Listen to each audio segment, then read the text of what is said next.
The Project Gutenberg ebook of Araminta. This ebook is for the use of anyone anywhere in the United States and most other parts of the world at no cost and with almost no restrictions whatsoever.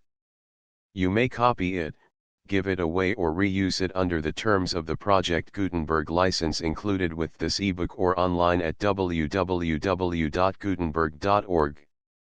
If you are not located in the United States, you will have to check the laws of the country where you are located before using this ebook.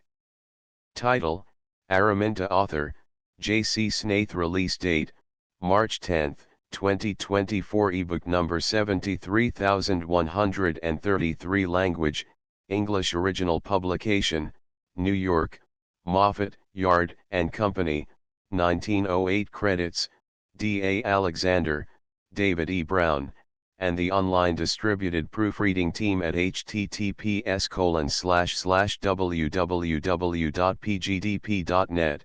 This file was produced from images generously made available by the Internet Archive. Start of the Project Gutenberg ebook. Araminta. Araminta by J.C. Snaith. Author of William Jordan, Jr., Broke of Covenden, etc. New York, Moffett, Yard and Company, 1909. Copyright, 1908, 1909, by the Forum Publishing Company. Copyright, 1909, by Moffett, Yard and Company, New York. Published, February, 1909. Second printing, March, 1909. Third printing, May, 1909. Fourth printing, July, 1909. Fifth printing, August, 1909. Contents. Chapter. Page I. The Old Woman of Hill Street. 1-2. The idea which came to her. 9-3. Lord Sheridan looks in. 22-4. Arrival of the first cause of all romance. 38v. The instinct of Mr. Marchbanks betrays him. 48-6. Unwarrantable behavior of Tobias. 66-7. A throwback. 88. Caroline Crookhern's Gainsborough. 98-9. In which Sheridan drops his umbrella. 108x. Jim Lascelles makes his appearance. 119-11. Miss Perry is the soul of discretion. 140-12. Jim Lascelles takes a decisive step. 151-13. High revel is held in Hill Street. 161-14. Ungentlemanlike behavior of Jim Lascelles. 171-15. Diplomacy is called for. 193-16. Hyde Park. 217. Development of the female us. 213-18. Fashion comes to the Acacias. 226-19. A social triumph. 243-XX. Miss Perry has her palm crossed with silver. 256-XXI. High diplomacy. 267-XXII.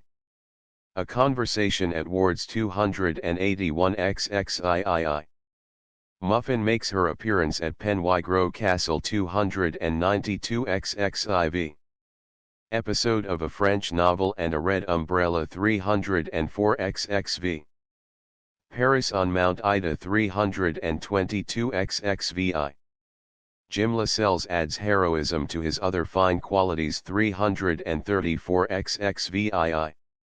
Revel is held at Penwygrove Castle. 348-XXVII. A thunderbolt. 365-XXIX. Jim Lascelles writes his name in the Visitor's Book. 375-XXX. Goodbye. 383-XXXI. Disintegration. 392-XXXII. Barnmore. 402-XXXII. Everything for the best in the best of all possible worlds. 410.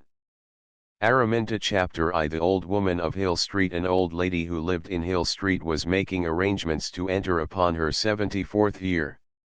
It was 8:45 in the morning by the ormolu clock on the chimney piece, and the old lady, somewhat shriveled, very wide awake, and in the absence of her toupee from the position it was accustomed to grace at present it was in the center of the dressing table looking remarkably like a macaw, was sitting up in bed.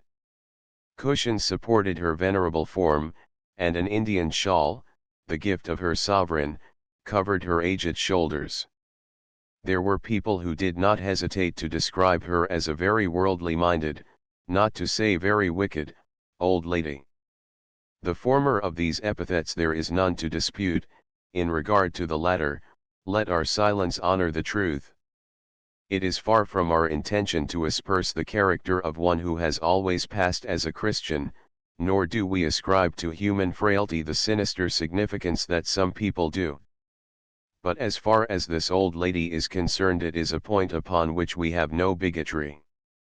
If sheer worldliness of mind is akin to wickedness, the old woman who lived in Hill Street must have come perilously near to that state. Her views upon all matters relating to this world were extremely robust, and years and experience had confirmed her in them. In regard to the next world she seldom expressed an opinion. In this she was doubtless wise. Sitting very upright in her bed, with those glittering eyes and hawk-like features the unmistakable mistress of all they surveyed, she was enough to strike the boldest heart with awe. Not that temerity was the long suit of Miss Burden, a gentlewoman of a certain age whose sole mission in life it was to do her goodwill and pleasure in return for board and residence, and £40 per annum paid quarterly. Duly fortified with a slice of dry toast and a cup of very strong tea, the old lady said in such a clear and incisive tone that she must have studied the art of elocution in the days of her youth, Burden, cover my head. The gentlewoman obeyed the command with delicacy and with dexterity. Yet it must not be thought that the elaborate mechanism which adorned the venerable pole 14 hours out of the 24 was taken from the center of the dressing table. It was not.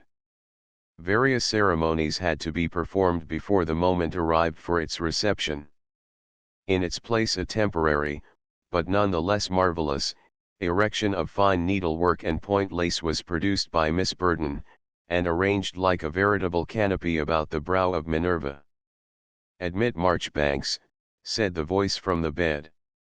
The door opened and that personage was ushered in. Mr. Marchbanks merits a description quite as much as his mistress.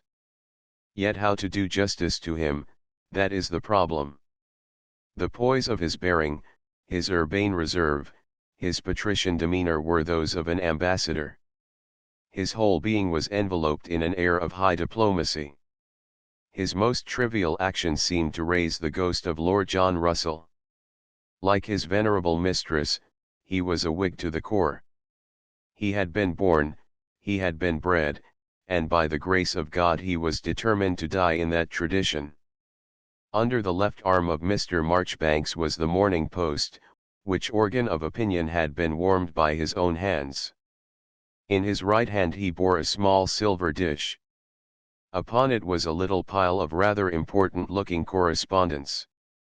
With the courtly grace of a bygone age, Mr. Marchbanks bowed to the occupant of the four-poster. Old ladies who live in Hill Street do not put their faith in new furniture, and his venerable mistress was pleased to say, "Good morning, Marchbanks." "Good morning, my lady," said Mr. Marchbanks very gravely, and then said he with a benevolence that would have made a considerable fortune in Harley Street, "I trust your ladyship has slept well." "As well as one can expect at my age," said the occupant of the four-poster. No, Mr. Marchbanks did not offer his venerable mistress many happy returns of her birthday. And to those of our readers who aspire to serve old ladies who live in Hill Street, and let us not be judged immodest if we express the belief that many who are inspired with this excellent ambition will be found among them, a word of warning may not be out of place. Let us urge these neophytes not to take the practice of Mr. Marchbanks for their guide. His eminence was the fruit of years. Remember, he had been tipped by the Duke of Wellington. He had pulled down the coat collar of Lord Palmerston on more than one occasion, while as for Lord Granville, he knew him as well as he knew his own father. "How is Ponto this morning?" inquired the occupant of the four-poster. In excellent spirits, my lady. And his appetite? He has eaten a chicken, my lady, with excellent relish. Humph, said the occupant of the four-poster, that dog eats as much as a Christian. In the opinion of Mr. Marchbanks, Ponto ate more, but he did not say so. He was content merely to bow and withdraw with simple yet ample dignity. The old lady read her letters and glanced at the court circular, the parliamentary report, and the money market. She then announced her intention of getting up. Over the divers things incident to this complex process it is doubtless well to draw the veil. Let it suffice that an hour and a half later she reached her morning room, a veritable dragon in black silk and a brown wig, leaning on an ebony walking stick. The normal condition of her temper was severe, acidulated to the verge of the morose, said those who had particular cause to respect it. A considerable, not to say representative body they were. On this wet morning of the early spring, this 73rd annual commemoration of the most pregnant fact of her experience, her temper was so positively formidable that it smote the officers of her household with a feeling akin to dismay. Various causes had contributed to the state of the barometer. For one thing, that impertinent fellow Sheridan had issued his annual persiflage upon the subject of her birthday. It fell, it appeared, upon the 1st of April, a stroke of irony, in Sheridan's opinion, for which she had never quite been able to forgive her creator.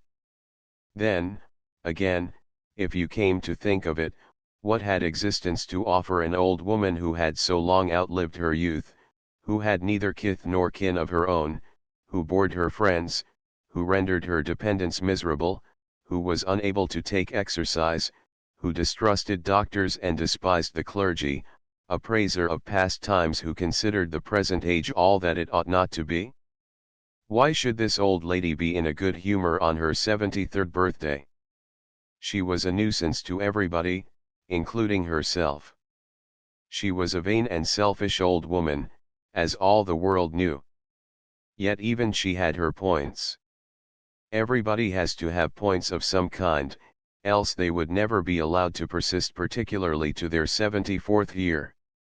For one thing, she was good to her pug. Upon that extraordinarily repulsive and overfed animal she lavished a great deal of affection. Yet mark the ingratitude of the canine race. How did that misshapen, dumb, soulless, pampered beast, whose figurehead was like a gargoyle, and whose eyes were so swollen with baked meats that they could scarcely revolve, requite the constant care and caresses of his mistress? Why, by getting fat. There could be no doubt about it that Ponto was getting fat.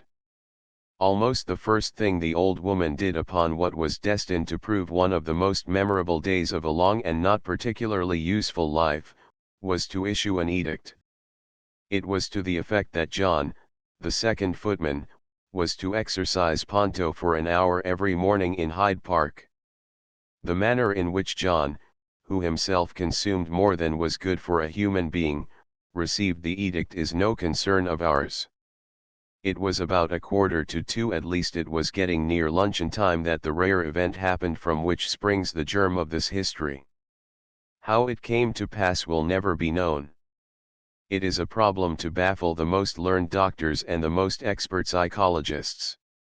For at about 1:45, just as Miss Burton had returned from a visit to the circulating library, the occurrence happened. The old lady of Hill Street was visited by an idea. To be sure, it did not reveal itself immediately in that crude and startling guise. It had its processes to go through, like a cosmos or a tadpole, or any other natural phenomenon that burgeons into entity. The evolutions by which it attained to its fullness were in this wise. "Where have you been, Burton?" said the old lady, fixing a cold eye upon the abashed blue-backed volume under the arm of her gentlewoman. "I have been changing a novel at Mudie's," said Miss Burton. "The usual rubbish, I suppose," said the old woman, giving a grim turn to her countenance, which rendered that frontispiece an admirable composite of a hawk and a hanging judge.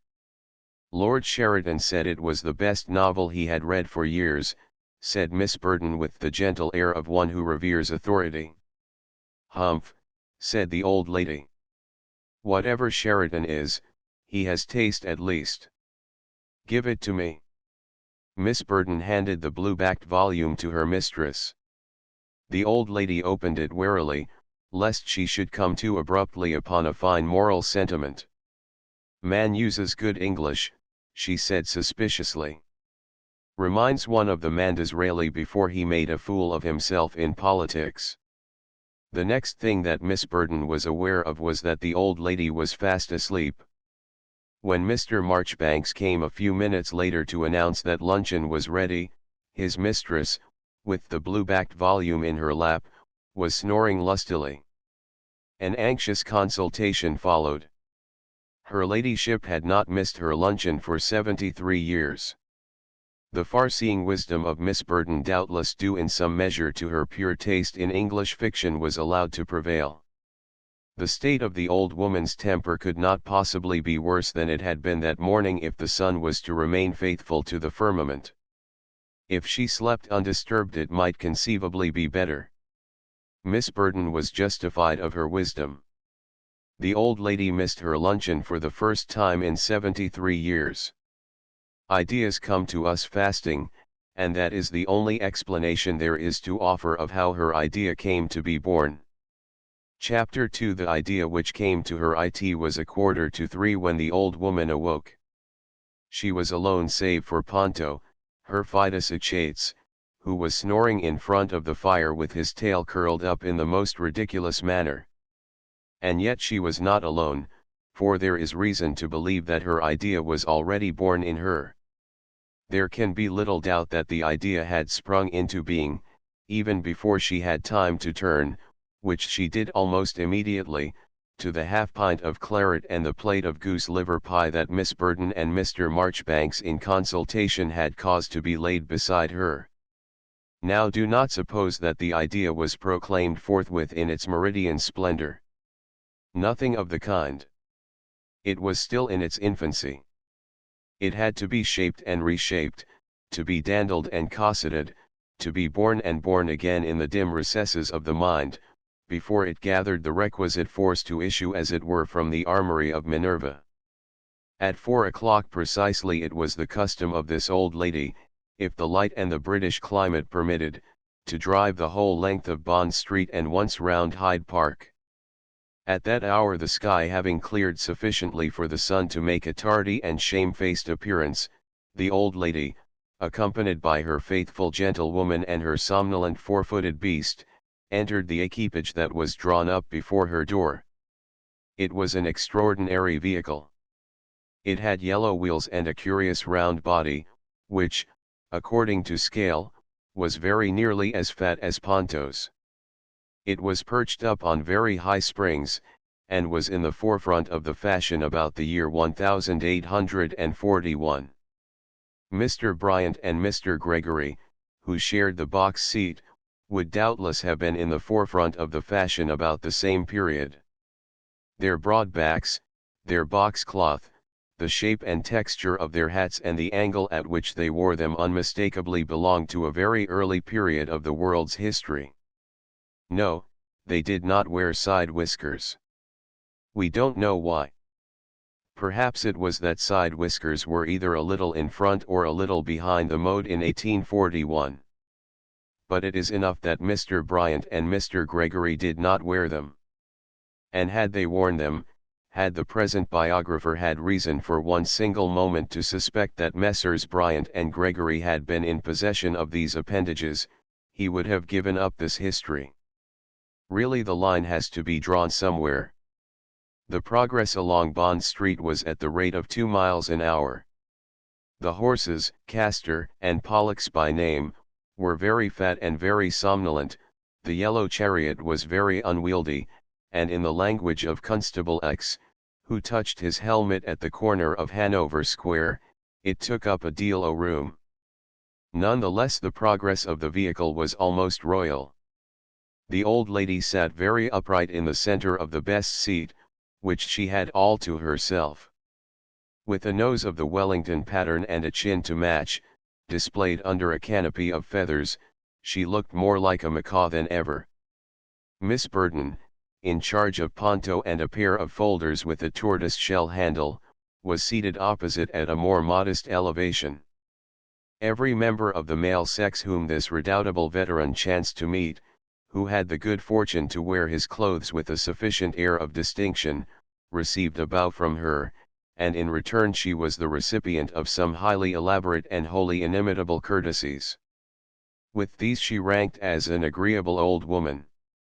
With the members of the other sex, which socially the more critical, who seated in their barouches, their victorias, their broughams, and their motors, who inclined their own distinguished heads from under their own barbaric canopies, yet with no vain strivings in the direction of effusiveness, she was greeted with a half-veiled hostility of the eyelids, and a whispered, "There goes that old cat." We offer no opinion on the justice or the taste of the remark. We claim no learning in femiology. Why these ladies, each of whom vied with the other in the propagation of good works, each of whom was an honored patroness of more than one institution for the amelioration of the human race, should apply such a figure of speech to one who was old and venerable, it is not for us to conjecture. Did they refer to the quantity of feathers she was wearing upon her helmet? If so, since April 1st, 183 she had caused many a beautiful and harmless bird to be destroyed. But then they themselves were wearing similar great canopies of feathers. Did they refer to her features? We think not, for although her nose was shaped like a talon of a bird of prey, they were not conspicuously feline. Perhaps it was that they referred to her personal character. At any rate they are known to be high authorities upon such a matter as the human character, and as a rule are very searching in their judgments. Certainly the old lady proceeding along Bond Street in her yellow chariot at the rate of 2 miles an hour had done a fair amount of mischief in her time, and if health and strength continued to be vouchsafed to her by an all-wise Creator, before she died she hoped to do a good deal more. In her own little corner of her own little parish no old lady was more respected. Where she was not respected she was feared, and where she was neither respected nor feared she was very heartily hated. Of one thing we are sure. There was not a living creature who loved her, unless it was Ponto, who being a creature without a soul was denied the consolations of religion. We don't believe for a moment that Miss Burton loved her. She had caused her faithful gentlewoman, who in the space of 20 years had given all she had had of youth, beauty, and gaiety in return for board and residence and £40 per annum, paid quarterly, to weep too many tears in the privacy of her chamber for such a sacred emotion as love to requite her persecutor. Yet it is far from our intention to dogmatize upon the female heart. If we do we are sure to be wrong. That complex and wonderful mechanism has defeated us too often. Therefore it is possible that Miss Burton hugged her chains to her bosom and lavished the poetry pent up in her soul upon the hand that chastened her. We say it is possible, but we protest that it is hardly likely. Yet do not let us express a positive opinion upon the emotional apparatus of even Miss Burton, who, whatever else she might be, was a woman and a gentlewoman and the 13th daughter of a rural dean. It is really no use trying to hide the fact that the old lady in the yellow chariot had in the course of her 73 summers wrought a great deal of misery and unhappiness among her fellow creatures. Nobody's reputation was safe in her keeping. She never said a kind word of anybody if she could possibly help it, and although she may have done good by stealth she very seldom did it in the light of day. Yet there can be little doubt that Ponto loved her in his dumb way, and there is every reason to believe that Mr. Marchbanks respected her immensely. Proceeding along Bond Street with her idea she had not forgotten it, and you must not forget it either. She continued to evolve that mysterious phantasm in the grim purlieus of her hard yet not capacious mind. Sitting very upright in the center of her yellow chariot, bleakly indifferent to those who did not interest her, and coldly overlooking those who did. This old woman in her marvelous equipage had come almost alongside the little shop on the left going towards Piccadilly, where you can get the nicest silk hat in London, of which we forget the name, when she beheld an apparition. It was a hat. It was of grey felt with a dent in the middle and rather wide in the brims, of the variety which is called a Homburg because it is worn at Cannes. Round this article of masculine attire, in itself sufficiently bizarre, was what is technically known as a guard's ribbon. Those who are acquainted with the merits of this decorative emblem will not thank us for describing them, while those who are not will be unable to appreciate the special texture of their excellence from a mere categorical statement. Let it suffice that the old lady in the yellow chariot beheld a Homburg hat with a guard's ribbon approaching at the rate of 1 mile an hour. Now there was only one individual, not in London only, but in the whole of what at that time ranked as the civilized world, circa 190, who by any concatenation of events could possibly be seen walking in Bond Street in a Homburg hat with a guard's ribbon on April the 1st. Messrs. Bryant and Gregory knew that quite as well as their mistress. Therefore, quite naturally and properly, the yellow chariot came to a stand automatically, just as the hat came to a stand also, immediately opposite the coat of arms on the near side panel of this wonderful equipage, which itself was immediately opposite the little shop where you can get the nicest silk hat in London. We wish our readers could have seen the manner in which Mr. Bryant and Mr. Gregory each removed his own headgear, circa 1841, in an act of homage to the hat of hats. We feel sure it would have reconciled them to a number of things they are likely to find in this history. "How do ye do, George?" said the old lady. Now that form of salutation may mean much or it may mean little. With the occupant of the yellow chariot it meant the former. She only said, "How do ye do," to the highest branch of the peerage. "How do ye do, George?" said the occupant of the yellow chariot. "Pooty well for an old un," said the owner of the hat in a gruff, fat voice. "How old are you?" said the occupant of the chariot. "Nearly as old as you," said the hat one. Then said he with slow and gruff solemnity, "Many happy returns of your birthday, Caroline. It is a great pleasure to see you looking so well." "Thank you, George," said the old lady with formidable politeness. "Regular habits and a good conscience are worth something when you get past 70. George Betterton, Duke of Brancaster, began to gobble like a turkey. He was a heavy-jowled, purple-faced, apoplectic-looking individual, rather wide in stature and extremely short in the neck. So famous was he for his powers of emulation of the pride of the farmyard, that he went by the name of Gobbo among his friends. As his habits were not so regular and his conscience was not so chaste as they might have been, George Betterton grew redder in the jowl than ever, and rolled his full-blooded eyes at the occupant of the yellow chariot. "Something been crossing you, Caroline?" inquired her old crony, in his heavy, slow-wit way. "Yes and no," said the occupant of the chariot with that bluntness of speech in which none excelled her. "Ponto is getting fat, and Burton is getting tiresome, and Sheridan has been insolent, and I am tired of life, but I intend to hold on some time yet just to spite people. It is all the better for the world to have an old nuisance or two in it." This philanthropic resolution did not appear to arouse as much enthusiasm in George Betterton as perhaps it ought to have done. All the same he was very polite in his gruff, stolid, John Bull manner. "Glad to hear it, Caroline," said he. "We should never get on, you know, without your old standards." "Rubbish," said the old lady robustly. "You would only be too pleased to. But you won't at present, so make your mind easy." The occupant of the yellow chariot flung up her nostrils as if to challenge high heaven with a snuff of scorn. "What are you doing in London, said the old lady. That woman is at Biarritz, they tell me. George Betterton pondered a moment and measured his old friend with his full-blooded eye. I've come up to judge the dog show, said he. Oh, is there a dog show, said the old lady, upon a note of interest she seldom achieved. When is it? A week a Tuesday, said the owner of the hat. We apologize to our readers, but if you belong to the highest branch of the peerage you have no need to be the slave of grammar.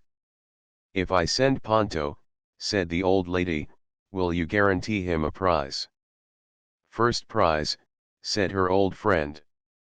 Look at him well so that you will know him again. Burton, let the Duke look at Ponto. I've seen him so often, said George Betterton plaintively, as that overfed quadruped leered at him biliously. He's a ducky little dog. Don't forget that American creature that Towcaster married has the effrontery to have one just like him. If you confuse him with hers I shall not forgive you. Better tie a piece o' blue ribbon round his tail, said George. His Grace of Brancaster turned upon his heel. Remember my Wednesday, the old lady called after him in stentorian tones. Whether George Betterton heard her or whether he did not it is doubtless well not to inquire. It is rather a failing with high personages that they are apt to be afflicted with a sudden and unaccountable deafness. The old lady's voice could be heard at the other side of Bond Street, but her old acquaintance made no sign whatever that it had penetrated to him. The yellow chariot moved on. Its occupant, looking exceedingly grim, and more than ever like a gorgon or a dragon born out of due time, immediately proceeded to cut dead the inoffensive widow of a baron in equity who with her two pretty daughters was driving to the Grosvenor galleries. If there were those who could be deaf to her, there were also those to whom she could be blind.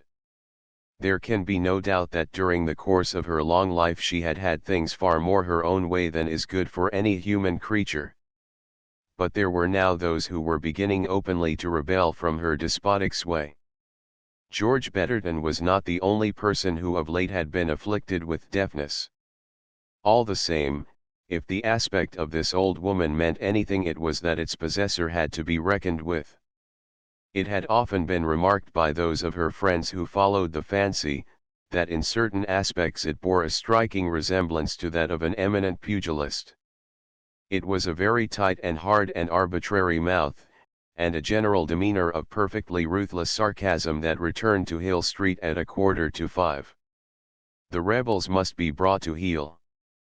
The redoubtable Caroline had been home about an hour, when suddenly, without any sort of warning, the idea assumed an actual and visible guise.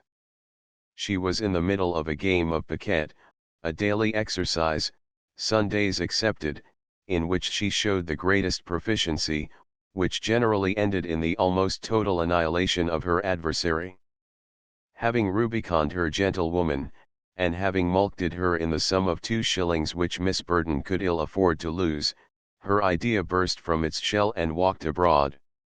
Burton, said the old lady, do you remember the name of the person that was married by my sister Polly?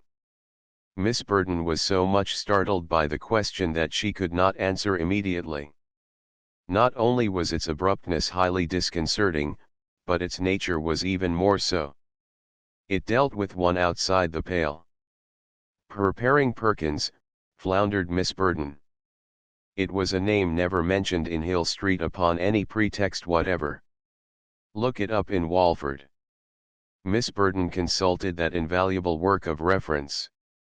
With some difficulty and many misgivings she was presently able to disinter the following Peri Aloysius, clerk in Holy Orders, Master of Arts. Eldest surviving son of Reverend John Tillotson Perry and Maria, second daughter of Montague Hawley Esquire. Born 1842. Married Mary Augusta, younger daughter of Charles William Wargrave, 3rd Duke of Dorset, and Caroline daughter of 5th Marquis of Twickenham. Incumbent of St. Euthanasius Locum Magna and perpetual curate of Whitaford Parish Church. Heiress, Richard Aloysius Wargrave Perry, Clerk in Holy Orders, Bachelor of Arts. Address, The Parsonage Slocum Magna, North Devon. When the old lady had been duly acquainted with these facts, she knitted her brows, pondered deeply, and said, "Humph." A pause followed, and then a look of resolution settled upon her grim countenance. "Burden," said she, "I am going to try an experiment. I shall write to that man." In that apparently simple sentence was embodied the old lady's idea in the fullness of its splendor. For the first time in her life or in his, she deigned to recognize the existence of the Reverend Aloysius Perry. The recognition duly dictated to the gentlewoman assumed the following shape: The Countess of Crookherne presents her compliments to the Reverend Perry. Lady Crookherne will be pleased to adopt a girl of her late sister's. Lady Crookherne would suggest, in the event of this course being agreeable to the Reverend Perry, that the most refined and mannerly of her late sister's children be forwarded to her. "Get my spectacles, Burden," said the old woman, grimly. "I will read it myself." It is perhaps too much to say that a tear stood in the kind eyes of the gentlewoman when she rose to obey this behest. But certainly a long-drawn sigh escaped her, and the beating of her heart was quickened. The coming of a third person would at least help to relieve the tedium of that establishment. The old woman read her letter with patience and with cynicism. "It will serve," said she. "Send it immediately." And then, as they say in the best fiction, a strange thing happened. The most natural and becoming course for Miss Burden to take was to ring the bell, in order that this curious document might be dispatched by a servant. But she did not do this. In her own person Miss Burden went forth of the room, and without waiting to put on her hat she passed out at the hall door, and with her own hand dropped the letter in the pillar box opposite. Chapter 3 Lord Sheridan looks in. 3 days later there was delivered in Hill Street a letter bearing the West Country postmark. It was written in narrow, upright characters, which seemed to bear a shade of defiance in them. The envelope was inscribed with some formality to the Right Honourable the Countess of Crookherne, yet its shape was unfashionable, the paper was of inferior quality, and was innocent of any sort of adornment. When this document was borne upon the silver dish by Mr. Marchbanks to the chamber of his aged mistress, and delivered to her in the sanctity of her four-poster, there was a slight flicker of the eyelids of that elderly diplomatist. It was as though, with the flair that always distinguished him, he had come to divine that a great event was in the air. The conduct of his mistress added weight to this theory. No sooner did she observe this commonplace missive to be nestling among those more ornate communications emanating, as Mr. Marchbanks knew perfectly well, from dukes and marquises and earls, and the ladies of dukes and marquises and earls, than she swooped down upon it for all the world as some old eagle might have done with outstretched talon. She read as follows: The Rev. Aloysius Perry has the honor to present his compliments to the Countess of Crookherne, and begs to say in response to her request that he is forwarding tomorrow, Tuesday, per passenger train, his second daughter Araminta, who in his humble judgment is the most attractive of those with which it has pleased Providence to endow him. The old lady, propped up in her four-poster, honored this communication with 2 readings and with a knitted brow. She was a very sharp-witted old woman, as we are constantly having to remark, and she could not quite make up her mind whether the unconventional flavor that clung to the letter of the man that had been married by her sister Polly was the fruit of conscious irony or of bona fide rusticity. "Humph," said she, her invariable exclamation when in doubt about anything. "An underbred person, I am afraid." She flung the cause of her uncertainty across the counterpane to her gentlewoman with a contemptuous gesture. "It is an experiment," said she. "I dare say it is not wise for a woman of my age to add to her responsibilities. We shall see. At any rate, Burden, you are getting tiresome, and Ponto is getting fat. I feel sure she will be a sweet girl, Miss Burden ventured to say. Why do you think so? Girlhood is so delightful, said Miss Burden. All young things are so adorable. Burden, said the old lady, ruthlessly, you are a fool. Miss Burden blushed faintly, as she always did when her birthright was applied to her scornfully.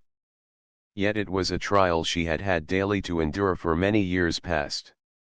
She had been called a fool so often that she had come to believe that she was one.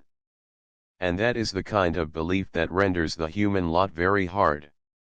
The faint tinge of shame that dyed the cheek of the poor, sensitive, downtrodden dependent was the sign manual of something that lay too deep for tears.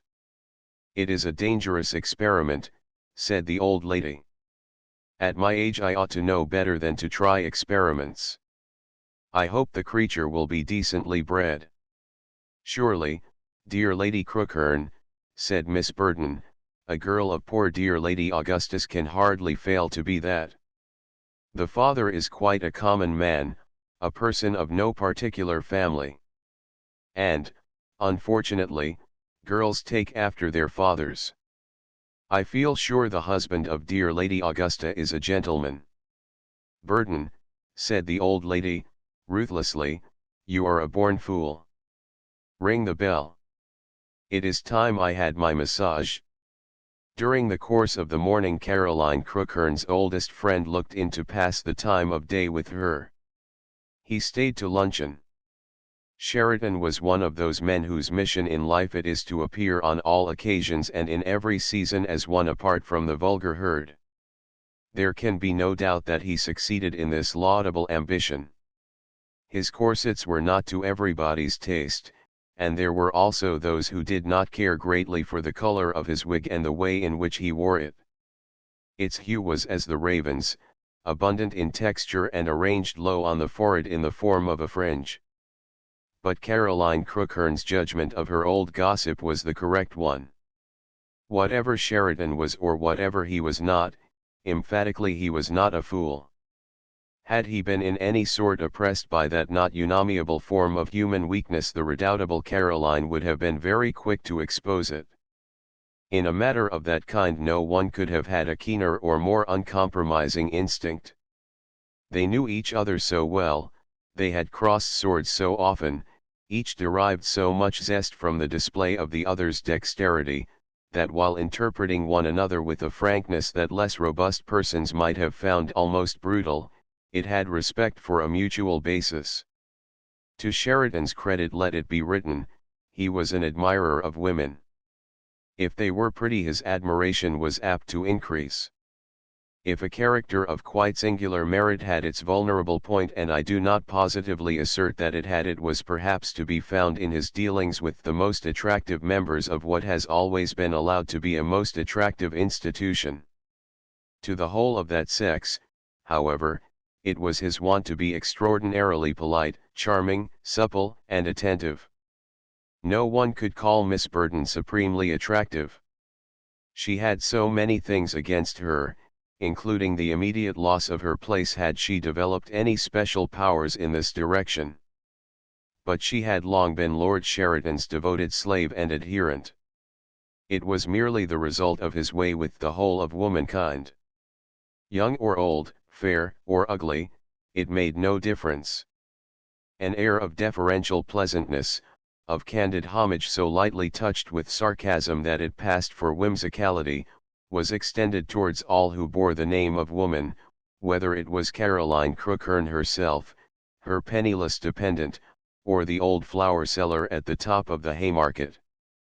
His grace of demeanor and his slightly ironical bonhomie were at the service of each of them equally. It is not too much to say that Miss Burden adored Lord Sheridan. Not openly, of course, not in the broad light of day, but there can be little doubt that had the occasion ever arisen she would gladly have yielded her life for this handsome, deferential, finely preserved nobleman of 65. Nor is it a matter to be wondered at.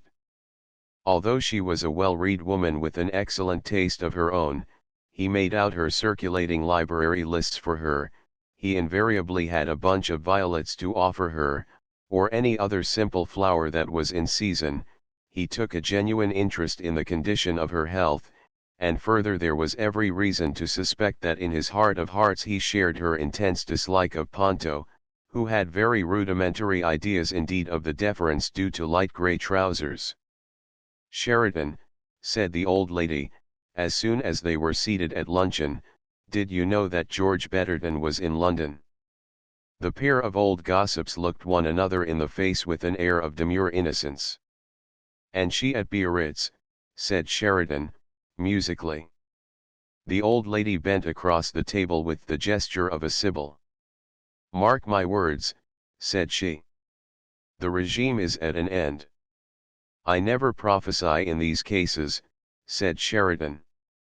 "She is a very able woman, which of course is not surprising, and George is the incarnation of sheer stupidity, which is not surprising either. All the same, Caroline, I don't say you are not right." "Of course I am right," said Caroline Crookhern, robustly.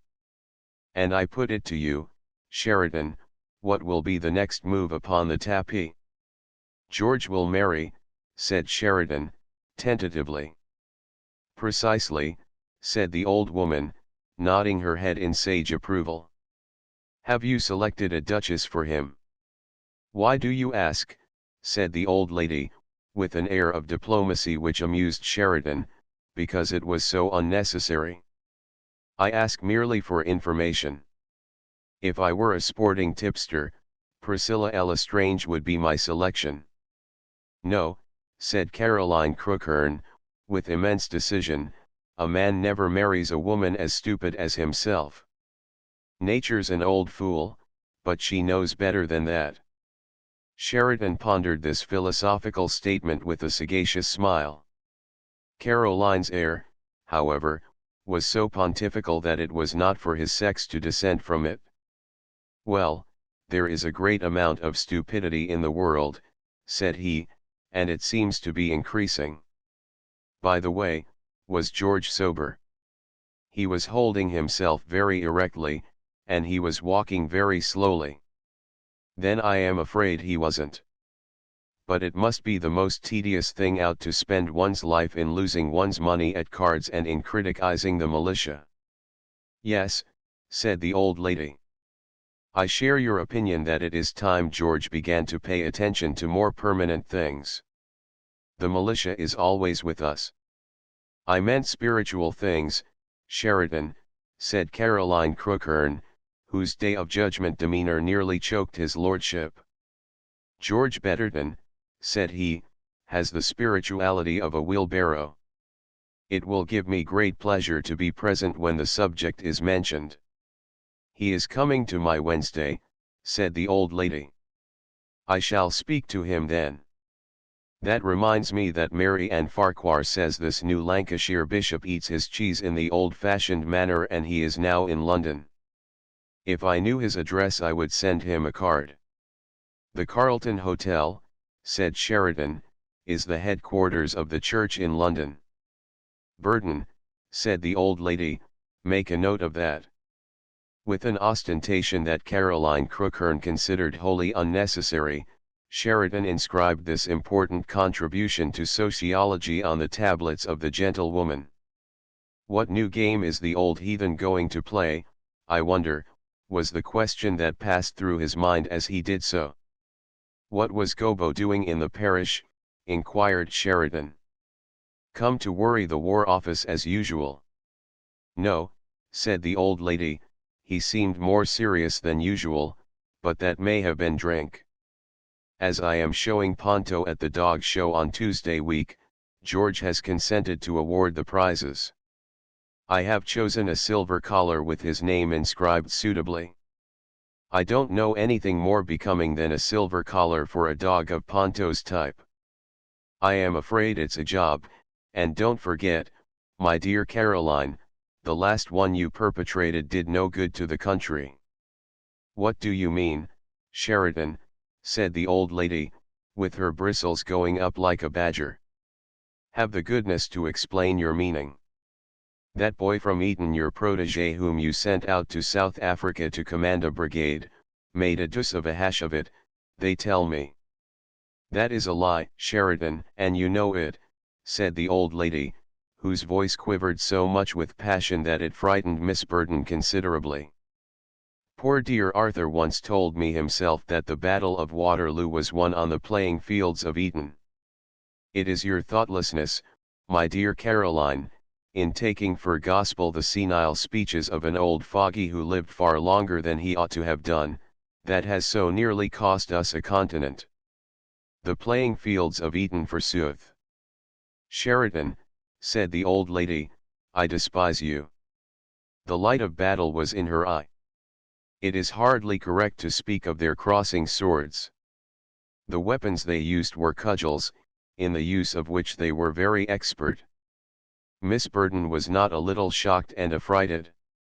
But she had witnessed so many exhibitions of a similar character between these combatants, who fully enjoyed a rough and tumble whenever they met, that I am by no means sure that the gentlewoman's fear was not in the nature of a pleasant emotion.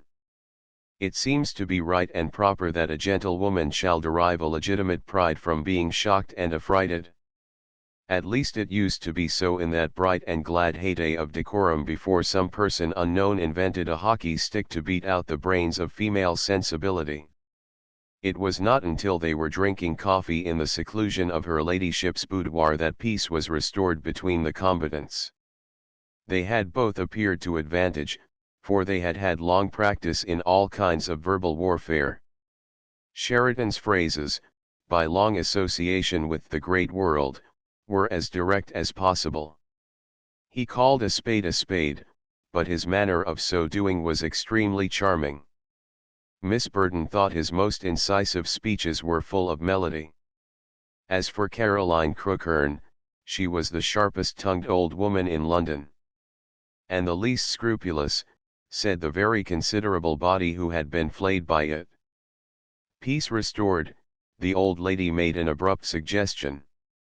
Sheridan, said she, it has occurred to me that it is time you settled down. You ought to marry. Cherchez la femme, said Sheridan, with a lightness of tone that ill became him. If you will place the matter in my hands, said Caroline Crookhern, I shall be happy to do what I can for you. I am overwhelmed.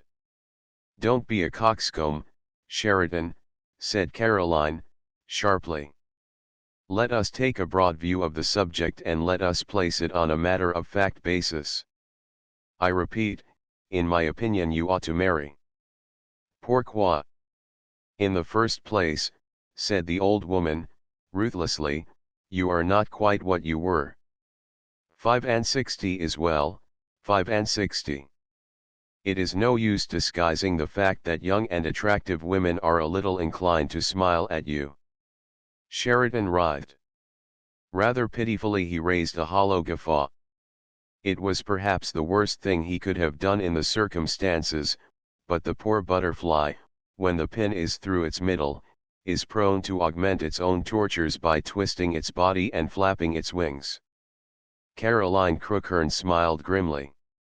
The fact is, Sheridan, said she, you have grown already a little passé for the role of Phoebus Apollo. Understand the phrase is not mine. It was whispered in my ear by an insolent girl who looks upon you in the light of a grandfather. Sheridan mopped his perspiring features with a yellow silk handkerchief. He conducted this operation very delicately because his cheeks were flushed with a carmine that was apt to run all over the place. I have heard a complaint of your mustache, said his old friend. In my opinion it requires careful treatment. At present it does not harmonize with your general scheme of color. When did you dye it last?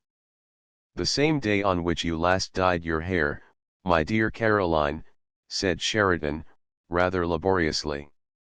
As they both belong to the same period, I thought it right to don't explain at length, said Caroline. I dye my hair weekly. But what I want to point out to you is this. In my opinion it is quite time you were married. You are rich. It is almost a national scandal that there is no entertaining at Sheridan House, and the title reverts to a branch of the family you don't esteem. Surely there is to be found in the world some youngish person of modest attractions. Do not delude yourself, Sheridan, that you can ask for more to whom you can offer a vocation. There is a little actress at the Gaiety, said Sheridan, thoughtfully. She seems a healthy creature. I dare say she burden, quit the room, said the old lady. Blushing like a peony and trembling like an aspen, a double feat of which gentlewomen nurtured in the best Victorian traditions were always capable. Miss Burden obeyed. Sheridan closed the door. Yes, I dare say she would, said Caroline Crookhern, with her hanging judge demeanor. All the same, Sheridan, you talk like a fool. What Caroline Crookhern said to Sheridan, and what Sheridan said to Caroline Crookhern, I shall not set down. The plain truth is, I dare not. She was a survival of a famous aristocracy which was never accustomed to mince its language. She had always been used, as her Georgian forebears had before her, to call a spade a spade. It was a mark of caste. And Sheridan, too, beneath his superficial airs and dandified graces, which had earned for him the title of the last of the macaronis, which really meant nothing at all, had a strain of the most uncompromising frankness. Really, I must apologize to my readers for these two old and hardened worldlings. I hope they will make all the allowance that is possible, for whatever the pretensions of one of them, neither was inclined to view the great institution we call woman at all romantically. Sheridan would certainly have rebutted the charge with scorn, but none the less it is perfectly just. His affectation of delicacy was only skin deep. Had a third person overheard their conversation without being furnished with the key to it, he would have concluded that it had to do with the bringing into the world of a pedigree horse, a thoroughbred dog, a prize cow, or a speckled rhinoceros. And he must have wondered how it was that two persons who had obviously moved in good society from their youth up, could sit tête-à-tête in a beautiful room in one of the most fashionable thoroughfares in all London, discoursing with remarkable point and gusto upon a subject which would have befitted a couple of yokels in a farmyard. "There's my niece," said Caroline Crookhern. "Have you a niece?" said Sheridan. "A girl of Polly's. You remember Polly?" "Polly was a very plain woman," said Sheridan, slowly. "I think, take her altogether, she was the plainest woman I ever saw." "It is odd," said Caroline, "that I had all the good looks as well as all the brains. It made life so difficult for Polly. Yet I think her heart was better than mine." "Yes, Caroline, I think so," said Sheridan, assenting gracefully. "But I don't seem to remember Polly's marriage." "It was not a marriage." "No," said Sheridan, with a sudden access of interest which was open to misinterpretation. "Polly married the village curate, who hadn't a shilling." "Poor devil! To which of the contracting parties do you refer?" said Caroline, incisively. "Must have been a poor devil if he hadn't a shilling." "Of course," said Caroline, "the family never forgave her. Dearest papa forbade her the neighborhood. He might have forgiven the village, and he might have forgiven the curacy, but he could not forgive the shilling."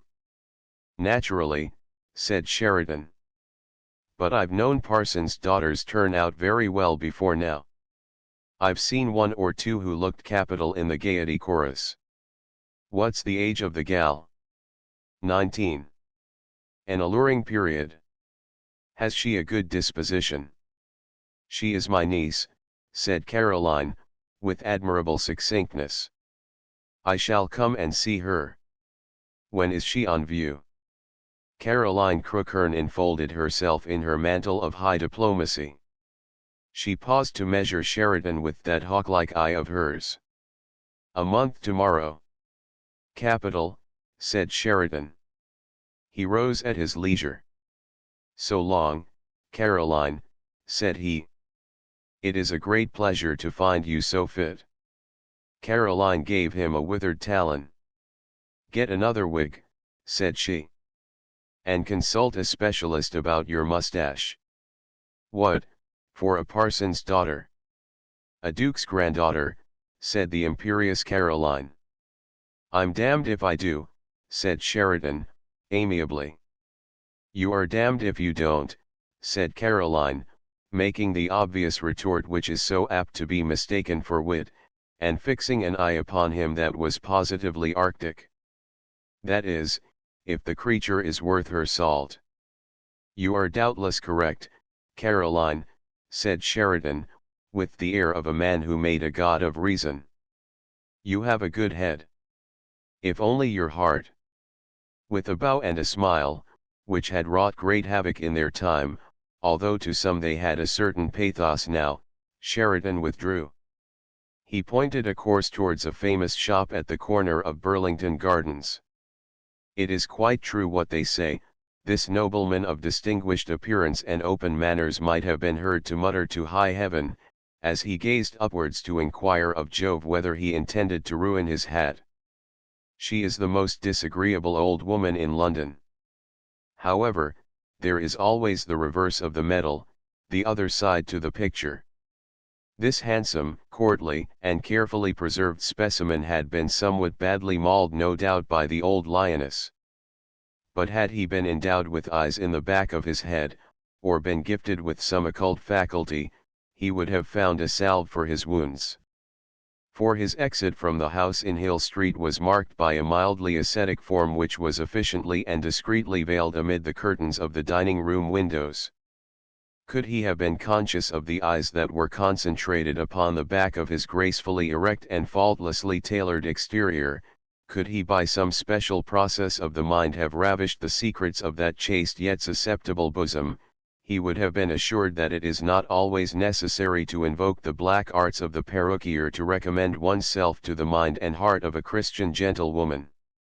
Had Lord Sheridan cut off his moustache as a Lenten sacrifice, which we regret to say was not at all likely, as there is reason to fear he did not respect the Church sufficiently to contemplate such a course of action, or had he been as bald as an egg, which Caroline Crookhern declared he certainly was, within the sanctity of Miss Boden's breast there would still only have reigned the image of one perfect man, of one true prince.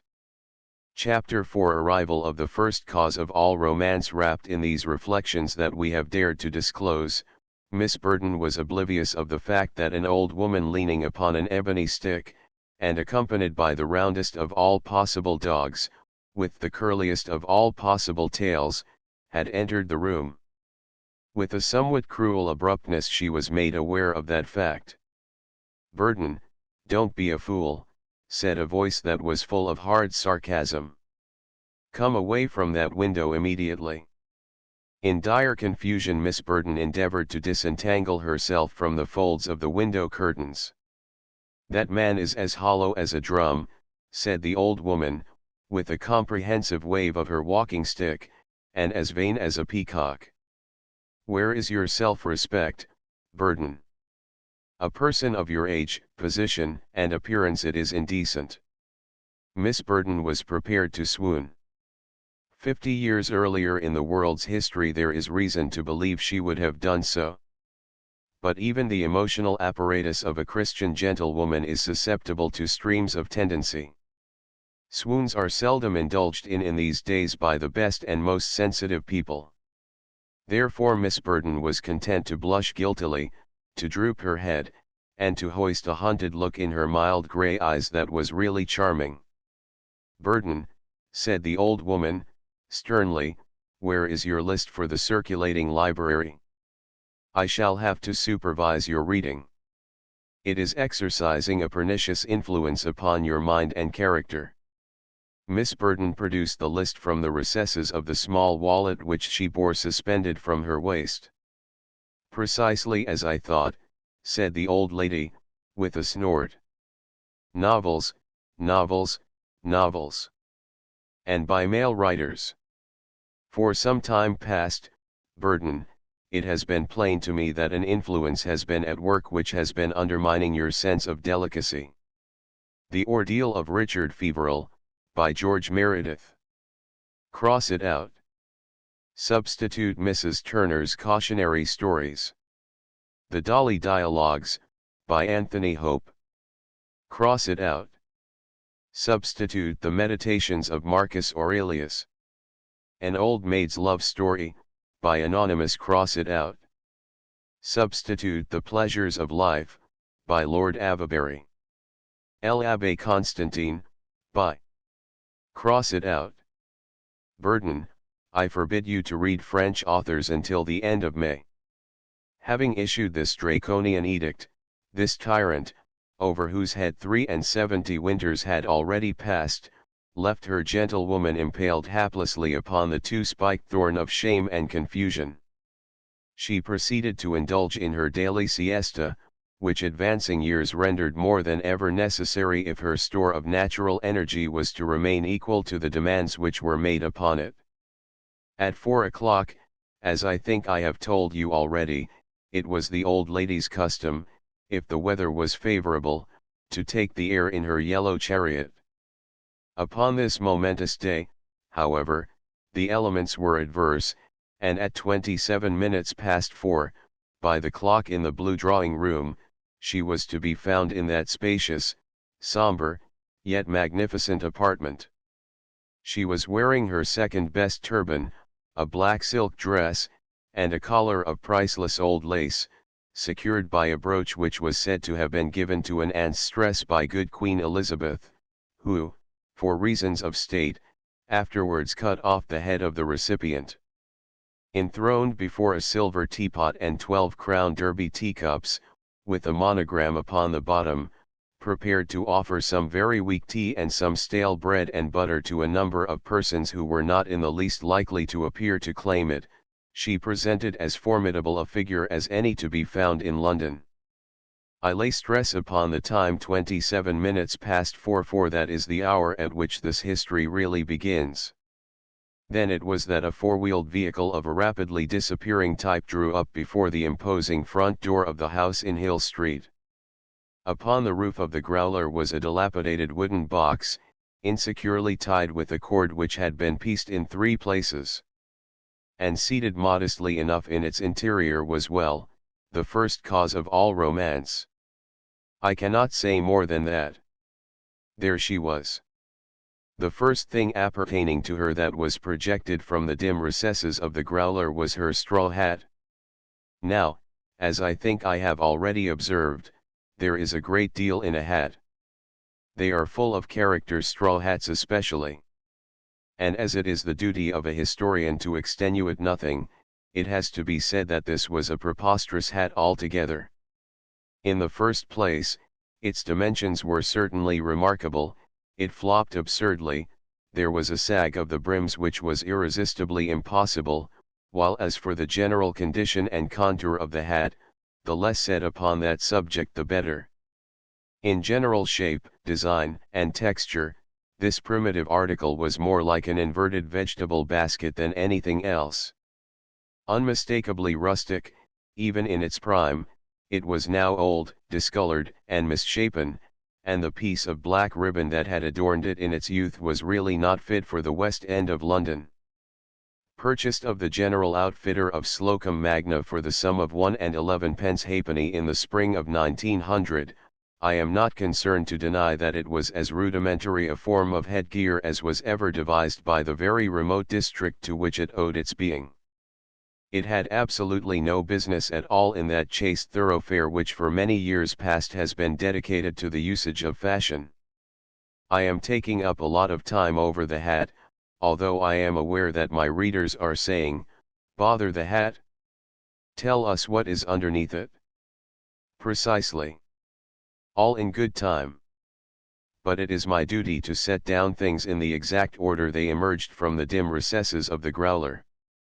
The inverted vegetable basket was the first to emerge undoubtedly. And then came the tip of a chin. It was inclined at a furtive angle of feminine curiosity.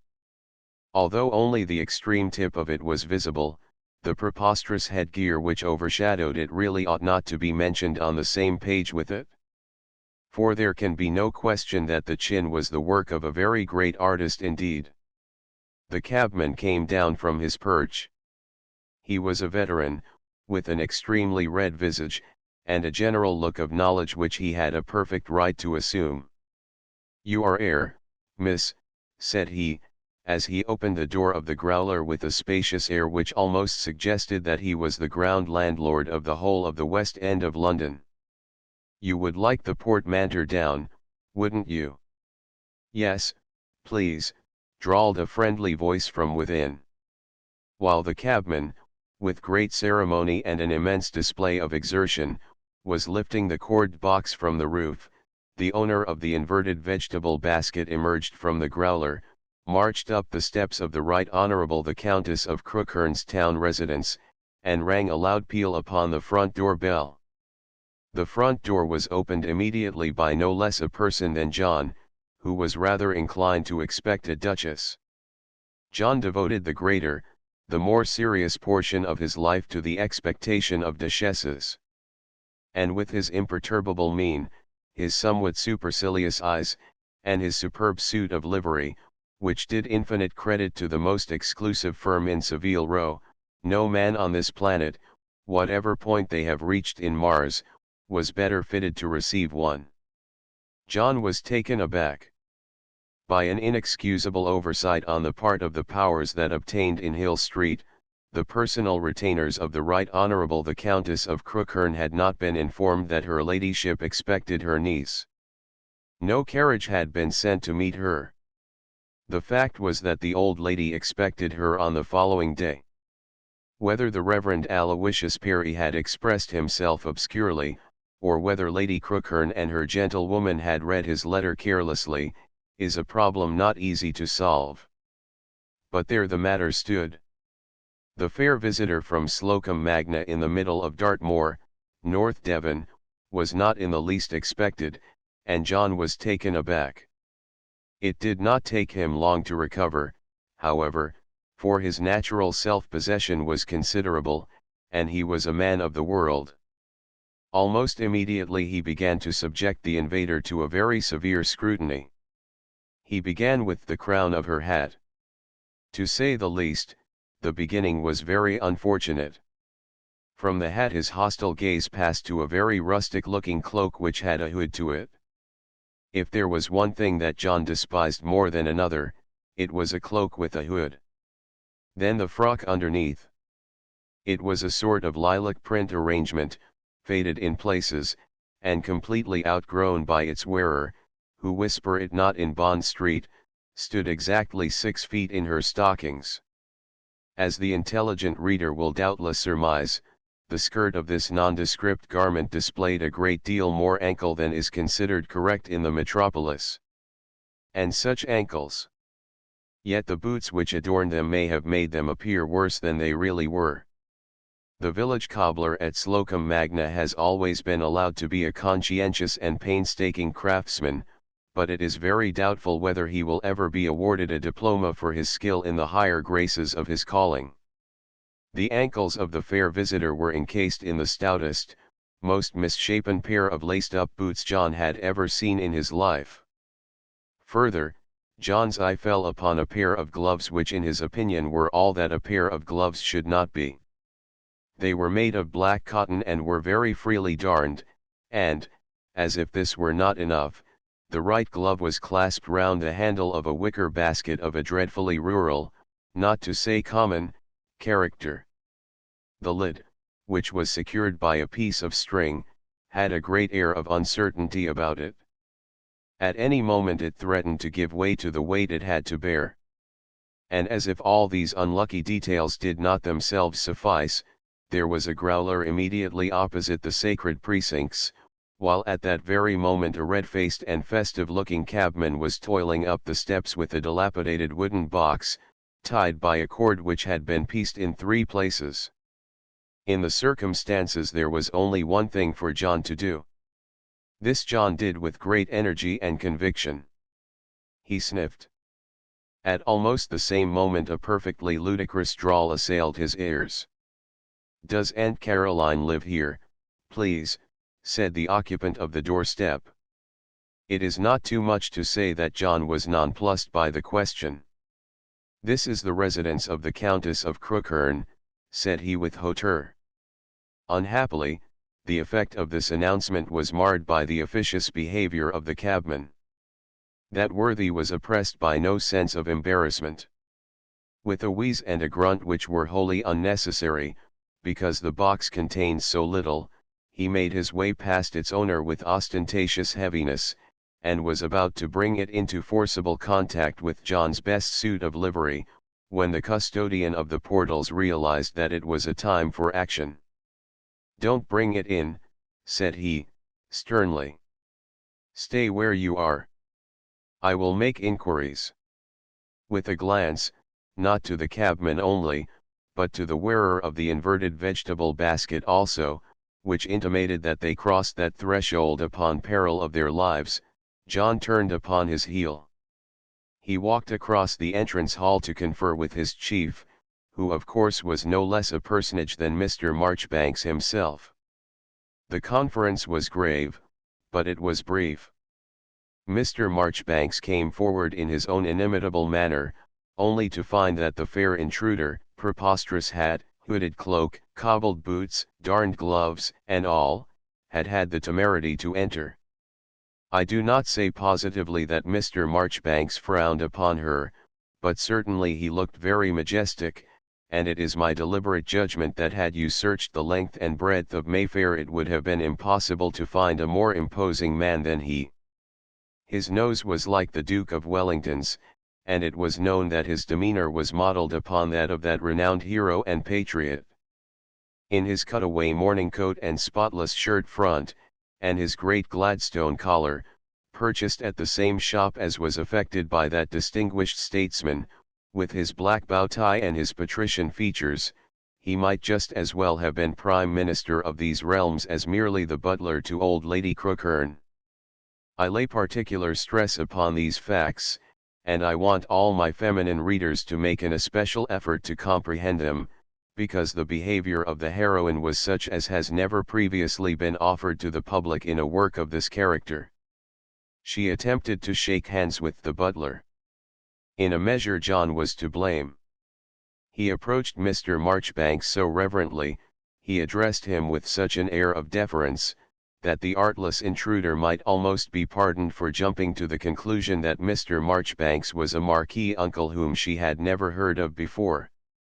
At any rate, no sooner had the finely chiseled profile of Mr. Marchbanks confronted her than the creature of the straw hat tucked the wicker basket under her left arm, and thrust out her right hand with a spasmodic suddenness which dumbfounded Mr. Marchbanks completely.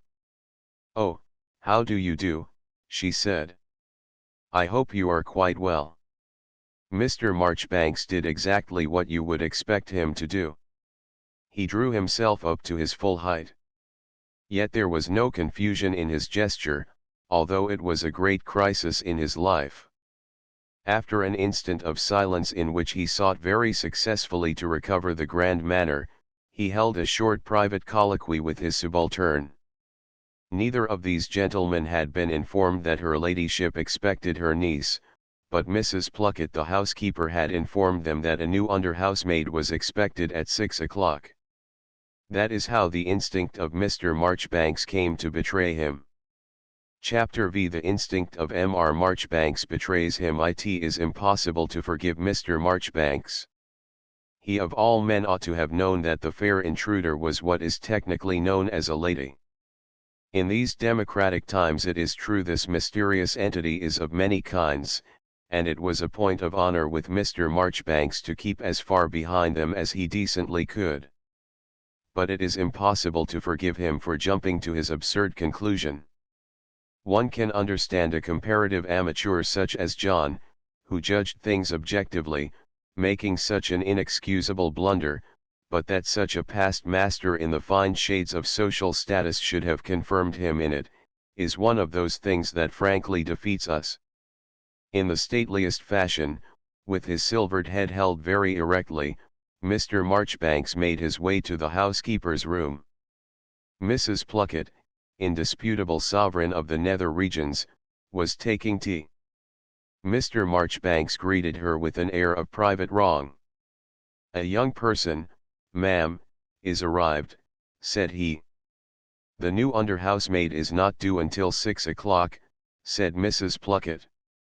"She has no right to come before her time." "I am almost afraid, ma'am," said Mr. Marchbanks, with diplomatic reserve, "that this is her first place." "Surely not," said Mrs. Pluckett. "She has been 10 months in the service of the Duchess Dowager of Blankhampton." "Then, I fear," said Mr. Marchbanks, gravely, "that she has not profited by her experience." "Indeed, Mr. Marchbanks," said Mrs. Pluckett. "She rang the front door bell," said Mr. Marchbanks. "That is unpardonable," said Mrs. Pluckett.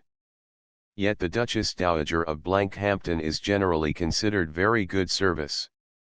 "Things are very unsettled, ma'am, in these days," said Mr. Marchbanks, gloomily. "It seems sometimes that even good service is a thing of the past. If we must have radical governments and we must have higher education of the masses, there is no saying where we shall get to. She attempted to shake hands with me." Mr. Marchbanks' solemn, deep-toned note of pathos impinged upon the domain of poetry. Mrs. Pluckett shuddered. "Mr. Marchbanks," said she, "if you desire it she shall be dismissed." At heart, however, Mr. Marchbanks was a man of liberal views, as became one who had been nurtured in Whig traditions. "She is young, ma'am," said he, with a dignified mildness which in the circumstances Mrs. Pluckett admired extremely. "A word in season from the right quarter might bear fruit." "She shall have it," said Mrs. Pluckett, with a truculent shake of the teapot. "Her style of dress also leaves much to be desired," said Mr. Marchbanks. "It is distinctly suburban to my mind. But no doubt, ma'am, you will prefer to judge for yourself." "I will see her," said Mrs. Pluckett. "But I feel sure I shall have to dismiss her at once. Yet to be an under-housemaid short does make life so difficult." "Perhaps, ma'am, she may be moulded," said Mr. Marchbanks with the optimism of the true Whig. Mr. Marchbanks withdrew, climbed the stairs at a dignified leisure, and reached the marble floor of the spacious entrance hall. He was greeted immediately by a gesture of distress from John. It seemed that the chaste air of Hill Street was being defiled by an altercation between a person in a battered straw hat and a rustical frock and an elderly cabman who smelt strongly of gin. The fare had set down her wicker basket, and with some little difficulty had contrived to draw half a crown from the inside of her glove. The cabman had received this coin dubiously. After gazing at it thoughtfully as it lay in his grimy palm, said he, "What about the box, miss? And a wet arternoon?" "Papa said the fare would be half a crown from Waterloo Station," said the wearer of the preposterous straw hat. "I don't know about your pa, miss," said the cabman, "but I do know that the box is outside luggage. And I lifted it down meself, and I carried it in with my own 'ands, and it's raining like old boots."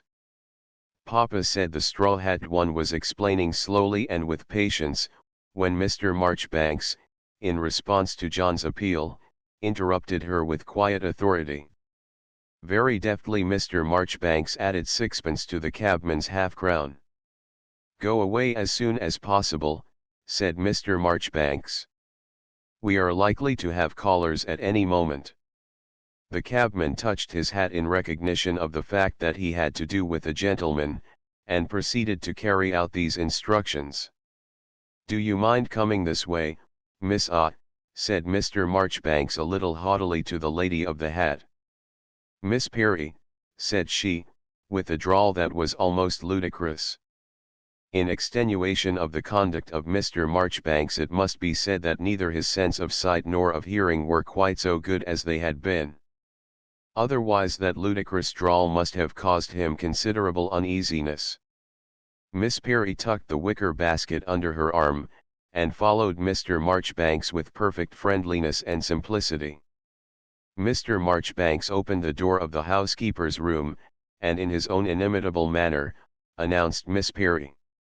A decidedly stern, angular-looking lady disengaged her chin from a teacup.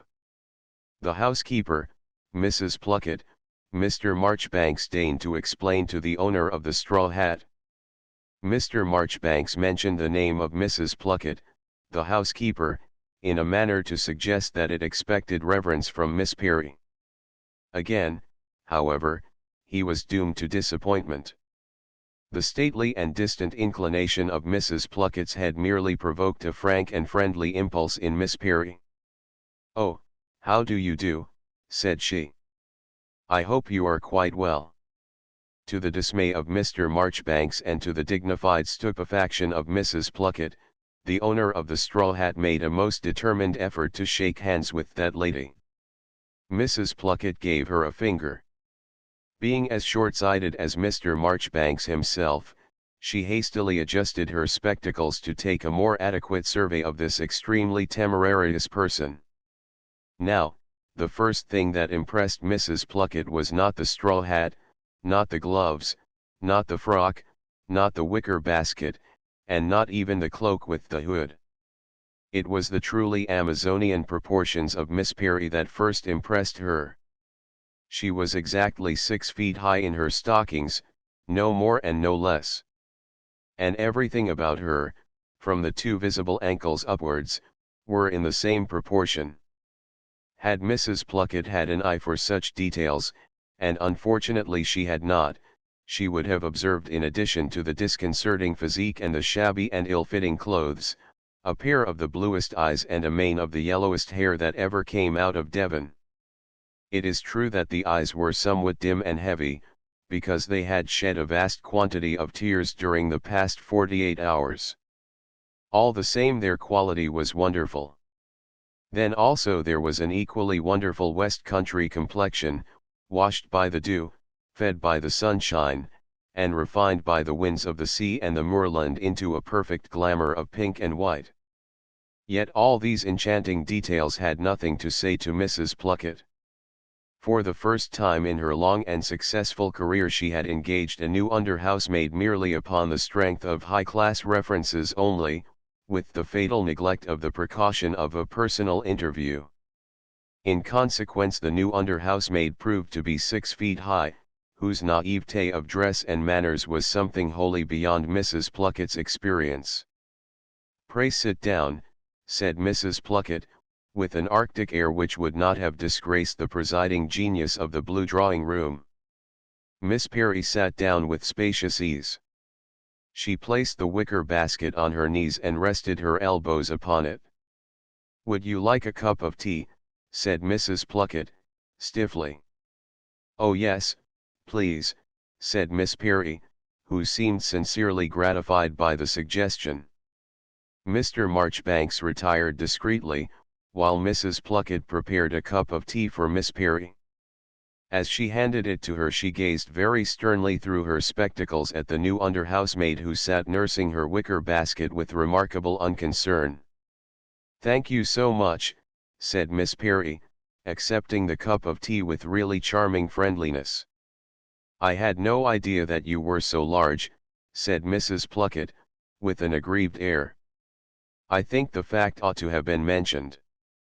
Miss Perry drew off her darned cotton gloves with great simplicity. "I am rather big," said she, "but if the beds are too small I can curl myself up." "I was not thinking of the beds," said Mrs. Pluckett, severely. "There are all sizes here. I am thinking of her ladyship. She is very strict and somewhat old-fashioned in her ideas. I am afraid she may object to your appearance." "Do you think so?" said Miss Perry, putting 3 lumps of sugar in her tea with the greatest amiability. "Yes," said Mrs. Pluckett, sternly, "I do. It is most unusual. Had you been an underfootman of course it would not have mattered." "Don't you think so?" said Miss Perry, who seemed to be more interested in her cup of tea than in the subject of the underfootman. Now, Miss Perry had not a great brain. Indeed, in the opinion of those best qualified to speak upon the subject, she had not a brain at all. She was merely an amiable, frank, friendly person, constitutionally slow-witted and phlegmatic. The manner of her reception in the household of her august relation, whom she had never seen, and of whom the only thing she knew positively was that, in conjunction with the rest of that great family, she had treated her papa and her dead mamma abominably, ought to have given her furiously to think. No one, however, could have been less addicted to that process than Miss Perry.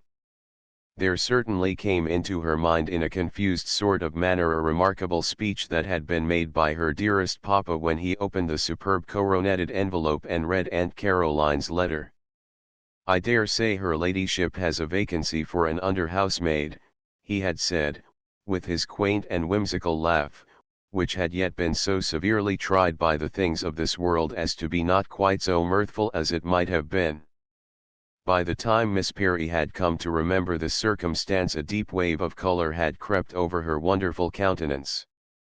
But hers was the temperament of a philosopher. Instead of suffering an agony of horrified embarrassment, as some young ladies might have done, she merely regarded her tea and hoped to receive an invitation to partake of bread and butter.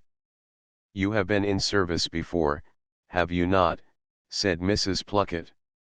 "Oh, no," drawled Miss Perry, finishing her cup of tea and looking as though she would like another. "I am afraid this is serious," said Mrs. Pluckett, with chilling dignity. "I have been misinformed." A pause ensued, in which Miss Perry hoped in vain for a little more refreshment. "It is an awfully nice day, isn't it?" said Miss Perry, conversationally. Mrs. Pluckett was too much preoccupied with the external aspect of the latest thing in housemaids to pay the least attention to the weather. "A mistake appears to have been made," said that lady, acidly.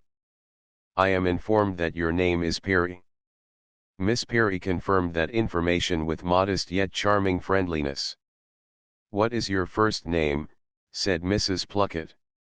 Miss Perry slowly opened her blue eyes to a width that was really extraordinary, and gave a wise little shake to her mane, which was the color of daffodils. "My name is Araminta," said she, with a drawl that was perfectly ludicrous, "but they call me Goose because I am rather a silly." Mrs. Pluckett sat bolt upright. Her countenance was the picture of horror. The latest thing in housemaids was too much for her. She flung up her gaunt arms with a tragic gesture.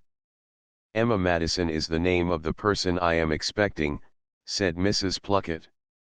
Really," said Miss Perry, who rolled her R's in an inimitable fashion. "A serious mistake has been made by somebody," said Mrs. Pluckett. "I am expecting a person of the name of Emma Madison, who has been under housemaid for 10 months in the service of the Duchess Dowager of Blankhampton." Really," said Miss Perry, whose azure orbs were fixed upon the teapot. Mrs. Pluckett renewed her scrutiny of this extraordinary housemaid. The battered straw hat or inverted vegetable basket, which sagged at the brim in an almost immoral manner, the hooded cloak, the wicker basket with string attachment, and the unprecedented display of ankle, came again within her purview. "This will never do," she remarked in much the same fashion that the Right Honourable Lord Jeffrey reviewed Mr. Wordsworth's poetry. "Tell me," said Mrs. Pluckett, austerely. "Where have you come from?" "My home is at Slocum Magna," said Miss Perry, dissembling her pride in that fact in an uncommonly well-bred manner. "Where, pray, is Slocum Magna?" "Slocum Magna," said Miss Perry, who was already marvelling in her slow-witted way at the consummate ignorance of London people, "is the next parish to Whittiford." "And where, pray, is Whittiford?" demanded Mrs. Pluckett. Miss Perry's wonderful blue eyes opened to their limit. Whittiford was the centre of civilization. It was the fixed standard by which the world itself was measured. Miss Perry slowly marshaled her battalions for a great intellectual display. "I started from Whittiford," said she, "at 9:15, and I got to London at 4. That makes nearly 7 hours by railway, and you have to change twice." During the pause which followed this announcement, Mrs. Pluckett grew very thoughtful indeed. Finally a clear conviction seemed to enfold her. "I am sorry," she said, "but I fear that an under-housemaid who is 6 feet high is out of the question. Her ladyship has a rooted objection to any kind of extravagance." Now, as I have said, Miss Perry was not in the least clever. The sum of her knowledge of the world had been acquired at the uncommonly rustic parsonage at Slocum Magna. She realized in her lethargic fashion that her Aunt Caroline was a very proud and unfeeling old woman, who had an odious way of treating her poor relations. Therefore, coming vaguely to discern that the situation in which she found herself must be very remarkable, a look of dismay began to settle upon her pink and white countenance. Mrs. Pluckett, observing it, was not disposed to be unkind. "You had better stay here tonight," said she, "and in the morning your fare will be paid back to Slocum Magna." At the mention of the blessed name of Slocum Magna the look of dismay lifted from the face of Miss Perry. But it was for a moment only. She remembered with a pang of sore distress that she had come all the way to London on a great mission. The ebbing fortunes of the parsonage were vested in her. When her dearest papa, whose trousers seemed to get shorter and shabbier every year, had watched her button a whole sovereign and 2 half-crowns and a third-class railway ticket into her glove on the down platform at Whittiford Junction, and he had kissed her on both cheeks, he said, "If it were not for Dickie and Charlie and Polly and Millie and Betty, we'd take precious good care that your Aunt Caroline did not rob us of the pick of the basket." Therefore, very slowly yet very clearly, her duty seemed to shape itself in her mind. "Oh, if you please," said she, "I don't think I want to go back to Slocum Magna. Perhaps I might speak to Aunt Caroline." "Aunt Caroline," said Mrs. Pluckett, with a puzzled air. She then remembered that although Mrs. Bateman, the cook, was called Hannah, as cooks always are, her real name was Caroline. "I was not aware," said Mrs. Pluckett, "that you were a niece of Mrs. Bateman's." Miss Perry was not aware of it either. A ray of intelligence percolated to that unsusceptible mind. All was explained. She had come to the wrong house. "Is this Mrs. Bateman's?" said she. "Certainly it is not Mrs. Bateman's," said Mrs. Pluckett, sternly, "but she lives here, of course. Perhaps you would like to see her." So much was Miss Perry mystified by this new turn of events that she was unable to say whether she would like to see Mrs. Bateman or not. In Mrs. Pluckett's opinion silence gave consent. She rang the bell and desired the immediate attendance of that lady. A portly, good-humoured dame of florid complexion and communicative manners made her appearance. "Mrs. Bateman," said Mrs. Pluckett, briefly, "I believe this is your niece."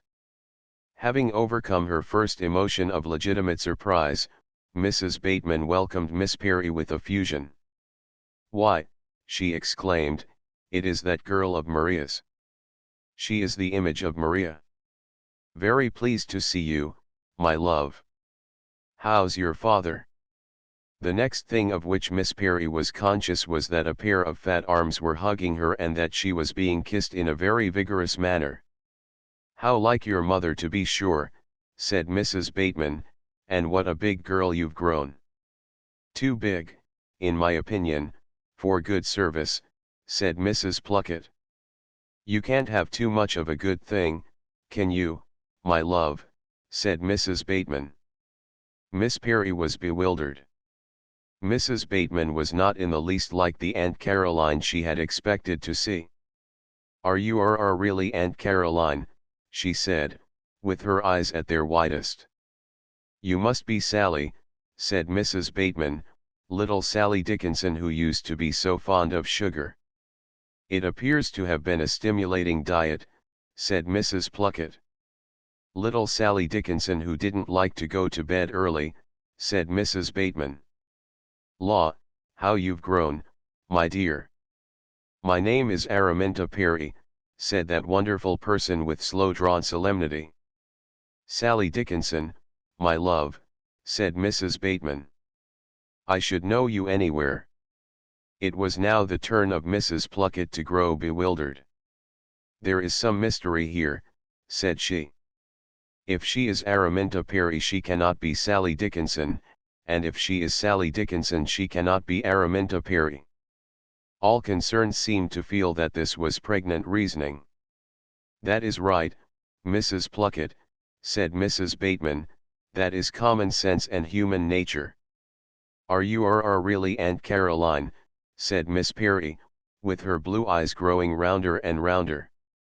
"Of course I am, my love," said Mrs. Bateman, affectionately, "and very proud to be the aunt of such a bouncing girl as you." It was left to the practical intelligence of Mrs. Pluckett to find the solution to the puzzle. "I presume," said she to Miss Perry with great severity, "that Bateman is the name of your Aunt Caroline." "Oh, no," said that featherbrain. "No," gasped Mrs. Bateman. "No," said Mrs. Pluckett, with great sternness. "Then what, pray, is the name of your Aunt Caroline?" The fair Araminta knitted her brows. Was there ever anything so unlucky? The name of her august relation had passed clean out of her head. "I don't remember," drawled Miss Featherbrain, in the throes of a considerable mental struggle. "You don't remember," said Mrs. Pluckett. "Upon my word." Mrs. Pluckett and Mrs. Bateman subjected Miss Perry to a prolonged scrutiny. "There," said Mrs. Bateman, triumphantly, "it is just as I said. She is Sally Dickinson." "Try to remember the first letter of your aunt's name," said Mrs. Pluckett, in a tone which frightened Mrs. Bateman, but which seemed to make no particular impact upon Miss Perry. That featherbrain mustered all her battalions to wage Herculean warfare. She knitted her brows and clasped her wicker basket still more firmly. In the process of time, as was only to be expected after such a stupendous display of mental energy, an inspiration came to her. "She's the Countess of something." Mrs. Pluckett sat bolt upright, as if moved by an invisible spring. "The Countess of something," said she. Upon one side of her face was incredulity, upon the other was dismay. She then looked at Mrs. Bateman blankly. "The Countess of Crookherne," said Miss Featherbrain, with an air of triumph. Mrs. Bateman gave a little howl. "Oh Lord," she cried, "haven't I just put my foot in it? It means a month's notice." Mrs. Bateman simply turned and bolted. Mrs. Pluckett, as became her exalted position, was of stouter fibre. "Miss Perry," said she, with a dignity that was really admirable, "I apologize for a most unfortunate mistake. I regret it exceedingly. I hope you will be so kind as not to mention the matter to her ladyship." "Not at all," said Miss Perry, with charming amiability. Mr. Marchbanks was promptly summoned. "A most unfortunate mistake has been made, Mr. Marchbanks," said Mrs. Pluckett to that ambassador. "Miss Perry is her ladyship's niece." To say that a feather would have knocked Mr. Marchbanks over is to state the case lightly. Yet even in the depths of his consternation he directed a glance of solemn unbelief at the preposterous hat. "Announce Miss Perry's arrival to her ladyship," said Mrs. Pluckett, "but do not mention anything else." Mr. Marchbanks was besieged with doubt as he made his way to the blue drawing-room. In spite of Mrs. Pluckett's sensational statement, incredulity still reigned in his mind. It was possible that a hideous error had been committed, and yet in the ripeness of his judgment he clearly foresaw the possibility of committing another. He had Mrs. Pluckett's authority that the nondescript creature who had come with a cord box in a four-wheel cab, who wore an unseemly hat, unmentionable gloves and boots, and who had attempted to shake hands with him, was her ladyship's niece, but all the same he had his own opinion. Mr. Marchbanks entered the blue drawing-room on the horns of a dilemma. It was difficult to know what line to take. He was glad to observe that her ladyship was alone with her gentlewoman. They were engaged in a game of piquet, and the gentlewoman was just about to be Rubiconned, an indignity she suffered on an average 3 times a day.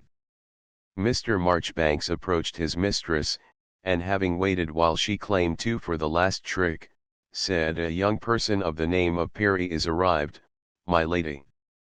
Her ladyship looked at Mr. Marchbanks bleakly. "What is that to do with me?" she said. It would seem that for the moment the name of Perry had passed as completely out of her head as though it had never been in it, and the question she had put to Mr. Marchbanks was precisely the one that diplomatist desired her to answer herself. "She appears to have business with your ladyship," said he. "Very odd," said his venerable mistress. "A young person of the name of Perry." And then quite suddenly a light dawned upon her. "Of course," she said to her gentlewoman, "I had forgotten. That girl of Polly's." Like a hawk she swooped down upon the luckless Mr. Marchbanks. "Tell me, Marchbanks," she said, "what you mean precisely by a young person of the name of Perry. Do you wish to infer that she is not a lady?" It was as tight a corner as Mr. Marchbanks had ever been in. Yet he yielded to none in professional wisdom. "I don't wish to infer, your ladyship, that she might not be a lady," said Mr. Marchbanks, cautiously. "It appears to me, Marchbanks," said his venerable mistress, "that you are getting too old for your place. I will see my niece, Miss Perry." "Thank you, my lady," said Mr. Marchbanks, with a bead of perspiration upon his forehead. Chapter 6 Unwarrantable Behavior of Tobias. The old lady sat very upright to receive her niece. It is regrettable to have to state that a subtle air of triumph was hovering around Mr. Marchbanks as he announced Miss Perry. For that irresponsible person still retained her hooded cloak, the preposterous hat was there in all its naivete, her frock looked more shrunken and her cobbled boots more conspicuous than ever, and in her left hand the wicker basket tied with string was very firmly borne. The old lady mounted her eyeglass as a preliminary measure. She gazed at her protégé with a resolution that was almost awful. But it took more than this to defeat Miss Perry. "Oh, how do you do?" said that irresponsible person, coming forward and completely enveloping the old lady and her gentlewoman in a most gracious beam. "I hope you are quite well." The presiding genius of the blue drawing-room looked Miss Perry up and looked Miss Perry down, from the crown of the luckless hat to the solace of the cobbled boots. At a disdainful leisure the Amazonian proportions, which the general inadequacy of the outgrown garments seemed to accentuate, sank into the ruthless critic. The grim old mouth relaxed in frank astonishment. "Dear me," it said, "how uncomfortable." Miss Perry was not really abashed, although the turban, the eyeglass, the ebony cane, the hawk-like features, and the general day of judgment demeanor certainly gave pause to that feather brain. At least, she opened her blue eyes very wide and gripped her wicker basket very firmly. The old lady's truculent gaze fell upon that unfortunate accompaniment. "What, pray, is that contrivance?" she demanded. Miss Perry tucked the wicker basket under her arm. "Oh, if you please, Aunt Caroline," said she, with a drawl that was really irresistibly foolish, "this is Tobias." "Tobias," said the old lady, suspiciously. "Who, pray, and what, pray, is Tobias?" Perhaps it is right to mention that the old lady was not alone in her suspiciousness. It was shared by Ponto. That overfed quadruped, having made a very good luncheon indeed, was curled up at the feet of his mistress. Yet at the mere mention of Tobias, whether by an association of ideas, or by a process of mental telepathy peculiar to the dumb creation, I am not prepared to say, but Ponto began to grow decidedly restless. "I trust," said the old lady, viewing the wicker basket with an increasing disfavor, "that Tobias is not any kind of an animal." As if to corroborate his mistress, Ponto opened his eyes and began to grow uncommonly wide awake. "Tobias is just a sweet," said Miss Perry, with a charming air of reassurance. "He is just an old precious." The old lady looked so positively arctic as she addressed the custodian of Tobias that both Miss Burden and Mr. Marchbanks were chilled to the marrow. "If Tobias is a living thing," said the old lady, "and I have every reason to believe that it is, I forbid it the blue drawing room. And I consider it an act of gross impertinence." However, before the old lady could conclude a speech which was intended to exterminate both Tobias and his custodian, there befell a most melancholy occurrence. Whether Tobias, growing incensed at his excommunication, became violent in his basket, or whether his custodian was so much distressed thereby as to relax her hold upon it, will never be known with any degree of certainty. But what happened was this. Right in the middle of the old lady's ruthless deliverance upon the subject, the wicker basket fell with a thud onto the Persian carpet. At the same instant the lid fell off in the most dramatic manner. 2 yellow shin pads, which had seen service in the hockey field, and a long, lean brown body flew out together. Miss Burden screamed, and incredible as it may appear, Ponto shot straight up the window curtains, and feeling dear life to be at stake balanced himself very precariously upon the pole at the top. Miss Burden approached the verge of hysteria. Mr. Marchbanks seemed overwhelmed. As for the custodian of Tobias, she picked up the yellow shin pads with spacious and charming unconcern, quite as if nothing had happened. The old lady's nerves were undoubtedly shaken, all the same she retained the perfect command of a lively and vigorous self-possession. She gathered her black silk dress about her, and poised her ebony walking stick determinately, and then she stormed. "What is it?" she demanded. "Is it a snake?" Miss Burden screamed. Miss Perry replaced the yellow shin pads in the wicker basket with a leisureliness which was highly reassuring. "Speak, girl," stormed the old lady. "I repeat, what is it? If you have dared to introduce a reptile into my drawing room, you shall both leave this house immediately." Even this decree did not perturb Miss Perry. She still preserved her constitutional obliviousness to anything in the nature of commotion. "Oh no, dear Aunt Caroline," she drawled. "Tobias is not a snake. He is only a ferret." The old lady snorted blood and fire. "A ferret," she stormed. "I positively forbid ferrets in my drawing room. Marchbanks, remove it immediately, and then have the goodness to fetch down Ponto from the curtain pole." Now, although Mr. Marchbanks was a strong, silent man, he did not quite know how to grapple with the situation. To begin with, although his experience of men and things was very wide, it has to be confessed that he had never handled a ferret in his life. And, again, it was not easy to know where Tobias had got to. "Remove it immediately," stormed the old lady.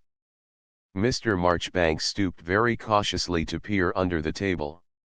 To his infinite relief, Tobias was not there.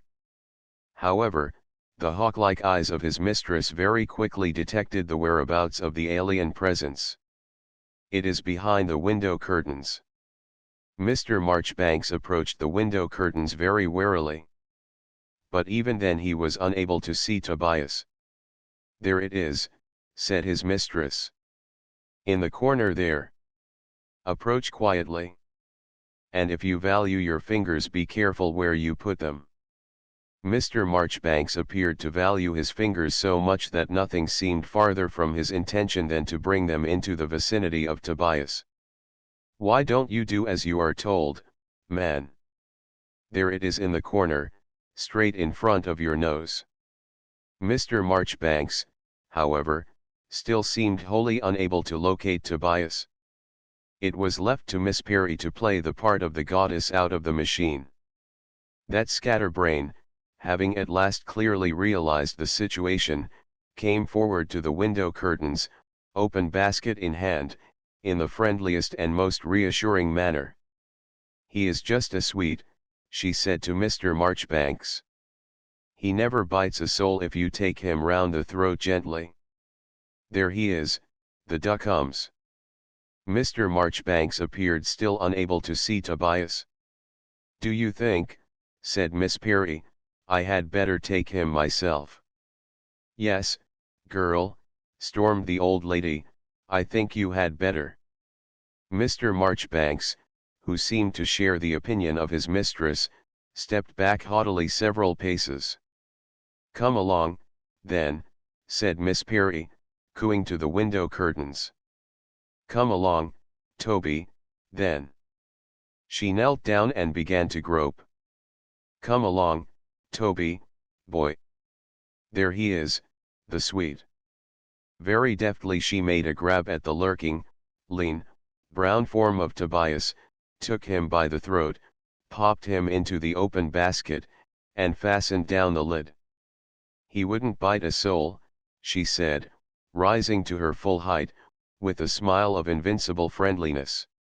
"He is just a precious." "Carry it into the hall," cried the old lady. "Marchbanks, fetch down Ponto." Poised very insecurely upon a chair, Mr. Marchbanks found it not altogether easy to induce Ponto to quit his place of refuge. At length, however, he was able to restore the quivering quadruped to his mistress. In the meantime Miss Perry, with affectionate pride, had carried the wicker basket into the hall. "Burden," said the old lady, truculently, "that girl ought to be flogged."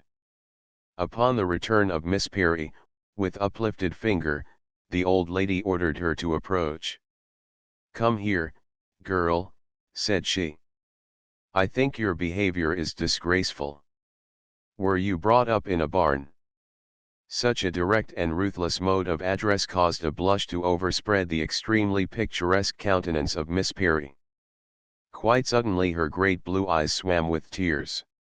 "Tobias did not mean any harm," said she. "He is such a sweet. It was not his fault that I dropped the basket."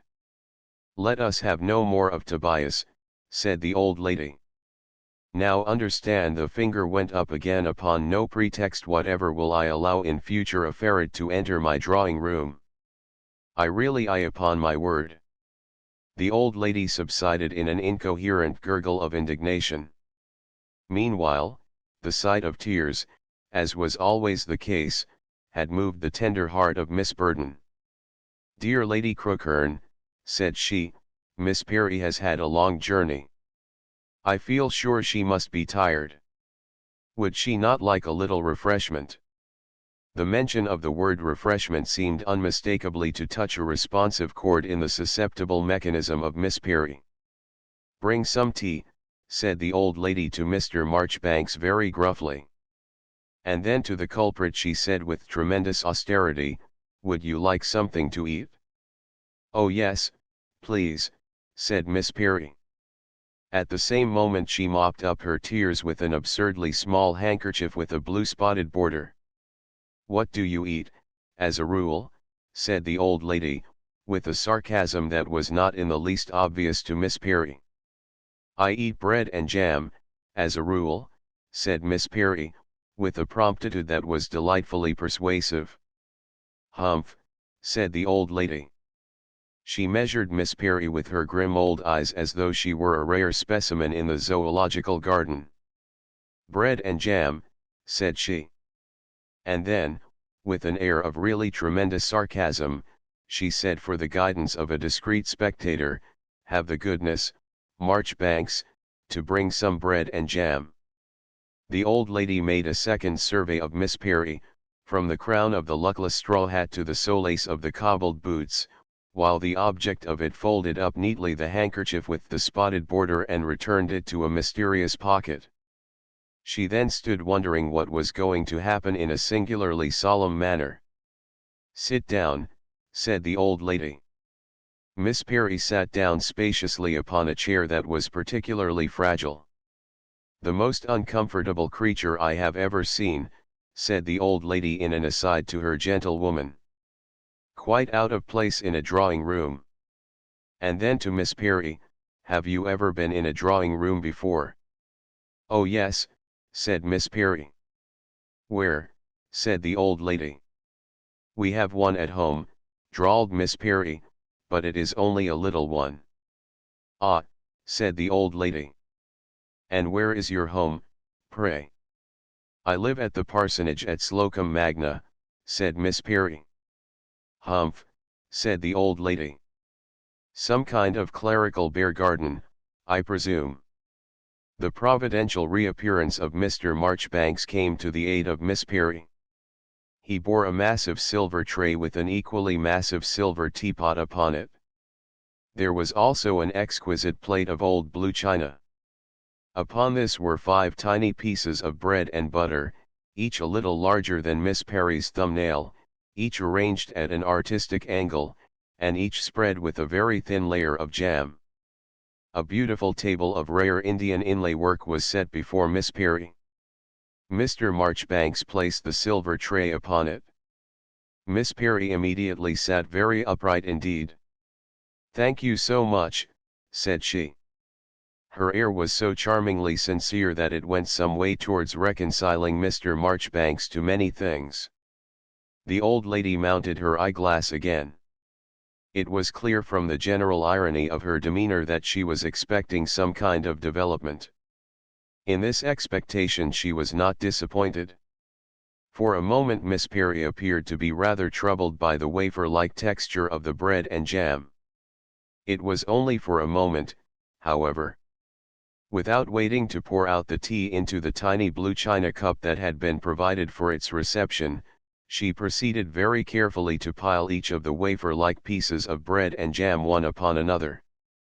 These by their united efforts having become a tolerable-sized morsel, Miss Perry opened her mouth with pensive deliberation, and placed therein gently but firmly the 5 pieces as one. If there is a combination of words in the English language which can express the manner in which the old lady turned to meet the half-frightened gaze of her gentlewoman, it is certainly not in the possession of her biographer. Miss Perry, however, masticated her morsel with superb unconcern. "Burden, have the goodness to ring the bell," said the old lady, with formidable politeness. Mr. Marchbanks entered. As a preliminary measure his mistress fixed that diplomatist with her eye. She literally dared him to move a muscle. "Marchbanks," said she, "have the goodness to bring another plate of bread and jam." Mr. Marchbanks made a bow worthy of a reception at the Foreign Office. "Thank you so much," said Miss Perry. The old lady turned to Miss Perry, who appeared to be stimulated by the morsel she had eaten, and even more so by the prospect of another. "By the way," said the old lady, "where is Slocum Magna?"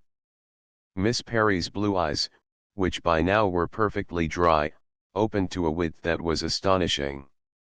The ignorance of London people was really very remarkable. "Slocum Magna is the next village to Whittleford," said Miss Perry.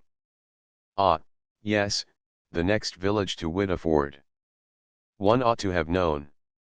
The manner in which Miss Perry strove to extenuate the painfully obvious ignorance of her august and formidable relation was really a triumph of good breeding. "They haven't quite got the railway at Whittleford yet, don't you know," said Miss Perry, "but it is only 3 miles away, of course." "The railway is only 3 miles away, of course," said the old lady, assenting with a grim chuckle. The arrival of the second relay of bread and jam imposed silence upon Miss Peary. The faithfulness with which it was dealt with was quite equal to that previously displayed.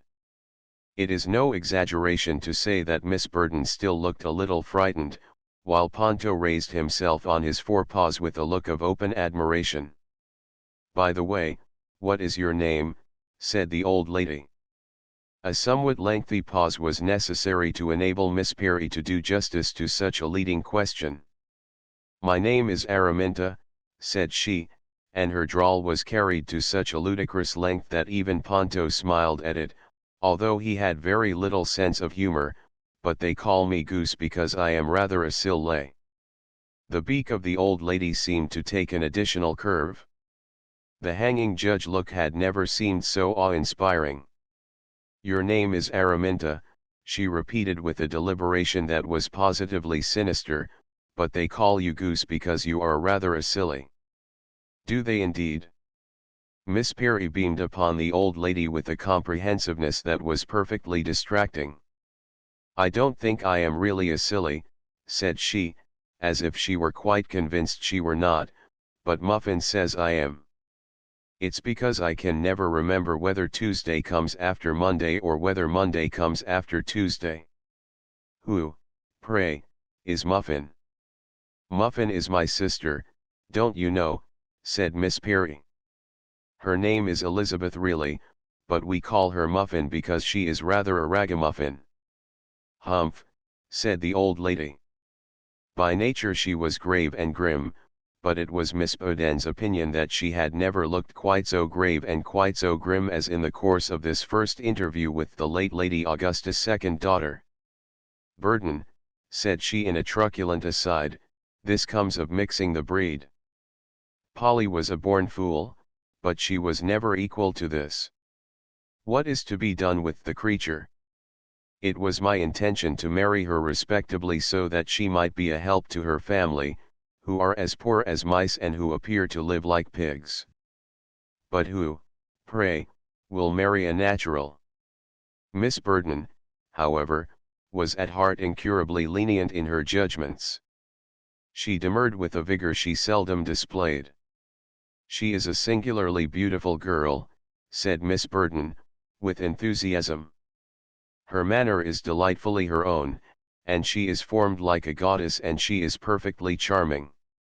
"Faugh," said the old lady, ruthlessly. "Burden, you are a born fool. The creature is an idiot. Look at her now." Miss Peary had renounced her chair for political reasons. She was sitting now in the middle of the sofa. Her lips were slightly parted and one finger was unmistakably in her mouth. Her great blue eyes were gazing far away into vacancy. Also they appeared to be slightly moist. The fact was that at that moment Miss Peary was back at the parsonage at Slocum Magna. Her sister Polly was pouring out tea for 7 in really sensible cups, and Miss Peary herself was occupied in carving a piece of bread according to her personal fancy. At the parsonage it was the very rational rule always to cut your own bread and spread your own jam, both of which, being made at home, were among the very few things of which you could have as much as you wanted. It was doubtless an unfortunate moment for the higher criticism to observe Miss Peary. "An extraordinary creature," said the old lady. "I am reminded of someone," said Miss Burden, "yet I cannot think who it can be. It is somebody who is celebrated." "That abandoned straw hat," said the old lady. "It appears to have been originally used for carrying vegetables." "She reminds me of someone," said Miss Burden, plaintively. "Who can it be, I wonder?" And then the unexpected happened. Mr. Marchbanks announced, "The Earl of Sheridan." Chapter 7. A throwback Sheridan entered, bearing a small parcel, with a certain ostentation. "Caroline," said he, "as I was coming out of Truffit's I remembered that for the first time in 40 years I had forgotten to give you a present on your birthday. Last year I gave you a Bible. This year I have brought you this." He cut the string of the parcel, and handed the present to Caroline Crookhern. With a grim, but not ungrateful, inclination of the second-best turban, the recipient began to relieve the present of its numerous trappings. A small but expensive hand-glass was exposed to view. "Thank you, Sheridan. A very charming present. I hope it pleases you, my dear Caroline," said Sheridan, with quite the bel air. "You have so long defied time that I felt a memento of his impotence might appeal to you." "Thank you, Sheridan," said the redoubtable Caroline. "It is very kind to remember an old woman." "A woman is as old as she looks," said Sheridan, "as Byron says." Byron. I ascribe every truism to Byron. It confers a factitious importance, which at the same time is perfectly safe. Everybody pretends to have read Byron, yet nobody has. Burton has read him, I believe. Miss Burton sighed romantically. Lord Sheridan shook his finger at Miss Burton with arch solemnity. "No boy under the age of 20 should be permitted to smoke cigarettes," said he. "And no woman under 40 should be permitted to read Byron." Caroline Crookhern snorted. "By the way," said Sheridan, "now I am here, I must pay homage to my Duchess." He took a half-turn in the direction of the sofa. Miss Perry was still seated upon it in her pensive attitude. She was still gazing into vacancy, and she was somewhat in the shadow. Immediately to the left of Miss Perry, intervening between her and Aunt Caroline, was the object that claimed for the moment the whole of Sheridan's attention. Rightly so, indeed, for it was nothing less than one of the world's masterpieces. It was a full-length portrait in a massive gilt frame, a truly regal canvas in the full meridian splendor of English art. Under the picture, in bold letters, was the magic legend, "Araminta, Duchess of Dorset, by Gainsborough." Araminta, Duchess of Dorset, was a young girl in her teens, in an inordinately floppy hat of the period. Her countenance, ineffably simple, was a glamour of pink and white, her lips were slightly parted, the wonderful blue eyes were gazing into vacancy, and one finger was unmistakably in her mouth. Sheridan, having fixed his glass with some elaboration, slowly backed a few paces, and yielded to the pose he always affected in the presence of this noble work. In silence he stood to absorb the poetry, the innocence, the appeal of youth. He sighed profoundly. "Caroline," he said, "I would give a whole row of Georgiana Devonshires for this. In my humble judgment it has never been equalled." "Grandmamma Dorset wears well," said Caroline, with a grim chuckle. "It ought to be called simplicity, it ought to be called innocence. Upon my word of honor, Caroline, I always feel when I look at the divine Araminta that I want to shed tears." Caroline Crookhern snorted. "Sheridan," said she, "I have noticed that when a man begins life as a cynic he invariably ends as a sentimentalist." "Caroline," said her old friend, sighing deeply, "you are a pagan. You have no soul." "Burton has a soul," said the contemptuous Caroline. "In my opinion she would be better without it." "How ironical it is," said Sheridan, "that you, who distrust art so profoundly, should have such a masterpiece in your drawing room. I am given to understand that a committee would like to buy it for the nation," said the owner of the masterpiece, with a gleam of malice. "Caroline, you promised years ago that if the time ever came when money could buy Araminta she should go to Sheridan House. Well, the time has not come yet. When it does come, I shall hold you to your promise." While Sheridan continued his examination of Gainsborough's masterpiece, Caroline Crookhern said to her gentlewoman Burton, "Get my spectacles." Sheridan turned away from the picture at last. Naturally enough his gaze alighted on the sofa. Sitting in the center thereof was the wonderful Miss Perry. She was still at Slocum Magna. She had got to her third slice of bread and jam. Polly was pouring out a second sensible cup.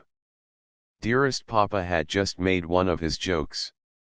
Charlie and Millie were conducting an argument as to who was entitled to the cake with the currants in it. Miss Perry's blue eyes were unmistakably moist, and although she was not actually sucking her finger, there could be no doubt that at any moment she might begin to do so. And the inverted vegetable basket that crowned her seemed to flop more than ever. It was no wonder that Sheridan gave a little exclamation. A lover of beauty in all its manifestations, he had an eye for nature as well as for art. And here, side by side with Gainsborough's masterpiece, making due allowance for a number of trifling details which did not in the least affect the subject, was an almost exact replica of that immortal work.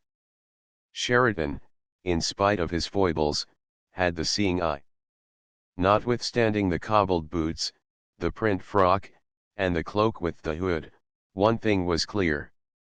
Here was Araminta, Duchess of Dorset, in the flesh. He swung round to his old friend with the glass leaping out of his eye. "Caroline," he cried, a throwback. That old woman gazed through her spectacles at the occupant of the sofa. Miss Perry, still at Slocum Magna, was debating seriously whether a fourth slice of bread and jam was within the range of practical politics. "Sheridan," said Caroline, coolly, "I believe you are right." Surprise and enthusiasm began to work great havoc with the amateur of the fine arts.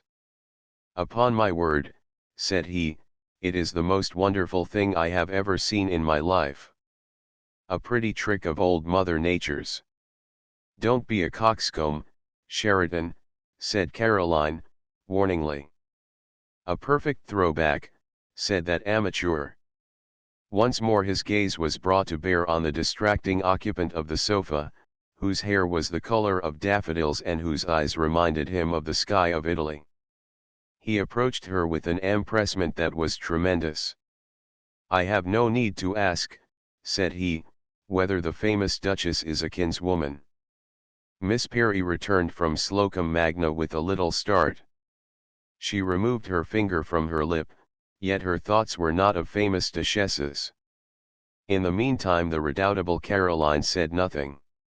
All the same she was watching everything with those relentless eyes of hers. Miss Perry exhibited neither surprise nor embarrassment at being summoned so peremptorily from Slocum Magna by such a magnificent specimen of the human race.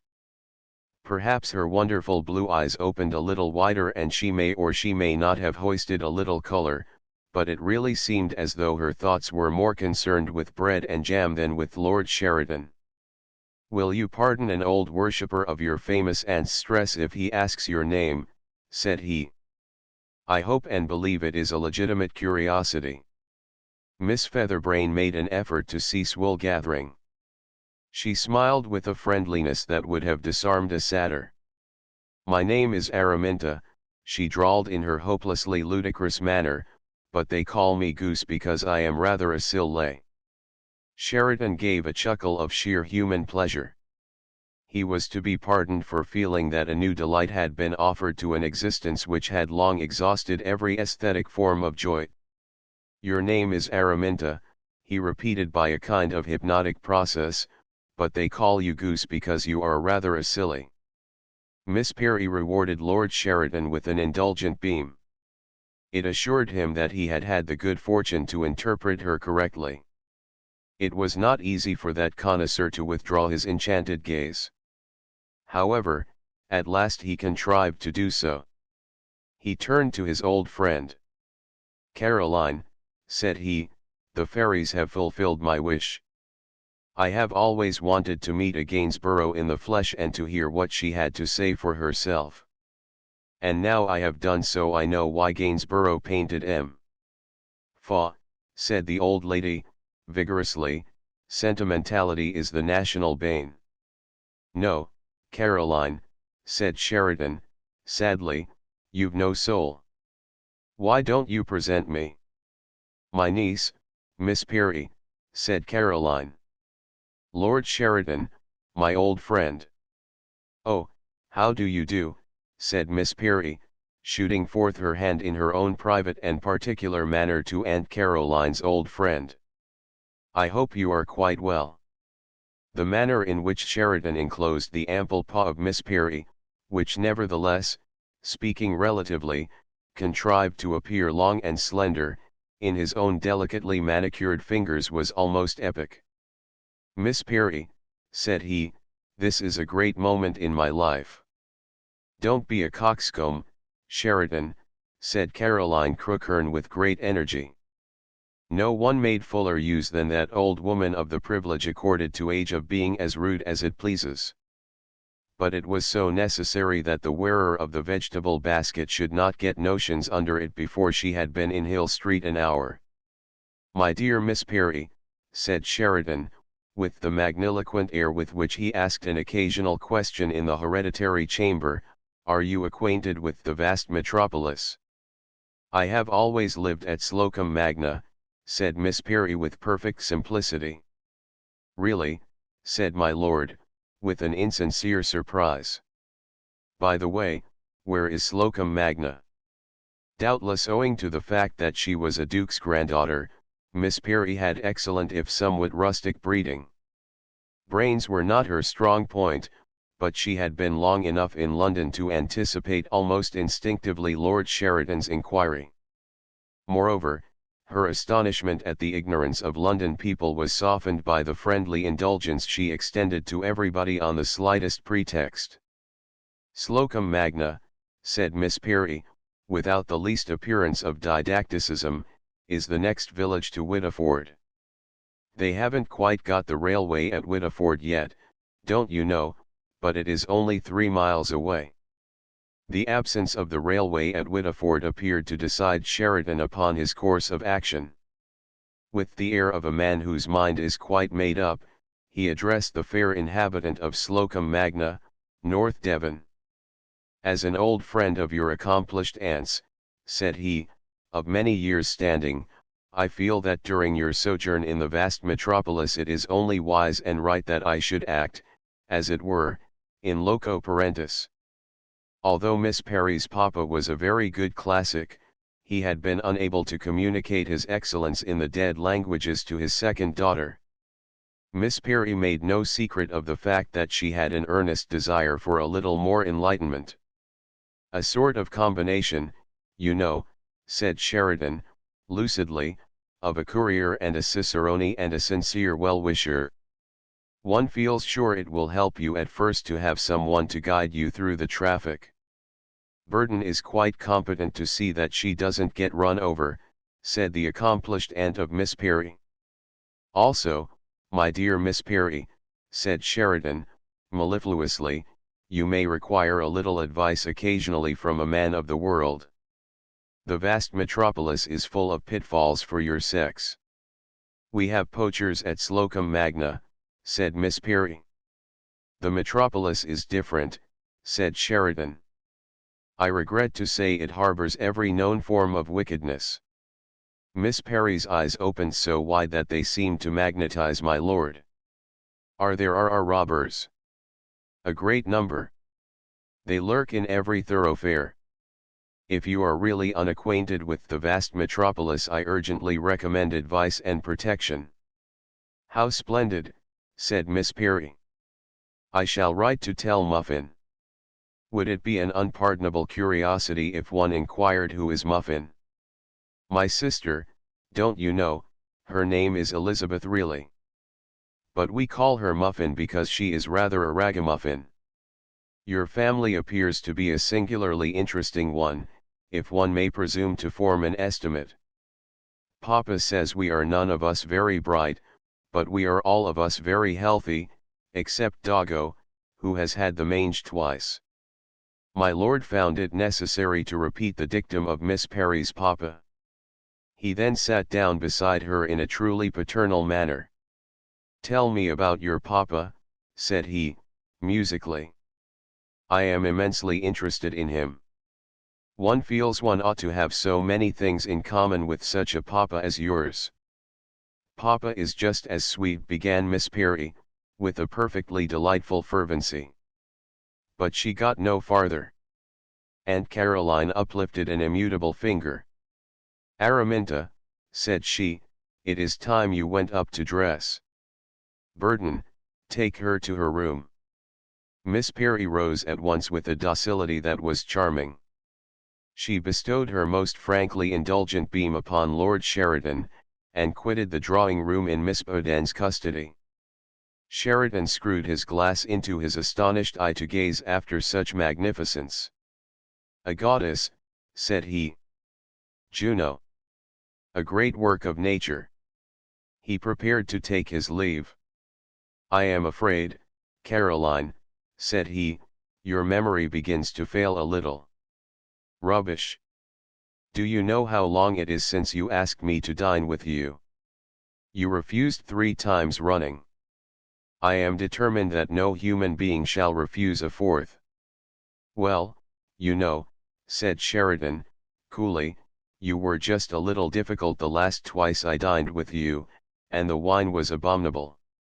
And with all that excellent claret that you have, and that 63 port, and that really priceless Madeira, really, Caroline, considering what your cellar can do if it chooses, the wine was unpardonable. Still, I am in no sense a vindictive man. I'll dine with you this evening. Thank you, Sheridan, said Caroline, dryly. 8 o'clock. 8 o'clock. My lord took his leave with a jauntiness that recalled the vanished era of his youth. 2 hours later the noble earl was back in Hill Street. He looked particularly so in the choicest of evening clothes. They fitted his corseted form to perfection. Where is the fair Miss Araminta? Said he, yielding his arm to his hostess. My niece is dining upstairs this evening, said Caroline Crookhern. Profoundly distrusting the appearance of the sherry and the claret, the guest made a modest demand for whiskey and soda. The fare was scanty, but what there was of it was not ill-cooked. Also Caroline was not so tiresome as he had anticipated. Doubtless she was a little exhilarated by the doings of the day. She was a very sharp-witted old woman. Her shrewdness had already foreseen that the appearance of a highly original niece in a somewhat moribund menage might bring renegades back to Hill Street craving pardon. A glimpse of the immediate future was afforded by the spectacle of a peculiarly spick and span Sheridan seated between Miss Burton and herself. The turn of events lent an old-time pungency to what had once ranked as the most malicious tongue in London. Upon my honor, said the enchanted guest, my dear Caroline, you are quite at your high water mark this evening. Caroline valued that kind of compliment, and she acquiesced in it grimly. Sheridan's remark was quite sincere, and in order to attest his bona fides he told a story that caused Miss Burton to spill the salt, while only the intervention of a miracle averted a more signal disaster to the claret. Sheridan was duly rewarded. By the time they had got to the mahogany, Caroline Crookhern was a stickler for old fashions. The hostess said in an aside to Mr. Marchbanks, the Madeira and the 63 port wine. There can be little doubt that Sheridan was sustained throughout a not particularly exhilarating function by the hope of seeing the peerless Miss Araminta in the drawing-room afterwards. In this, however, he was disappointed. The tardy minutes passed, but Miss Araminta did not appear. At last in desperation he was moved to inquire where hides the reluctant fair. Speak English, Sheridan. The adorable Miss Perry. The creature is in bed, said Caroline, incisively. It is a long journey from Slocum Magna for a growing girl. Is one given to understand that she made the whole journey in a single day? In something under 24 hours, I believe, said Caroline. Express trains travel at such a remarkable rate in these days. In the circumstances there was only one thing for Sheridan to do, and this he did. He took his leave. In the privacy of his hansom on the way to the Gaiety Theatre he ruminated exceedingly. That old woman, he mused, has got all the trumps in her hand again.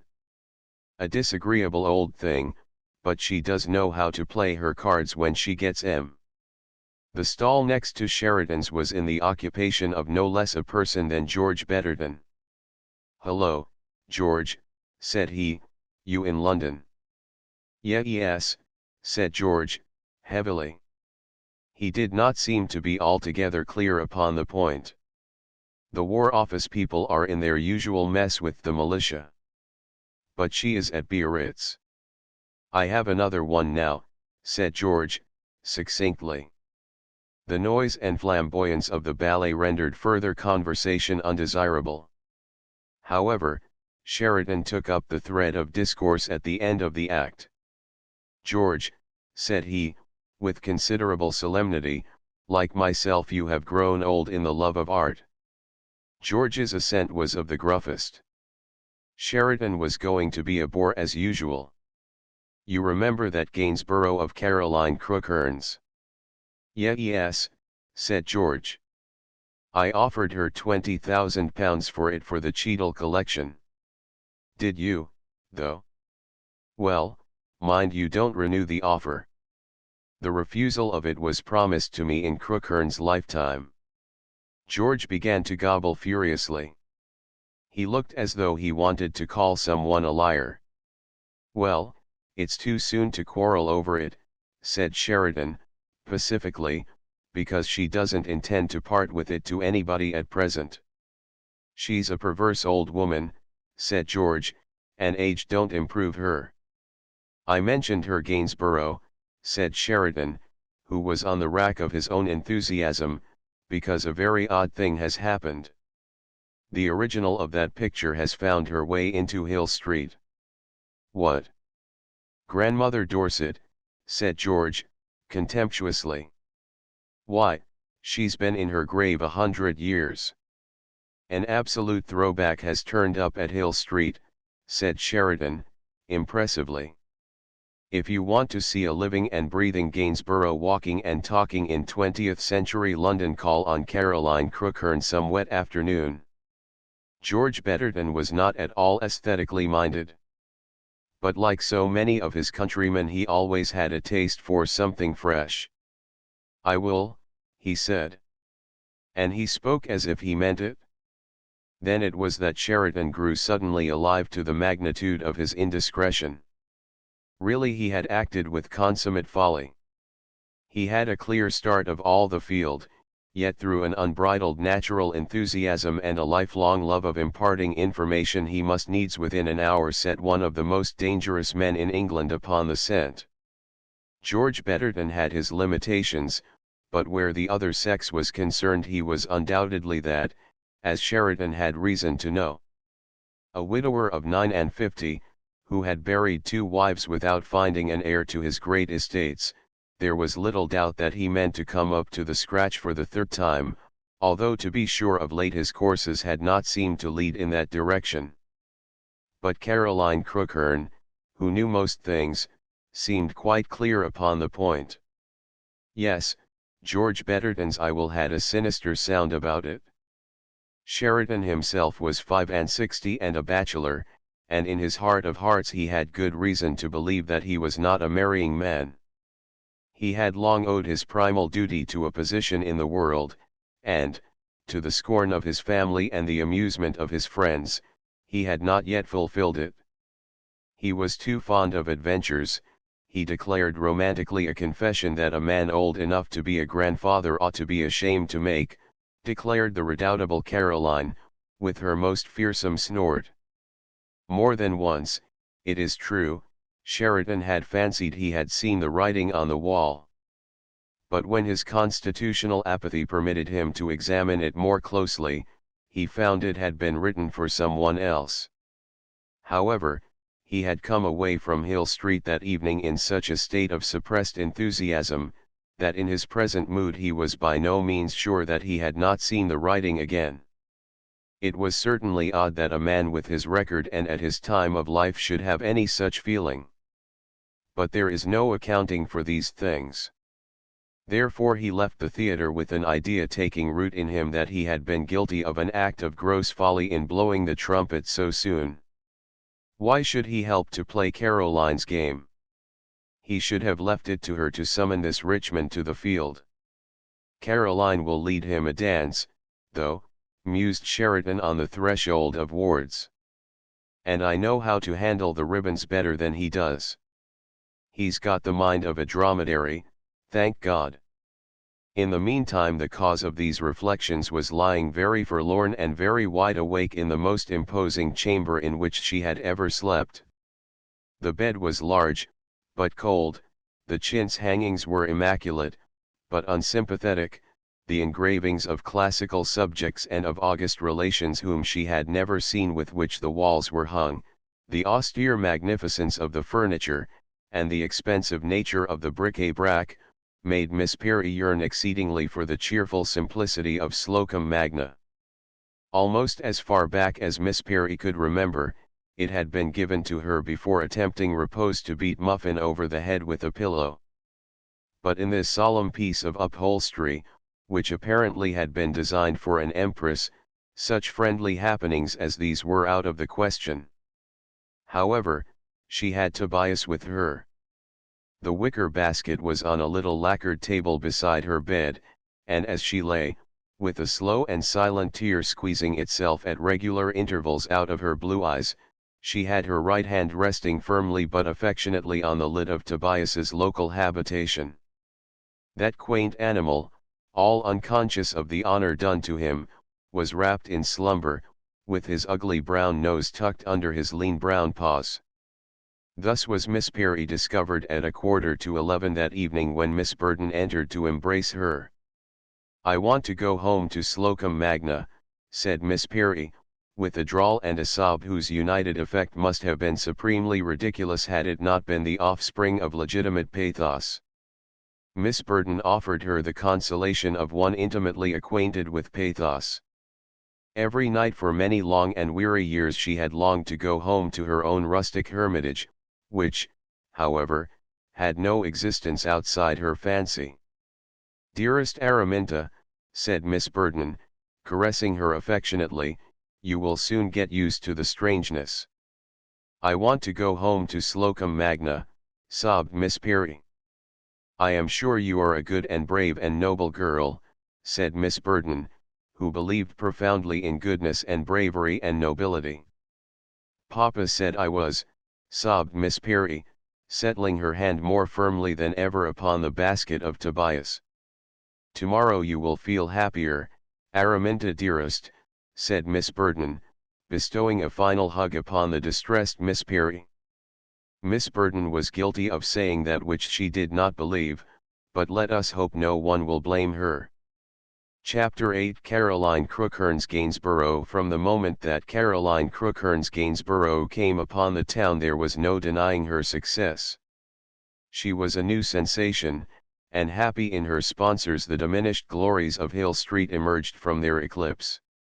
If old Lady Crookhorn derived a grim satisfaction from the absolute possession of the 9 days' wonder, Sheridan was one of the proudest and happiest men in London. He took to himself the whole merit of the discovery. "I assure you," he declared to a circle of the elect, "that blind old woman would never have seen the likeness. It was quite providential that I happened to look in and point it out." In matters of art Sheridan's taste was really fastidious. And in addition to his other foibles no man was more susceptible to beauty. Every morning for a week he called at Hill Street, to view his discovery more adequately in the full light of day. It was in vain, however, that he tried to surprise her. She was kept very close. For one thing the creature had positively no clothes in which to submit to the ordeal of the public gaze.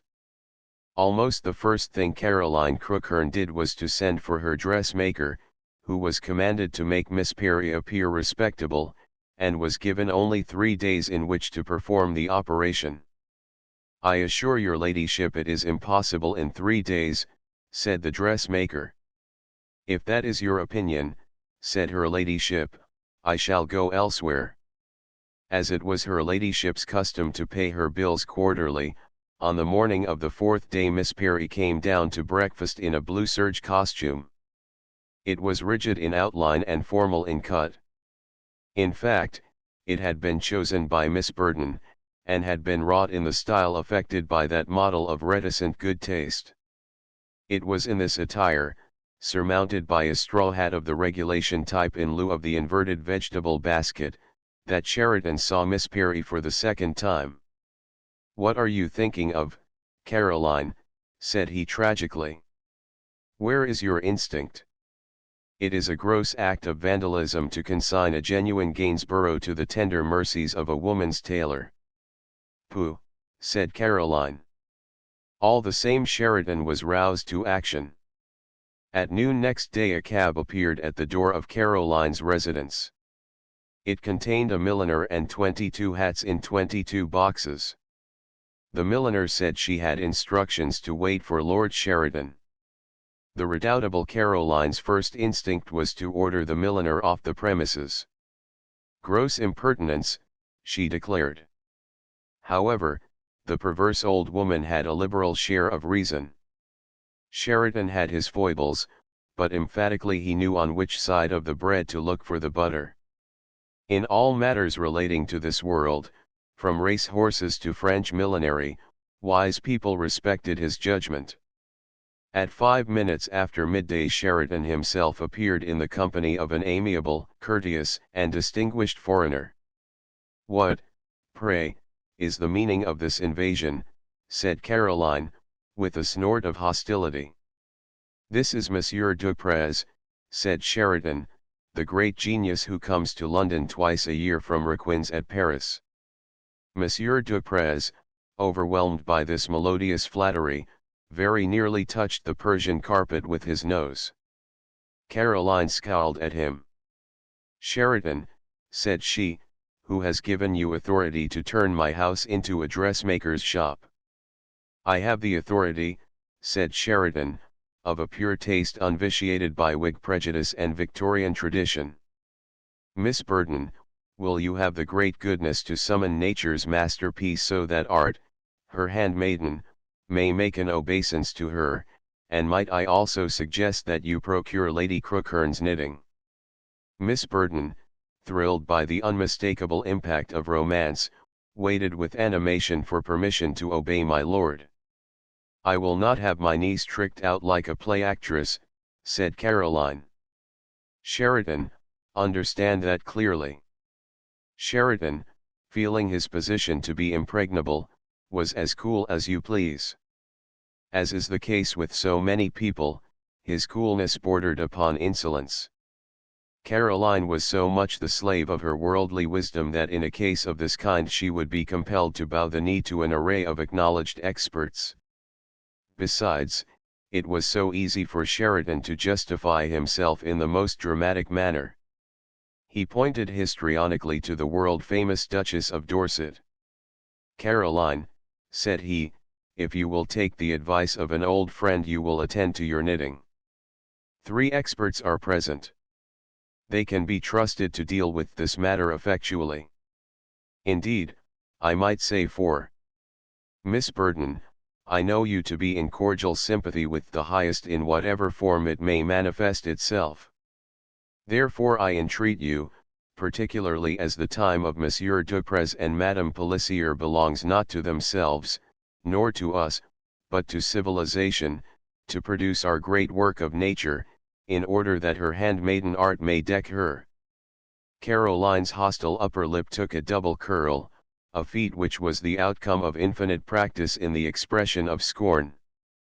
"I hope you will not put ideas into the creature's head, that's all," said she. "Fortunately she is such a born simpleton that it is doubtful whether she is capable of retaining any. Burton, you may fetch her."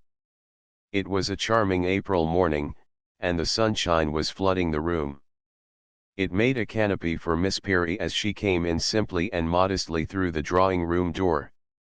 At once it challenged that wonderful yellow mane of hers that was the color of daffodils, which on its own part seemed to reciprocate the flashing caresses of the light of the morning.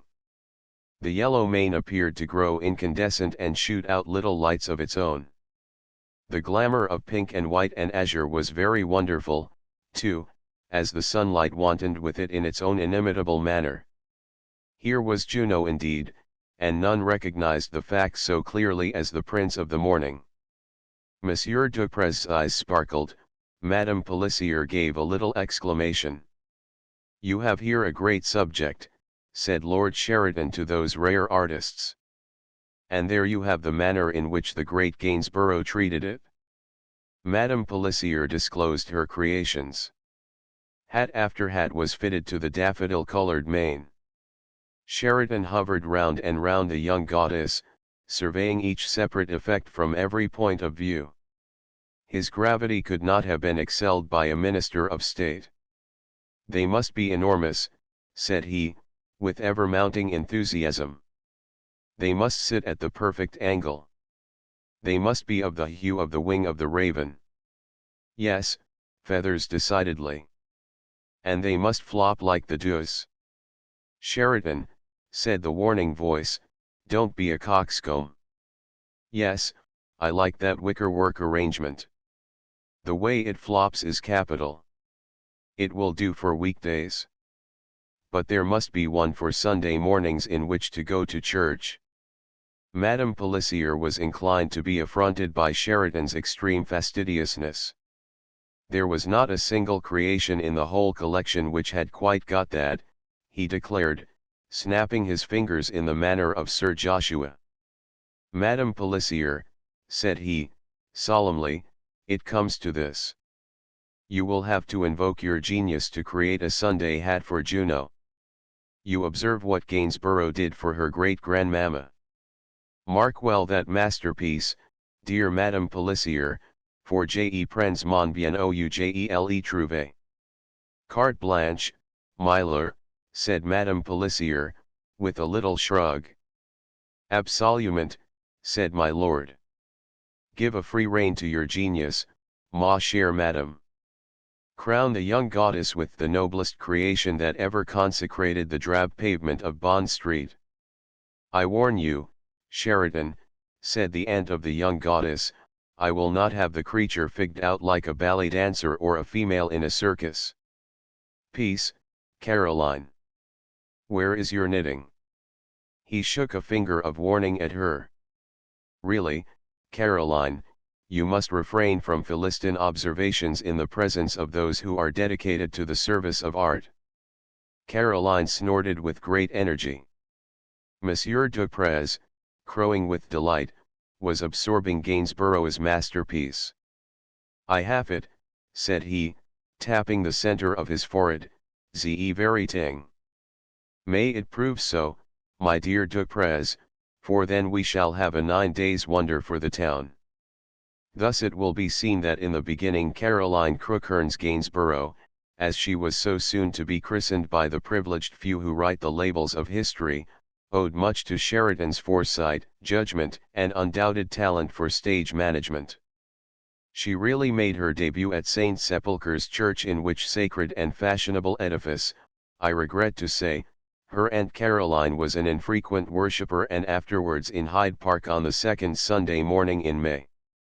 At least a fortnight before the great occasion Sheridan had declared his intention to the powers that obtained in Hill Street of making Miss Perry known to London on the first really bright and warm Sunday morning that came along.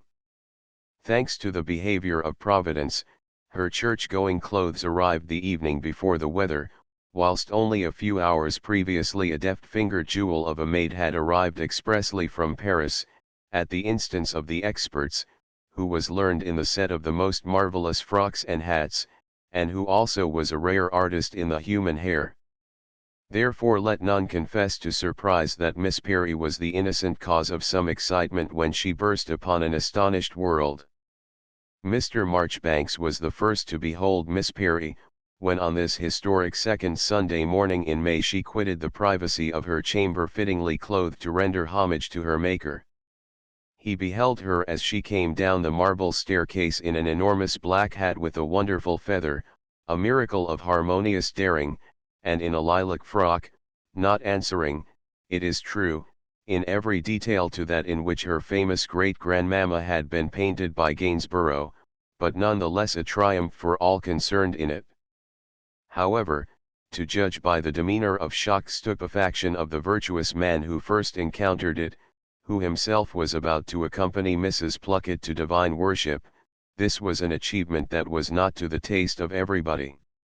In the opinion of Mr. Marchbanks it might be magnificent, but it was not religion.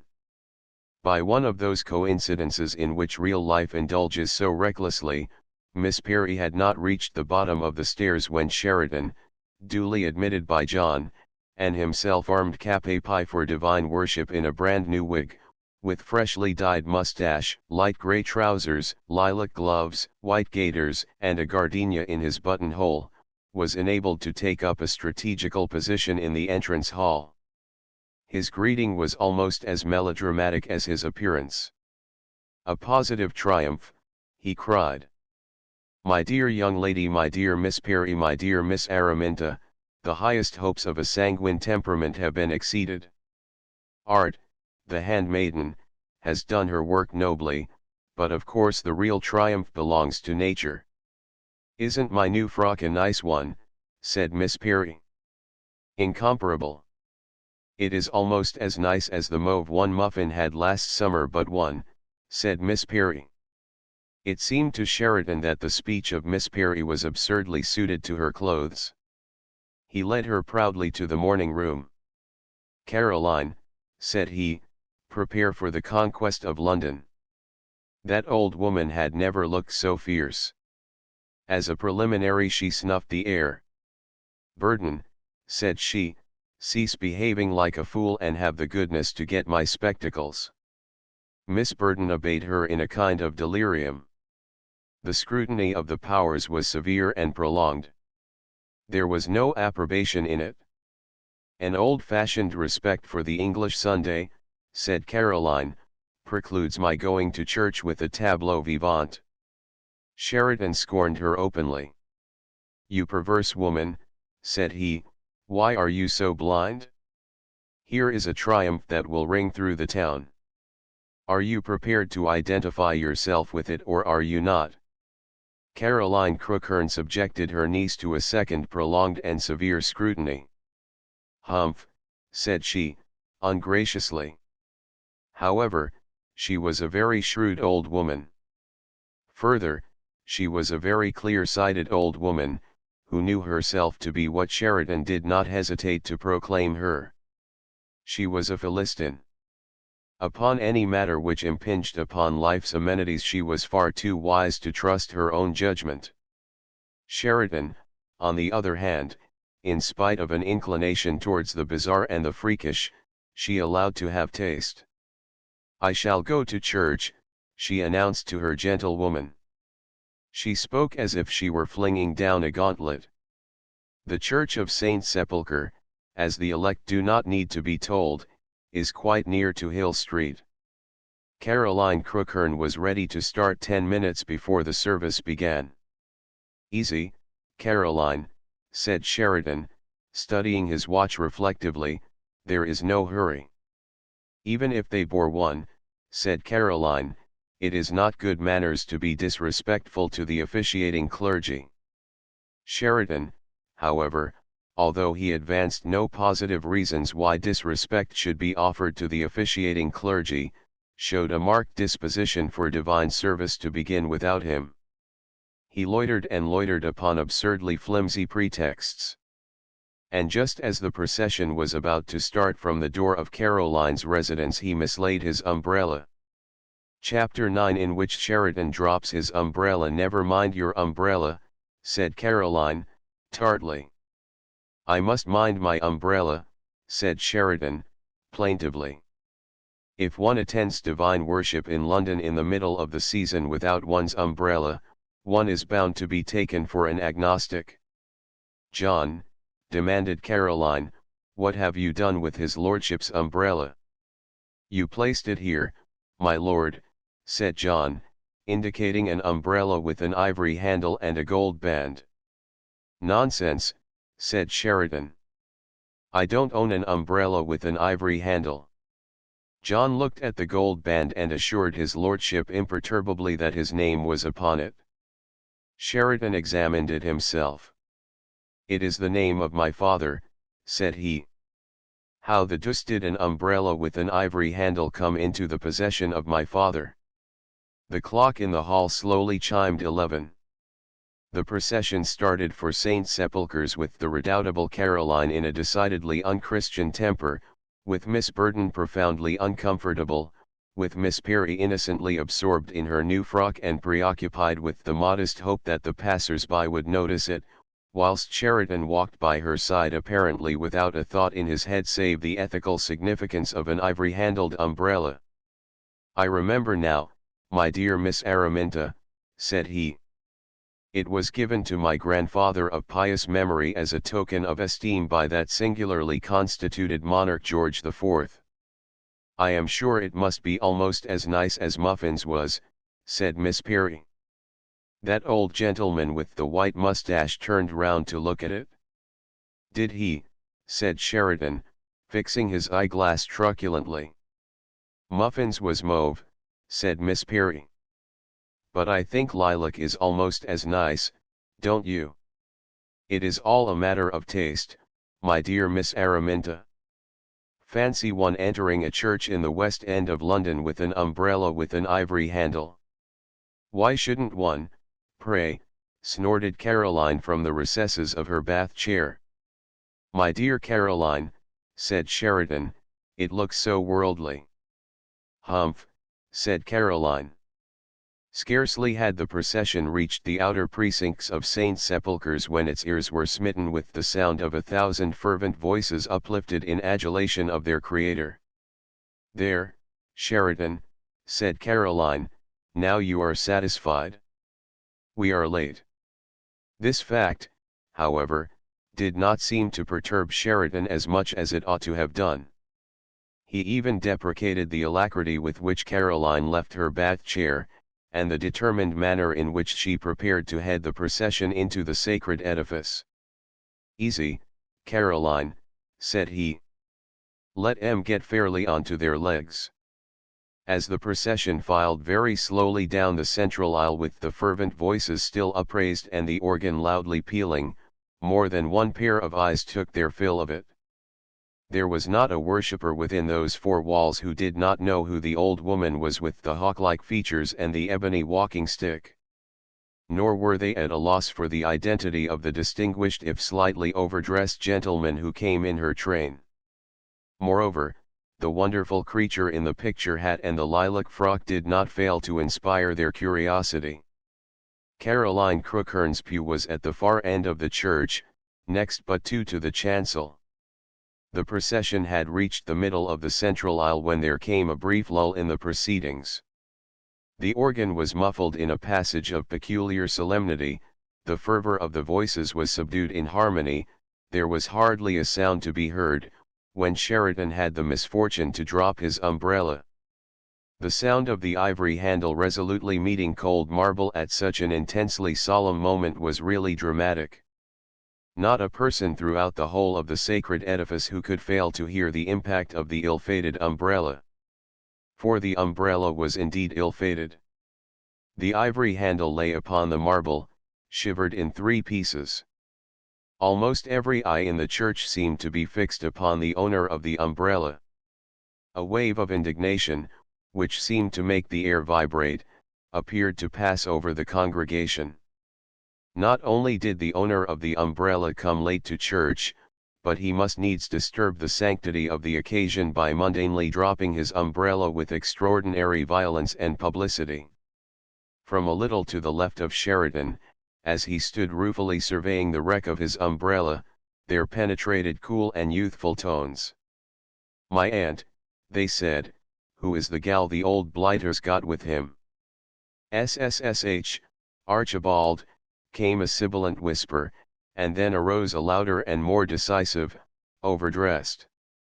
A drawl that was charmingly sympathetic, yet of a length that was really absurd, seemed to float all over the church in the most delightfully subtle convolutions.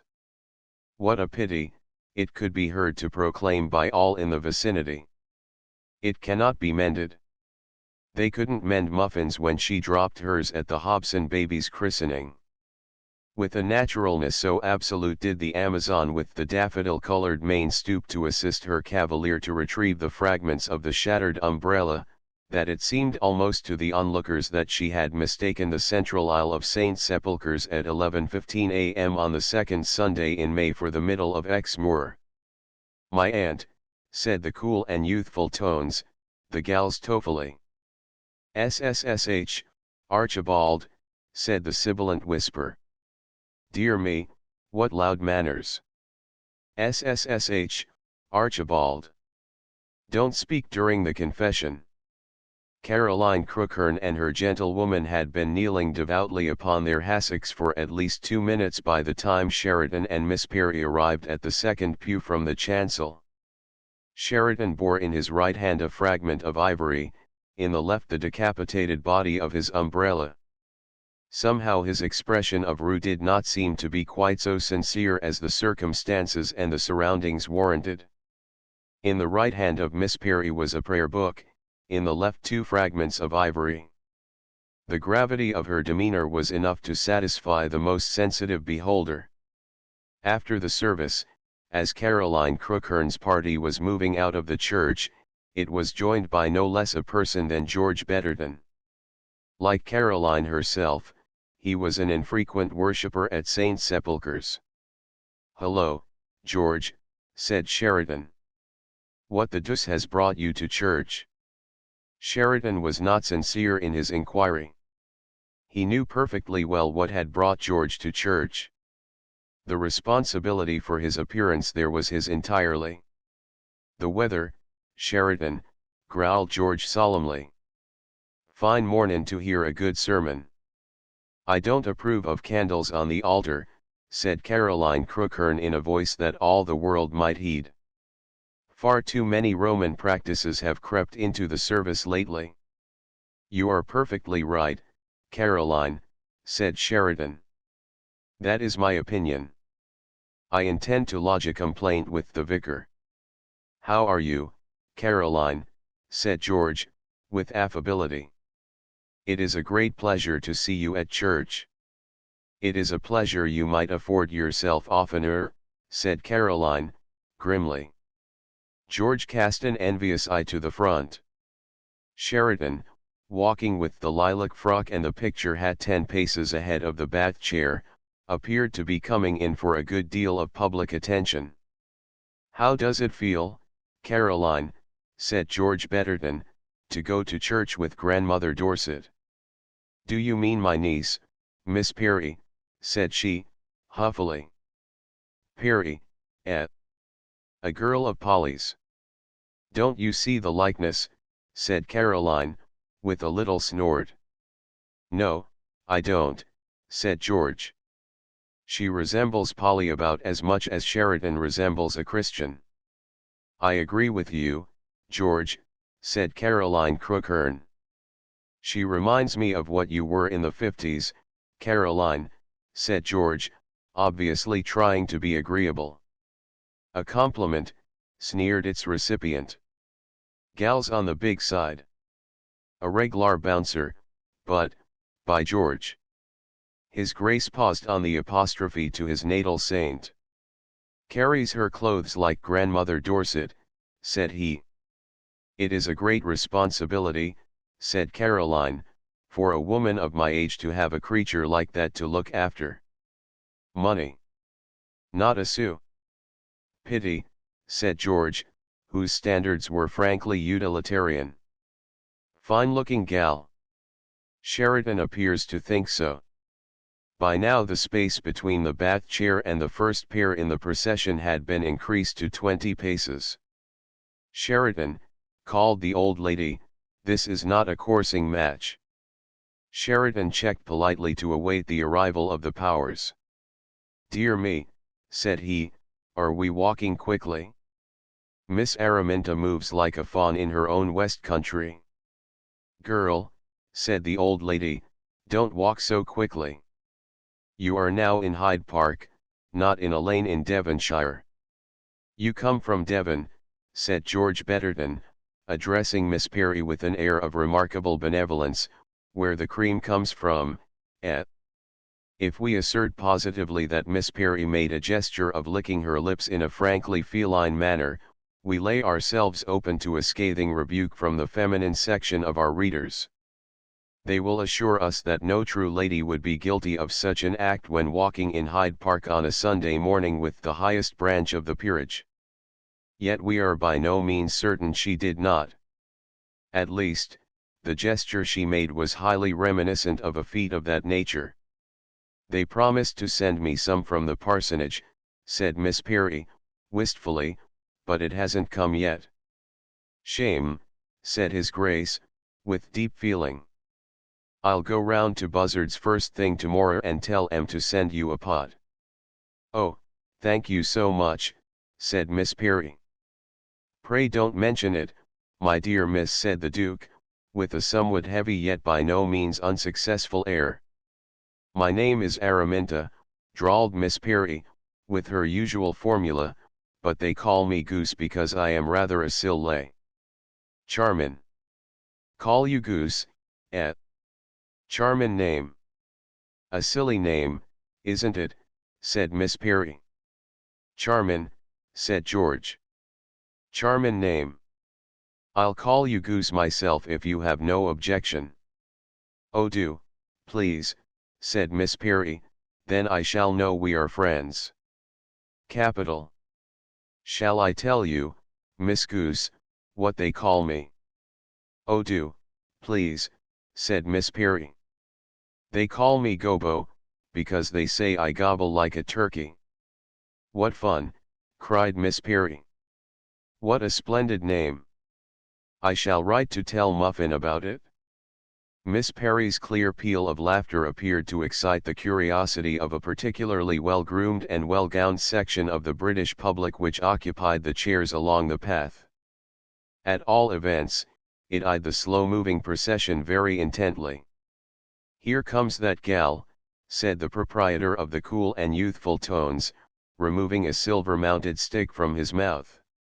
"She's got another old sportsman with her." "SSSH, Archibald," said the sibilant voice, "that is the Duke of Brancaster." "He's a lucky old fellow," said the voice of youth. "But if I was that gal I wouldn't walk in the park with a chap who has a face like an overripe tomato, and who gobbles like a turkey." "SSSH, Archibald, dearest." The procession was now almost alongside the youthful critic. Miss Perry, a positive queen challenging the superb May morning in its glamour and its freshness, with her chin tilted at a rather proud angle, for she could not help rejoicing simply and sincerely in the attention that was paid to her new frock, was flanked upon the one hand by Sheridan, on the other by George Betterton. 10 paces in the rear came the bath chair with its hawk-like occupant. Beside it was Miss Burton with Ponto on a lead. "I tell you what, Mater," said the voice of youth. "If those two old bucks are not ridin' jealous they will be very soon." "SSSH, my pet," said Mamma, placing a particularly neat suede over the mouth of young hopeful. "If you call me Goose," the deliciously ludicrous drawl was born on the zephyrs of spring, "I may call you Gobo, may I not?" "Arry," said a bystander, with a gesture of ferocious disgust to a companion who embellished a frock coat with a pair of brown boots, "that's what they call class. It fairly makes you sick. That's what comes of obeying a ooze of lords." The proprietor of the brown boots assented heartily. "If I was a knob," said he, "I would learn to respect meself." The voice of command came forth from the bath chair. "George," it said, "have you noticed the tulips?" "No," said George, "where are they?" He looked down at his feet to see if he had trodden upon them. "Burton," said the old lady, "take the Duke across the road to see the tulips." Somewhat reluctantly, it must be confessed, His Grace permitted himself to be conducted by Ponto and the faithful gentlewoman over the way to inspect these specimens of British horticulture. "Sheridan," said Caroline Crookhern, Tomorrow you must take my niece to view the National Gallery. That will be too sweet, said Miss Perry. Sheridan bestowed upon his old friend and adversary a look of wariness tempered with gratitude. Chapter X. Jim Lascelles makes his appearance. Miss Araminta Perry, Hill Street, London, W., to Miss Elizabeth Perry, The Parsonage, Slocum Magna, North Devon. Dearest Muffin, London is a much larger place than Slocum Magna, but I don't think it is nearly so nice. I think if I had not got Tobias with me, sometimes I might be very miserable. First I must tell you about my new frock. It is a lilac one, and has been copied from a famous picture of Great-Grandmama Dorset by a painter named Gainsborough. I mean that Gainsborough copied Great-Grandmama Dorset, not that he made my frock. Madame Pelissier made my frock. It is not quite so nice as your mauve was, but it is much admired by nearly everybody in London. When I walk out in it, people often turn round to look at it. I think the people here are sometimes rather rude, but Lord Sheridan says I am not to mind, as people are like that in London. Lord Sheridan is a sweet. Aunt Caroline says he is much older than he looks, but Miss Burton doesn't think so. Aunt Caroline must be right, because she is always right in everything, but Miss Burton is just a sweet. She comes to my room every night to see if I am miserable. She is very good to Tobias. Aunt Caroline says she is too romantic. She had a love affair when she was younger. Lord Sheridan says I must be careful that I don't have one, as they are so bad for the complexion. He says he knows as a fact that all the men in London are untrustworthy. He says oldish men, particularly if they have been married twice, are very dangerous. As dearest Papa is not here to advise me, Lord Sheridan acts as he thinks dearest Papa would like him to. He goes out with me everywhere to see that I come to no harm. Isn't it dear of him? Yesterday Lord Sheridan took me to the zoological gardens to see the elephants. It was Aunt Caroline's suggestion. She thought we should find so many things in common. I think we did, at least I know we had one thing in common. We are both very fond of cream buns. I had 4, and one of the elephants had 5. But Lord Sheridan says the elephants are so big you can't call them greedy. We also saw the bears. They each had a cream bun apiece. Lord Sheridan says each of them would have eaten another, but he thought it hardly right to encourage them. Lord Sheridan is a very high-principled man. He says I am to be very careful of a perfectly charming old gentleman who calls most days to see Aunt Caroline. I call him Gobbo because he gobbles like a turkey, and he calls me Goose because I am rather a silly. He is a duke really. Lord Sheridan doesn't seem to trust him. He says it is because of his past life. I heard Lord Sheridan tell Aunt Caroline that she ought not to encourage the old reprobate with me in the house. It is rather dreadful that he should be like that, because he is such a dear, although his face is so red and he gobbles like anything. He Gobbo is going to give me a riding horse so that I can ride in Rotten Row, as it is so good for the health. He rides in Rotten Row every morning. He says my horse will be quite as nice as Squire Lascelles' pedigree hunter was. I don't think Lord Sheridan approves of it. He seems to doubt whether dearest Papa would like me to be seen much in public with a man who has no principles. I have spoken to Miss Burton about it. But she agrees with Lord Sheridan in everything, because she considers he is the only perfect man she has ever met. Miss Burton says his ideals are so lofty. Aunt Caroline doesn't think so much of Lord Sheridan. She says that all men and most women are vain, selfish, worldly, and self-seeking. I wish Aunt Caroline could meet dearest Papa. And you too, Muffin dearest. But I do think Aunt Caroline is mistaken about Lord Sheridan. I know that he pays great attention to his appearance, but I am perfectly sure he is a sweet. If he were not, why should he take so much trouble over my lilac frock and my new hat, which I don't think I like because it makes people stare so, and why should he be so careful that I should come to no harm, and always try to act just as he thinks dearest Papa would like him to? I am sure Aunt Caroline must be mistaken. It must be because people in London are always cynical. At least that is what Lord Sheridan says. He says there is something in the atmosphere of London that turns the milk of human kindness sour. Isn't it dreadful? I am so glad we haven't that kind of atmosphere at Slocum Magna, Muffin dearest. Lord Sheridan is marvelously clever. Some of the words he uses are longer than dearest Papa's.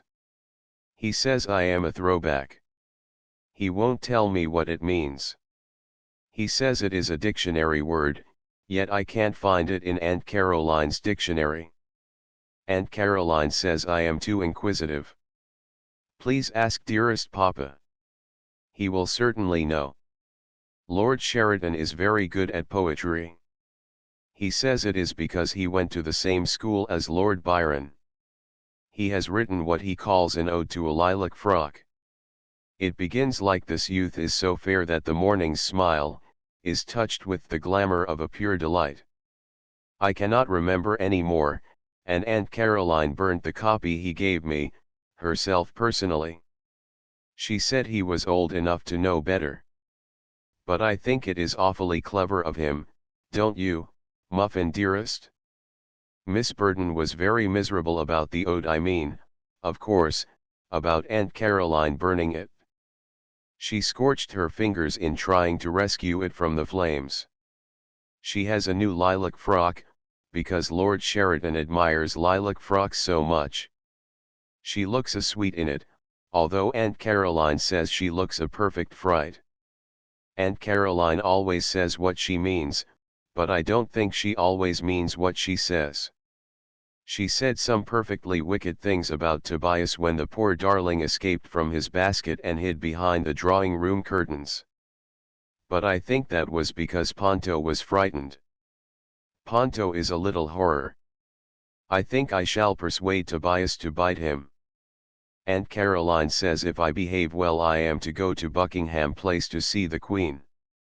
If I do go I am to have another new frock, although I am sure I shall never get one half so nice as my lilac is. I do wish I could go in that.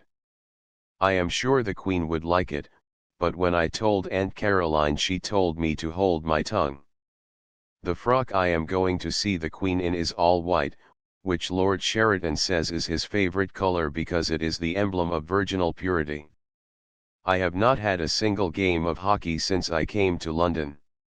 Lord Sheridan says they only play hockey in London when the Thames is frozen over, which happens only once in a blue moon. I do call that silly, don't you, Muffin dearest? When we have a mixed match at Slocum Magna every Wednesday all through the winter.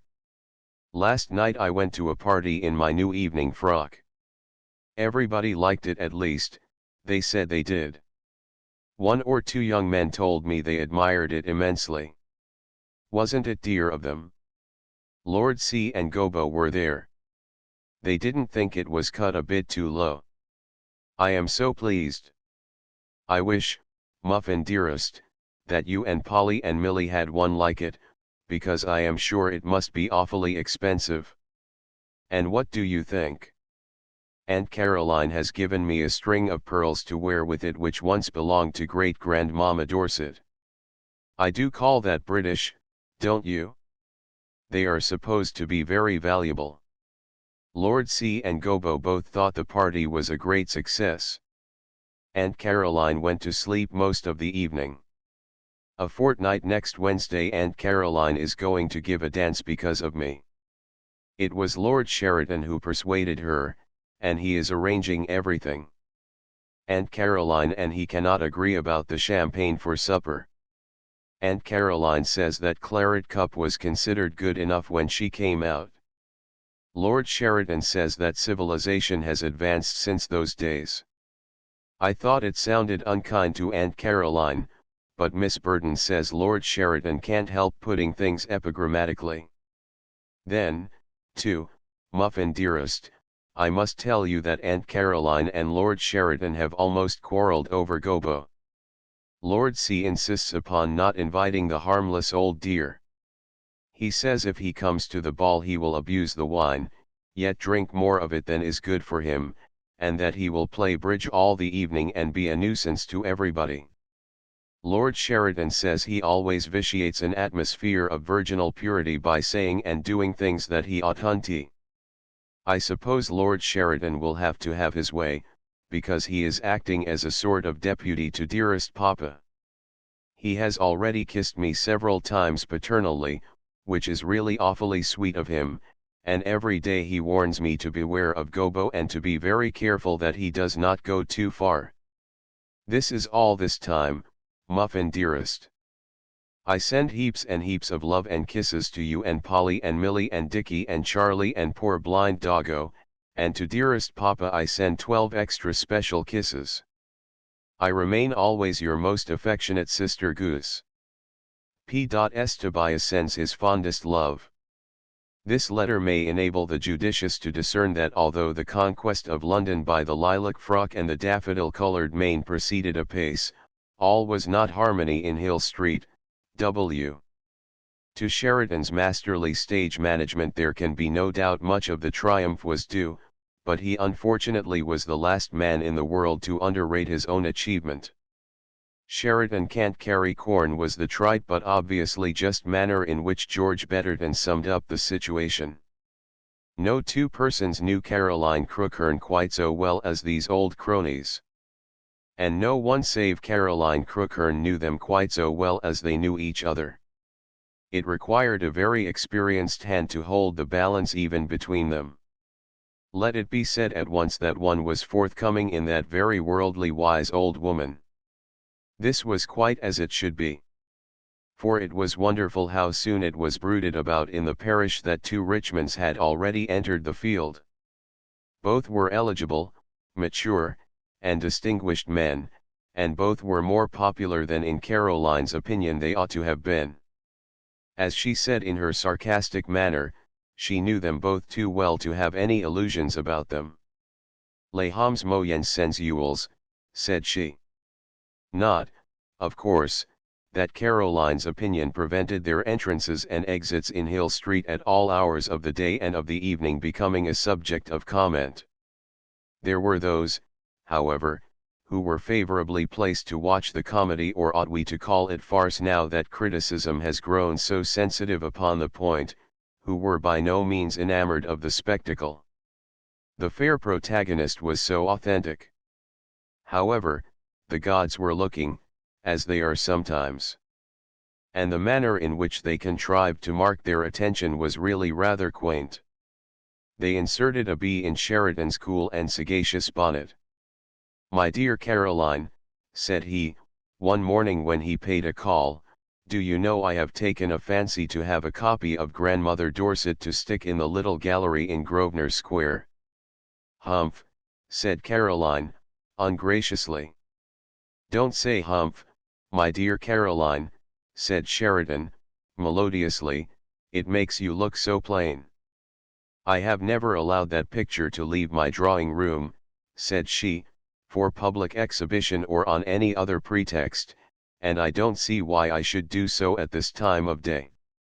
"There is no need for it to leave your drawing room," said Sheridan, persuasively.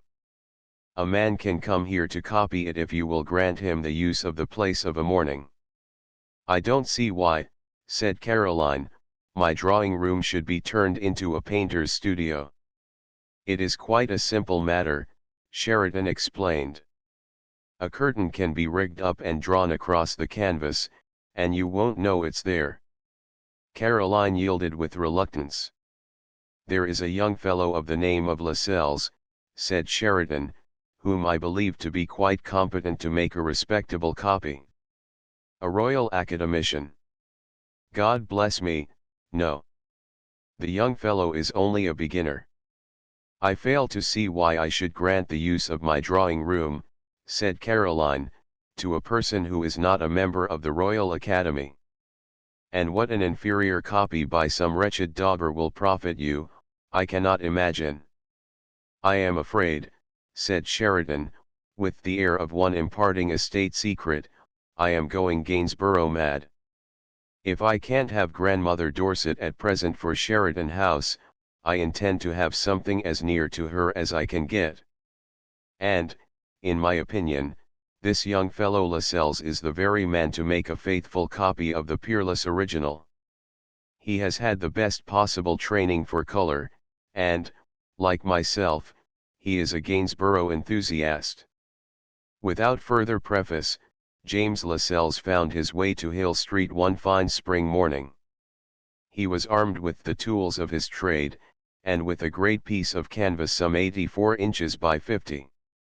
Jim Lascelles was a cheery, healthy, young fellow, about 6 feet 2, and undoubtedly a supremely attractive representative of the English nation.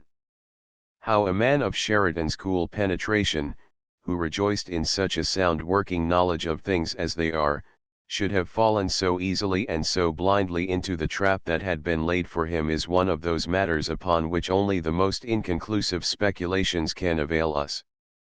Doubtless he thought that a young fellow so obscure as Jim, who was as poor as a mouse, and in no way immodest in his ideas, could be trusted implicitly with such a trifling commission.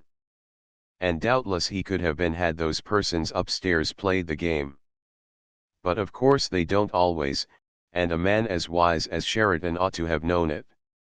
All that Sheridan condescended to know on this important and wide-reaching subject was that Jim Lascelles hadn't a bob in the world, and that he was good to his mother. He was not even aware that the mother of Jim, by some obscure mode of reasoning peculiar to her kind, felt that Jim was bound to turn out a great genius. Nor was he aware that on that naive pretext she had pinched and scraped in the most heroic manner to spare enough from her modest pittance to give Jim 3 years' training in Paris in the studio of the world-renowned Monsieur Gillett. Indeed, there is no reason to believe that Lord Sheridan had any special faith in Jim or in his genius. He merely believed that he could entrust a little commission with perfect safety, and with profit to both parties, to a modest, sound-hearted, pleasantly mediocre young fellow. Now, at the hour Jim Lascelles made his first appearance in Hill Street, that is just about what he was. Sometimes, it is true, he would have occasional dreams of coming greatness. But he never mentioned them to anybody, because, in his own mind, he was convinced that they were due to having supped later than usual. He troubled very little about the future. He worked on steadily, striving to pay his way, and if he never expected to see his stuff on the line in the long room at Burlington House, he did hope sometime to sell it a little more easily, and to get better prices for it from the dealers. If he could go once in 3 years to Kennington Oval to see Surrey play the Australians, or if he could afford a couple of tickets occasionally for the Chelsea Arts Club fancy ball at Covent Garden, or his funds were sufficient for him to take his mother to the dress circle of a suburban theatre to see a play that ended pleasantly, and he was always able to buy as much tobacco as he wanted, he didn't mind very much that he worked very hard to earn very little. He argued quite correctly that many chaps were worse off than Jim Lascelles. He had splendid health, and he had a splendid mother. No sooner had John received Jim Lascelles on this memorable forenoon, and the mighty canvas that accompanied him, which was in the care of 2 stalwart sons of labor, than the fun really began. In the first place, it was only with infinite contrivance that it was got through the blue drawing-room door, which, fortunately for Jim and dare we say for Sheridan, was part and parcel of a spacious and lofty Georgian interior. All the same, some sacrifice of white paint was involved in the process, which was deemed a sacrilege by at least one witness to it. However, our old friend John did not overawe Jim Lascelles as much as he had a right to expect to, because Jim had been born and brought up at the Red House at Whittleford, and he went to quite a good school before the crash came. "A shocking bad light," said Jim, surveying the aristocratic gloom of the blue drawing-room as though it belonged to him. "Better stick it there." With considerable hauteur, John superintended the rearing of the unwieldy canvas in the place Jim Lascelles had indicated. It involved the moving of the sofas 6 yards to the left. To do this, in the opinion of John, almost required a special Act of Parliament. It was certainly necessary to get the authority of Mr. Marchbanks before it could be moved an inch. Jim, however, being a young fellow who liked his own way, and who generally managed to get it, cheerfully removed the sofa himself while John was seeking the permission of his chief. When that astonished functionary returned, the 2 stalwart sons of labor were performing their final duties. He had, therefore, to be content with a stern admonition as to where they put their feet while they fixed up the canvas.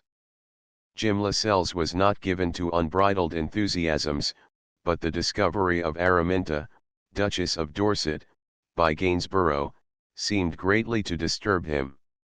"Ye gods," said Jim, "it is a crime to keep the heritage of the nation in a light like this."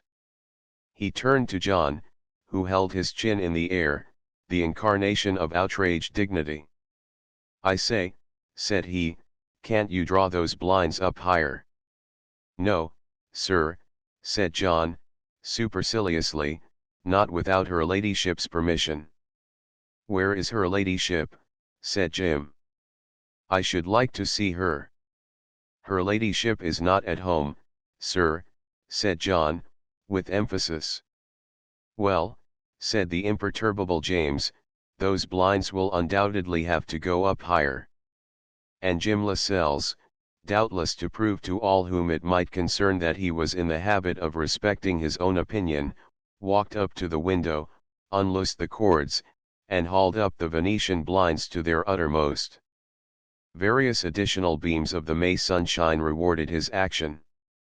"Now," said Jim, "perhaps we shall be able to get some sort of an idea of Gainsborough at his best." We think it is open to doubt whether John had a feeling for art. At least he seemed to evince no desire to obtain an idea of Gainsborough at his best. For he merely turned his back upon Araminta, Duchess of Dorset, and incidentally upon Jim Lascelles, and proceeded in quite the grand manner to shepherd the 2 sons of labor into the street. This feat accomplished, John made a formal complaint to his official superior. "That painting man," said he, "goes on as if the place belonged to him. I don't know what her ladyship will say, I'm sure."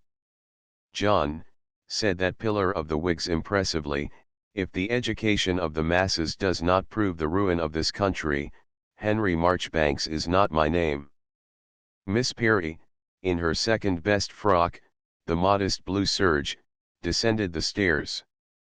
"Has the painting man come yet?" she inquired. "Yes, miss, he has," said John, with venom and with brevity. "Do you think I might go in and peep at him?" she said in her ludicrous way. "I should so like to see a real painting man, painting a real picture with paints." "If you obtain her ladyship's permission, I dare say, miss, you may do so," said Mr. Marchbanks, cautiously. Miss Perry, however, as is the way of her sex, when her curiosity was fully aroused, was quite capable of displaying a mind of her own. Miss Perry entered the blue drawing-room noiselessly. There was the painting man with his hands in his pockets.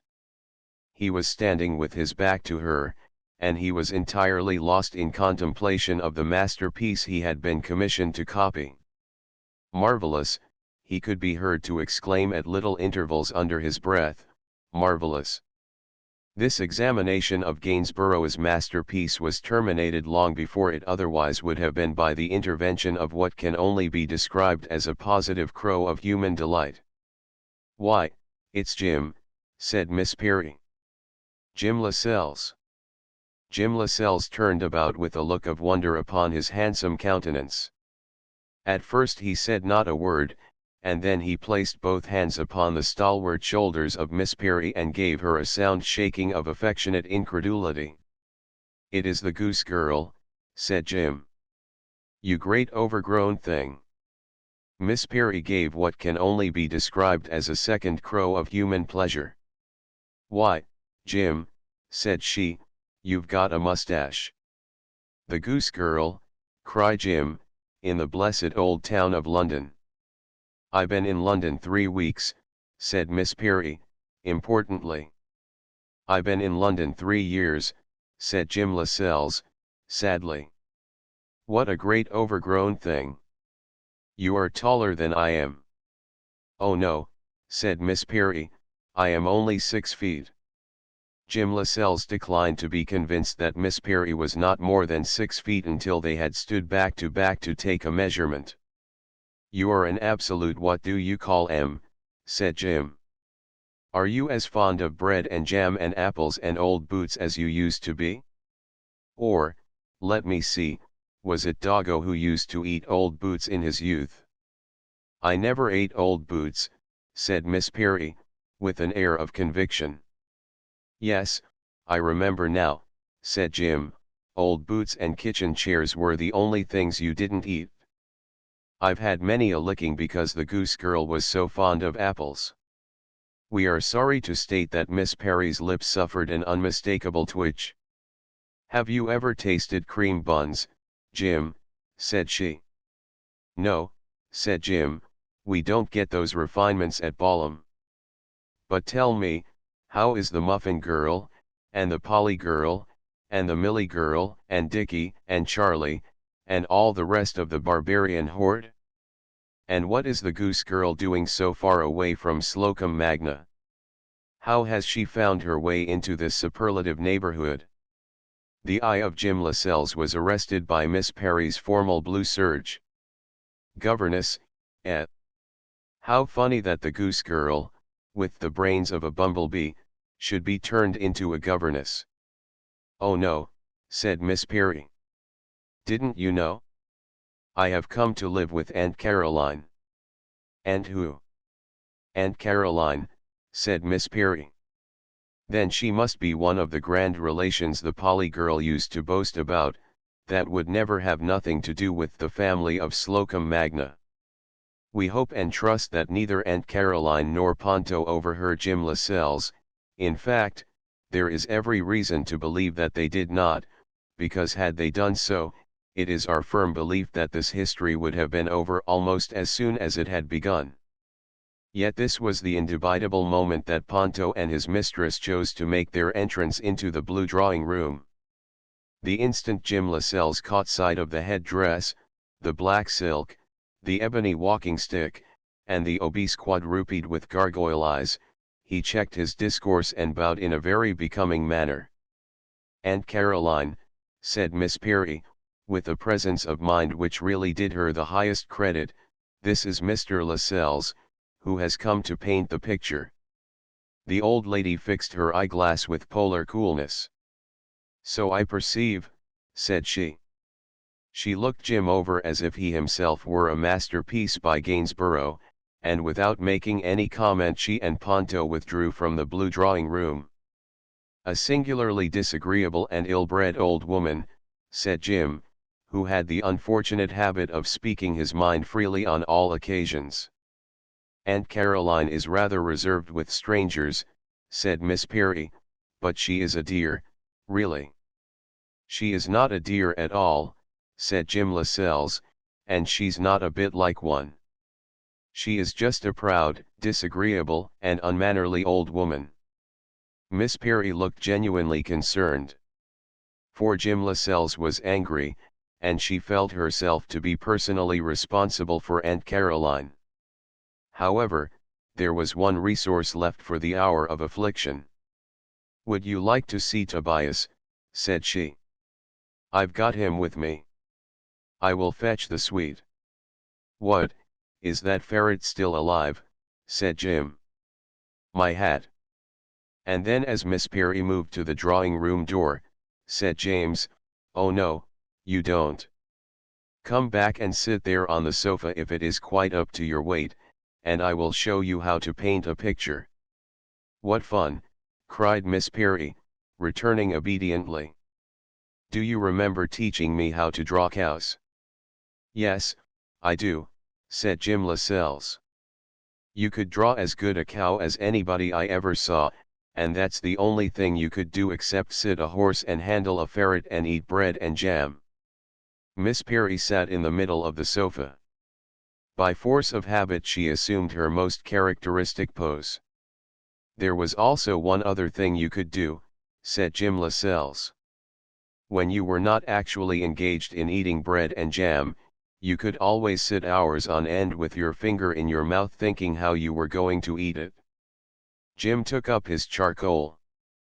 "Goose girl," said he, "it's the oddest thing out. Araminta, Duchess of Dorset, had the habit of sticking her paw into her mouth. And I'll take my Davy her thoughts were of bread and jam.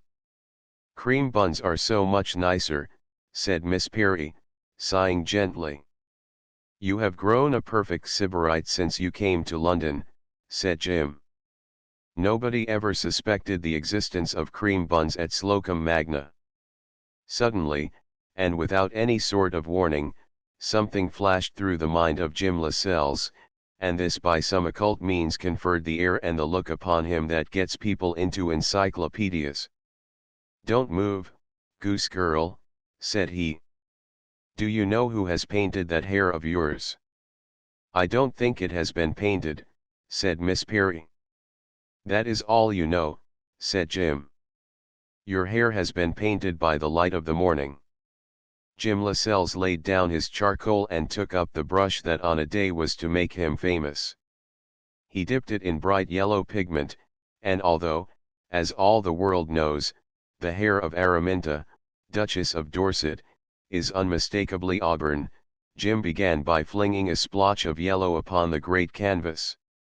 "Goose girl," said Jim, with an expression of joy that made him seem preposterously fine to look at, "I have sometimes felt that if it should ever be my luck to happen upon a great subject, I might turn out a painter."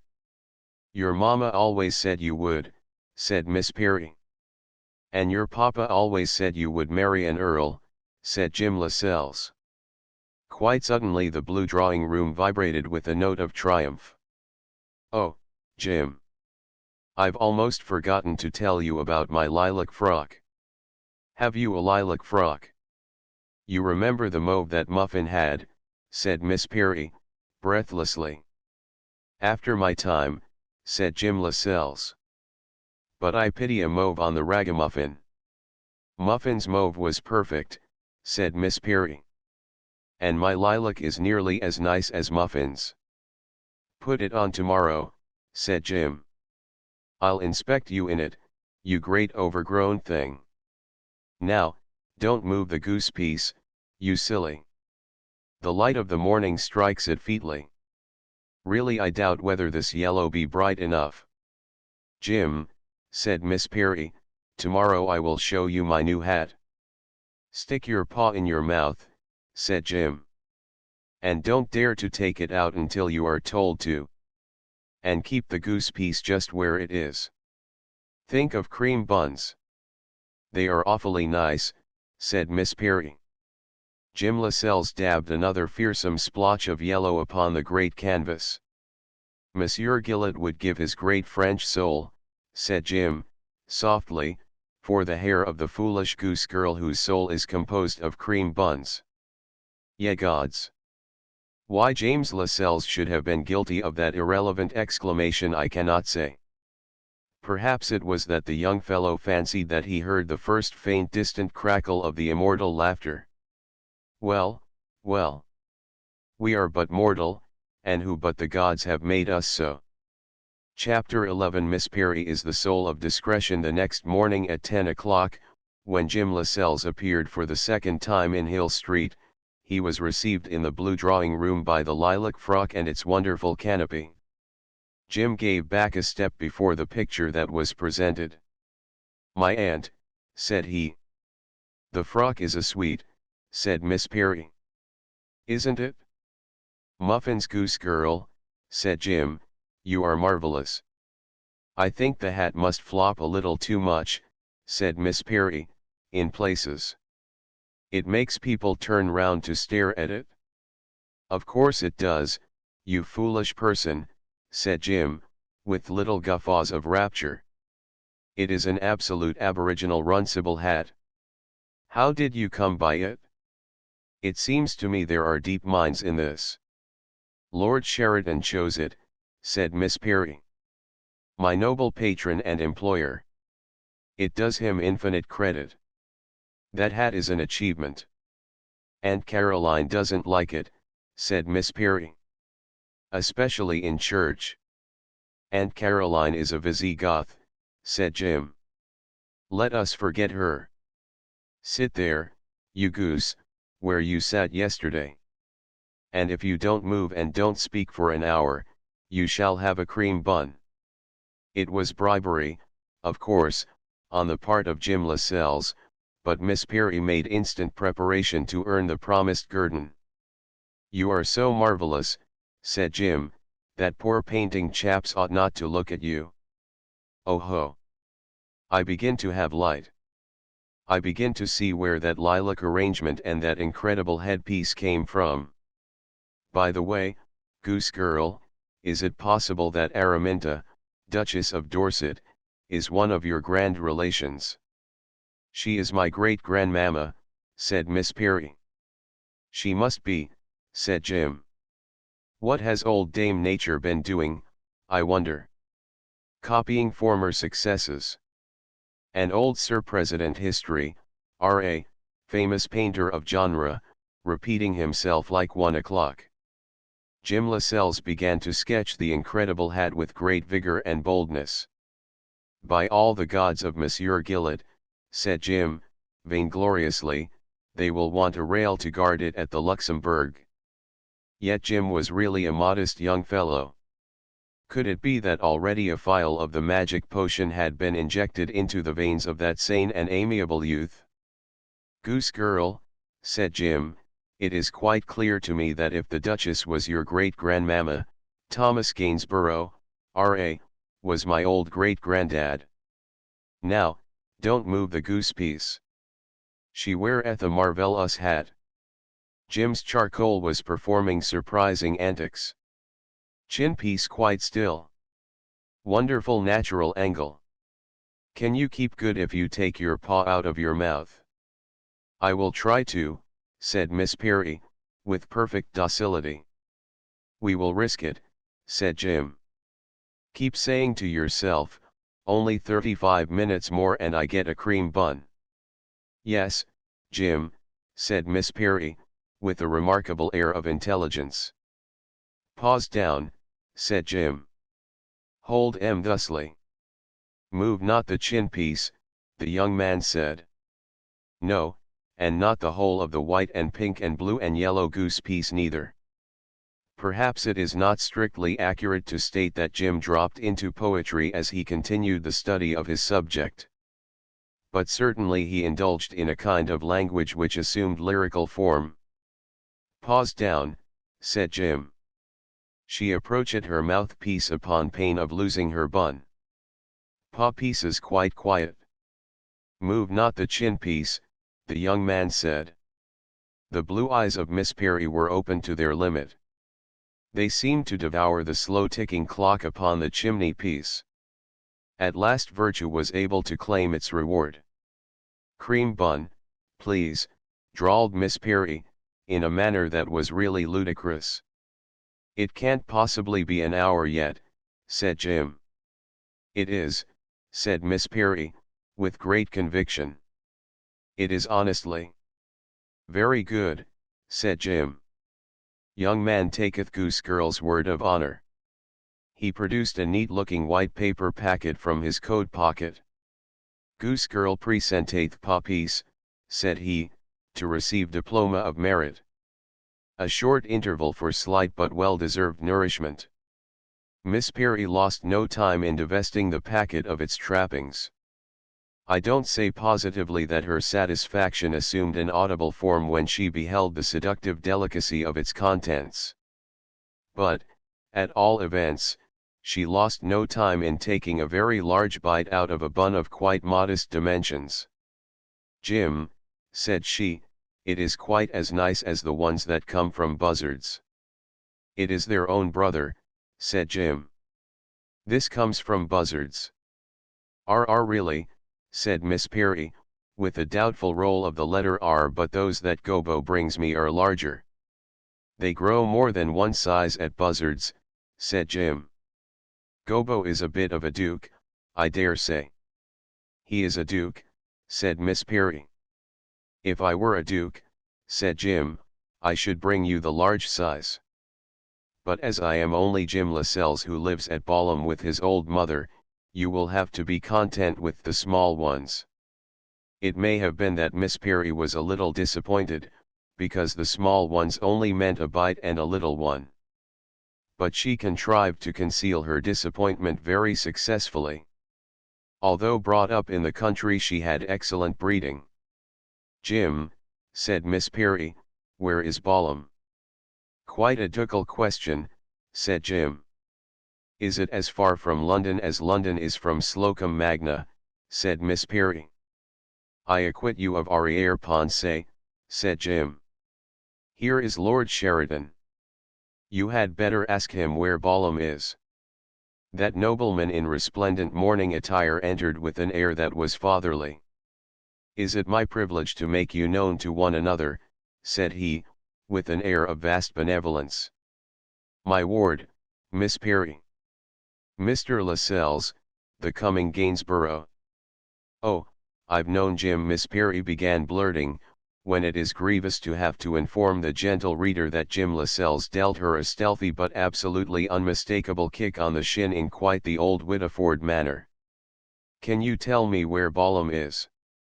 Miss Perry inquired of Lord Sheridan with really wonderful presence of mind. But there was a real honest tear in her eyes, and tears are known to be an excellent old-fashioned specific for the wits. Certainly I can, said he, with courtly alacrity. Balham is an outlying part of the vast metropolis. It is a most interesting place with many honorable associations. Jim, the luckless Miss Perry was beginning, but happily on this occasion Jim Lascelles had no need to do more than show her his boot, while Sheridan's sense of hearing was by no means so acute as it might have been.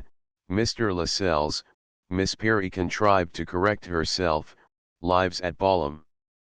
Then we are able, said Sheridan, to congratulate Mr. Lascelles and also to congratulate Balham. But tell me, Lascelles, why you live in an outlying part of the vast metropolis when the centre calls you. We live at Balham, said Jim, my mother and I, because it is cheap and respectable. A satisfying combination, said Sheridan. I trust the presence of my ward, Miss Perry, does not retard the progress of your artistic labors. Quite the contrary, I assure you, said Jim, with excellent politeness. I am glad of that, said Sheridan. But as you may have already discovered, Miss Perry has quite the feeling for art. Yes, said Jim, perhaps conventionally, I am sure she has. It is a very remarkable case of heredity. You see, my dear Lascelles, Gainsborough painted her great-grandmamma. So I understand, said Jim, with great solemnity. It is a great pleasure to me, my dear Lascelles, that Miss Perry's taste in art is so sure. We go to the National Gallery together, hand in hand as it were, to admire the great Velasquez. He is a sweet, said Miss Perry. And, my dear Lascelles, we profoundly admire the great Rembrandt also. He is a sweet too, said Miss Perry. And, my dear Lascelles, together we share Miss Perry and I a slight distrust of the permanent merit of Joseph Wright of Derby. The fact is, Joseph Wright of Derby somehow fails to inspire our confidence. One can understand Joseph Wright of Sheffield perfectly well, or even perhaps mind, I do not say positively Joseph Wright of Nottingham, but I put it to you, Lascelles, can one accept Joseph Wright of Derby as belonging to all time? I agree with you, said Jim. Yet was there not once an immortal born at Burton-on-Trent? I never heard that there was, said Sheridan, with an air of pained surprise. And that is a matter upon which I am hardly open to conviction. By the way, Lascelles, which of England's luscious pastures had the glory of giving birth to your genius? As a preliminary measure Jim Lascelles showed Miss Perry his boot. I was born, said Jim, modestly, yet observing that the blue eyes of Miss Perry were adequately fixed on his boot, at a little place called Whittleford, in the north of Devon. Yes, of course, said Sheridan, graciously, I ought to have remembered, as your father and I were at school together.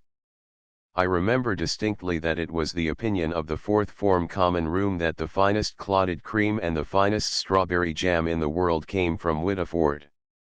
It is almost as nice at Slocum Magna, said Miss Perry, in spite of the covert threat that was still lurking in Jim's outstretched boot. Quite so, said Sheridan. Ha, happy halcyon days of youth, when the cream was really clotted and the strawberries were really ripe. But I seem to remember that Whittleford is remarkable for something else. Miss Perry was prepared to enlighten Lord Sheridan, but Jim's boot rose ferociously. Stick paw in mouthpiece, Jim whispered truculently, and merely think of cream buns. Whittleford, said Sheridan, let me see. In what connection have I heard that charmingly poetic name? Ah, to be sure, I remember Whittleford is the place at which they have not quite got the railway, don't you know? Miss Araminta, is not that the case? Yes, said Miss Perry, but it is only 3 miles away. And what is the proximity, said Sheridan, a little dubiously it is to be feared, of Whittleford to Slocum Magna? The best part of 2 miles, said Jim Lascelles, boldly taking the bull by the horns. Quite a coincidence, isn't it, that we should have lived at the Red House at Whittleford, and that Miss Perry's papa should have lived at the parsonage, at Slocum Magna? In fact, I seem to remember Miss Perry or one of her sisters as quite a tot of a girl sitting as good as pie in the vicarage pew. It was here that Jim's boot did wonders. Miss Perry was simply besieged by voices from the upper atmosphere beseeching her to give the whole thing away completely. She refrained, however. Her respect for Jim's boot enabled her to continue sitting as good as pie. That being the case, let us offer this original piece of observation for what it is worth. Cream buns are remarkably efficient in some situations, while an uncompromising right boot is equally efficient in others. To Jim Lascelles belongs the credit of having assimilated early in life this excellent truth. Sheridan turned to see what progress Jim Lascelles had made with his labors. Very good progress, Lascelles, said he. Yet something appeared to trouble my lord. Upon my word, said he, either my eyesight betrays me or the color of your girl's hair is yellow. Is it? Said Jim Lascelles, innocently. Yes, so it is, as yellow as the light of the morning. The Duchess's hair is auburn, unmistakably. Why, yes, said Jim, but really, don't you think yellow will be quite as successful? Sheridan gazed at Jim Lascelles in profound astonishment. My dear fellow, said he, I hope you understand what you are commissioned to do. You are commissioned to make a precise and exact copy of Gainsborough's Duchess of Dorset for Sheridan House, not to perpetrate a tour de force of your own. Upon my word, Lascelles, that hair is really too much. And the set of the hat, as far as one may judge at present, certainly differs from the original. I am sorry to say so, Lascelles, but really I think in the interests of all parties it would be well if you started again. Jim put his hands in his pockets. Upon his handsome countenance was a very whimsical if somewhat dubious expression. Lord Sheridan, said he, solemnly, the truth is, if I could have afforded to lose a cool £100, which I don't mind saying is more than the whole of what I made last year, I should not have accepted this commission. As I have accepted it, I shall do my best, and if the results are not satisfactory I shall not look for remuneration." "Well, Lascelles," said his patron, "that is a straightforward proposition. I dare say it is this confounded French method of looking at things that has misled you so hopelessly. Pon my word, I never saw such hair, and Gillett never saw such hair either. It is enough to make Gainsborough turn in his grave. It is most providential that I happened to look in. Take a fresh piece of canvas and start again." Jim Lascelles laid his head to one side with a continuance of his whimsical and dubious air. There was no doubt that the yellow was extremely bold and that the hair of the Duchess was auburn. Yet what of the cause of the mischief? There she sat on the sofa in her favourite pose, blissfully unconscious of the trouble she had wrought, for there could be no doubt whatever that her thoughts were of cream buns. And further, it seemed to Jim Lascelles that there could be no doubt either that her hair had been painted by the light of the morning. Sheridan, however, was too much preoccupied with the Duchess to observe that fact. "My dear Miss Araminta," said he, "as this is a really fine morning, and this is really the month of May, let us stroll into the park and watch young England performing maritime feats on the Serpentine. And after luncheon, if the weather keeps fine, we will go to the circus." "What fun," said Miss Perry. Chapter 12. Jim Lascelles takes a decisive step. Caroline Crookhorn's Wednesdays had not been so thronged for many years past. They had been in their heyday 20 years earlier in the world's history, when the spacious mansion in Hill Street was the fount of the most malicious gossip to be obtained in London. But the passing of the years had bereft Caroline of something of her vigour and of even more of her savoir-faire. She had grown difficult and rather out of date. However, it had recently been decreed in the interests of human nature that Caroline Crookhorn should come into vogue again. People were to be seen at her Wednesdays who had not been seen there for years. There was George Betterton for one. And the worldly wise, of course, were very quick to account for his presence, and to turn it to pleasure and profit. Sheridan and he were both popular men, and about the third week in May 2-1 against George and 3-1 against Sheridan were taken and offered. "Sheridan is the prettier sparrer," said students of form, "but Gobbo, of course, has the weight." "I assure you, my dear," said a decidedly influential section of the public, "the creature is a perfect simpleton. I assure you she couldn't say bo to a goose. It is inconceivable that two men as old as they are and in their position should make themselves so supremely ridiculous. And both of them old enough to be her father. Caroline Crookhorn is behind it all," said the philosophical. "Her hand has lost nothing of its cunning. Really it is odious to aid and abet them to make such an exhibition of themselves. It is regrettable, all the same, to have to state that the exhibition was enjoyed hugely.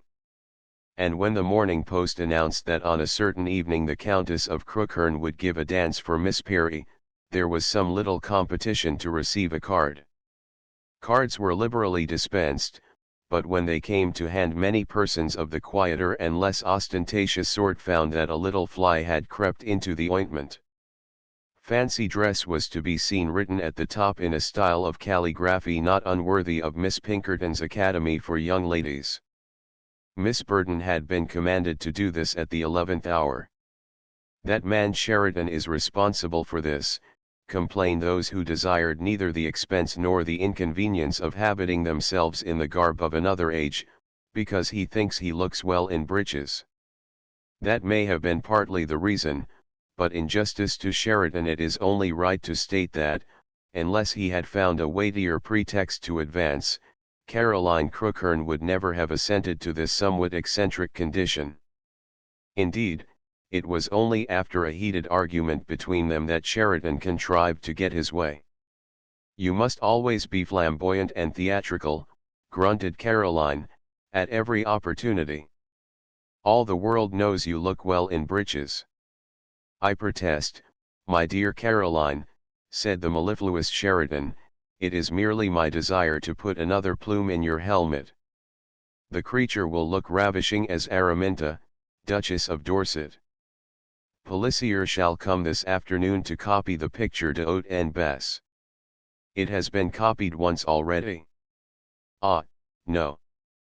It supplied an idea or two merely. When you see it in every detail precisely as Gainsborough saw it, you will observe the difference.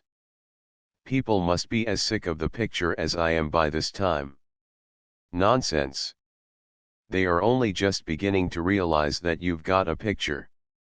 Let it not be thought an injustice to Sheridan if one other motive is advanced for his insistence upon a somewhat singular course. When the cards of invitation had been duly issued, he rather let the cat out of his bag. Of course, Caroline, you would be obstinate, said he, and have your own way about that fellow George Betterton, but you know as well as I do that in any kind of fancy clothes he looks like a boa constrictor. At first Sheridan professed himself unable to decide whether he should appear as Charles II. Or as John Wesley. In the end, however, he decided in favor of the former. Miss Burton had not been so excited for years.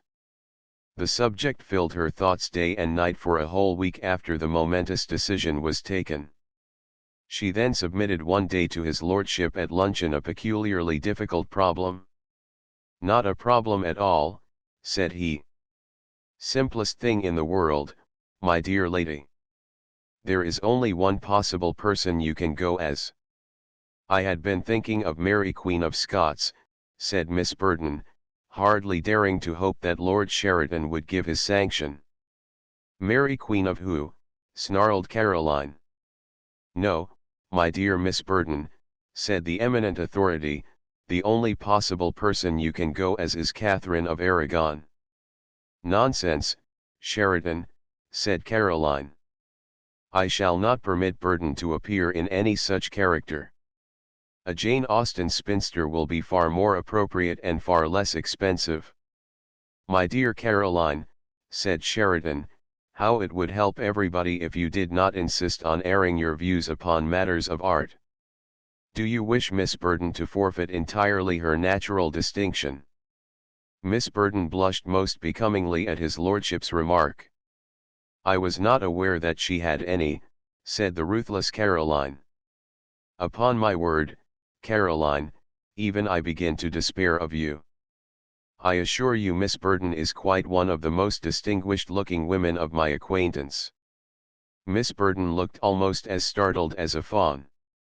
Sheridan had never seen her display so much color as when he made her a little bow to attest his bona fides. It was rather a pity that his smile unconsciously resembled that of a satyr, not, however, that it really mattered, for although the ever-observant Caroline duly noted it, Miss Burton did not. It is 25 minutes past 2, Lord Sheridan, said Miss Perry, putting a sugar plum in her mouth, and you have promised to take me to the circus. Sheridan, said the old lady, I forbid you to do anything of the kind. To spend 3 afternoons a week at a circus is outrageous.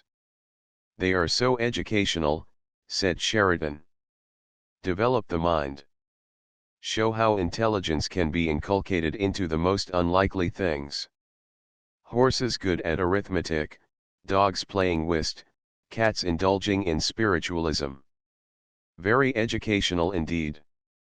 Clown imitating monkey in lifelike manner. Illustration of the origin of species. One more sugar plum, my dear Miss Araminta, and then Marchbanks will summon a taximeter, if possible, with a tonneau painted pink. Gobo is going to take me to the horse show tomorrow, Miss Perry announced. Who, pray, is Gobo? Aunt Caroline and Lord Sheridan demanded in one breath. He asked me to call him Gobo, said Miss Perry, helping herself calmly to sugar plums, and I asked him to call me Goose. Sheridan's countenance was unmistakably a study. The same might be said of that of Aunt Caroline. "My dear young lady," said Sheridan, "this cannot be. One of the most dangerous men in London. Really, Caroline, you must forbid that old ruffian the house. As for the horse show tomorrow, it is clearly out of the question." "I promised Gobbo," said Miss Perry, "and I don't like to break a promise, do you?" "My dear young lady, you are much too young and inexperienced to make a promise, let alone to keep one. I speak as I feel sure your papa would do were he in my place, and as I know I should do were I in the place of your papa. Your aunt is quite of that opinion, I speak for her also. You must not call that man Gobbo, he must not call you Goose, and as for the horse show, it is out of the question." "But everybody calls me Goose," said Miss Perry, "because I am rather a silly." "Caroline," said Sheridan, with much gravity, "if you will take the advice of your oldest friend you will forbid that man the house. My dear Miss Araminta, let us try to obliterate a very disagreeable impression by spending a quietly educational afternoon at the circus." When on the morning of the great day of the fancy ball Miss Perry entered the presence of Jim Lascelles as the faithful embodiment, down to the minutest particular, of Gainsborough's masterpiece, that assiduous young fellow was seized with despair. It took the form of a gasp. "Goose Girl," said he, "I shall have to give up coming here. I paint you all the morning, I think of you all the afternoon and evening, and I dream of you all night. You know you have rather knocked a hole in my little world." "There will be ices tonight," said Miss Perry. "Lord Sheridan almost thinks pink ices are nicest." "Confound Lord Sheridan," said Jim, with unpardonable bluntness, "and confound pink ices." "I thought I would just put on my new frock," said Miss Perry, "to see if you think it is as nice as you think the lilac is." "I have no thoughts at all this morning," said Jim Lascelles, "about your new frock or about anything else. My mind is a chaos, my wretched brain goes round, and what do you suppose it is because of?" "I don't know," said Miss Perry. "It is because of you," said Jim Lascelles. "Look at that canvas you've ruined. Yellow hair Gainsborough hat lilac frock full-fledged cream bun appearance. You will lose me my commission, which means a cool £100 out of my pocket, and my mamma has denied herself common necessaries to pay for my education. Goose Girl," Jim Lascelles concluded a little hoarsely, "I am growing afraid of you. You are a sorceress. Something tells me that you will be my ruin." "I wish you had seen Muffins Mauve," said Miss Perry, who showed very little concern for Jim's ruin. "I have not the least desire to see Muffins Mauve," said Jim Lascelles. "In fact, I thank the God who looks after poor painters if there is such a deity, which I take leave to doubt that I have not seen it.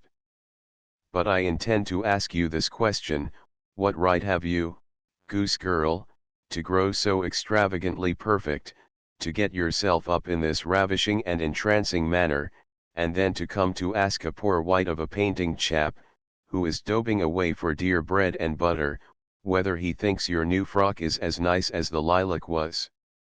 "Muffins Mauve," said Miss Perry. "Answer me," said Jim, sternly. "You can't. You are a sorceress. You are a weaver of spells." "Well, it so happens that I am susceptible to them. I am going to take a decisive step. Goose Girl, it is my intention to kiss you." Without further preface or ado Jim Lascelles stepped towards Miss Perry with extended arms and eyes of menace. He hugged her literally, new frock and all, in the open light of the morning, and further, he gave her one of the most resounding busses that was ever heard in that dignified apartment. "Get rid of that if you are able," said he, brazenly. "And now sit there, as good as pie, while I put that new gown upon canvas." Miss Perry did as she was told in a manner that rather implied that she approved decidedly of the whole proceedings. "Goose girl," said Jim, attacking the canvas, "you will either make me or mar me. Sometimes I feel it might be the former, but more often I am convinced it will be the latter." "Muffins mauve cost a lot of money," said Miss Perry. "Paws down," said Jim. "The question now for gods and men is, can that hair and that frock live together?" Jim took up a little looking glass and turned his back upon the canvas. He sighed with relief. "Yes, they can by a miracle," said he. "And yet they outgill it. "What will you be tonight, Jim?" asked Miss Perry. "Achilles, sulking in my tent." "Where will you put your tent?" said Miss Perry. "One can't dance in a tent." "And what will you do when you are sulky?" "Gnash my teeth and curse my luck." "I will dance with you twice if you would like me to," said Miss Perry with charming friendliness. "I shall not be there," said Jim, whose studied unconcern was rather a failure. "Not be there," said Miss Perry, with consternation. "Aunt Caroline has not asked me." It was some kind of solace to Jim Lascelles that dismay and incredulity contended upon the usually calm and unruffled countenance of Miss Perry. "Miss Burton has forgotten you," said she. "I must speak to her." Miss Perry rose for that purpose. "Sit down, you goose," Jim commanded her. "Don't speak a word about it to anybody, unless you want to get me sacked from the house. I am here on sufferance, a poor painting chap, copying a picture to get bread and cheese, and this ball tonight is being given by the Countess of Crookherne, for her niece Miss Perry." "But, Jim Goose girl," said Jim, "keep mouthpiece immovable." "Move not the chin piece," the young man said. "Think of cream buns."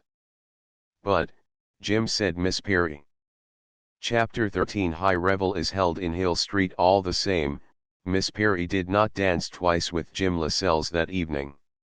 For Jim took his mother to the Theatre Royal, at Brixton, to witness a performance of that excellent old world comedy, She Stoops to Conquer. He did not appear to enjoy it much. He hardly laughed once, and his mother remarked it. "What is the matter, my son?" said she. It ought to be stated that Jim's mother was absurdly young to occupy the maternal relation to a great hulking fellow like Jim. "There is a ridiculous girl in my head," said he, "who is above me in station." "That goose," said Jim's mother, a little contemptuously, "it is to be feared."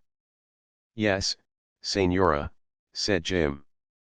"She is turning my brain rather badly." Not unnaturally Jim's mother was amused that Jim should be so serious. "If only I had enough money to buy back the red house at Whittiford," sighed Jim, "I believe I could cut out them all." She was never able to resist the orchard, and the south wall, and the strawberry beds, Mrs. Lascelles agreed. "I never saw such a creature," said Jim. "Those lilac frocks and those Gainsborough hats are maddening." "Well, laddie," said Jim's mother, "you must paint her and make her and yourself famous." "She is famous already," said Jim. "Worse luck. She is a 9 days' wonder in Mayfair, and certain to marry a duke." "That goose," said Jim's mother. "Yes," said Jim, "it sounds ridiculous, but it is perfectly true." "Well, my son," said Jim's mother, who believed profoundly in her offspring, "just paint her and see what comes of it." While Jim Lascelles lay that night with his head on his arm, dreaming of the goose girl, high revel was held at the house of Caroline Crookherne, in Hill Street, W. All ages and both sexes were gathered in the garb of their ancestors in the spacious suite of rooms on the second floor. From the moment that the first seductive strains were put forth by Herr Blaum's Green Viennese Band, and His Excellency the Illyrian Ambassador, in the guise of Henry Cotter or the Duke of Buckingham. Nobody was quite sure which, accompanied by Diana of Ephesus, a bread-and-butter miss who looked much too young to be a duchess, went up the carpetless blue drawing-room, which seemed at least 3 times the size it did on ordinary occasions, as indeed was the case. There was no doubt that Caroline Crookhern was going to have a great success. It is not easy to know whether Red Cross Knights, Cardinal Richelieus, Catherines de' Medici, and those kinds of people are susceptible of thrills, but there was one unmistakably when George Betterton, in the character of a gentleman of the Georgian era, took the floor with Araminta, Duchess of Dorset, by Gainsborough, upon his arm. The less responsible spirits directed their gaze to Charles II. The merry monarch was engaged in amiable converse with his hostess, who, habited in an Indian shawl, the gift of her sovereign, and a jeweled turban presented to her by the Shah of Persia during his last visit to this country, together with the insignia of the spotted parrot duly displayed round her neck, made her, in the opinion of many, a very tolerable representation of a heathen deity. As a gentleman of the Georgian era, and Araminta, Duchess of Dorset, by Gainsborough, came down the room in a somewhat inharmonious manner, owing to the decidedly original ideas of the former in regard to the art he was practicing, the amiable and agreeably cultivated voice of Charles II soared easily above the strains of the waltz and the frou-frou of the dancers. Yes, said that monarch, the Georgian era is sufficiently obvious, but can anybody tell me what has happened to the gentleman? The Georgian era went its victorious way, however, gobbling decidedly, perspiring freely, holding Gainsborough's Duchess in a grip of iron, and slowly but surely trampling down all opposition with the greatest determination. When, with coxcomb ensanguined, but with a solemn gobble of triumph, he came back whence he started, a slight but well-defined murmur of applause was to be heard on every hand. Georgian era wins in a canter, one of the knowing fraternity could be heard to proclaim. Evens on Gobo against the field. Duchess, said the Georgian era, with a bow to his fair partner, who looked as cool as a cucumber, you deserve an ice. Yes, said Araminta, Duchess of Dorset, with grave alacrity, a pink one, please. Bad form, said the second Charles, decidedly a breach of manners to address her as Duchess in the circumstances. But what can one expect of the Georgian era? The merry monarch, with the unmistakable air of the master of the ceremonies, as indeed he was, proceeded to lead out Catherine of Aragon, who was seen to great advantage, such was her natural distinction, and who was that ill-fated queen to the manor born. Humph, said the heathen deity.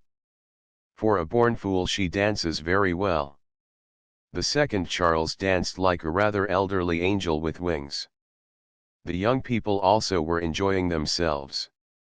Eligible young men, and not a single one of the other kind had gained admittance, had each his dance with the fair Araminta, or the fair Daphne, or the fair Evadne, or the fair sweet Nell of Old Drury. Of course Gainsborough's masterpiece really brooked no rival, except the great canvas in the left-hand corner, which, in the full glare of the electric lights, seemed to do her best to dispute the supremacy of her youthful descendant. Yellow hair knocks spots off the auburn, said an eldest son to the lynx-eyed dowager to whose apron he was very carefully tied. A matter of taste, was the rejoinder.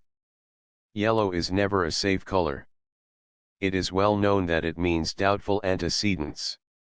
They are beginning the Lancers. Go, Pet, and find Mary.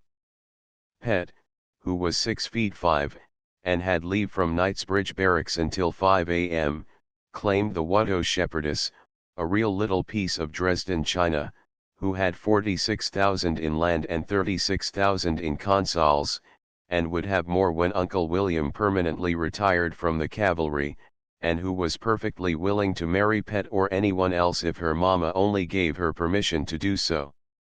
Charles II. Sat out the supper dance with the fair Araminta. Miss Goose, said the sagacious monarch, never dance the dance before supper if you can possibly avoid it.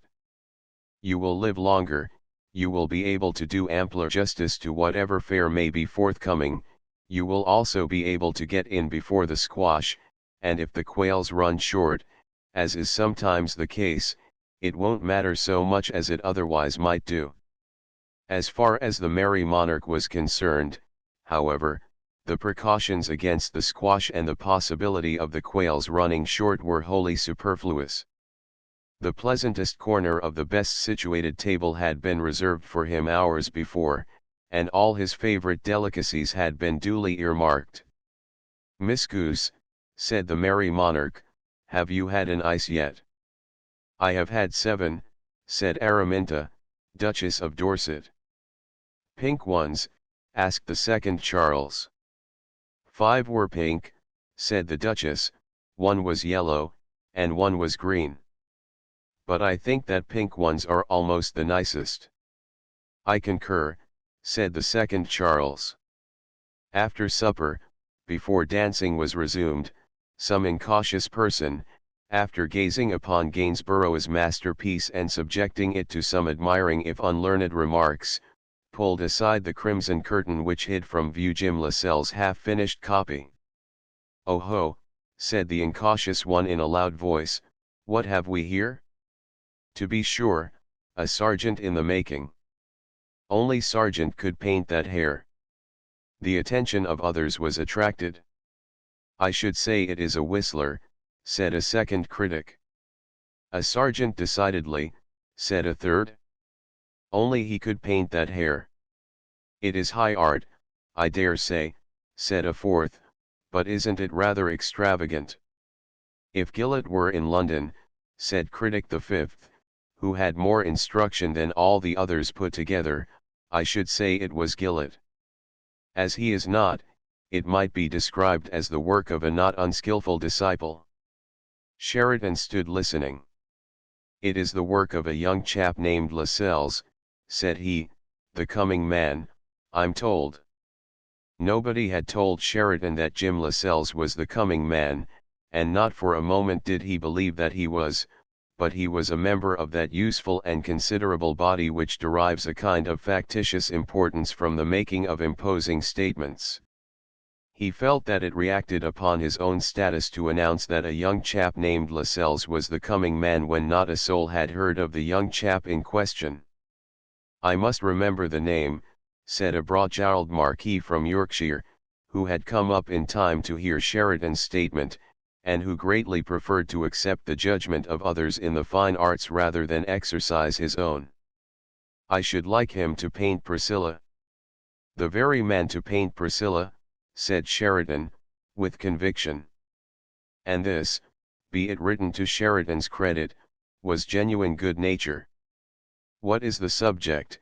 said the first critic. "Why, can't you see?"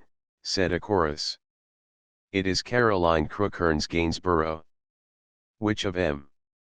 "The yellow-haired one, of course." Sheridan screwed his glass in his eye. He had been the first to detect that the color of the hair was yellow, and yet for some strange reason the solution of the mystery had not until that moment presented itself to him. "What damned impertinence," said he. "Anybody been treading on your corns, Sheridan?" asked several persons. "Not exactly. But, do you know, I commissioned that fellow Lascelles to make a copy of Araminta, Duchess of Dorset, for Sheridan House. And he copies the wrong Araminta," came a shout of laughter. There was really no need to shout, but immediately after supper that is the sort of thing that happens sometimes. A good judge too. Gross impertinence. I think I shall be quite justified in repudiating the whole transaction."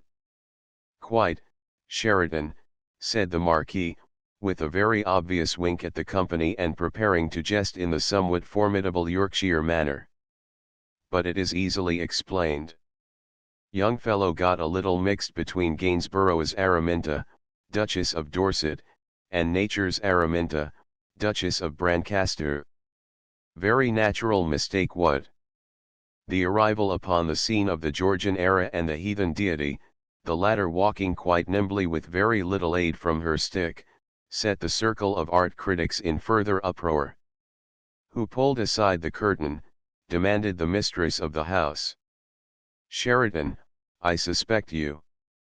It is my picture, anyhow, said Sheridan, coolly, although he felt the game was rather going against him.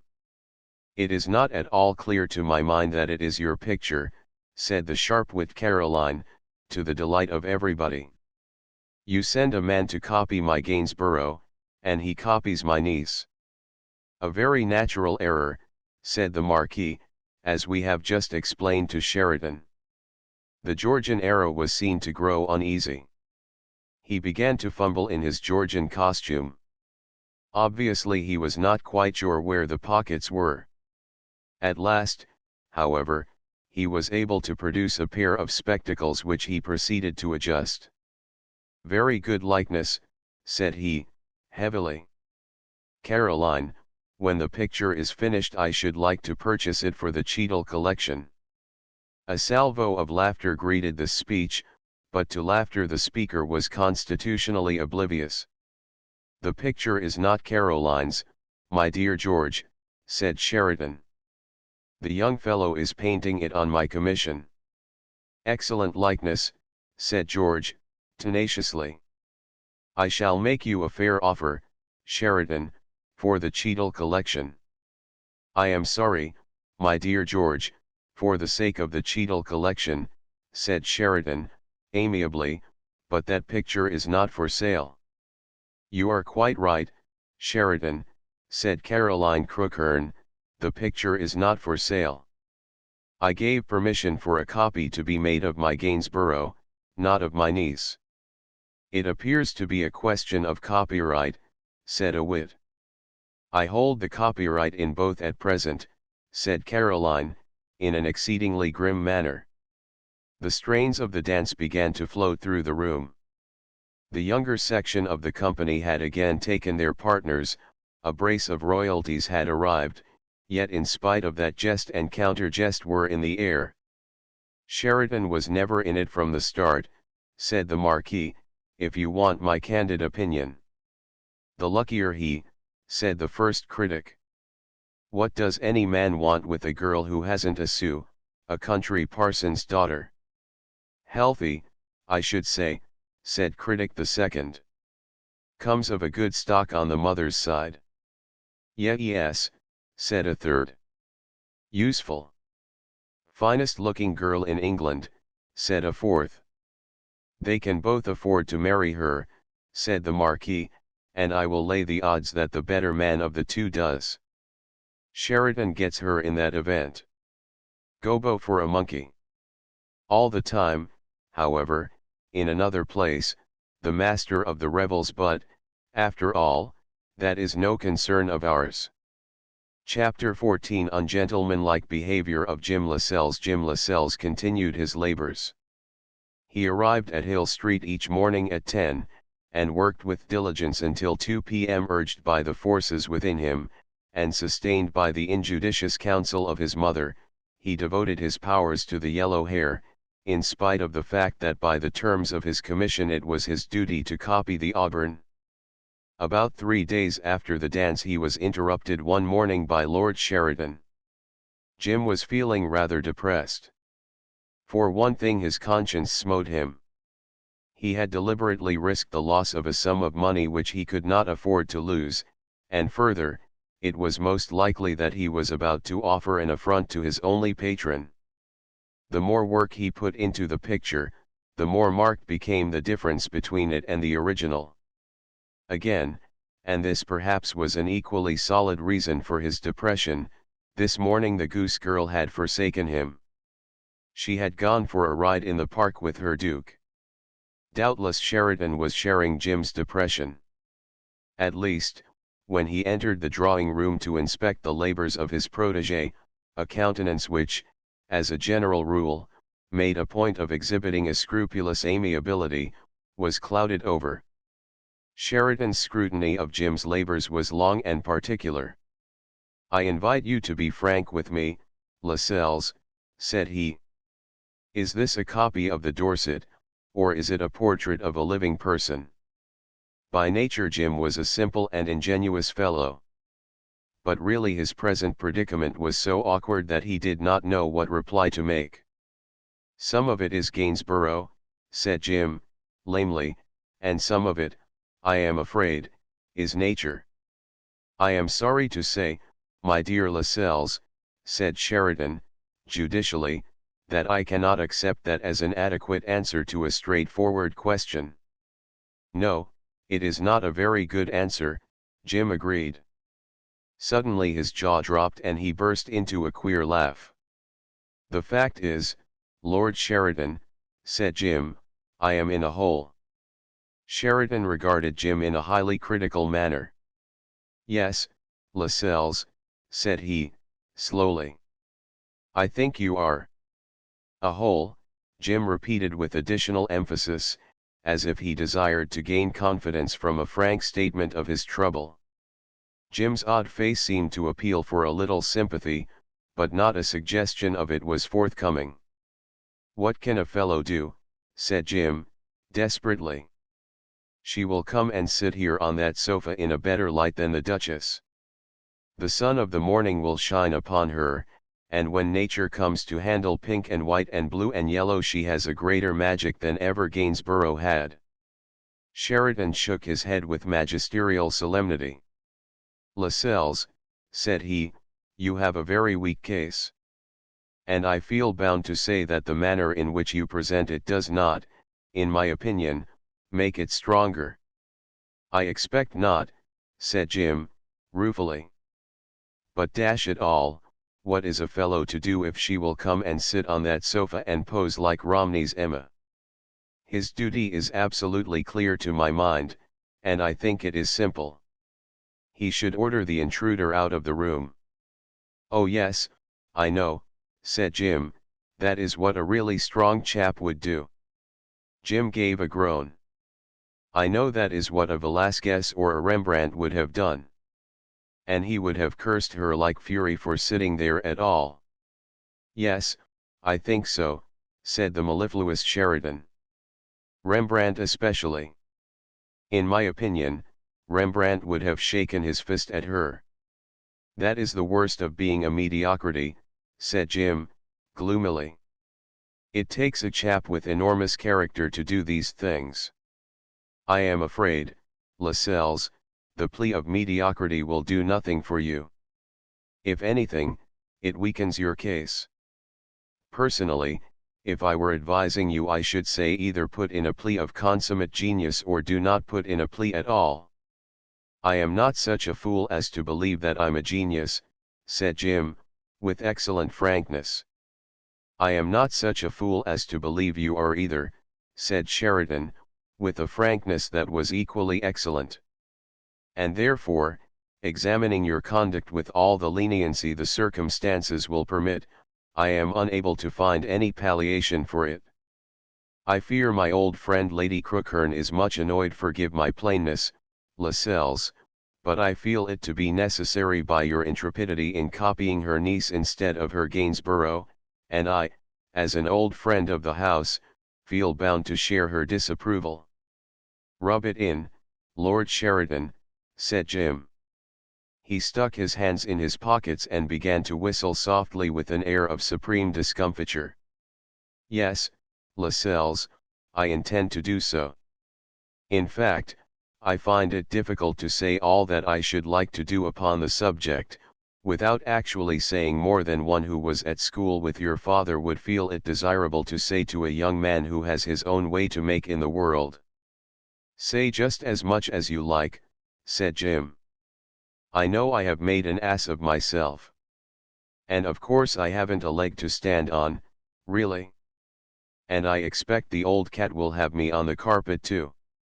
Sheridan dropped his eyeglass with an air of dignified agitation. "I beg your pardon, Lascelles," said he. "To whom do you refer?" "To that damned old woman," said Jim Lascelles, with an unabashed air. Can it be possible that you refer to Caroline Crookhern, my oldest friend? I mean the aunt of nature's immortal work, said Jim, coolly. I really can't help it, I feel that I must curse somebody this morning.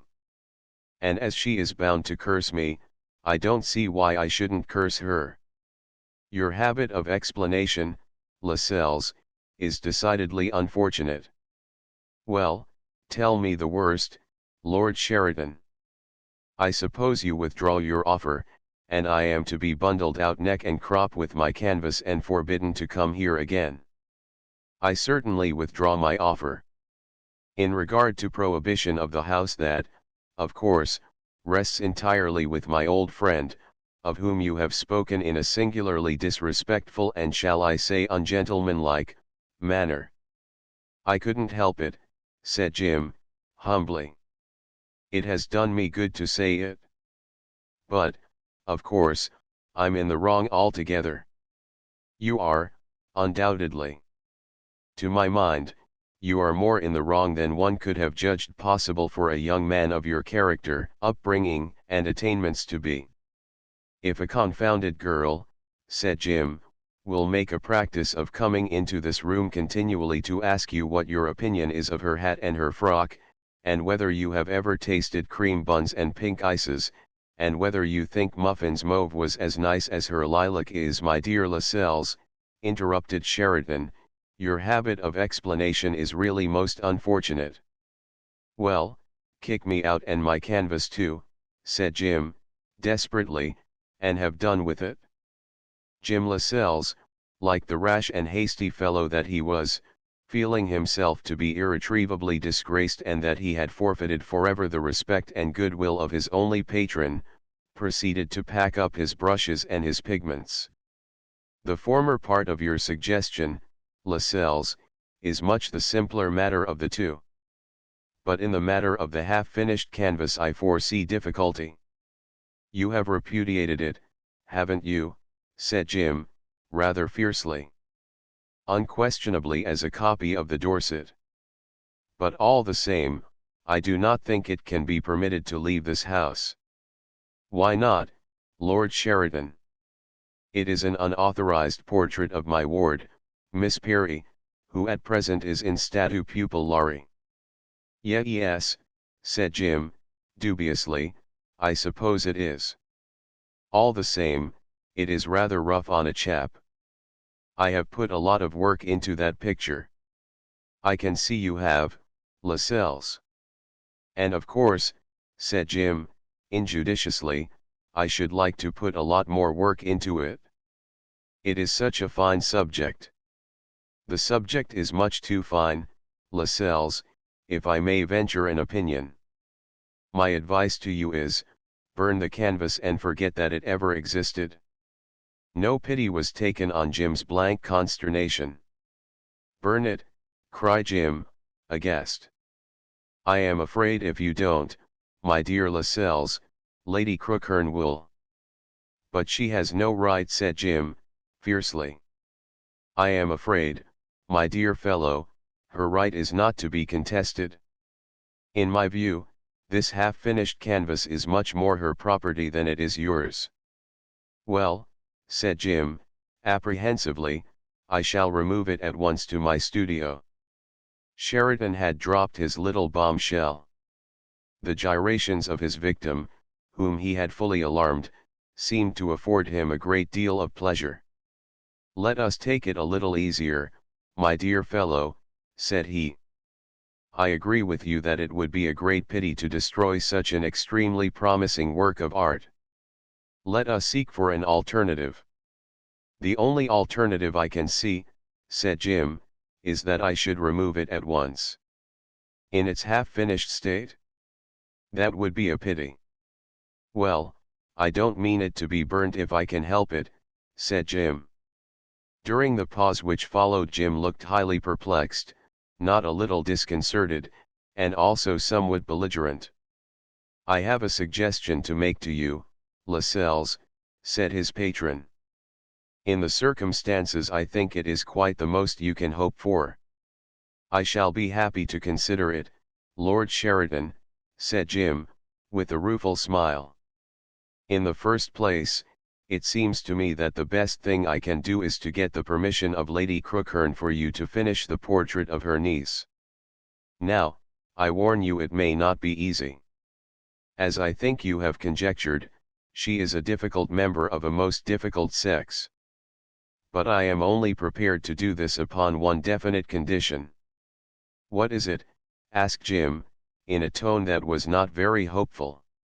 "The condition must be this, Lascelles," said Sheridan, with a very business-like air.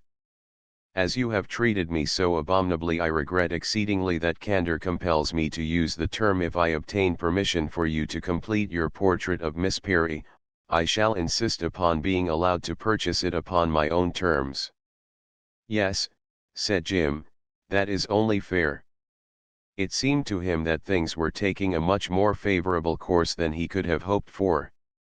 "If I can obtain permission for you, Lascelles, to complete that picture, and you finish it in the manner you have begun it, it will be a pleasure to hang it at Sheridan House." Jim Lascelles was touched by the kindness of his patron. "I didn't quite see my way, Lord Sheridan," said he, with admirable simplicity, "to offer you an apology for my rotten behavior, because you know you did rub it in, but I am going to now. And I hope you'll accept it, because you've been so kind to me, much kinder to me than you ought to have been, really."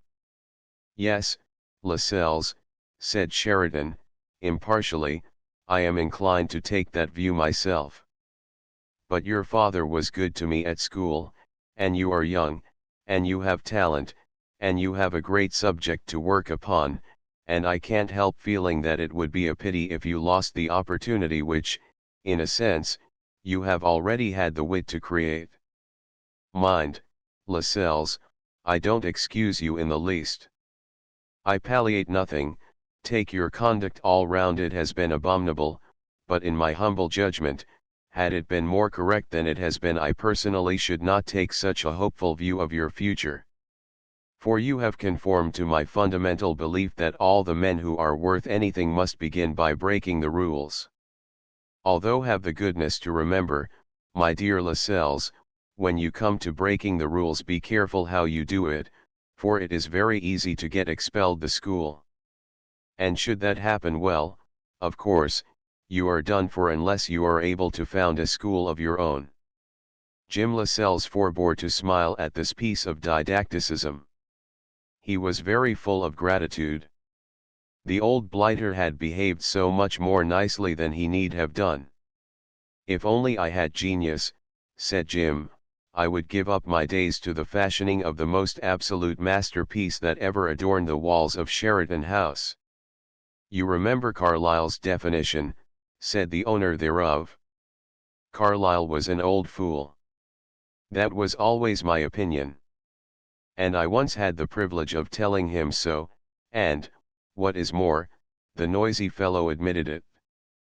Doubtless what he meant to express by his definition was the fact that genius is perfect submission to the idea. Well, here goes for perfect submission to the idea," said Jim Lascelles. He took up his brush and his palette, and gave a very deft touch to the vestments of Miss Perry. "Do you like my new riding habit?" said a perfectly ludicrous drawl coming in through the door. Jim Lascelles made a gesture of despair. He kept his back turned upon the new riding habit resolutely. "Dear me," said Sheridan, "Artemis." "Isn't it silly?" said Miss Perry. "They don't like you to jump the railings in Rotten Row." "What is the source of your information?" inquired my lord. "Gobbo says so," said Miss Perry.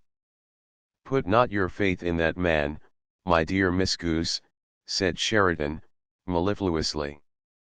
"It is only because he is afraid of taking a toss." "But they have got policemen," said Miss Perry, impressively. There can be no reasonable doubt that in her new riding habit Miss Perry looked perfectly distracting. Lord Sheridan was certainly of that opinion. As for Jim Lascelles, He waved her away from him with great energy. "That is the sort of thing," said he, with an appeal for sympathy and protection. "Miss Goose," said Lord Sheridan, "Mr. Lascelles has made a serious indictment against you." "Has he?" said Miss Perry, opening very large, very round, and very blue eyes upon Jim. "Mr. Lascelles complains," said Sheridan, with paternal severity, "that while he is assiduously engaged in copying that famous portrait of your great-grandmamma, you persist in coming into this room in your smartest gowns, in sitting in the middle of that sofa, in absorbing the best light, in posing in a manner that no really sensitive painter can possibly resist, with the melancholy result that you literally force him to paint you instead of your great-grandmamma, quite, as he assures me, against his rational judgment and his natural inclination." "Oh, I don't mind at all," said Miss Perry, with charming friendliness. "It made me rather tired at first holding my chin like this, but at the end of an hour I always get a cream bun." "At the end of an hour you always get a cream bun? Do you indeed?" "Yes," said Miss Perry, "small ones, but they are almost as nice as the large ones." "I hope, Lascelles," said Sheridan, "you have something to offer by way of extenuation." "Well, what can a fellow do?" said Jim, desperately. "What with the sun stuck up there, and this pink and white and blue and yellow arrangement. As for the chin, well, if a chin will curve like that it must take the consequences." Sheridan was shocked. "Say as little as possible, Lascelles, I entreat you," said he. "Your case is hopeless. But I feel bound to say this. Since we have had this astounding allegation of the cream buns, without probing the matter to the depths, which I am really afraid to do, I must say your future as a painter seems more roseate than ever." "Thank you, Lord Sheridan," said Jim, modestly. "But in regard to your future as a human being, as a unit of society, I prefer to exercise a wise discretion which will take the form of saying nothing whatever upon the subject." "Thank you, Lord Sheridan," said Jim again. Jim Lascelles then turned his gaze upon Miss Perry. It was of such singular resolution that it seemed as if it sought to hypnotize that irresponsible person to maintain the semblance of discretion.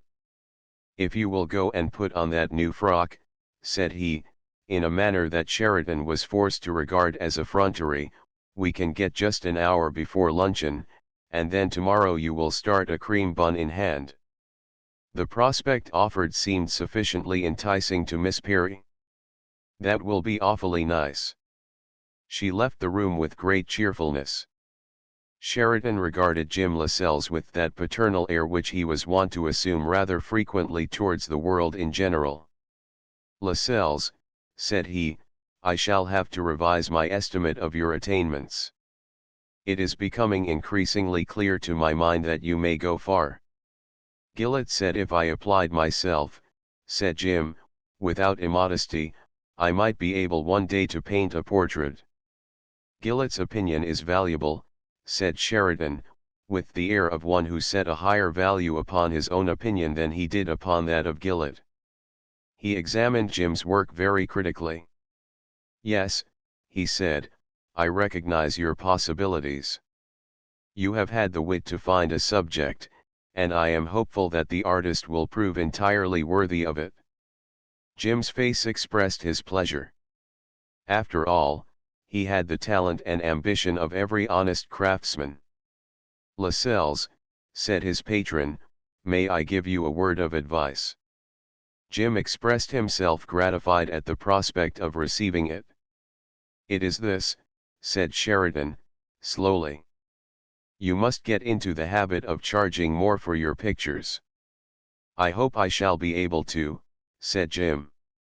"But times are hard, and it is uphill work for a man without a reputation." "I appreciate that. But I heard you spoken of as the coming man the other night, and I see no reason why you shouldn't confirm the prediction." "If only I had a little more talent," said Jim. "If only you had a little more faith in it, Lascelles.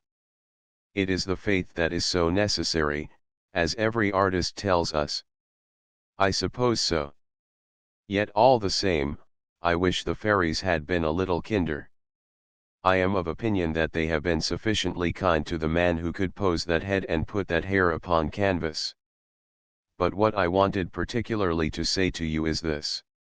My friend Kendall intends to ask you to paint a portrait of his daughter Priscilla."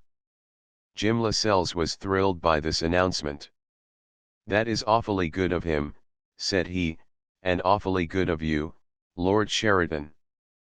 "Perhaps I have the more genuine title to your gratitude," said Sheridan, amiably, "because, as far as Kendall is concerned, he is one of those undiscerning and sluggish fellows who always prefer to take someone else's opinion rather than form one of their own. I told him you were the man to paint his daughter Priscilla, and he was only too glad to have my word for it. And I am by no means sure you are not."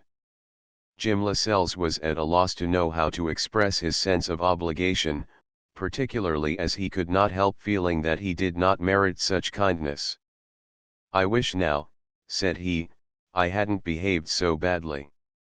"The worst of any sort of bad behavior," said Sheridan, sententiously, "is that it carries such a heavy premium. But no matter. The chief thing is to behave well to my friend Kendall. Paint his daughter Priscilla to the best of your ability, and be careful to charge him 500 guineas. Jim was staggered. 500 guineas, said he. "Why, he will never pay it. He could get an absolute first-rater for that sum." Sheridan smiled sagaciously. "Doubtless he could," said he, "and if my friend Kendall pays 500 guineas he will consider he's got one. When I come to examine your masterpiece on the wall of his gloomy and draughty dining room in Yorkshire, I shall say, 'Kendall, that picture of Priscilla appears to be an uncommonly sound piece of work.' And he will say as proud as you please, 'I should think it was, my dear fellow. That young chap Lascelles turned out absolutely first-rate. He charged 500 guineas for that picture. I am telling everybody.'" Jim Lascelles found his good fortune a little difficult to accept. Further, he seemed to be rather troubled by it. "I hope it is quite fair to Lord Kendall," he said, "to charge him 500 guineas for a picture I should be only too glad to paint for 50. Sheridan was amused. "My dear Lascelles," said he, "simplicity is greatly to be desired in art, but it is well not to take it into the marketplace. There is the man with whom you are doing business to be considered. If my friend Kendall paid 50 guineas for the picture of his daughter Priscilla, he would think exactly 10 times less of it than if he paid 500, and instead of hanging it in his dining room in the worst possible light, he would hang it in one of the smaller bedrooms in a very much better one." Sheridan's homily was interrupted at this point by the return of Miss Perry. In her Gainsborough gown which she had worn at the fancy ball, and in her incredible hat, which by some miracle had been clapped on at just the right angle, she looked more distracting than any human creature ought really to do. She seated herself in the middle of the sofa with great composure, tilted her chin to the light of the morning, and folded her hands in her lap with almost the air of a professional. "Out for blood," said Jim, approvingly. "Lascelles," said Sheridan, "I am almost afraid this means a large one." "Yes," said Jim, "I am a poor and obscure painter, but this zeal to serve the arts really merits encouragement." "Perhaps, Lascelles," said Sheridan, "if Buzzard is sincerely interested in art, as one feels sure he must be, he might be induced to make a reduction upon the large ones if you contracted for a quantity." Jim Lascelles was frankly delighted with the pose, and worked very happily. He was in high spirits. Thanks to his patron's generosity, he had got out of his difficulty far more easily than he could have hoped to have done.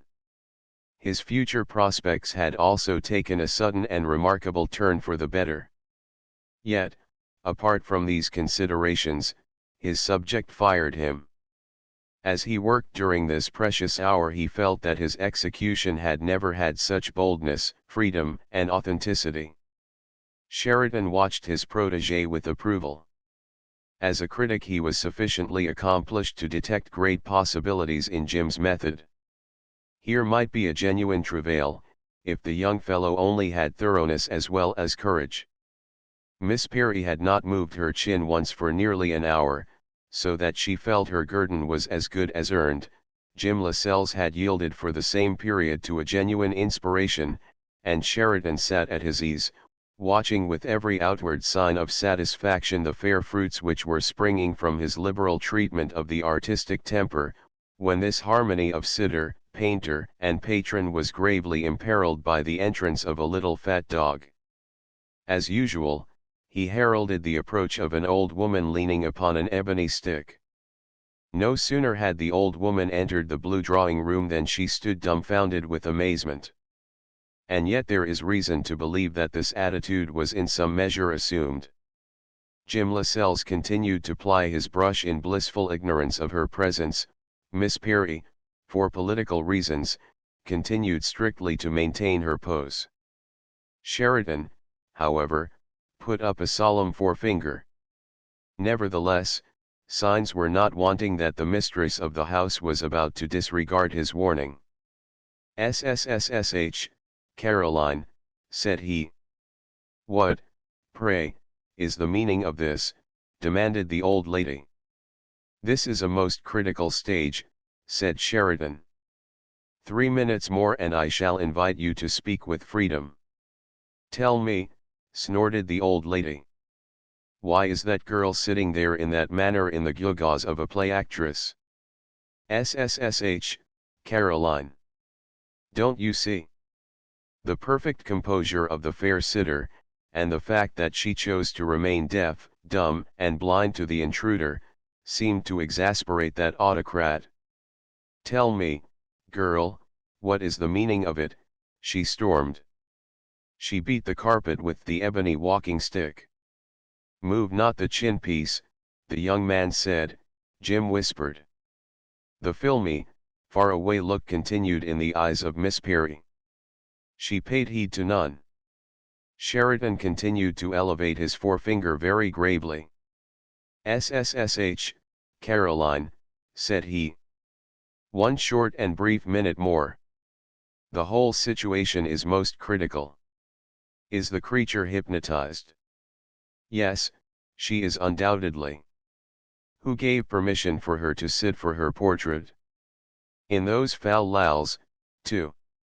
"Nature gave her permission, amiable old Dame Nature. She couldn't refuse it." "I forbid it," said Caroline, with all the energy of which she was capable. "It is disgraceful. It shall not go on." Then it was that Miss Perry ventured to say something. "Large cream bun tomorrow morning, please," said she. "Is it an hour?" said Jim Lascelles. "Dear me, how time flies. One can hardly believe it."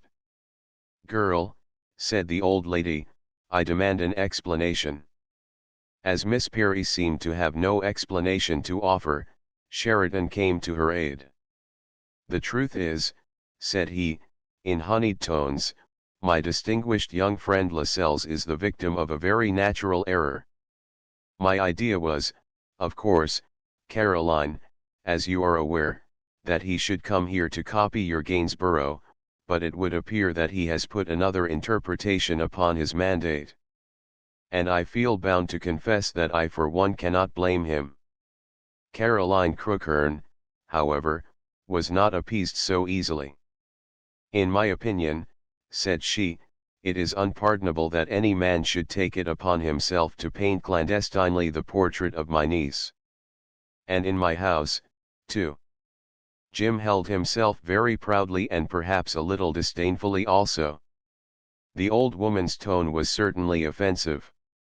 "Lady Crookhern," said he, not so humbly as he might have done, I will admit that I have done wrong, but I hope my offense is not a very grave one." The old lady looked Jim over in a decidedly scornful manner. She appeared to be not quite sure whether a person such as Jim was entitled to receive a reply from her. "It depends upon the light in which one chooses to view the subject," said she, in a voice which trembled with anger. "I have formed my own opinion about such behavior.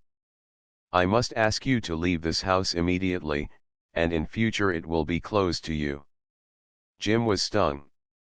The mildest-tempered fellow in the world would have been by such an unbridled display of despotism. Sheridan, who by long association with the Whigs understood their arbitrary nature, was really less shocked by such an uncivil exhibition than he pretended to be. He took Jim Lascelles by the sleeve, drew him aside, and gave him the benefit of a whimsical smile. "Say nothing, my dear fellow," said he, in a sagacious and paternal manner. "Give her her head, and then leave her to me." Jim Lascelles, however, was furious. He was young and hot-headed, and adversity had rendered him more sensitive upon the score of his dignity than it is wise for a young fellow to be. Therefore he was by no means disposed to leave the adjustment of the matter to his friend. Not by his demeanor only did he express resentment, but by word and also by deed. "I am sorry, Lady Crookhern, you have taken this view," said he, not very pacifically. "I shall be quite happy to obey your instructions. A couple of men will come from Peabody's this afternoon to fetch the canvas." And then, with an incredible absence of judgment, Jim Lascelles packed up his tools, and distributing curt blows to everybody, stalked out of the room and out of the house. Sheridan showed genuine consternation. Miss Perry looked ready to shed tears.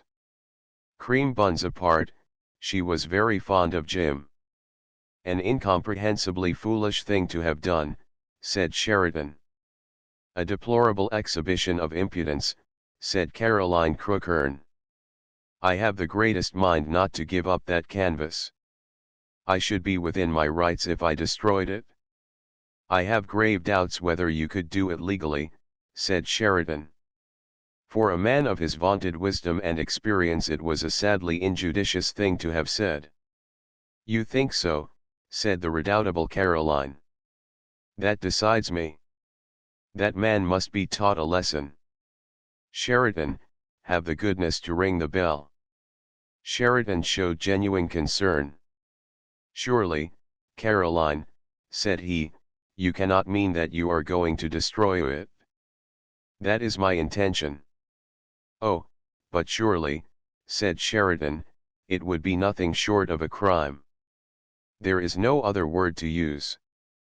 "It is going to be done," said Caroline Crookhern. "But the young fellow has put many hours of fine work into that picture," said Sheridan, with great seriousness, "and fine thought in it too." "It would be a crime. If a man has no manners he must be taught them," said the implacable Caroline. "The kettle is invariably the severest judge of the pot," said Sheridan, in a whimsical aside. "Really, Caroline, you began it," said he. "The man began it by painting my niece's portrait without obtaining my permission. Not content with abusing my hospitality, he must show insolence when remonstrated with. Well, you know, my dear Caroline, that hand of yours is uncommonly heavy. And although no one deplores the young fellow's conduct for his own sake more deeply than I do, he acted precisely as his profoundly rash and hot-headed father would have done in the circumstances. I am not in the least interested in such a person, or in his father either," said Caroline Crookhern. "But I have made up my mind that that canvas shall be destroyed." Chapter 15 Diplomacy is called for. Sheridan's gravity was of a kind he seldom displayed. "Caroline," said he, firmly, "if you behaved in that way no right-minded person could possibly forgive you. The lad is very poor, and his history is a sad one.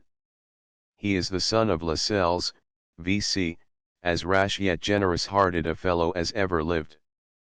Had it not been for a dishonest broker, the young chap would be a man of wealth and position.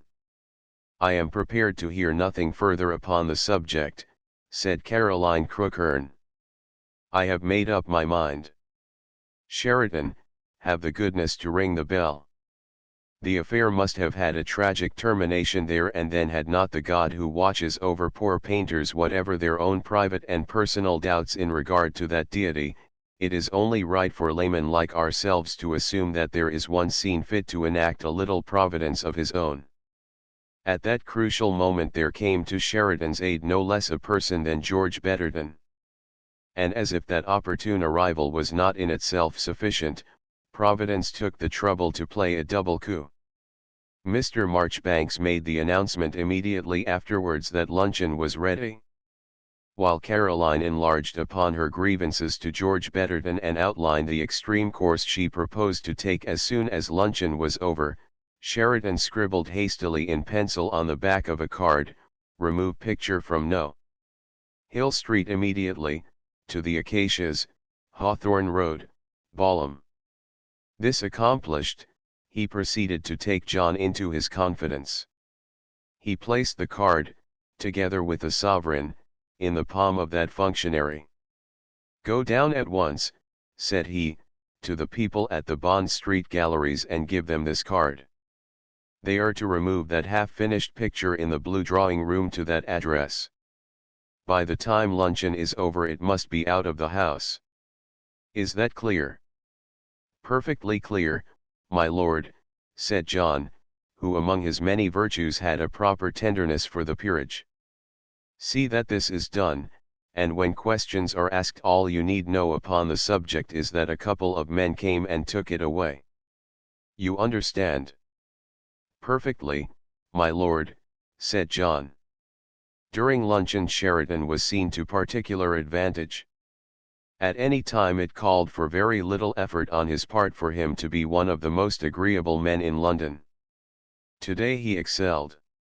He retailed some of the newest stories and a quantity of the freshest gossip. He was really genial to George Betterton, and encouraged him to enlarge at length upon the subject of the militia, and to his hostess he gave a tip for the Oaks, for which species of information she had a decided weakness. It was but seldom among his intimates that George was permitted to mount his hobby horse. As for Sheridan, he was the last man in the world, as a rule, to consent to hold the head of that extraordinary quadruped while George established himself firmly in the saddle. But on this occasion he performed that operation in the most graceful manner. "Excellent speech of yours in the House the other evening, my dear fellow," said he. "I wasn't there myself, Philosophical Society's annual meeting, but you were very carefully reported in the Times. Quite your best vein, if I may say so. Very shrewd, very searching, sound common sense. You thought so, Caroline, did you not?" It seems incredible, but Caroline Crookhern walked straight into the trap. With all her ruthlessness, and all her knowledge of mundane affairs, she had one besetting weakness. She attached an absurd importance to any form of politics. It was her Whiggism, doubtless. She would encourage the most consummate bore, for upon the slightest pretext her vanity would lead her to believe that her fingers were really in the pie, and that she had a very considerable hand in the destinies of the country. In the heyday of her glory it used to be asserted freely by idle persons that if the country was not actually ruled from Hill Street, ministers at least were made and marred there, and of that quarter governments went in fear and trembling. And it is by no means improbable that Caroline Crookhern came to believe it. It is surprising what vanity will do for us. Today the smouldering embers of a lifelong illusion, if the figure is permitted, allowed Caroline Crookhern to establish George Betterton quite firmly astride his hobby horse. Sheridan counted the minutes of his exquisite boredom. George was always heavy. He spoke so slowly and impressively that he could deliver a platitude in a longer space of time than any man living, and he could use fewer words in the operation. Indeed, upon the strength of that gift he had gained a reputation for incisive brevity. To see Caroline Crookhorn nodding her vain old head, and wagging her vain old ears in an exaggerated attitude of statesmanlike attention, was a positive joy to Sheridan, particularly as time was so valuable. The minutes grew tedious in their passing, all the same. The clock chimed 2:30, and Miss Perry mentioned the circus. "Let us postpone it until tomorrow, my dear Miss Goose, if you really don't mind," said Sheridan. "The conversation is so absorbing. The preserved ginger is highly delectable too." Miss Perry shared the latter opinion. "Green chartreuse or Grand Marnier, my lord," said Mr. Marchbanks. "Both," said my lord. Mr. Marchbanks dissembled his surprise in an extremely well-bred manner. In his eyes, however, a peer of the realm was in the happy position of Caesar's wife. It must not be assumed, however, that Sheridan indulged in both these luxuries. His respect for the internal economy forbade that course. But observing that George Betterton selected green chartreuse, he contrived to smuggle unseen the Grand Marnier to George's side of the table. He then addressed his mind to slumber. After a full 20 minutes thus blissfully stolen, he awoke with a little start. "Beg pardon, George," said he. "Did I understand you to say the militia had gone to the deuce and the country must be reconstructed, or that the country had gone to the deuce and the militia must be reconstructed?" "The country, Sheridan," said Caroline Crookhorn, in her most affair manner, "certainly the country." "What a good head you have, Caroline," said Sheridan, giving expression to a somnolent admiration. "Take after your father." "Sorry to interrupt you, George." "Most able discourse. By the way, Caroline, you never give one the treat of the famous old brandy these days." "Not for myself. I never touch brandy, but I was thinking of George. It is known to be excellent for any kind of disquisition." George Betterton, duly fortified with a little of the famous old brandy, and with a yet further supply of Grand Marnier, which Sheridan caused to be conveyed to him, proceeded on his victorious way. "Country gone to the dogs, yes," said Sheridan. "Militia gone to the deuce, quite so. Circus tomorrow, Miss Goose. But Gobo quite educational too." Sheridan addressed himself again to slumber, with a peaceful, resigned, yet vastly contented air. It was 5 minutes past 3 before Caroline Crookhorn quitted the table. In spite of her fund of natural shrewdness, she could not help feeling so easy it is for the wisest people to deceive themselves in some things that she had sat at the feet of a political Gamaliel who played ducks and drakes with the War Office. As for George Betterton, having been endured with a patience that was not always extended to him, without actually giving himself airs, he felt that upon the subject of the militia he really was no end of a fellow. Sheridan, who had enjoyed an additional 35 minutes of undisturbed repose, gave him clearly to understand that he concurred in that opinion. Back in the drawing room, Caroline Crookhorn reaffirmed her intention of destroying the half-finished portrait of Miss Perry. "An unpardonable piece of presumption in the first place," said she. "And, in the second, the man was positively insolent." Sheridan had already looked for the canvas, and with a whimsical little sigh of satisfaction had looked in vain. It would seem that the myrmidons of the Bond Street galleries had done their work. "Do be more lenient, my dear Caroline," said Sheridan, persuasively. "The fellow is young, and his lot is hard. Pray don't take the bread out of the mouth of a rising genius who has to support his mother. George, my dear fellow, throw the weight of your great influence into the scale. Caroline must be more humane. Rising young man highly susceptible, wholly captivated by our distracting Miss Goose. Any young fellow with any sort of instinct for nature at her choicest would have done the same. Sheridan concluded upon an exclamation from the redoubtable Caroline. "Why," she cried, "the picture has been taken away." Mr. Marchbanks was summoned. "Two men from Peabody's fetched it an hour ago, my lady," Mr. Marchbanks explained. "Without my permission," stormed his mistress. "I had no instructions, my lady," said Mr. Marchbanks.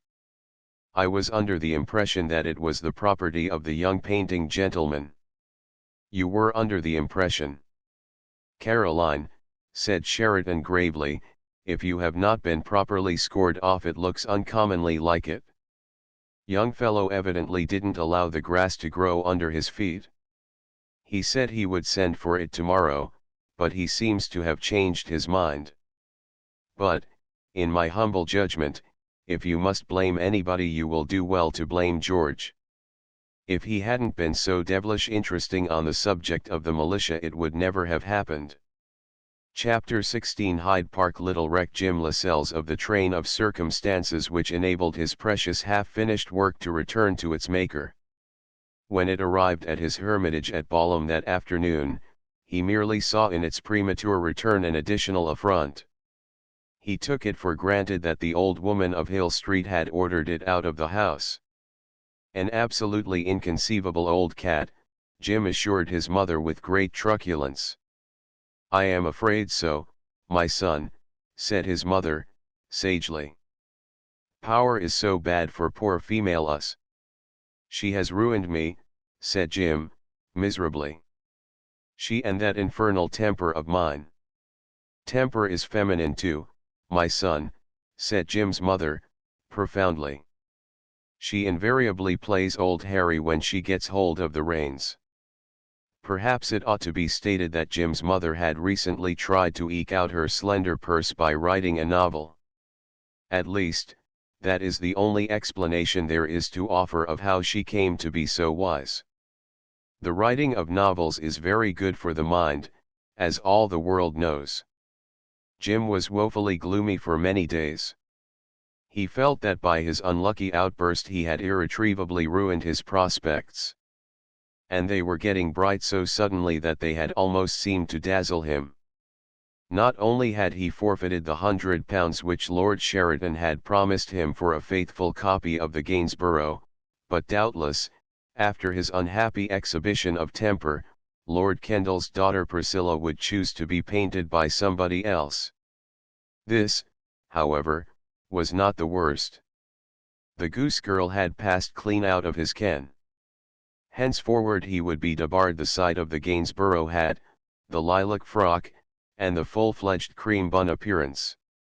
She had driven the unfortunate young fellow so nearly to distraction that while he found it impossible to expel her from his thoughts, he could not summon the resolution to unlock the door of the studio he had caused to be set up in the small Balham back garden. It was nothing less than an affliction to gaze upon the half-finished canvas, which now could never be completed. By nature Jim Lascelles was a bright and cheery soul. But the fact that he had destroyed his prospects just as things were coming his way by a single unbridled act, made him extremely unhappy. It needed all Mrs. Lascelles' gay courage and invincible optimism to keep Jim steady during these days of trial. "Finish her out of your head, laddie," said she, "then try to forget that she ever existed." "Nay," said Jim. "I must either put all I know into that little work, or stick a knife through the canvas." Jim brooded dreadfully upon the subject. Black rings came under his eyes, he smoked too much and ate too little. "I must and I will see her," said Jim. "That is the true spirit, my son," said his mother, cheerfully. "It is not quite clear whether she ought openly to have expressed her approval. It was very necessary, all the same, to rouse the unhappy Jim from the lethargy that was making his life unbearable. At all events, he seemed to derive a certain inward power from the mere resolution. The next morning Jim made his way to Hyde Park. It was now June and it was looking its best, with the trees, the rhododendrons, and the ladies in full bloom. For some time he stood by the railings with a kind of indefinite hope that he would be rewarded for his pilgrimage. Then he began to walk slowly in the direction of Knightsbridge, and confronted by so much fine plumage, he began to wish ruefully that his blue suit was not so shabby and that his straw hat was not in its second season. He was still hopeful, however. He took a careful survey of the riders. Somewhat oddly, his attention was attracted to a heavy, red-faced, rather stupid-looking man who was pounding along on a grey horse. His appearance was perfectly familiar to Jim Lascelles, yet for the moment he could not remember where and when he had seen him. It was with an odd mingling of satisfaction and disgust that he was able to recall the heavy red-faced man's identity. He stopped and turned his eyes to follow him in his progress. Yes, it was he undoubtedly. And there at the corner by Apsley House was a chestnut horse, tall, upstanding, proudly magnificent, surmounted by a royal creature crowned with the light of the morning. At the respectful distance of 30 paces was Mr. Bryant, seated as upright as his own cockade upon a more modest charger. Even he, a man of austere taste and exclusive instinct, did not attempt to conceal an air of legitimate pride in his company. Mr. Bryant had seen nothing that morning, nor many mornings previously, that could in any wise compare with the wonderful Miss Perry. Doubtless it is hardly right to say that Jim Lascelles' eyes were envious when they followed the man with the red face, and marked his paternal greeting of the goose girl. It is hardly fair, for envy is a vulgar passion, and Jim was too good a fellow ever to be really vulgar in anything. All the same, it must be confessed that he swore to himself softly. He then behaved in a very practical and mundane manner. He took out his watch, one of those admirable American 5-shilling watches which are guaranteed to keep correct time for a very long period. 3 minutes past 11, said he. Oh ho, my merry man. Precisely what Jim Lascelles meant by that mystic exclamation it is difficult to know, but anyhow it seemed to please him. He then observed that the little cavalcade had wheeled round the corner, and had started to come down slowly by the railings upon the left. Jim stood to await it with a beating heart. It was a most injudicious thing to do, but he was in a desperate and defiant humor. 5 to 1 she cuts you, Jim muttered. 2 to 1 she cuts you dead. They are all alike when they mount the high horse. As Jim Lascelles stood to await the approach of the cavalcade, he no longer thought ruefully of his cheap straw hat and his shabby blue suit. They had become dear to him as the badge of his impending martyrdom. Gobbo hugged the railings. He was so close to Jim Lascelles that he nearly touched him with his spurs, dummy spurs, as Jim noted. Miss Perry was explaining that all the girls had white frocks at Buckingham Palace, and how she wished that Muffin had been there, as a white frock always suited her, although she was inclined to tear it, when Miss Featherbrain was met by the steady and unflinching gaze of Jim Lascelles. Instantly her hand went up, not one of darned cotton, but a yellow gauntlet affair that matched her hair, in quite the regulation Whittiford manner. Why, she cried, it's Jim. Hello, Jim. In the ears of Jim Lascelles the incomparably foolish speech had never sounded so absurd and so delicious. It was plainly the intention of Miss Perry to hold animated conversation with the undeniably handsome youth who returned her greeting. But the intervention of the highest branch of the peerage, as solemn as the British Constitution and as solid too, between her and the railings, and the fact that there was a resolutely oncoming rearguard in the person of the scandalized Mr. Bryant, who in his own mind was tolerably sure that the presumptuous young man by the railings had no connection with the peerage whatever, sufficed to keep Miss Perry in the straight path. Therefore Jim Lascelles had to be content with one of the old Whittiford smiles, which nevertheless was enchanting, and a parting wave of the yellow gauntlet, which was the perfection of friendliness, comradeship, and natural simplicity. He stood to watch the cavalcade pass slowly down the ride, the magnificent chestnut and its rider the observed of all observers, for both were superb and profoundly simple works of nature. The red-faced and stolid personage on the grey, a more sophisticated pair, were yet well in the picture also, for if less resplendent, they too in their way were imposing. Jim's reverie was interrupted by a voice at his elbow. "There they go," it said, "the most ill-assorted pair in England." With a start of surprise Jim turned to find an immaculate beside him. Sheridan was wearing a light grey frock coat with an exaggerated air of fashion. "Crabbed age and youth," said Jim, yet quite without bitterness. He was still glowing with pleasure at his frank and friendly recognition. "A pitiful sight," said Sheridan. "A man of his age. How odd it is that some men are born without a sense of the incongruous." "Yes," said Jim. "Gal looks well outside a horse." "Very well indeed. Pity that old ruffian should ruin so fair a picture." Sheridan seemed prepared to criticize his rival's style of horsemanship. Reluctantly, however, he forbore to do so. For George had been drilled very severely in his youth, and in spite of his years and his weight he was able to make a creditable appearance in the saddle. "Do you know, Lord Sheridan," said Jim, "I almost regret that I did not attempt an equestrian portrait." My lord's brows went up.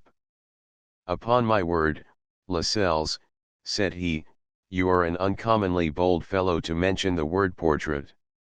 "I agree with you," said Jim. He laughed rather bitterly. Sheridan affected a gravely paternal air.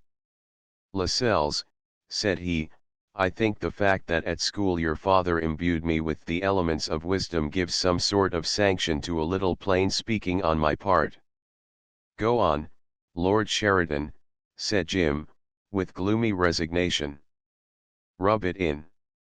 "I think, Lascelles," said Sheridan, with a fine assumption of the air of a head beak, "your conduct merits censure in the highest degree." "It has received it," said Jim. "I have been kicking myself for being such a hot-headed fool ever since it happened." "One is almost afraid," said Sheridan, ruefully, "that your indiscretion is irreparable." "Really, Lascelles, making due allowance for the fact that your father was one of the most rash and hasty men I ever encountered, and allowing further for the fact that my old friend has a deplorable absence of, shall we say, amenity, your behavior amounted neither more nor less than to suicide." "I don't regret what I did," said Jim, "as far as that old gorgon of a woman is concerned. I am afraid I should behave in just the same way again if I were placed in a similar position. But I know it was very unwise. As for the portrait, I intend, by hook or by crook, to finish it."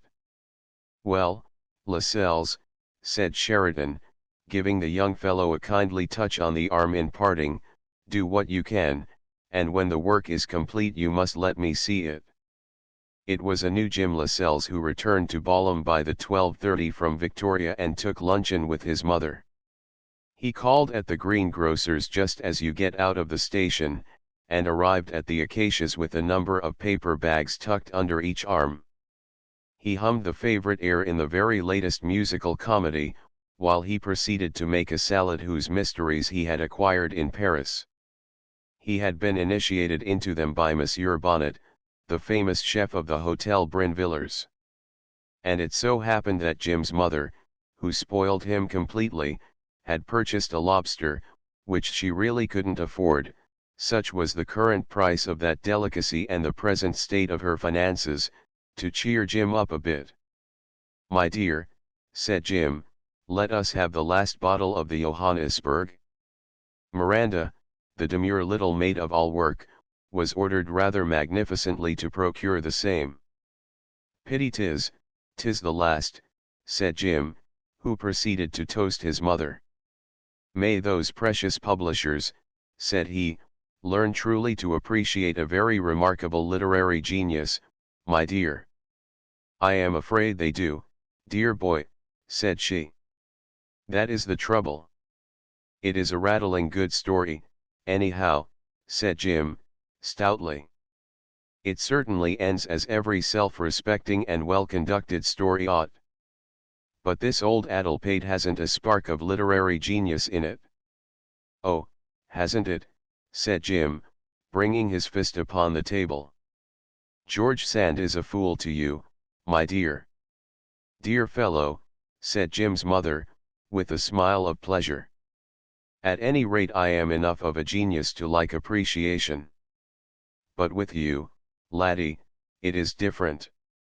You are the real right thing, as dear Henry James would say. Oh, am I, said Jim.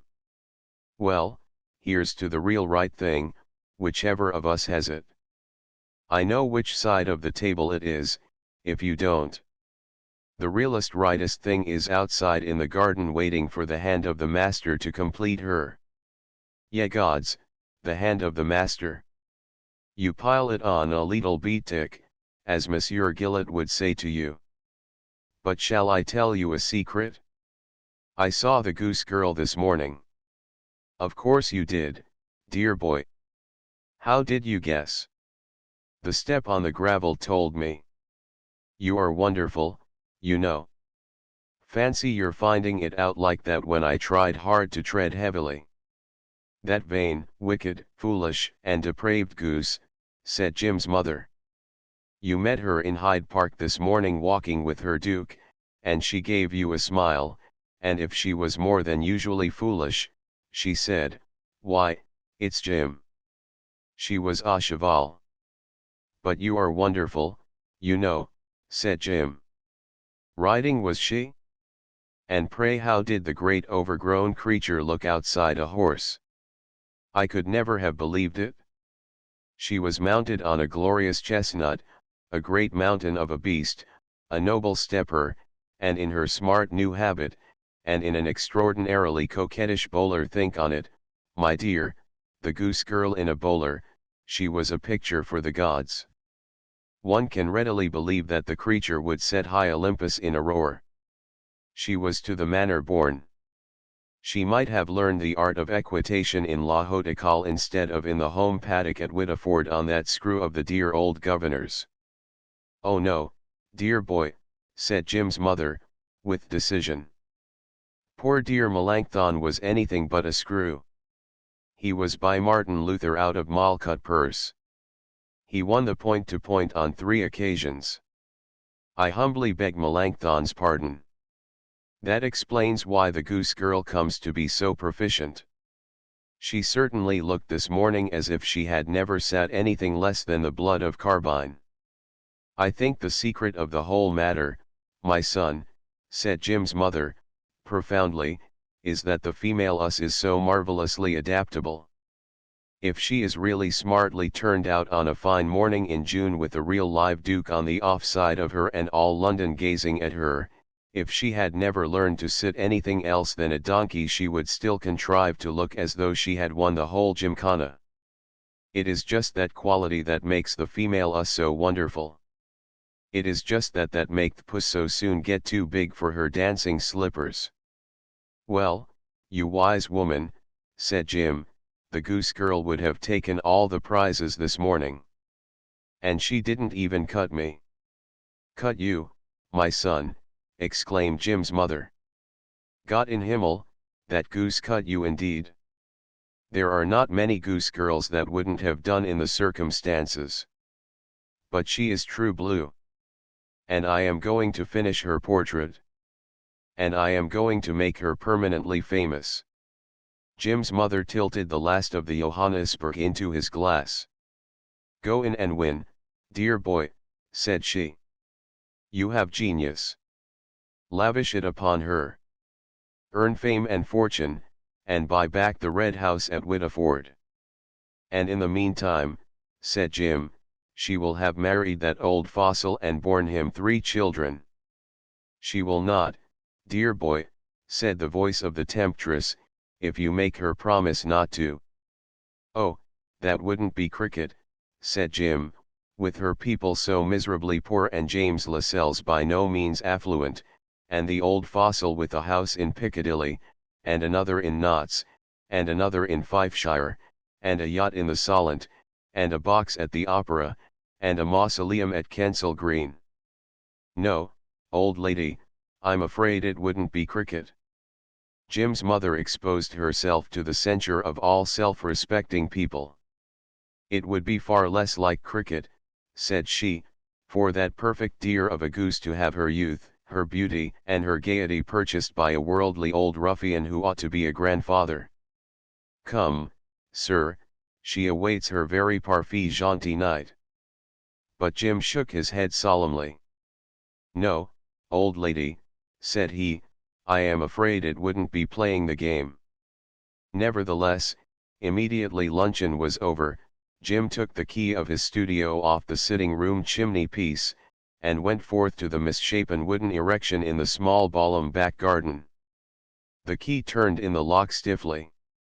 It was nearly 3 weeks since it had last been in it. For several hours he worked joyfully, touching and retouching the picture and improvising small details out of his head. And all the time the goose girl smiled upon him in the old Whittiford manner. Her hair had never looked so yellow, and her eyes had never looked so blue. Chapter 17 Development of the female U.S. The next morning, a little before 11, the wonderful Miss Perry, accompanied by the admirable Mr. Bryant, was approaching Apsley House when the figure of a solitary horseman was to be seen. It had a combination of unexpectedness and familiarity which fixed Miss Perry's attention. She gave a little exclamation. The horseman was unmistakably Jim Lascelles. Jim received a most affectionate greeting. "You are just in time," said he. "It is a near thing. Gobbo is yonder in the offing. I was afraid he would get here before you." Miss Perry was delighted but perplexed by a suggestion that Jim put forward. It was that they should go down the left while Gobbo rode up on the right. "But I promised Gobbo," she said. "Look here, goose girl," said Jim, with tremendous resolution, "do you suppose I have invested the last half-sovereign I have in the world on the worst hack in London, to be cut out by that old duffer? Come on round, you goose, before he gets up." Really Miss Perry is not to be blamed. Jim Lascelles was resolution incarnate once he had made up his mind. Jim's horse, a nondescript who does not merit serious notice, walked a few paces briskly, the chestnut followed its example, as chestnuts will, and the next thing was Jim's horse broke into a canter. The chestnut did the same. Of course it was Miss Perry's business to see that the chestnut did nothing of the sort. But it has to be recorded that she failed in her obvious duty. And then, so swift is the road to destruction, in less time than it takes to inform the incredulous reader, the chestnut and the nondescript began literally to fly down Rotten Row. It was a golden morning of glorious June, and, of course, things constantly happen at that vernal season. But as the 4 pairs of irresponsible hoofs came thundering by, flinging up the 10 in all directions and nearly knocking over a policeman, equestrians of both sexes, and pedestrians too, stared in polite amazement and very decided disapproval. If not absolutely contrary to the park regulations, it was certainly very wrong behavior. There is every reason to suspect that the opinion of that high authority, Mr. Bryant, was even more uncompromising. Not for an instant did he attempt to cope with the pace that had been set. He was content sadly to watch his charge get farther and farther away. He then turned to look back at the man with the red face, who had just arrived at the turn. That elevated personage, who could not see at all well without his spectacles, halted at the turn and looked in vain for the wonderful Miss Perry. His friend Sheridan, who had entered the gates just in time to be au courant with all that had happened, accosted him cheerfully. "Doctor's orders, George." "Yes," said George, rather gruffly. I warned you years ago, my dear fellow, said his friend, sympathetically, that any man who drinks port wine in the middle of the day as a regular thing, can count later in life on the crown of the martyr. George looked rather cross. He peered to the right and he peered to the left. The ever-receding pair were by now undecipherable to stronger eyes than those of George Betterton. Seen a gal about? He inquired rather irritably. There never was a duke since the creation of the order who could endure to be kept waiting. I've seen several, said his friend, with an air of preternatural innocence. I mean that gal of Caroline Crookhern's, said George. I was not aware that she had one. Tall, bouncing gal, said George. Ginger hair. Ginger hair, said his friend. Tall, bouncing gal. Do you mean my ward, Miss Perry? Your ward. What do ye mean, Sheridan? Caroline Crookhern seems to think, said Sheridan, coolly, that I shall serve the best interests of a lonely and unprotected and extraordinarily prepossessing girlhood if I act, as it were, in loco parentis during Miss Perry's sojourn in the vast metropolis. George began to gobble furiously. It was a sign, however, that his mind was working. That heavy and rusty mechanism was very difficult to set in motion. If it comes to that, said he, I should say I am quite as capable of looking after the gal as you are. A matter of opinion, George, I assure you, said Sheridan, with genial candor. What do ye mean? For one thing, I am rather older than you. Therefore, in Caroline's opinion, I am better fitted to occupy the paternal office. Are you, though, said George, stubbornly. I am 65, you know, said his friend, with an air of modest pride. The ideal age, if I may say so, for wisdom, experience, and knowledge of the world to coalesce in the service of innocence, beauty, and extreme youth. At least, I know that is Caroline Crookhern's opinion. Goin' to marry the gal, are you? Said George, bluntly. Some men are very blunt by nature. The exigencies of the situation may render that course expedient, said Sheridan, rather forensically. But in any case, my dear George, speaking with the frankness to which I feel that my advantage in years entitles me, I am inclined to doubt the seemliness of the open pursuit by a man of 59 of a wayside flower. What do ye mean, Sheridan? Said George, with a more furious gobble than any he had yet achieved. What I really mean, my dear fellow, said his friend, is that you can no longer indulge in the pleasures of the chase without your spectacles. Had you been furnished with those highly useful, if not specially ornamental adjuncts to the human countenance, you would have been able to observe that the wonderful Miss Perry, whose hair, by the way, is yellow, was spirited away exactly 90 seconds before you arrived on the scene. Who took her? Said George, who by now had grown purple with suppressed energy. A young fellow took her, said Sheridan.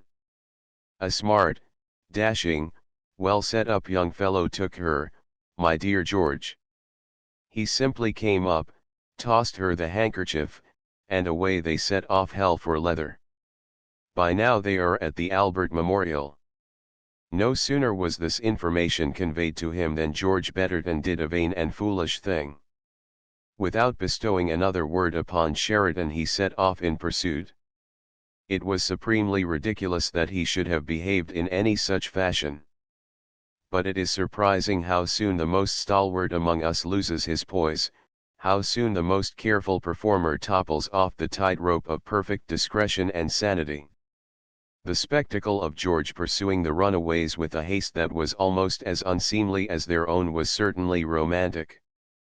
And at the same time it provided infinitely pleasant food for the detached observer who was responsible for George's behavior. Sheridan stood to watch and to laugh sardonically. The marionette had begun to answer to the strings in delightful fashion. He promised to excel all anticipation. In the meantime young blood was careering away like the wind. Faster and faster it went. It was higher, deeper, richer, more exhilarating than any of the old Whittiford madnesses. It was in vain that the British public looked pained and the London police looked important. This was its crowded hour of glorious life, and if there was to be an end to all things, there were two persons at least who felt that, after all, the cosmos had done very well to get itself invented. However, this sort of thing cannot last forever. The nondescript soon began to display signs of distress. "Bellows to mend," said Jim. The glorious Miss Perry had difficulty in checking her chestnut. "Why," said she, "he is almost as strong as your papa's pedigree hunter. We've done a record from the Red House to the parsonage, I think," said Jim. Even when they turned to ride back their high spirits met with no check. The crowded glorious hour continued, if pitched in a less emotional key. Jim's nondescript was no longer equal to the fine careless rapture. "Goose girl," said Jim, "do you know I have made a resolution?" "Have you, Jim?" said Miss Perry. "I am determined to finish that picture of you in your wonderful Gainsborough frock." "Of course, Jim," said Miss Perry. "That picture is to be a masterpiece, you know." "Is it, Jim?" said Miss Perry. "Yes," said Jim. "And when it has made me famous, what do you suppose I am going to do?" "I don't know, Jim," said Miss Perry. "Can't you guess?" Miss Perry knitted her brows in grave perplexity. "Mary Muffin." "What, Mary the Ragamuffin?" said Jim, scornfully. "She is prettier than Polly is. But she is such a ragamuffin, and she has never an incredible hat and a Gainsborough frock to call her own."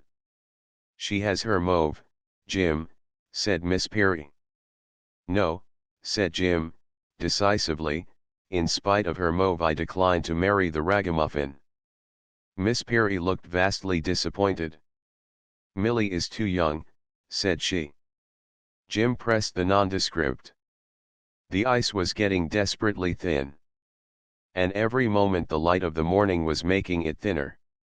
"Goose girl," said Jim, "do you remember that once you promised to marry me?" "Yes, I did, Jim," said Miss Perry, "if you got those 3 big red-cheeked apples off the tree at the Red House at Whittiford." "I got them off all right," said Jim. "But instead of receiving your hand in matrimony I got a tremendous licking." "The apples were awfully nice, though," said Miss Perry, like a true daughter of Eve. The high personage who controls the limelight continued to play most embarrassing tricks with the light of the morning. The hapless Jim Lascelles felt himself to be no match for that master hand. "Goose girl," said Jim, defiantly, assuming for a moment that I made myself famous enough to buy back the Red House at Whittiford, with the strawberry beds and the apple orchards, and the old wicket gate that leads into the back lane which takes you straight to the parsonage, would you keep the promise that you made when you were a long-legged person of 7, with a very large appetite, and I was a chubby subject of 13½ with rather thin trousers?" "Yes, Jim, I would," said Miss Perry, with remarkable promptitude, frankness, and sincerity. "There, now I've done it," groaned Jim. "It was bound to happen. I knew the royal daylight would provoke me to make a cad of myself before it had done playing its tricks. But if people will have yellow hair, and they will wear yellow gauntlets to match it, and that fellow upstairs will fling the limelight all over the place, how can a poor painting chap help himself?" Miss Perry had grown very grave. She was silent for 25 seconds. "Jim," said she, with slow-drawn solemnity, "if you do marry anybody, I really think it ought to be Muffin. That ragamuffin. She is such a sweet, said Miss Perry. And she is so pretty, and dearest papa says she is so clever, and of course you know I am rather a silly. All the world knows it. And Muffin always said she would just love to live at the red house at Whittleford. Goose girl, said Jim, I am afraid you are deep. You want to marry Gobbo? Not really, said Miss Perry, with wide-eyed earnestness. Of course he is a dear, but of course, Jim, he is not like you are. Thank you very much for the information. But tell me, Goose girl, wouldn't you like to be a duchess? Oh no, Jim, said Miss Perry. Why not, you goose? It sounds rather silly. So it does, now you come to mention it, said Jim.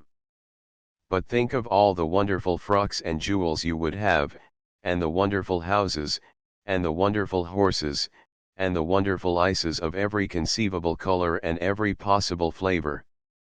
And as for cream buns, a duchess of course can have as many as she requires. I would rather have the red house at Whittleford, said Miss Perry. Really, said Jim, you are the most tremendous thing in geese. Just think what you could do if you were a duchess. You could buy old books and new vestments for your papa, Muffin could have a new mauve, the Polly girl could marry her parson, and she could boast of her sister who married the Duke, and the Millie girl could think more about Persian kittens and less about self-improvement, and as for Dickie and Charlie, they both might go to Sandhurst and probably become field marshals. The blue eyes of Miss Perry opened in their dazzlement to dimensions that were perfectly astonishing. It would be awfully nice, said she, but, Jim, well, I did promise you, didn't I?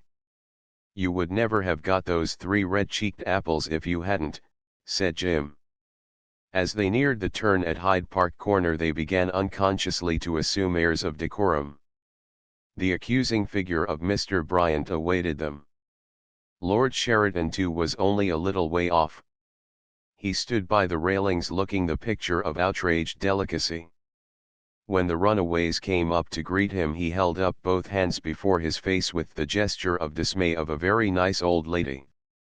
I am dumb, said he. Apparently Jim Lascelles was smitten with a similar infirmity. As for Miss Perry, the ineradicable instincts of her sex assumed the control of that irresponsible person. Have you seen Gobbo? She demanded breathlessly. The blend of disinterested concern and absolute innocence was perfectly charming. I could never have believed it, said Sheridan, with a pained air. The finished duplicity, the Jesuitical depth. Have you seen him? Demanded Miss Perry. Have I seen Gobbo? I have seen a roaring, outraged lion in the guise of a rampant turkey cock. It is an awful pity, said Miss Perry. We missed him. Sheridan felt that he had never observed such gravely sweet concern in the human countenance. To have suspected its proprietress of arrière-pensée would have been barbarism. Yes, an awful pity, Sheridan assented. Particularly for men of a rather full habit of body who are decidedly short in the neck. Do you think Gobbo will mind? Said Miss Perry. You see, Jim, the handle of Jim's crop was ominously near to her knee. Mr. Lascelles came up, and we thought if we went down we should be sure to meet Gobbo, but we didn't. Lascelles, my good fellow, said his friend, isn't it time you began to play up a bit? Miss Perry's lucidity is admirable, but somehow one has the feeling that her verisimilitude wants eking out a little. Your version will be interesting. My mount cost a cool half-sovereign which I couldn't afford, said Jim, brazenly, and I thought as it was a fine morning I had better have my money's worth. Sheridan's smile expanded to the dimensions of his necktie. Yes, said he, laughing, this sort of thing is best left to those who are born with the instinct for diplomacy. Lascelles, my good fellow, you would have done far better to have pinned your faith to your companion in guilt. Her version was excellent, if a little bald. To my mind it was pitched in quite the right key. It was natural, lucid, admirably reticent. It clearly suggested that the blame could not belong to either of you, whoever else it might be fixed upon. Unfortunately, your own version does not tend to exonerate you equally. I must confess, Lascelles, that upon my mind it leaves a most unhappy impression. The truth is, said Jim, I am seeking a fresh store of inspiration in order that I may complete the chef d'oeuvre. I think it should be a masterpiece undoubtedly. I think so too, said Jim. Miss Perry's far-seeing, West Country eyes appeared to be searching for something on the far horizon. Gobbo is coming, said she. Which way, said Jim. He is coming up on the right. Don't you see him? Jim had to strain his gaze. Yes, by Jove, you are right, said he. What wonderful eyes you have got, Miss Perry. It is so long since one inhabited the halcyon era of one's youth, said Sheridan, that one is rather at a loss to remember whether Red Riding Hood made a similar observation to the wolf, or whether the wolf made the observation to Red Riding Hood. The former, undoubtedly, said Jim. I am glad of that, said Sheridan. I feared it might have been the latter. Hadn't we better be going, said Jim, brazenly, to his companion in guilt. This screw of mine seems to have got his wind back. Has he, Jim, said Miss Perry. Jim's nondescript took a turn to the left. The chestnut followed in the most natural manner. On this occasion, however, the distance between the parsonage and the Red House at Whittiford was not accomplished in quite such record time. All the same, for the greater part of the way the pace was decidedly hot. Seen anything of the gal, George? Inquired his friend Sheridan. George was looking very purple indeed. I saw a cloud of dust just now, said he. There was a ginger-haired gal in it going at a deuce of a rattle. I can't imagine my ward, Miss Perry, attempting anything in the nature of a rattle, said Sheridan. Can't you? Grunted George, sourly. Chapter 18 Fashion comes to the acacias. Jim Lascelles was inclined to view his morning as a very great success. It is true that it had cost him the last half-sovereign he had in the world, but he felt that it had been invested to full advantage. He had derived a new store of inspiration from that memorable morning. For a whole week he was sustained by the recollection of it. He gave up his days to joyous labor in the wooden erection in the Balham back garden. I shall make something of her after all, said he. One morning when he came down to breakfast he found a letter at the side of his plate. This, in itself, was an event sufficiently rare, because Jim Lascelles was one of those people who never write a letter if they can possibly avoid doing so. The envelope had rather an air about it. Upon the back of it was a monogram of a distinguished club. What ho, said Jim. A pair of eyes by no means ill-found in worldly wisdom had duly noted that which was on the back of the letter. The correspondent of Duke's, said their owner. Which of them is it, my son? Jim threw the contents of the envelope across the table with a gay laugh. Dear Lascelles, it said, the art of the age seems clearly to call for the presence at the acacias of the wonderful Miss Perry. Unless the fates are adverse, which, according to Juvenal, they are sometimes, she will appear about 4:30 o'clock tomorrow, Tuesday, afternoon to claim in her own proper person a cup of tea, together with 2 lumps of sugar and 1 cream bun, Buzzard's large size. Forgive the shortness of the notice. Our old and common friend did not develop sufficiently marked symptoms of laryngitis until this morning to submit to the decree of her medical adviser. He has ordered her to keep her bed. The accomplished Miss Burton accompanies us in an official capacity. Ponto does not. Sincerely yours, Sheridan.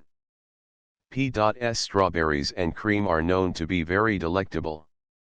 Jim's uncommonly youthful mother was vastly amused. "Never tell me, my son," said she, "that an extremely well-informed Providence does not watch over the destinies of even the humbler denizens of the suburb of Balham. We are to be deluged with 3 persons of fashion, and the Miss Champneys are sure to pay a call. They always pay a call this afternoon." "Those old guys," said Jim. "I sincerely hope not." "When will you learn, my son," said Jim's mother, "to be more respectful towards the 2 great ladies of our neighborhood, the real live daughters of a deceased dean?" "I beg their pardons," said Jim, who was humbled. "I am afraid I have been getting very uncouth of late. The great world is so unsettling, my son. I am afraid you are already beginning to patronize a ridiculous old frump like me." "Beginning," said Jim. "But remember, my son, I am determined that I will not be patronized in my own house by your friend the Duke." "Oh, he won't try to," said Jim, airily. "He's a very civil old soul, the same as you are, my dear, although his circumstances are rather better." "I won't be patronized by that goose either," said Jim's mother, with tremendous spirit. "You run no danger in that quarter," said Jim. "It will be as much as ever she can do adequately to patronize the Strawberries and Cream." "And who, pray, is the accomplished Miss Burden?" "I will not be patronized by her either." "I won't answer for you there, Señora. You might get short shift from that quarter." "We shall see, my son," said Jim's mother, with an air almost of truculence. The back sitting room at the Acacias was really a very mediocre affair. It contained so little furniture that it was made to look half as large again as it actually was. The small room was cool and tasteful, if, perhaps, somewhat too obviously simple and inexpensive. It contained not a single reminiscence of bygone grandeur. For one thing, the crash had been rather in the nature of a holocaust, and again, an opulent past is a poor sort of aid to a penurious present. The walls were decorated by a blue wash and by a single picture, a study by Monsieur Gillot for his enchanting La Dame Mogant. It had been given by that master to a young English pupil of whom he was extremely fond. It held the bare walls all by itself. Jim was a little vain about it. Then there was a little shelf of books. It comprised 5 novels by Turgenev, 2 by Stendhal, 3 by Anatole France, 4 by Meredith, 3 by Henry James, 2 volumes of Heine, the lyrics of Victor Hugo, 2 plays of D'Annunzio, and a volume of Baudelaire. There were 2 bowls of roses also, which Jim had procured for his mother in honor of the occasion. At 4:45 Mrs. Lascelles sat reading Pêcheur d'Island for the 13th time. She looked very cool and dainty in a simple black dress, embellished with still simpler white muslin. Her look of youth had never been quite so aggressive, and in Jim's opinion her wise little smile of tempered gaiety was perfectly irresistible. "My dear," said Jim, censoriously, "it is time you made a serious effort to look older." "I do try so hard," said Mrs. Lascelles, plaintively. "This is positively the most frumpish frock I possess, and I have done my hair over my ears on purpose." "Haven't you an older frock?" said Jim. "This one is decidedly the elder of the 2, laddie." "How old is it?" 7 years. "And what is the age of the other one?" "It is a mere infant." "It is only 5. Then it is quite time you had a new one. It is not usual, I believe, for a woman to get a new dress for the purpose of making herself look older. But then you are a most unusual woman." "I don't want to be unusual, laddie. I do try so hard not to be. If there is one thing I dislike more intensely than another, it is an unusual woman." "Then you are very perverse." I wonder what effect it would have if you did your hair higher. I will try if you like, but I know what do you know, said Jim, sternly. That I never look quite so maternal as when I have it over my ears. Well, it's a serious matter. I look like being driven to get a new mother. There is a scarcity of good ones, my son. Jim scanned the tiny sitting room with a very critical look. Upon my word, said he, that little rosewood piano and that little effort of Monsieur Gillet's are the only decent things in it. I am afraid we have an air of cheap gentility, said his mother. But don't let them sneer at it. Gentility of any kind is quite an honorable aspiration. I wonder, said Jim, if there is anybody in the neighborhood who would lend us a peerage for the afternoon. We might stick it in the center of the room upon that little Japanese table. The front door bell was heard to ring. Too late, said Mrs. Lascelles, dramatically. The peerage has already arrived. It is the Miss Champneys, said Jim. I think not, laddie. It is only 4:20, and it is so much more impressive to pay a call at 5. 2-1 it's the Hobson family. The countenance of Jim's mother assumed a look of anxiety that bordered upon the tragic. By all the saints and all the powers, said she, I had quite forgotten the existence of the Hobson family. Do you really think it can be? I am perfectly sure of it, said Jim, with immense conviction. This is an opportunity that the Hobson family could not possibly miss. Oh dear, said Jim's mother, what is to be done? These things are sent to try us, said Jim, philosophically. The Hobson family has no other raison d'être. Alack, gasped Jim's mother. The little maid of all work entered the room.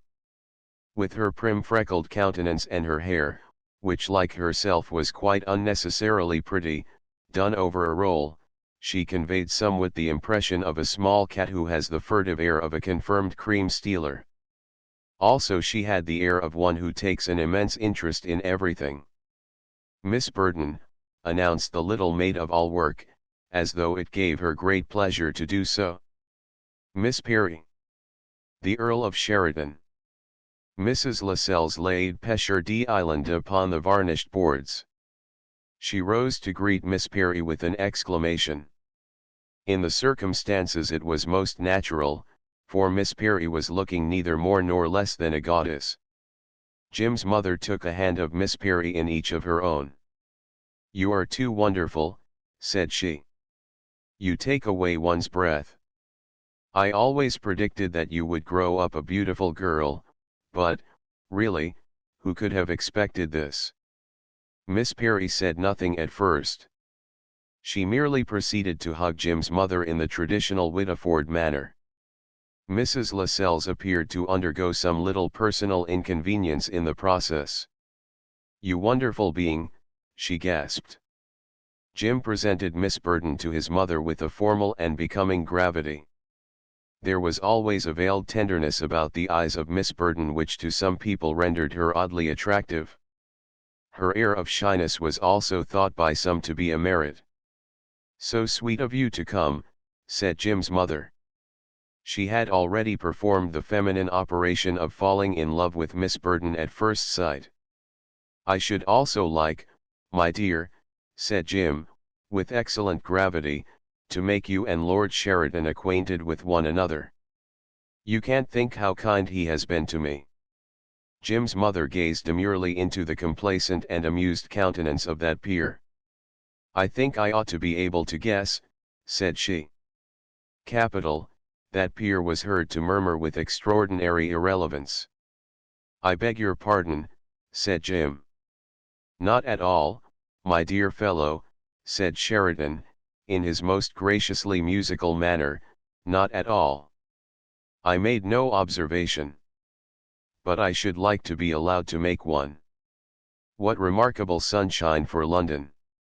The sunshine is occasionally quite obtrusive at Balham, said Jim's mother. Lower the sunblind a little, laddie. You will find that chair the coolest, Lord Sheridan.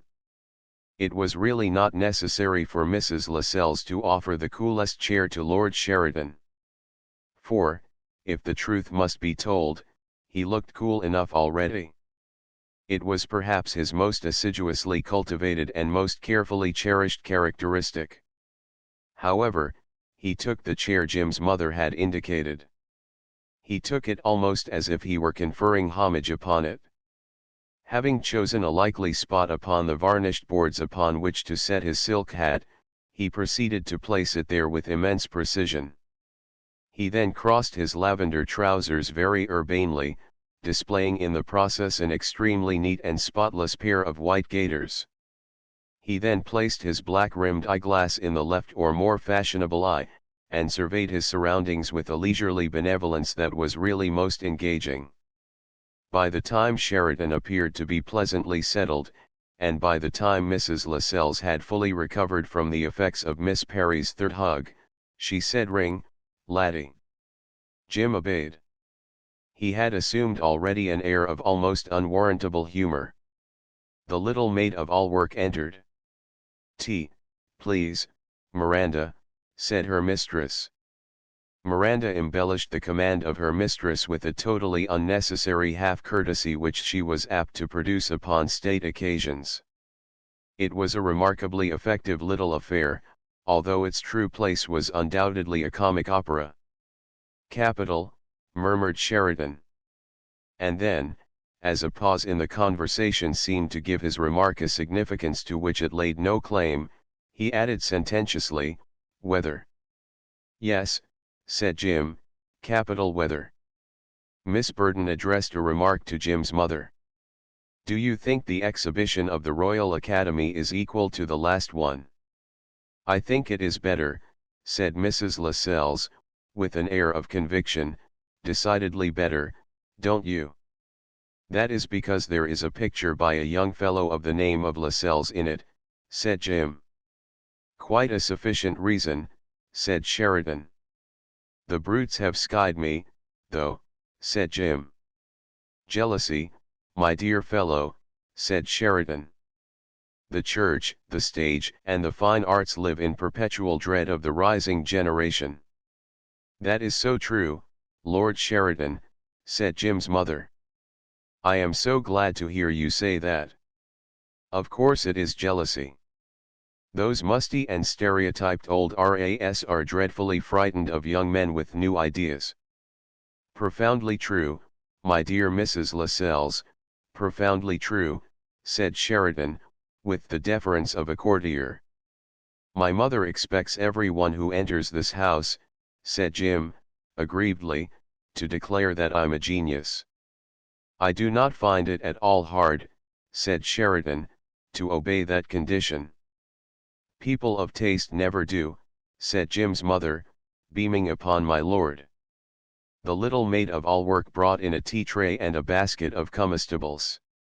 "Miranda," said her mistress, "if Mrs. Hobson calls, or Miss Hermia Hobson, or Miss Harriet Hobson, or Mr. Hobson, or Mr. Herbert Hobson, or Mr. Henry Hobson calls, I am not at home." "Thank you, ma'am," said the little maid of all work, with an air of great intelligence, and with a further display of the comic opera courtesy. "Sugar or lemon, Miss Burden," said Jim's mother. Miss Burden took sugar, a small lump. Miss Perry took 2 lumps, size not stated.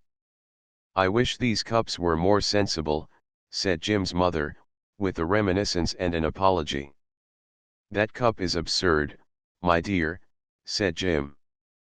Miss Perry seemed inclined to agree with Jim. "Fetch the largest cup we have in the house, please, Miranda," said her mistress. "Thank you so much, dear Mrs. Lascelles," said Miss Perry.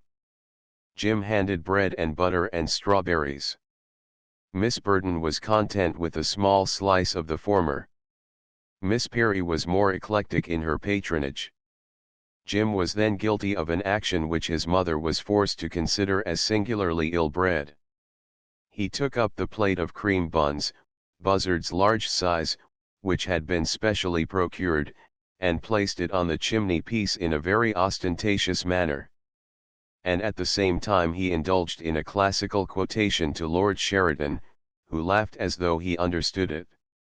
It is possible that Miss Burton understood it also, but Mrs. Lascelles seemed a little doubtful about its meaning. As for Miss Perry, she was perfectly frank and wholly unabashed in her abysmal ignorance. "What does it mean?" she demanded, with a thrill in her voice and her azure orbs very wide. "It means," said Jim, "it is better to contemplate from afar the rewards of virtue than to partake of them prematurely." "A free translation, my dear fellow," said Sheridan, "creditable alike to your scholarship, your literary instinct, and your knowledge of human nature." "But you owe me one, you know," said Miss Perry. "Doesn't he, Lord Sheridan?" "I am afraid, Lascelles," said that peer, "it will be necessary to return a true bill." Jim presented Miss Perry with one cream bun on a blue china plate. "That spotted cake with the almonds in it is topping," said he, attempting maliciously to embarrass Miss Perry with riches. "The pastry cook who creates it has a reputation that extends as far as Upper Tooting and Streatham." "I will try some," said Miss Perry. Lord Sheridan took lemon with his tea, also a rusk. "Genius is a delightful thing," said he, conversationally. "I have a genius for admiring it in others." "One feels sure you must have," said Jim's mother, most sympathetically. "I am trying to cultivate it also. As one is the mother of a highly gifted son, one feels that one ought." "Precisely," said Sheridan.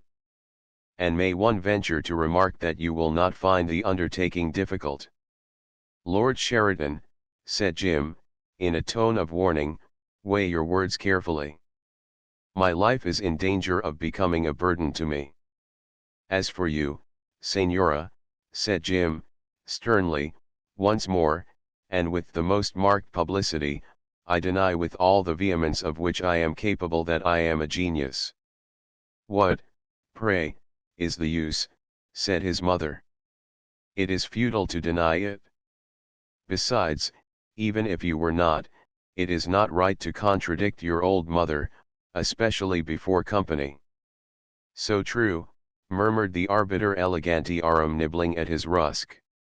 Jim, however, was a young fellow with resources. He proceeded immediately to carry the war into the enemy's country. "I am afraid, Lord Sheridan," said he, "that judgment is not my mother's strong point. You see, she is not so mature as she might be." "I have observed it," said Sheridan. "Her absence of judgment," said Jim, coolly, "or her absence of maturity."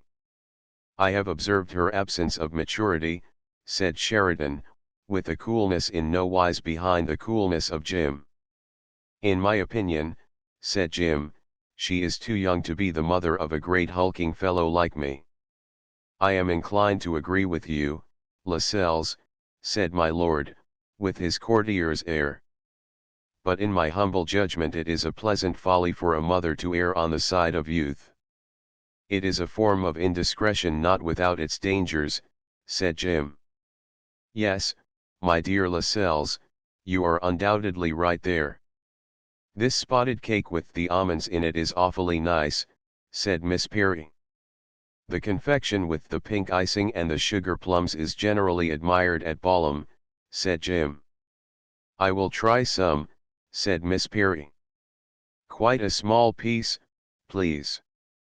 I think pink icing is so nice, don't you?" "I do," said Jim, cutting a liberal piece for 2 persons. A ring was heard to proceed from the front door bell. Mrs. Lascelles betrayed anxiety. "I trust," said she, "our small Cerberus will prove equal to a frontal attack by the Hobson family." "She will, unquestionably," said Jim, with an air of reassurance. "It would be a great disappointment if she didn't," said Sheridan, if one may venture to express a purely personal emotion. Why, Lord Sheridan, said Jim's mother. Her tone was a natural blend of surprise and interest. A lifelong habit of minute observation, said Sheridan, emboldens one to think that she would prove equal to anything. Before Sheridan could suffer rebuke for holding an opinion upon such a subject, the little maid of all work announced Lady Charlotte Gregg, Miss Champneys, Miss Laetitia Champneys. The space of the small back sitting room was sensibly diminished by the entrance of three tall bony women, each equally austere of feature and ponderous of manner. Each was veiled and habited in black with white facings, and although their boots were not elastic-sided, it is difficult to advance any adequate reason for their not being so fashioned. Miss Champneys, whose manner was decidedly impressive, introduced to Jim's mother Lady Charlotte Gregg, her oldest friend, who was staying with them at the Laurels for the purpose of opening the sale of work at St. Agatha's. Lady Charlotte Gregg, the daughter of a successful politician and the wife of an evangelical bishop, conveyed the right degree of distance in her greeting. And after all, when you come to think of it, the distance is very great between a tiny back sitting room at Balham and the palace at Marchester. While these three very large ladies were adjusting themselves to three somewhat small chairs, and they were accepting tea from a fresh brew duly procured by the assiduous Miranda, each lifted her black veil and scrutinized her surroundings and her company with a rather ruthless directness. It always seemed to the quailing hostess of the Acacias, the Chestnuts, the Elms, or of Beaconsfield Villas, when she met that glance that a personal apology was demanded from her. All three ladies were unanimous in the opinion that Mrs. Lascelles' callers were overdressed. And in their opinion to be overdressed was to be guilty of one of the 7 deadly sins. I am convinced, said Miss Laetitia Champneys, in an undertone to Lady Charlotte Gregg, that girl in the preposterous hat with feathers is an actress. In the opinion of Miss Laetitia Champneys, for any person to be an actress was to identify oneself with the most elemental form of human degradation. Do you suppose I require to be told, Laetitia, said Lady Charlotte, bridling. She felt that not only her sense of decency but also her knowledge of the world had been aspersed. And that preposterous person with the eyeglass, added Lady Charlotte, is, of course, an actor-manager. Neither Miss Laetitia nor her elder sister, Miss Champneys, was quite sure what an actor-manager really was. They did know, however, that dear Charlotte was excelled by none in knowledge of the world. Lady Charlotte, as is the way with Lady Charlottes all the world over, as the erudite inform us, put up her glasses. She proceeded to study the actor-manager, a rare species of wildfowl of which the close of Marchester was mercifully free, in a manner which can only be described as remorseless. Yet the actor-manager appeared to suffer no embarrassment. He serenely changed his black-rimmed monocle from his left eye to his right, which, if not quite so fashionable as the other one, was rather perversely endowed with better powers of vision. Chapter 19. A social triumph. For almost the space of a minute a battle royal was waged between the monocle and the long-handled folders. All present, with the exception of Miss Perry, who was not in the habit of observing anything, sat in breathless silence to observe the issue. And incredible as it may appear, the issue was not with the long-handled folders. Capital, murmured the victor, to nobody in particular, and for no apparent reason.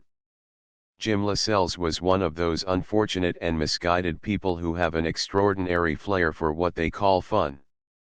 He bent over to his mother. "Don't give the show away yet," said he. "You are too cryptic, my son, for this addlepate." "Don't you see," said Jim. "They think our dark horse is an outsider. Had they known they wouldn't have come." Jim's mother smiled her little half-smile whose furtive mischief was really far more becoming than it ought to have been. "When is the sale of work, Lady Charlotte, she asked, in order to keep the pot boiling. The simple question was received by the three ladies with hauteur. As the sale of work began on the morrow, and Mrs. Lascelles had promised to preside over the brantub or the refreshment stall or the rummage counter, she was not quite clear which. Their demeanor was perhaps not unnatural. "The sale of work begins tomorrow at 3 o'clock, Mrs. Lascelles," said Miss Champneys, coldly. "Of course," said Jim's mother. "How stupid of me. I knew that perfectly well. What I meant to have said was, which is the day upon which Lady Charlotte will perform the opening ceremony." "The first, Mrs. Lascelles," said Miss Champneys and Miss Laetitia, speaking as one. "Of course," said Jim's mother, and involuntarily added the writer, "how stupid of one." The Miss Champneys were matchless in putting people in the wrong. "What I should have asked was, who will perform the ceremony on the second day?" "The wife of the member," said Miss Champneys. "And on the third?" asked Jim's mother, rather obviously. "Lady Plucket," said Miss Laetitia. "The wife of the brewer?" asked Jim. Jim's question provoked a further display of hauteur. In the first instance it was an act of presumption for a young man like Jim to have ventured to ask a question at all, and in the second he had contrived to ask the sort of question that stamped him as belonging to the neighborhood. "Lady Plucket was a coxby, I believe," said Miss Champneys. She assumed an air of devastation, which was singularly becoming to one whose forebears, according to their own oral and written testimony, had first appeared in these islands in the train of the Conqueror. "Any relation to the parson chap?" inquired Sheridan, casually. Lady Charlotte Gregg again elected to do battle. "I am informed that Lady Plucket is a niece of the late Archbishop Coxby," said she, in a tone and manner which for 2 decades had cowed the minor clergy of the diocese. "Archbishop, was he?" said Sheridan. "I only knew him in his capacity of a bore." Each of the three ladies was susceptible of a little quiver of horror. "Pray where did you meet him?" demanded Lady Charlotte Gregg, with dilated nostril. "In the house," said Sheridan. "Shock and bore in the house." Lady Charlotte raised her glasses with studious care. "The domestic life of Archbishop Coxby was renowned for its simplicity," said she.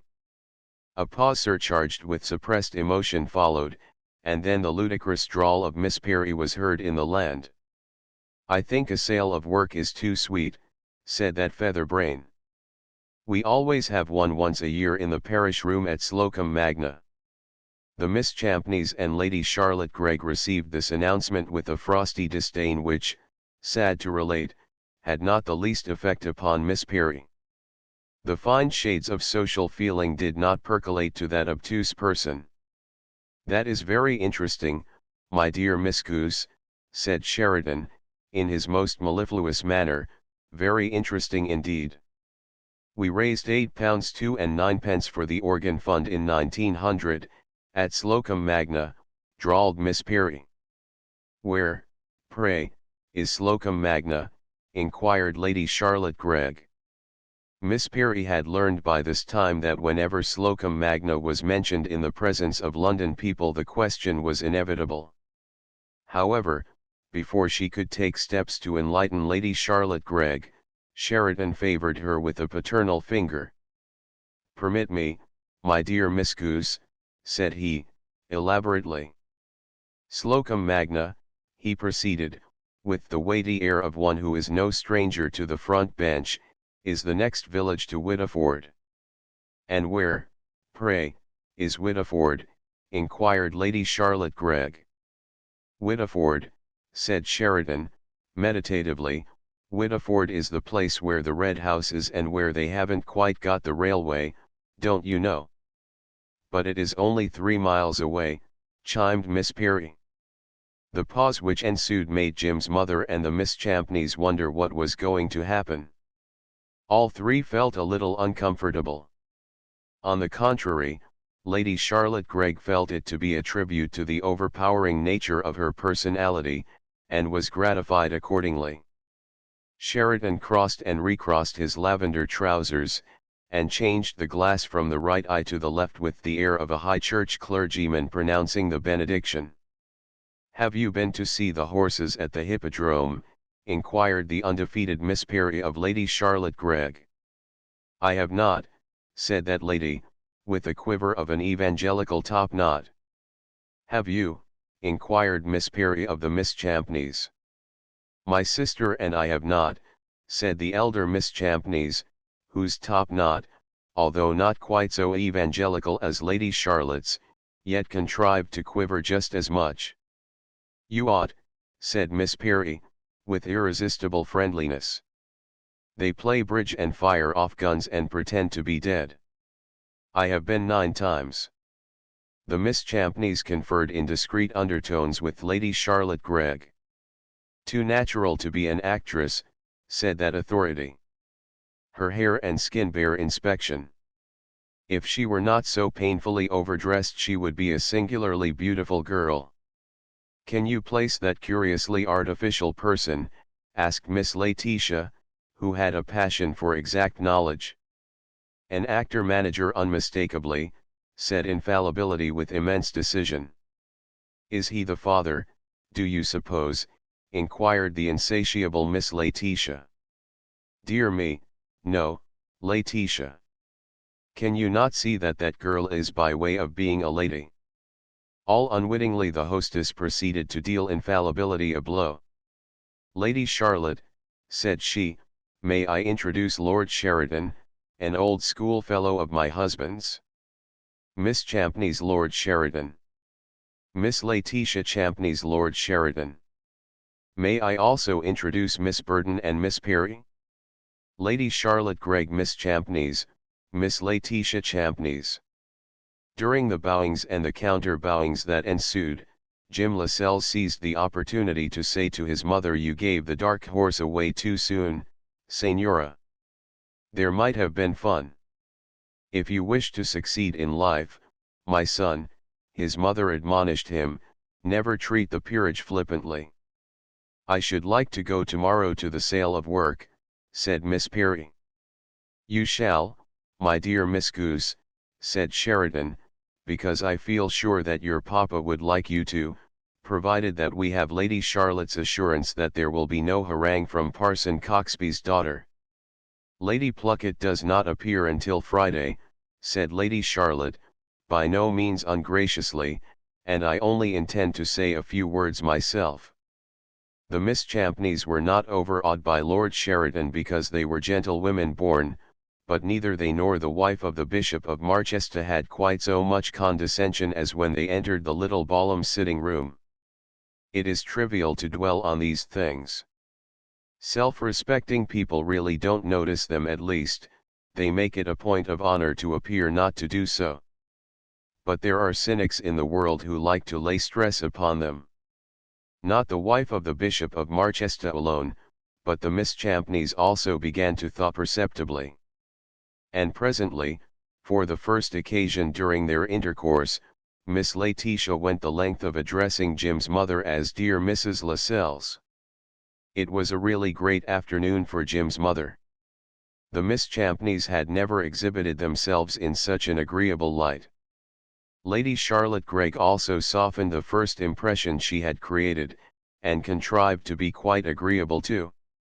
It was Miss Burden who asked of Malice Prepense whether they had seen Mr. Lascelles' picture at the Royal Academy. They had not, these ladies assured Miss Burden, but they would make a point of going specially to Burlington House to do so. It was Lord Sheridan, with a very direct look at Jim's mother, who mentioned Mr. Lascelles' undoubted genius. "Of course," said Miss Laetitia, "Mr. Lascelles must have genius if he exhibits at the Royal Academy." "It doesn't necessarily follow, Laetitia," said Lady Charlotte Gregg, who felt with justice that Miss Laetitia was impinging upon her prerogative of dispensing universal information. "Before now I have known quite second-rate people exhibit at the Royal Academy." Have you, though, said Sheridan. That is interesting. There is Mottram, said Lady Charlotte Gregg. One finds his pictures there continually. Nothing will convince me that Mottram is first-rate. One feels one ought really to draw the line at the music of Wagner and the pictures of Mottram. Capital, said Sheridan. The voice of Miss Perry was heard again in the land. Do you like the pictures of Joseph Wright of Derby? Inquired that art critic. Jim's mother looked at Lord Sheridan, and Lord Sheridan looked at Jim's mother with great demureness. A police constable, was he not? Said Lady Charlotte Gregg. Lord Sheridan knows, said Miss Perry. Very probably, said that authority, with the air of one to whom a great truth has presented itself unexpectedly. To be sure, what could be more natural than Police Constable Joseph Wright of Derby? Jim Lascelles began to grow restless, as sensitive souls are apt to do when amateurs begin to talk shop for their benefit. And in his capacity of a common-sense young Englishman of athletic tastes, he felt that to call a man a genius was much the same as kicking him. Of course mothers are privileged. In self-defense, however, Jim began to carry the war into the enemy's country. Does anybody object to Chopin? Said he. Nobody did.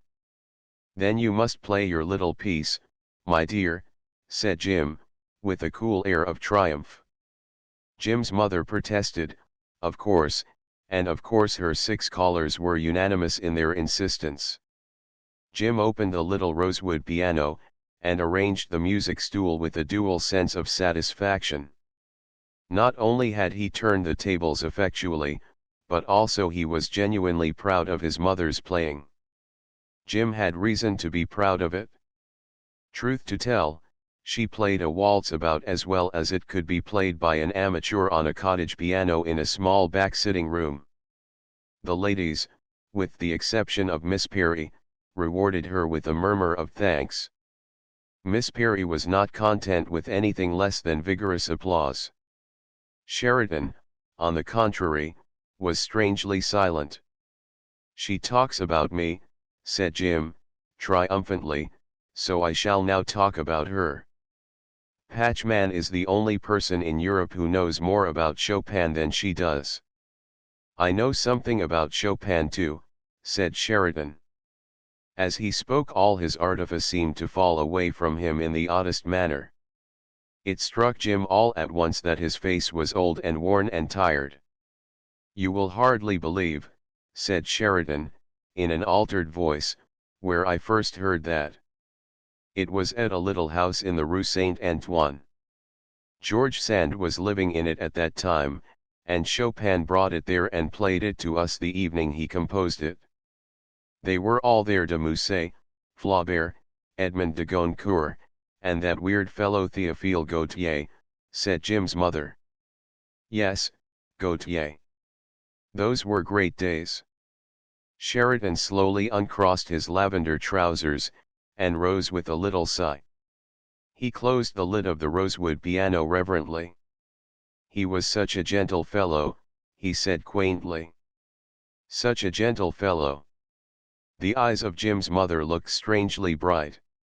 And the dude Vant, said she, in a soft tone. Was she an ogress? No, merely a child of nature. They were all children of nature. That man had a soul. It struck all, with the exception of Miss Perry, as quite odd that the old exquisite should replace very carefully the music stool under the little rosewood piano. There was something incongruous about the action. He was such a gentle fellow, he said. When Sheridan turned his tall and corseted form away from the piano, Jim's mother observed that his eyes looked curiously hollow and faded, and that, for all their carmine, his cheeks looked old and worn. He took Jim by the arm in his paternal manner. Come, my dear fellow, he said, take us to see your masterpiece. One moment, said Jim, disengaging his arm.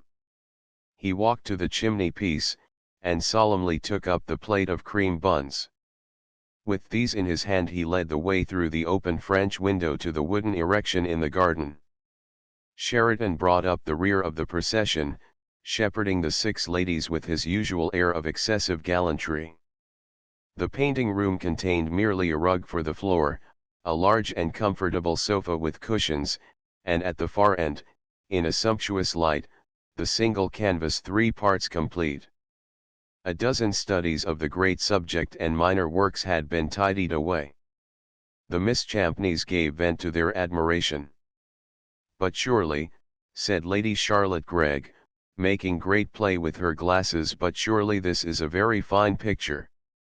"I am beginning to think so," said Sheridan, complacently. "I have thought so from the first," said the mother of the artist. "I also, dear Mrs. Lascelles," said Miss Burton.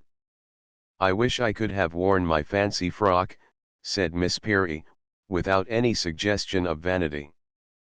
"But it is not for out of doors." "The frock does not trouble me," said Jim. "It is that incredible hat that I am exercised about." "Incredible hat," said Lady Charlotte Gregg. "She weareth an incredible hat," said Jim. Without preface or apology Miss Perry seated herself in the center of the sofa and assumed her pose. "A singularly beautiful sitter," said Lady Charlotte Gregg, "and singularly placeable." With an ostentation that in the circumstances was remarkable, Jim Lascelles placed the plate of cream buns on a small table at a respectful distance from the sofa. "I must now," said Jim, courteously, "request the public to withdraw." "Rembrandt himself could not have bettered it," said Sheridan, as he stood by the door to shepherd into the garden 5 irresponsible creatures who were babbling incoherent criticism of the fine arts. By the time Miss Perry returned to the little sitting room she had duly earned, received, and assimilated 2 cream buns, Buzzard's large size. For her the sitting had been a decided success, and Jim Lascelles was inclined to view it in that light also. Already he had put an immense amount of labor into the picture, and he was now beginning to feel that the end was in sight. And looking at it as it grew, touching and retouching it continually, learning to treat every detail with a boldness and a delicacy of which he had hardly dared to believe himself to be capable, he could not help feeling that this work stood for growth. Already he knew himself to be artistically thrice the stature of when it was begun. Something had been born in him. It was the culmination of 7 years' single-minded and assiduous labor. Indeed, Jim Lascelles was almost beginning to realize that some fine morning he might wake to find himself famous. When sitter and painter returned to the house, Sheridan was discovered reading La Chartreuse de Parme aloud to Miss Burton and Jim's mother. "Now we must fly," said Miss Burton. "I tremble to think of what will happen." "I shall make what apologies I can for you," said Sheridan. "I suppose we shall have to plead guilty to finding the polo at Hullingham very absorbing." An invitation to partake of potluck was declined reluctantly. Miss Burton was genuinely alarmed. However, the 3 distinguished visitors left the acacias with the request that they might come again. Chapter XX Miss Perry has her palm crossed with silver. Miss Burton was subjected to severe treatment on her return to Hill Street. She was forbidden to go to Hullingham again during the rest of the season. The faithful gentlewoman felt very guilty. She bent her head before the torrent of abuse, which, wholly contrary to the doctor's orders, was showered upon her. All the same, Miss Burton felt herself to be privy to a romance. The visit to Balham comprised elements which compensated her for the persecution to which she was subjected. Sir Witherspoon Ogle, old Lady Crookhorn's medical adviser, was strongly of opinion that abuse is not good for laryngitis. But, as we already know, the arbitrary patient of that distinguished physician not only despised the clergy, but also had a poor opinion of the medical profession. Lady Crookhorn, Sir Witherspoon had said, "Do not speak for 3 days. "Rubbish," said that old woman, in a husky wheeze. "I will not answer for the consequences," said Sir Witherspoon. "Answer for the consequences, forsooth," said the formidable patient. "In my opinion it is time the law was amended. The medical profession ought to be more amenable to it." On the following morning the old lady was rather worse. Nevertheless George Betterton called upon her for the second time during her illness, and was received in audience within the sanctity of her chamber. Yet this also was not in accordance with the advice of those who had charge of her case. Sheridan called at 12:30 the same morning. To him, however, access to the vicinity of the four-poster was denied. When he learned that George Betterton had been thus favoured for half an hour past he assumed a grave demeanour. "What is that man after?" he said to Miss Burton, mistrustfully. "No good, I am afraid. Yesterday it was the same. They spent an hour together as thick as thieves.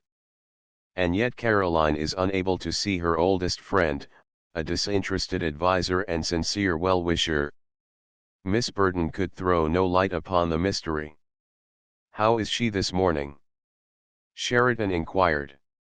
"Sir Witherspoon Ogle does not think at all well of her." "Naturally. The mind is so active," said Miss Burton. "You mean her tongue?" "Yes, that is active too," said Miss Burton, rather dolefully. "It is rather late in the day for her to learn to bridle it. But if she won't, so much the worse for her. Sir Witherspoon finds her a rather trying patient, I am afraid." "If he does not," said Sheridan, "he is either less than human or he is more." Sheridan afforded Miss Burton and Miss Perry the privilege of his society at luncheon. He proposed that they should spend the afternoon at the sale of work in aid of St. Agatha's, Balham. Miss Perry was charmed with the idea. Miss Burton shared her delight, yet doubted sorely whether her services could be dispensed with. However, with the exercise of a little diplomacy, she learned that they could, as not only was the Duke of Brancaster returning at 4 o'clock, but her ladyship's lawyer also. "Her lawyer!" exclaimed Sheridan. "What the deuce does she want with him?" My lord seemed not a little perturbed by the coming of that ominous personage. "I wonder if that old woman is capable of playing me a trick," he mused. His speculations upon this subject were many on his way to the sale of work at Balham. Considered in conjunction with the assiduity of George Betterton, the coming of the lawyer was unquestionably a sinister omen. At the sale of work, however, Sheridan presented no sign of either mental or moral perturbation. The lavender trousers had been exchanged for an art shade of grey. The tie-pin had a pearl in it instead of a turquoise, the waistcoat, instead of presenting a baffling and complex harmony in lilac, was of plain white pique, and, in lieu of a gold-headed cane, he carried the famous ivory-handled umbrella, which had been repaired with such exemplary skill that it betrayed no token of the recent catastrophe at St. Sepulchre's.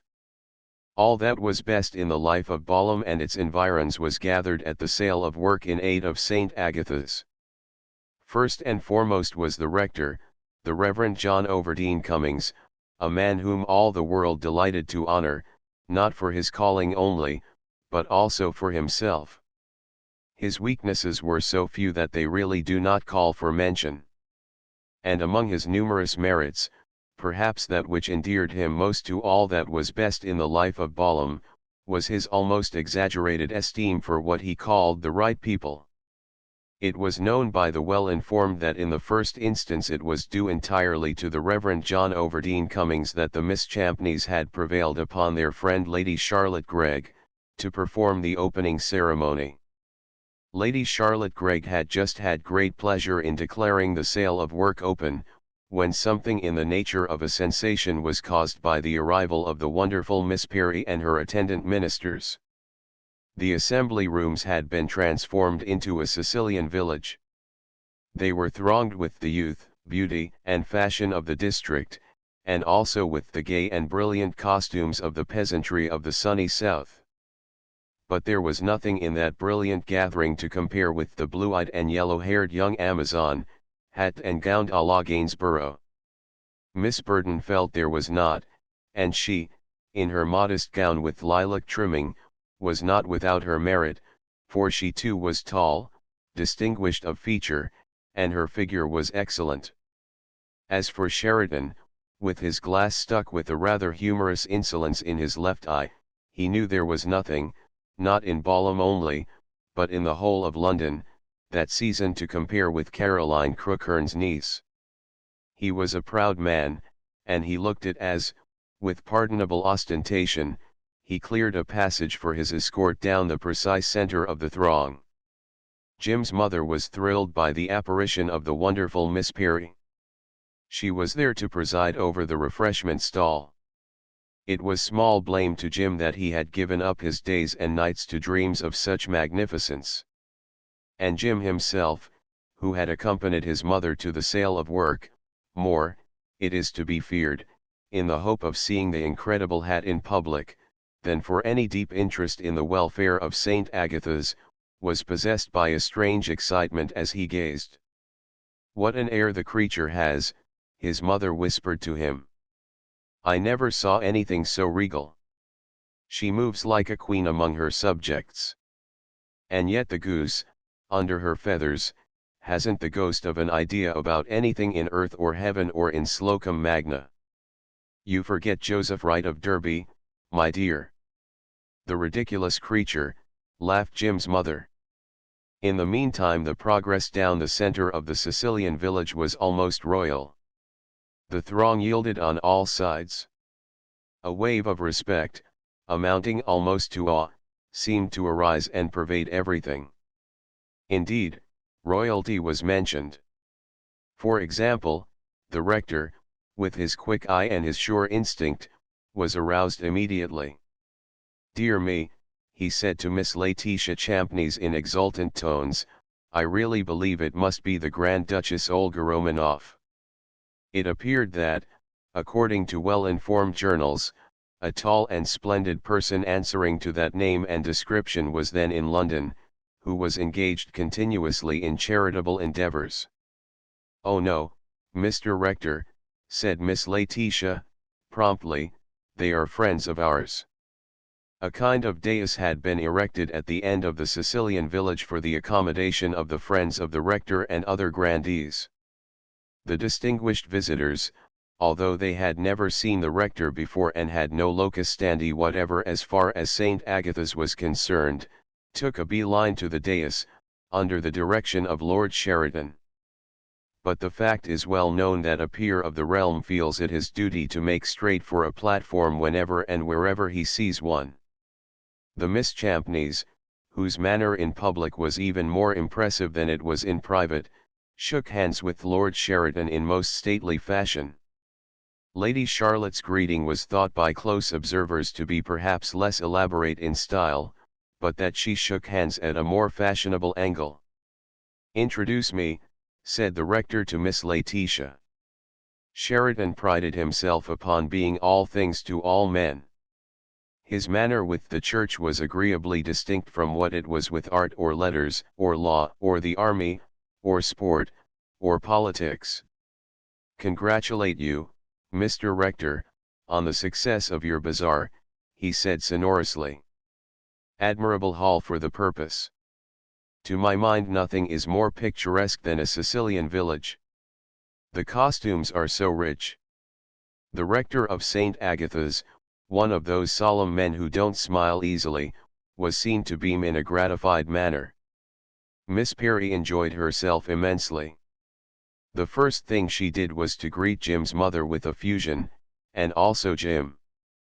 The latter, who was assiduously cultivating the commercial instinct, informed his mother that she was sure of one important customer. "What awfully nice cakes you have," said Miss Perry. She had a small pink one to inaugurate the refreshment stall. Promising to return anon, she then made a tour of the Sicilian village. In the fancy bazaar, presided over by Mrs. and the Mrs. Hobson, she made her second purchase. "Those bed socks are too sweet," said Miss Perry. "I should like to buy them for dearest papa, because his feet are always so cold in the winter." "How much are they?" "1 guinea, said Miss Hermia Hobson. "You can get them cheaper than that at Slocum Magna," said Miss Perry. "Everything at the stall is 1 guinea, said Miss Hermia Hobson, "except the antimacassars, and they are 5, because they were out in India during the mutiny." "Were they indeed?" said Sheridan, taking up a very fragile and faded article, "during the mutiny? That is most interesting." "Don't touch them, please," said Miss Hermia Hobson. "They might easily come to pieces." "I think dearest papa would rather have the bed socks," said Miss Perry. "They are too sweet." Sheridan gallantly disbursed the sum of 1 guinea. Miss Perry's tour of the Sicilian village resulted in the acquisition of a rag basket of a new and original pattern, which it appeared that Muffin had always wanted, a pocket knife for Dickie, a fountain pen for Charlie, an album for Millie, a piece of lace for Polly, and a box of soldiers for the small son of Mrs. Crick who kept the post office at Slocum Magna. A copy of Persuasion was purchased for Miss Burton, by the advice of Lord Sheridan, and a copy of Law's Serious Call for Aunt Caroline, also by the advice of that nobleman. He himself was content with an orchid, which was fixed in his buttonhole by Miss Laetitia Champneys, Miss Burton holding the pin. Miss Perry had great difficulty in reconciling the respective claims of a rabbit, that was able to roll its eyes and move its ears, and a box of sweetmeats. Eventually she decided in favor of the latter. All the same, she felt that the former would undoubtedly have appealed to Tobias. But it might have a tendency to make him bloodthirsty. Afternoon tea at Mrs. Lascelles' stall, to the strains of Chicane's orchestral Cossacks, who had been specially engaged to appear in Sicily, was a delightful function. The rector, the rectoress, the Miss Champneys, and Lady Charlotte Gregg all came together to the refreshment stall to partake of this stimulating and delightful beverage. The verger of St. Agatha's railed off a special table with a cord to keep the crowd from encroaching. It seemed that the rector's theory of the Grand Duchess had been overheard, and had immediately become rife with the general public. By now it had taken such a hold that her yellow-haired magnificence in the Gainsborough hat was said to be the niece of the Tsar. Sheridan had a pleasing sense of uncertainty as to whether the curiosity of the public was due to the imperious challenge of female beauty, or to the appearance and attainments of the fourth Earl of that name. Being a very vain man, he was not disinclined to believe that it was the latter, therefore he sat in the enclosure sipping his tea with a superb air, and preening his plumage like a venerable cockatoo. "He wears a wig," a member of the public could be heard to say quite distinctly. "Oh yes," said a second member, with an air of information. "The Romanoffs are always short of hair. The late Tsar was as bald as an egg." After doing frank and impartial justice to the tea and confectionery, Miss Perry made her way to the gypsy's tent to have her palm crossed with silver. "I see a tall dark man," said the gypsy. "Yes," said Sheridan, "there is no doubt about him. But what about a short bald fellow, with a tendency to apoplexy and a face as red as a turkey's?" "I don't see him at present," said the gypsy. "Are you sure?" said Sheridan. "I see a tall fair man who is young and handsome," said the gypsy. Jim Lascelles had just entered the tent with Miss Burton. "And I see a tall dark woman, and, yes, a short fair man, who is rich and rather stout, begins to emerge. He is old, and he appears to have been twice married. Isn't it wonderful?" said Miss Burton, in a voice of awe. "Awful rot," said Jim Lascelles. "Don't forget the tall dark fellow," said Sheridan. "Yes, no, yes," said the gypsy, "and the tall dark man, and the tall fair man, and the short stout man. Really, I don't remember reading a hand so complex as this. It was a tall fair man at Whittleford, said Miss Perry. The gypsy discarded the hand of Miss Perry with a gesture of petulance. That has spoiled everything, said she. We were married at Whittleford, said Miss Perry, and we lived happily ever afterwards, and we only paid a shilling. I am afraid shilling fortunes are always untrustworthy, said Sheridan. But I should like a little more information about that red-faced, apoplectic fellow. They might very easily marry, said the gypsy, in a sinister manner. Awful rot, muttered Jim.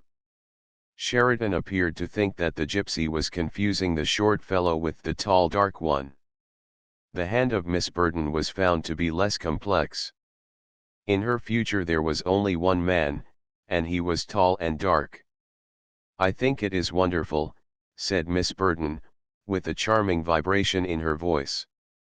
The exigencies of the case rendered an early return to Hill Street necessary. Hullingham was already forbidden for the remainder of the season. It would not do, declared Sheridan, for Ranelagh to be prohibited as well. Otherwise they would be compelled to restrict themselves to Burlington House, to Lord's, and the circus. Chapter XXI High Diplomacy. Old Lady Crookhorn's interview with her legal adviser did her no harm. Indeed, she seemed to sleep the more soundly for it. All the same, her condition continued to demand much skill and attention upon the part of Sir Witherspoon Ogle. However, the diligence of that eminent physician did not go without its reward. Whatever might be the actual condition of the patient's throat, the vocal cords seemed to grow decidedly stronger, in spite of the fact that she was rigidly forbidden to use them. On no account, Lady Crookhorn, said Sir Witherspoon Ogle, very gravely indeed, and upon no consideration must you have recourse to your voice. Do you suppose I am fool enough to say nothing, said the old woman, like a hoarse old raven. If I did, you would soon have the lid on my coffin. Sir Witherspoon Ogle was shocked. Sheridan made 3 applications for admission to the presence, yet met with refusal on each occasion. On the other hand, his rival, George Betterton, continued in high favor. However, on the occasion of the 4th attempt, a Sunday morning, he obtained the entree. The occupant of the 4-poster, supported by pillows, and embellished by the headdress and the famous Indian shawl, looked, in the opinion of her visitor, quite her old self. The eyes glittered as fiercely and as shrewdly as of yore, the curve of the nose was just as grim and hawk-like as ever, while as for the resolute jaw and the thin-lipped, tightly drawn mouth, enough hard sarcasm and unflinching force of character lurked about it to quell the vast majority of humankind. Sheridan was a fop and fribble, as all the world knew. Nevertheless, he belonged to that honorable company that is not abashed easily. He greeted the formidable occupant of the 4-poster with a robustness of demeanor that served him well. Had he batted so much as an eyelid, or betrayed the least disposition to flinch, he would have received very short shrift this morning. For whatever might be Sir Witherspoon Ogle's opinion in regard to that complex mechanism that was buttoned into the linen band of the old lady's nightgown, there can be no doubt that, considered as a whole, the aged frame had gained alarmingly in bodily vigor by a week's detention within the precincts of the 4-poster. "How are you, Caroline?" said Sheridan, with musical expansiveness. "Worth a good many dead ones at present," said the old lady, with no more music than a raven. "So I perceive," said her visitor, with a little sigh. Upon the counterpane lay Law's serious call. Sheridan took it up and ran his fingers thoughtfully through the leaves. On the flyleaf in extremely large and decidedly juvenile characters was the inscription, "To dearest Aunt Caroline, with fondest love from her affectionate niece, Araminta." "Caroline," said her visitor, You are an extremely fortunate woman to have a niece who takes such a practical interest in your spiritual well-being, particularly at a time when the state of your health tends to make the future increasingly speculative. The occupant of the four-poster poised her chin in a manner that can only be described as the incarnation of truculence. The fierce eyes flashed from under their bushy canopy with all the ruthlessness of their prime. She said nothing, however. Her silence rendered her the more formidable. "In my humble judgment," said Sheridan, choosing his words delicately, "your affectionate niece has a charmingly frank, and at the same time a deeply spiritual nature." "Humph," said Miss Perry's aunt. "The creature has as much spirituality as that bedpost." "How can you be so obtuse, Caroline?" said Sheridan, achieving a very respectable note of pathos. "There is a vein of poetic ideality in her that makes one think of Saint Catherine of Siena." "A vein of poetic fiddlestick," said the old lady. "She has as much ideality as Ponto has. The only thing that interests either of them is their meals. In fact, I should say that Ponto has the better soul of the two. I sometimes suspect Ponto of being an esoteric Buddhist in a reincarnation." "Do you indeed?" said Sheridan. "Well, when Ponto presents his benefactress with a copy of Amiel's journal, I shall be only too happy to think you have grounds for your suspicion." Sheridan continued to run his fingers fondly through the pages of Law's serious call. "To my thinking," said he, "it was a singularly frank yet spiritually minded nature that conceived the idea of presenting her aunt with a work of this character." "The creature is as spiritually minded as a dog ferret," croaked the occupant of the four-poster. "A vigorous figure," said Sheridan, "yet not very happily applied. But I don't wonder, Caroline, that you are a little topsy-turvy, and that your standard of things in general has gone awry. Why don't you?" Sheridan permitted himself a highly dramatic gesture. "That man," he said tragically. "To whom do you refer?" "I refer," said Sheridan, "to the most dangerous man in London. The turkey-faced ruffian. He would undermine the moral code of Augustine himself." "Happily," said the occupant of the four-poster, "I am not Augustine. As far as George is concerned, I stand where I was. Yet, mark one thing, Sheridan, mark one thing fully." The quiescent lioness paused to unfurl as it were the ominous jowl from the band of her nightgown. "The figure is not a pretty one to describe a peeress of mature years, but it seems to be the only one that can in any wise do justice to the slowly kindling flame of sarcasm that was revealing itself in the thin lips and the fierce eyes. I have a greater respect for George at this moment than I have ever had before." "Have you, Caroline?" said her old friend, meditatively. He was a cool hand, but he was a little uneasy. The occupant of the four-poster marked down the suspicion of disquietude, whereas a less virile observer would not have noticed it at all. "Yes, Sheridan," said the Raven's voice. "Whatever George may be or whatever he may not be, in my opinion he is a practical man. Practical enough, I grant you, where his passions are concerned. In my judgment," said the occupant of the four-poster, "it is precisely where his passions are concerned that a man ought to be practical." Sheridan agreed with reluctance. "But there are people," said he, with an air of refinement, "to whom the practical pursuit of passion must always seem a repulsive undertaking." "There are many humbugs in the world," said Caroline Crookhern. "Personally I agree with George that passion ought to be placed upon a business basis." Sheridan threw up his hands with a gesture of well-simulated horror. "No, Caroline," said he, "you have no soul. And yet Ogle tells me that during the past week you have been literally walking in the valley of the shadow." "Ogle is a liar," said the occupant of the four-poster. "He is thinking of his fee." "For shame, Caroline," said Sheridan. Out upon you and your sentiments. And you who have been so near the abyss. The occupant of the four-poster gave the great headdress a tilt. The gaze that was directed from under the bushy eyebrows was that of a sibyl. Sheridan, she said, some 2 months ago I gave you advice in regard to your appearance. I have observed with pleasure that you have had the good sense to follow it. It was not quite clear, to judge by Sheridan's demeanor, whether he felt that this was a legitimate cause for gratification. I am glad, Caroline, you find the result agreeable, said he. My advice was given for a particular reason, you will remember. Yes, Caroline, it was. Sheridan began to speculate as to which card his old friend was going to play. Do you feel that you can congratulate yourself? Upon what, Caroline, said her old friend, blandly.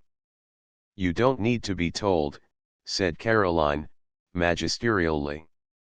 All London is looking at you. Is it, said Sheridan, with superb innocence. And pray, what does it see?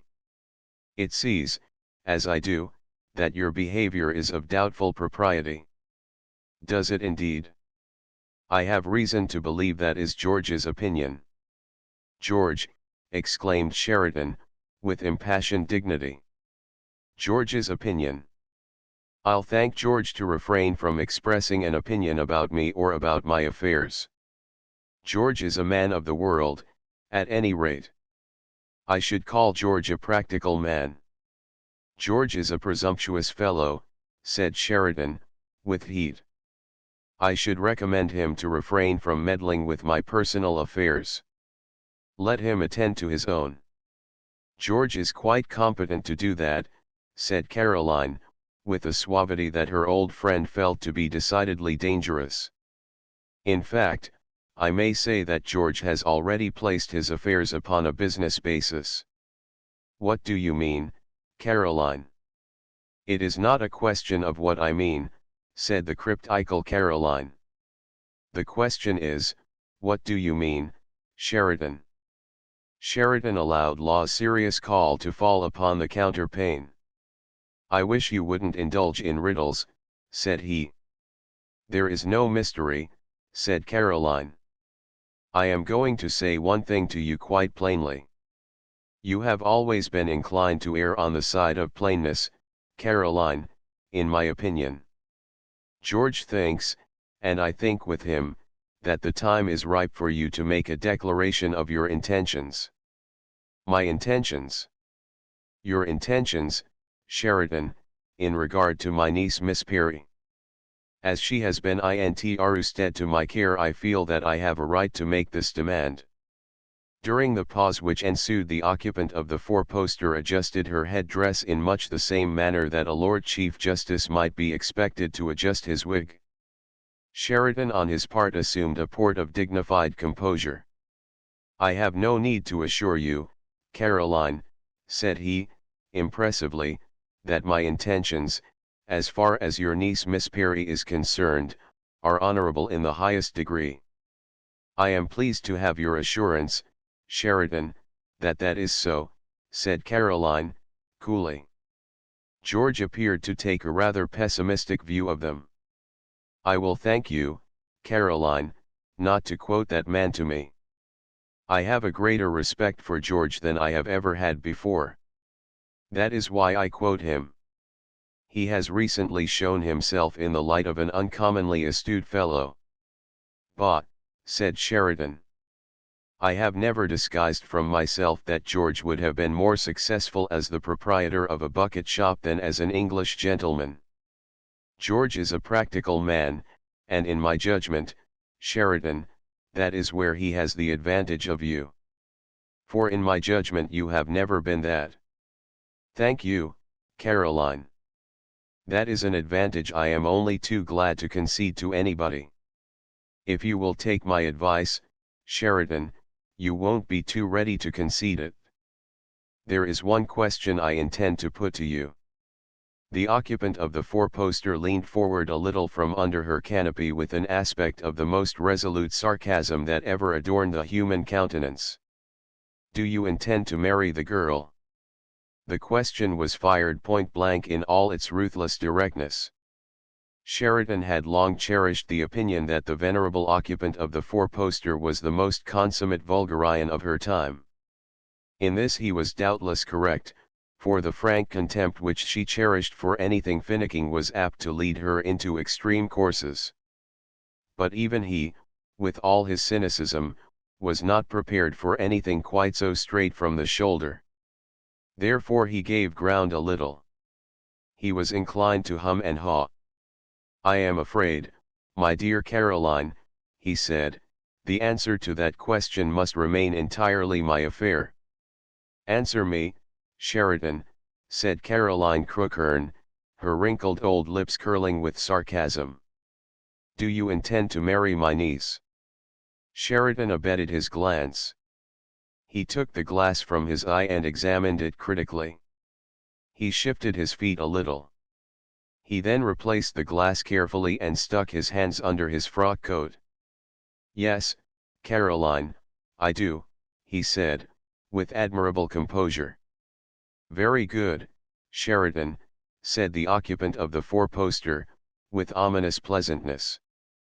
"I feel it to be my duty to inform you that George does also." The blow was planted with all the skill of which the occupant of the four-poster was capable. Sheridan, however, had had time to foresee it. Therefore, although unable to evade the force of it, he received it staunchly. "But that is impossible, Caroline," he said, with a superb assumption of indifference. "Why impossible?" said the occupant of the four-poster, with the amiability of one who holds the whole game in her hand. "The most ill-assorted pair in England," said Sheridan, gravely. "The incongruity of their tastes, the dissimilarity of their appearance, their disparity in years." "Don't be a coxcomb, Sheridan." "It is far from coxcombry, I assure you, Caroline," said Sheridan, plaintively. "A ravishing creature like that to marry a mere simulacrum like George. I shudder. The idea is horrible. It revolts me. Don't behave like a coxcomb, Sheridan.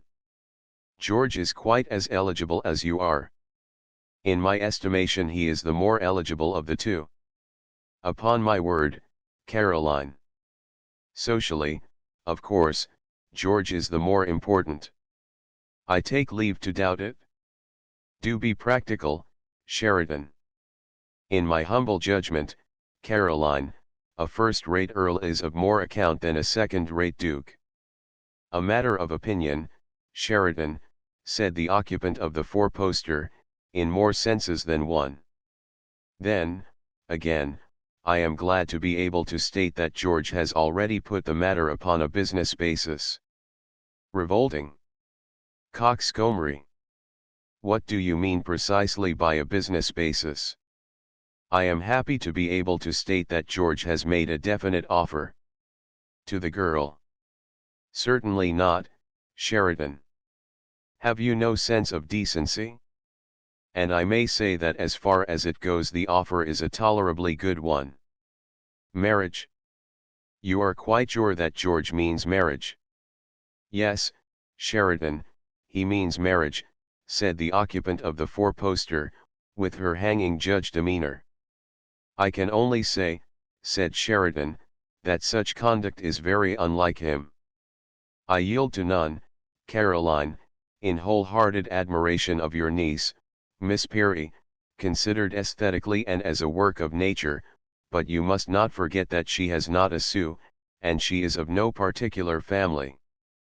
The occupant of the four-poster breathed blood and fire. "She is a war grave," said she. "On the distaff side. It is more than good enough for either of you."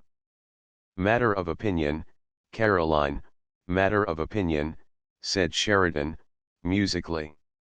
"Your patent dates from a land-jobbing lawyer in the days of George II, said the occupant of the four-poster, whose headdress was performing surprising feats.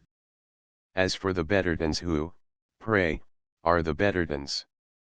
A truce to family pride, said Sheridan, mellifluously. Let us get on with the business. I should be glad to know precisely what that sordid-minded ruffian has offered. A settlement is, of course, a sine qua non. I fail to understand why it should be, seeing that the girl herself has not a penny. There are always 2 points of view, Sheridan. And in my judgment the creature's destitute condition renders a settlement the more imperative. But one may suppose you are prepared to do something, Caroline, said Sheridan, with a severely business-like air that was not quite in harmony with his former altruistic bearing. You are just rich, you know, you have not a soul to leave your money to, and you can't take it with you. As far as aspirants to my niece's hand are concerned, said Caroline Crookhern, my intentions in regard to her do not enter into the case. It is their intentions that are important. George has made a bona fide offer. Do you propose to better it? What is George's offer? George is prepared, said Caroline Crookhern, who, in spite of her laryngitis, spoke with wonderful clearness, to make an antenuptial settlement upon my niece, Miss Perry, of 5,000 a year and the dower house at Godalming. Sheridan appeared to yield a little. Have you that in writing, Caroline? Said he. I have. It is in the hands of my lawyer. If I may, I should like very much to see it. You will see nothing, Sheridan. The question, as far as it affects you, is, are you prepared to better George's offer? It is so unlike George, said the incredulous Sheridan, that one can hardly bring oneself to believe that he made it. He has treated none of his other women in that way. Doubtless they had nobody who knew how to handle him, said the occupant of the four-poster, with a chuckle of grim satisfaction. Yes, Caroline, you have a good head, sighed my lord. A deuced good head. Are you prepared, Sheridan, to better George's offer? It wants thinking over, said that idealist, thoughtfully. The old woman's upper lip took its famous and terrible double curl, while her headdress seemed to erect itself into a veritable panoply of grim derision. Yes, Sheridan, said she, think it over.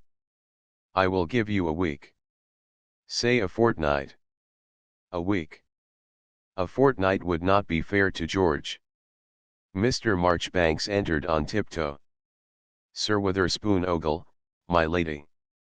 The negotiations were curtailed by the entrance of the eminent physician.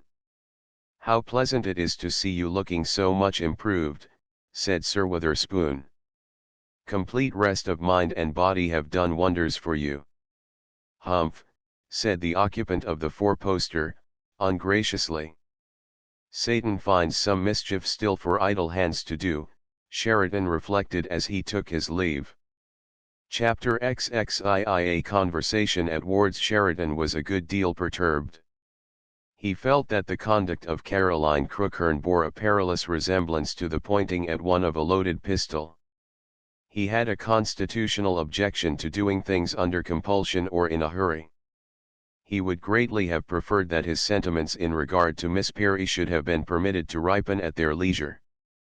Let nature take her course.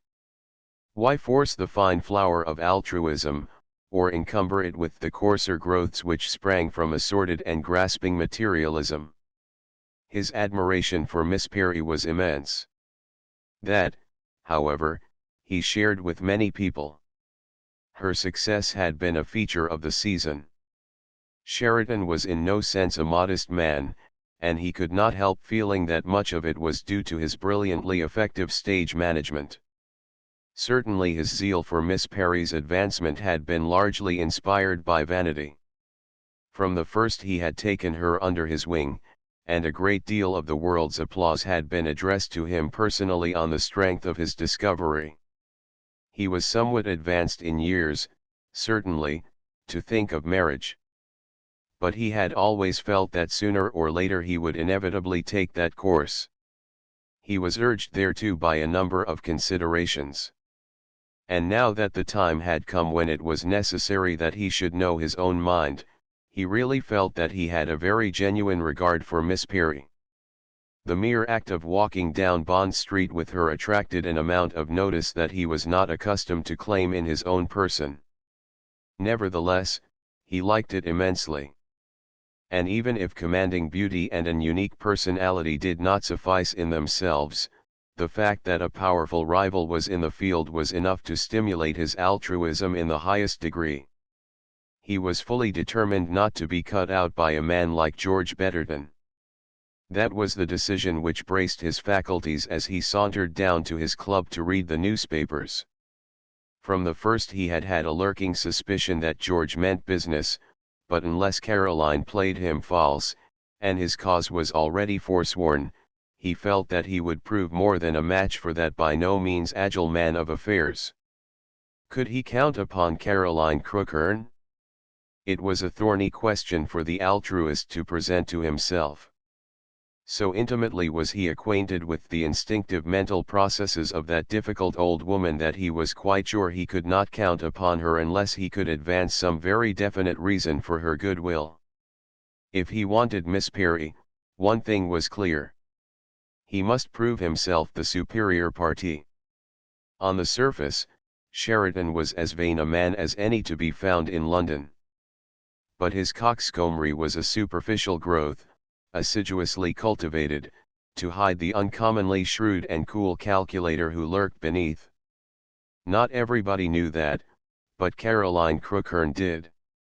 Her dictum of Sheridan is no fool was her way of expressing that he was really very much the contrary. And in her heart she respected him accordingly.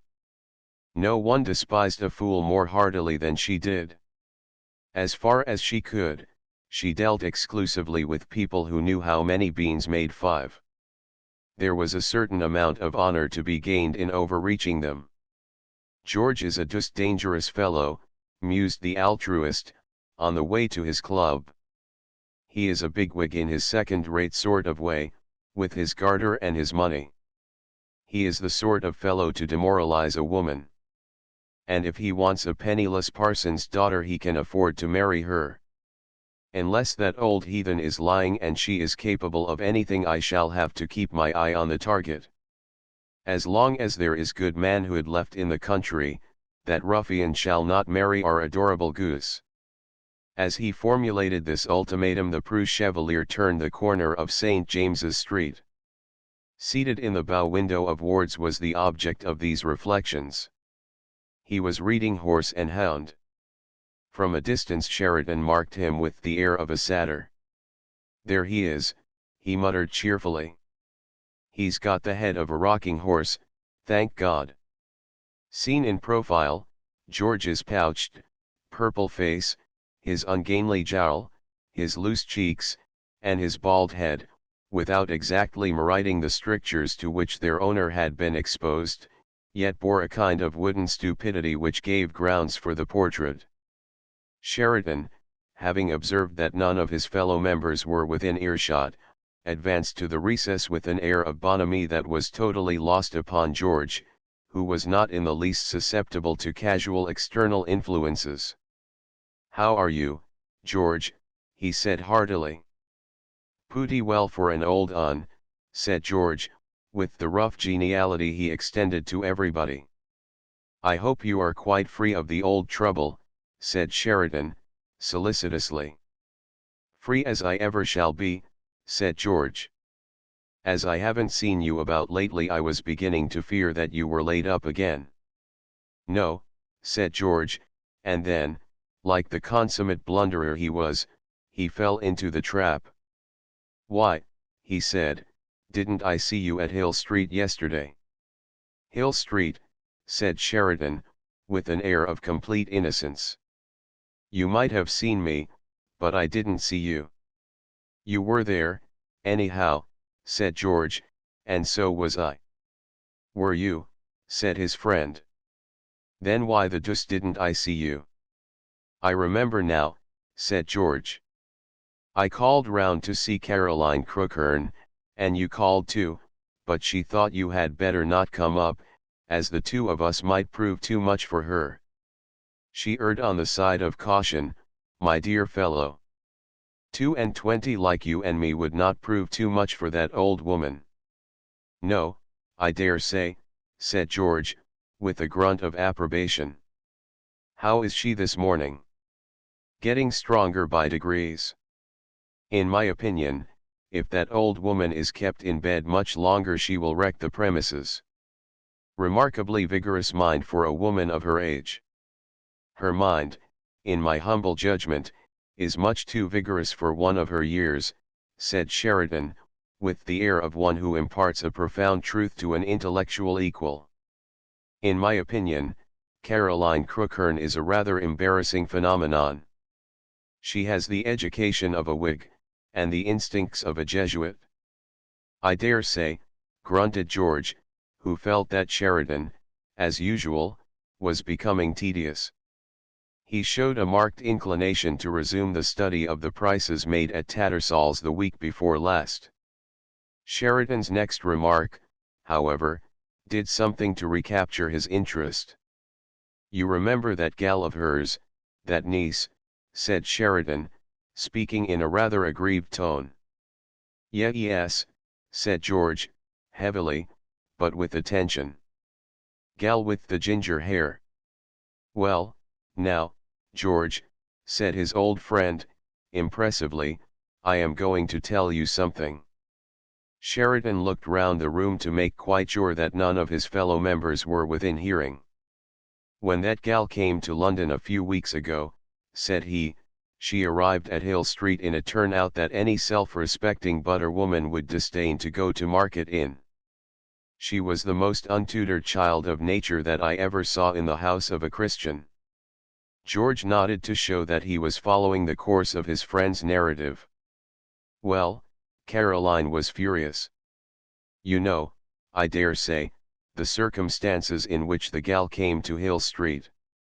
Mind you, I don't disguise the fact that her coming there at all was highly creditable to Caroline. In the course of a 40 years' acquaintance, it is the only spontaneous act of charity in which I have known her indulge. But when she saw the untutored creature that had been sent to her from the heart of Exmoor, she wanted to send her packing.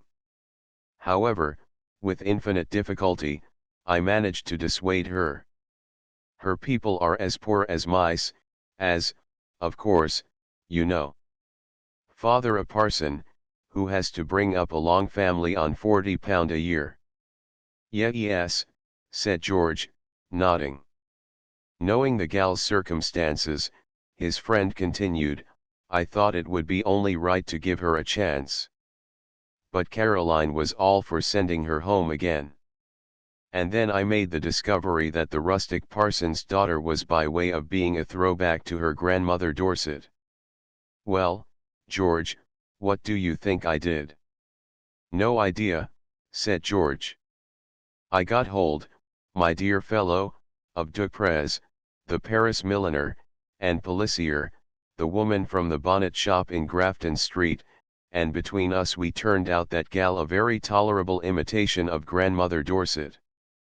And as I had a genuine interest in the gal for her own sake, for she is a very nice simple gal, I took her about to let her see something of London, so that she might get a few ideas about things in general. Yes, said George. You see, my dear fellow, what I said to Caroline was this. Sheridan again looked about him to discover the proximity of his fellow members, and assumed a very confidential air. With a bit of luck, and if you can play your cards as well as you used to, that gal might marry. She hasn't a penny, of course, and she is of no particular family, but she is not at all a bad style of gal when she has on a pretty frock. In fact, Caroline, I said, in my opinion she is just the sort of gal to catch a brewer or a stockholder or one of these new men with money. Yes, said George. And now, my dear fellow, said his friend, more confidentially than ever, what do you think that old Jesuit does? I put it to you, George. No idea, said George. Finding the gal has not gone off as she ought, she turns round on me. You, said George, with stolid surprise. Yes, my dear fellow, turns round on me, and has the effrontery to expect me, George, to marry her. George gave a chuckle. What do you say to that, my dear fellow? Cool, eh? George turned over a page of Horse and Hound with a preternatural appearance of gravity. Apparently he was not at all conscious that Sheridan was scrutinizing him narrowly. What do you say to it? Well, said George, slowly and heavily, I should say you were asking for it. It must be confessed that Sheridan was baffled. For, both in the manner and in the matter of the rejoinder, no portion of George's feelings was visible. Asking for it, said Sheridan, with virtuous indignation. Upon my word, George, I expected better things of you. To say the least, it is a poor encouragement to a good heart. Well, you know, Sheridan, said George, with a genial grunt and addressing himself to Horse and Hound in earnest, you might do worse. Ginger-haired gal is not bad lookin'. There was nothing more to be got out of George. Not only did Tattersall's sale list prove of absorbing interest, but fellow members began to encroach upon the privacy of the bow window. Among these was the bullet-headed Marquis from Yorkshire.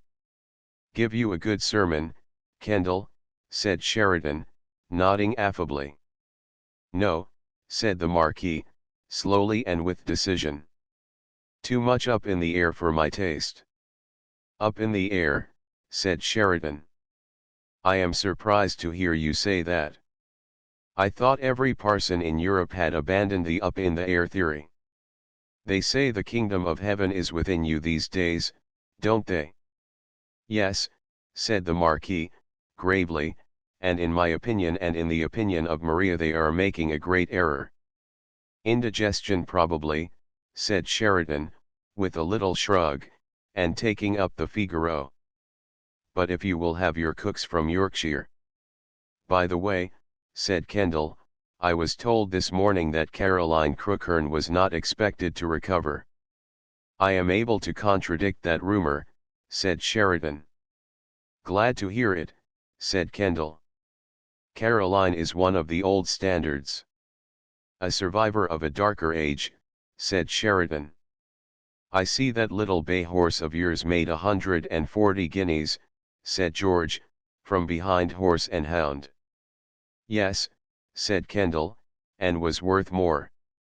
Why did you part with him? He tried to bite Priscilla. Vice.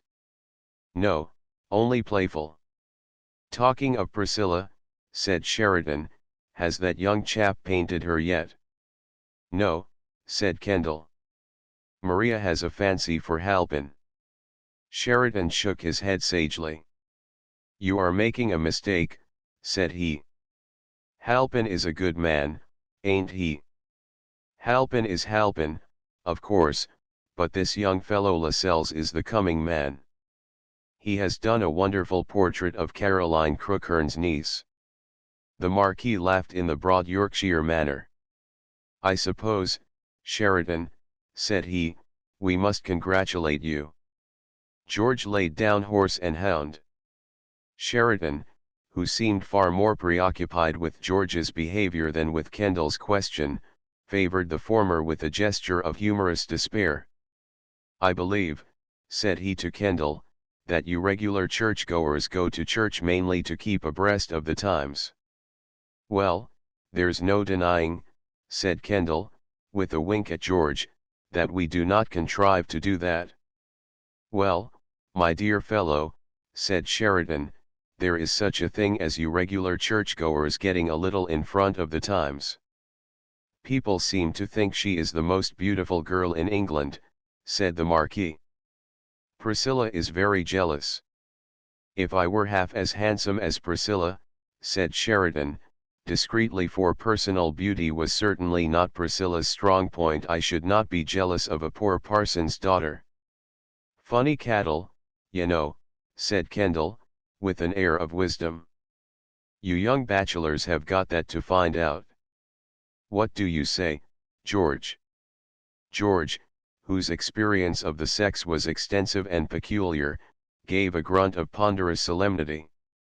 Anyhow, said Sheridan, in the bounty of his heart, Lascelles is your man. Tell the wife I say so. When Sheridan came to reflect upon George's attitude, that is, as far as his prescience could discern it, he felt that the position of affairs called for less decisive action than Caroline Crookhorn had indicated. His interview with her that morning, however, had the effect of crystallizing his ideas. He had now definitely made up his mind that George Betterton should not marry Miss Perry. Chapter XXIII. Muffin makes her appearance at Penwygrove Castle. It was now July, and in spite of Goodwood and Lords and a constant succession of parties, Miss Perry remained faithful in her allegiance to the acacias. Her attendance at the wooden structure in the small ballroom back garden was not absolutely necessary, because the picture was in quite an advanced stage, but there can be no question that her presence was a great aid to the artist. As a rule, Lord Sheridan conceived it to be his duty to accompany her on these pilgrimages. With that disinterested benevolence, for which he was well known, he feared lest the mazes of traffic in which the vast metropolis abounded should overwhelm that ingenuous but charming child of nature. And further, he seemed to find Mrs. Lascelles a singularly agreeable woman. While the great things of art were toured across the garden, Mrs. Lascelles and Lord Sheridan would sit in the tiny drawing-room with the French window open to the grass plot, and the fierceness of the obtrusive balm sunshine mitigated by a sunblind, striped green and red. Here in a couple of wickerwork chairs with ingenious arrangements for the feet they could recline, with half an eye upon the wooden structure at the other side of the lawn, where the wonderful Miss Perry was just visible in chiaroscuro through the open door. They discoursed of the great days when Sheridan was a younger son, and at the embassy at Paris, and used to wear a stripe down the leg of his trousers. The world was younger in those days, and giants lived in it. That fellow Gautier, who used to swagger at the play in a coat of plum-colored velvet and a yellow dicky, and the dandies, the poets, the painters, the musicians, the men in politics and diplomacy, the gay, careless, brilliant, cosmopolitan company that thronged the French capital before the fall. Yes, those were the days to live in and to remember. But where were they now? Where were the snows of the year before last? Let us drink of the cup, for we know not what the morrow holds for us, was the burden of Sheridan's reflections. He had seen the great hulking beslobber Germans at Versailles in '71, and he had seen the mutilated city after peace. War is so bad, said he. And everything is that makes us unhappy. I don't believe that any fragrant thing ever sprang out of misery. All the things we live for are wrought of happiness. I am sure, Mrs. Lascelles, it gave you great pleasure to write the first chapter of your novel. Jim's mother smiled charmingly. She had been prevailed upon to read her simple and unpretending narrative of life as she saw it, which could find no publisher, because there was not enough in it for the public taste. We must respect the public, said Sheridan. And of course we must respect those who diagnose its need. But what a joy it must have been to you to compose your little prelude to, shall I say, the works of Stendhal. Mon pauvre Arrigo Bale, said Jim's mother, with a little blush of pleasure that was really very becoming. There was a perceptible movement in the wooden structure. A form, divinely tall and divinely fair, appeared upon the grass plot. It was accompanied by a stalwart, velvet-coated cavalier. A short interval for strawberries and cream, said Jim. Most rational, my dear Lascelles, said the lazily musical voice of his patron from the depths of his wicker chair, "and most proper. As I was observing to your accomplished mother, the great things of art require an atmosphere of natural and spontaneous gladness in which to get themselves created. Strawberries and cream, by all means. Do not spare that national delicacy if you wish to get a final and consummate glow upon your masterpiece." The attention of Miss Perry was wholly diverted by the rich display of the national delicacy in question upon the tea table. "Aren't they beauties?" said she, in thrilling tones. "I am sure Muffin has picked the largest in the garden, and when I wrote to her, I specially told her not to." "Among the select but ever-widening circle of persons," said Sheridan, "whom I desire to meet in the Elysian fields, my dear Miss Goose, is your sister, Muffin." "She is too sweet," said Miss Perry. "Aren't they beauties? I am sure you would like her so much." After some liberal and copious refreshment, the afternoon was indeed very hot. Miss Perry and Jim Lascelles returned to the service of art. Jim's mother was prevailed upon to open the little rosewood piano. This time she played Brahms. Her touch, in the opinion of her listener, was deliciously sensitive. She promised to accompany him on the Friday following to the opera to hear Cave in la Bohème. They discussed the theatres, and waxed enthusiastic over the artless witchery of Duzé's Mirandola. "And soon, my dear Mrs. Lascelles," said Sheridan, with his paternal air, "I suppose you will be off to the sea." "Yes," said Jim's mother, hopefully, "if the little study of the Tuscan woman in the field of olives finds a purchaser." "One feels sure it will," said Sheridan, with perhaps a better grounded optimism. Sheridan was justified of it, however.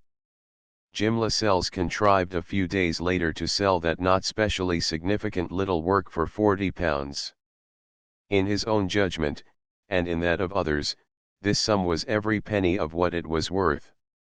It was so obviously a picture in which he was seeking to find the right way in that carelessly happy era before the right way had come to him so miraculously. The sale of the Tuscan woman in the field of olives was curiously providential coming when it did, for Jim himself had abandoned all hope of the sea for that year. Yet neither he nor his mother was really surprised that a corner was found for her in one of the lesser reception rooms at Sheridan House. "It is a great bargain," said Jim's mother. "Really she is worth so much more." "A modest fiver represents her merits," said Jim, who was without illusions upon the subject.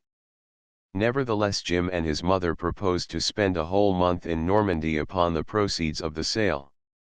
Sheridan, who had inherited a certain quantity of suppressed gout along with the ancestral acres, made his annual pilgrimage to Harrogate to drink the waters, and the Hill Street menage was removed to a dilapidated fortress in Wales. And it was to this retreat, by a signal act of grace, of which few would have suspected its authoress to be capable, that Muffin was summoned from Slocum Magna to spend a fortnight with her sister, who, all things considered, had been a good girl. Miss Perry wept large round tears of delight when she communicated this glad news to Tobias. That stay of her solitude had, by the guilty connivance of Miss Burton, been provided during the second week of his sojourn in the vast metropolis with a more hygienic and commodious structure than a wicker basket. Muffin arrived at Penwygrove Castle on a sultry August afternoon, in a somewhat antiquated fly which took an hour to come from the railway station at a place called Dwygfy, or words to that effect. It appeared that the train was due to arrive at that center of civilization at 7 o'clock the previous evening, but for some mysterious reason did not arrive there until the next day. At least, according to Muffin's thrilling narrative of her adventures upon the Cambrian Railway, she had found herself at 11:15 the previous night at a place called Llan something, where they have the mountains, with only 4 shillings and 9 pence in her chain purse, together with a return ticket from Dwygfy, and a canary in a wicker cage, which she had brought from Slocum Magna for Aunt Caroline. However, all's well that ends well, as Shakespeare says. Muffin accepted the situation in the philosophical spirit for which she had already acquired a reputation. She curled herself upon 3 chairs in the first-class waiting room at the railway station at Something, with Polly's luggage basket for her pillow and the canary by her side, and she awoke just in time to catch the train to DWYGYFY about noon the next day. Muffin's hair was not quite so yellow as her sister's. Her eyes were not quite so blue, her appetite was not quite so big, her physique not quite so stupendous. Nor was her drawl quite so ridiculous, she was not quite such a silly, but her nature was equally docile and responsive. When Muffin arrived in triumph, wearing her wonderful adventures like a heroine in a romance, Aunt Caroline was in her boudoir. In a former and more warlike epoch it had been the armory, but it was now transformed by the art of wearing and maple into a most comfortable sanctuary where an old devote could tell her beads. Not that the occupant of the boudoir was thus engaged, when Miss Perry led her sister proudly by the hand, canary and all, into the presence of her august and formidable relation. Aunt Caroline, this is Muffin, announced that feather-brain, breathlessly. Isn't she a sweet? Aunt Caroline put up her glass in her time-honored manner. But there was something about Muffin that disarmed her. Whether it was Muffin herself, or her famous mauve, which, although in its 3rd season, and decidedly rumpled owing to long exposure on the Cambrian Railway, was certainly very becoming, or whether it was the canary, or her charming docility, or her candor and simplicity, it would be wrong to say positively, but Aunt Caroline accepted the present and a most cordial embrace in the spirit in which they were proffered. I have brought you this, Aunt Caroline, said Muffin, because you have been so kind to Araminta, and because it is so dear of you to have me. Thank you, my dear, said Aunt Caroline. Aunt Caroline actually said, my dear. Certainly it may have been that a recent illness had lowered her vitality, yet it is hard to believe that that can have been really the case, for she was still a very resolute-minded old lady. But Miss Burton was amazed that she should permit herself such an unparalleled license of expression. Ponto was also. Indeed, he appeared to resent it, for he sat up and looked daggers at the canary. Dogs are so jealous, pugs particularly. In every way Muffin's fortnight was a great success. She took the frankest pleasure in ascending mountains, best riding waterfalls, in leaping chasms, in descending precipices, and in tearing her frock on the slightest possible pretext. Not her mauve, of course. The piece de resistance of her extremely limited wardrobe was kept in reserve for high days and holy days. But she gave up the golden hours to the sheer delight of soaking her shoes and stockings in sloughs and mud and watercourses which an unerring instinct enabled her to discover in the most unlikely places, in rending her garments second best, of course, so they really did not matter, in tearing her fingers upon briars and boulders and furze bushes, and in using the brand new straw the general outfitter at Slocum Magna had supplied her with for the sum of 1 shilling and 11 halfpenny. There is only one price for straw hats at Slocum Magna, provided you pay cash to convey rare ferns and recherche specimens of the fauna and flora of the neighborhood. Muffin was a singularly learned creature. She could tell you who was the lawful owner of the pink egg with brown spots, or the gray egg with cream ones. She could point out the tracks of the weasel, she could discern where a squirrel lurked among the foliage when the ordinary person would have been baffled completely. She was familiar with the habits and appearance of the stoat. Every tree and bush enabled her to unfold her knowledge. Not only did it embrace all the objects in nature, but also she had a passion for collecting every wayside flower and every herb that grew. Her store of information and her desire for its acquisition were not confined to dry land merely. In the numerous rills and small lakes in which the mountains abounded she spent many choice hours. Sometimes she removed her shoes and stockings, sometimes she did not. It depended upon whether she happened to remember that she was wearing these encumbrances before wading in search of trout or minnows or mere botanical knowledge. However, as became a natural leader of fashion at Slocum Magna, she generally contrived in some sort to kilt her dress. In all undertakings of this character, whether by flood or field, Muffin was preeminent. But it must be said that her sister Goose was a very willing, assiduous, and by no means inefficient lieutenant. Of course one so accomplished as Muffin despised her attainments really. For instance, she was never absolutely clear as to which was a weasel and which was a stoat, and whether a plover made a whir with its wing like a partridge, and which kind of fish it was that herons cared for most particularly, but Goose, although rather a silly, was full to the brim with zeal and docility.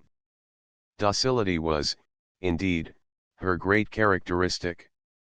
She was incapable of questioning the most arbitrary command of her natural superior. Elizabeth was Muffin's name in baptism, and that, of course, was the name Aunt Caroline called her by. From the moment of her arrival, as you have seen, her august relation relented towards her.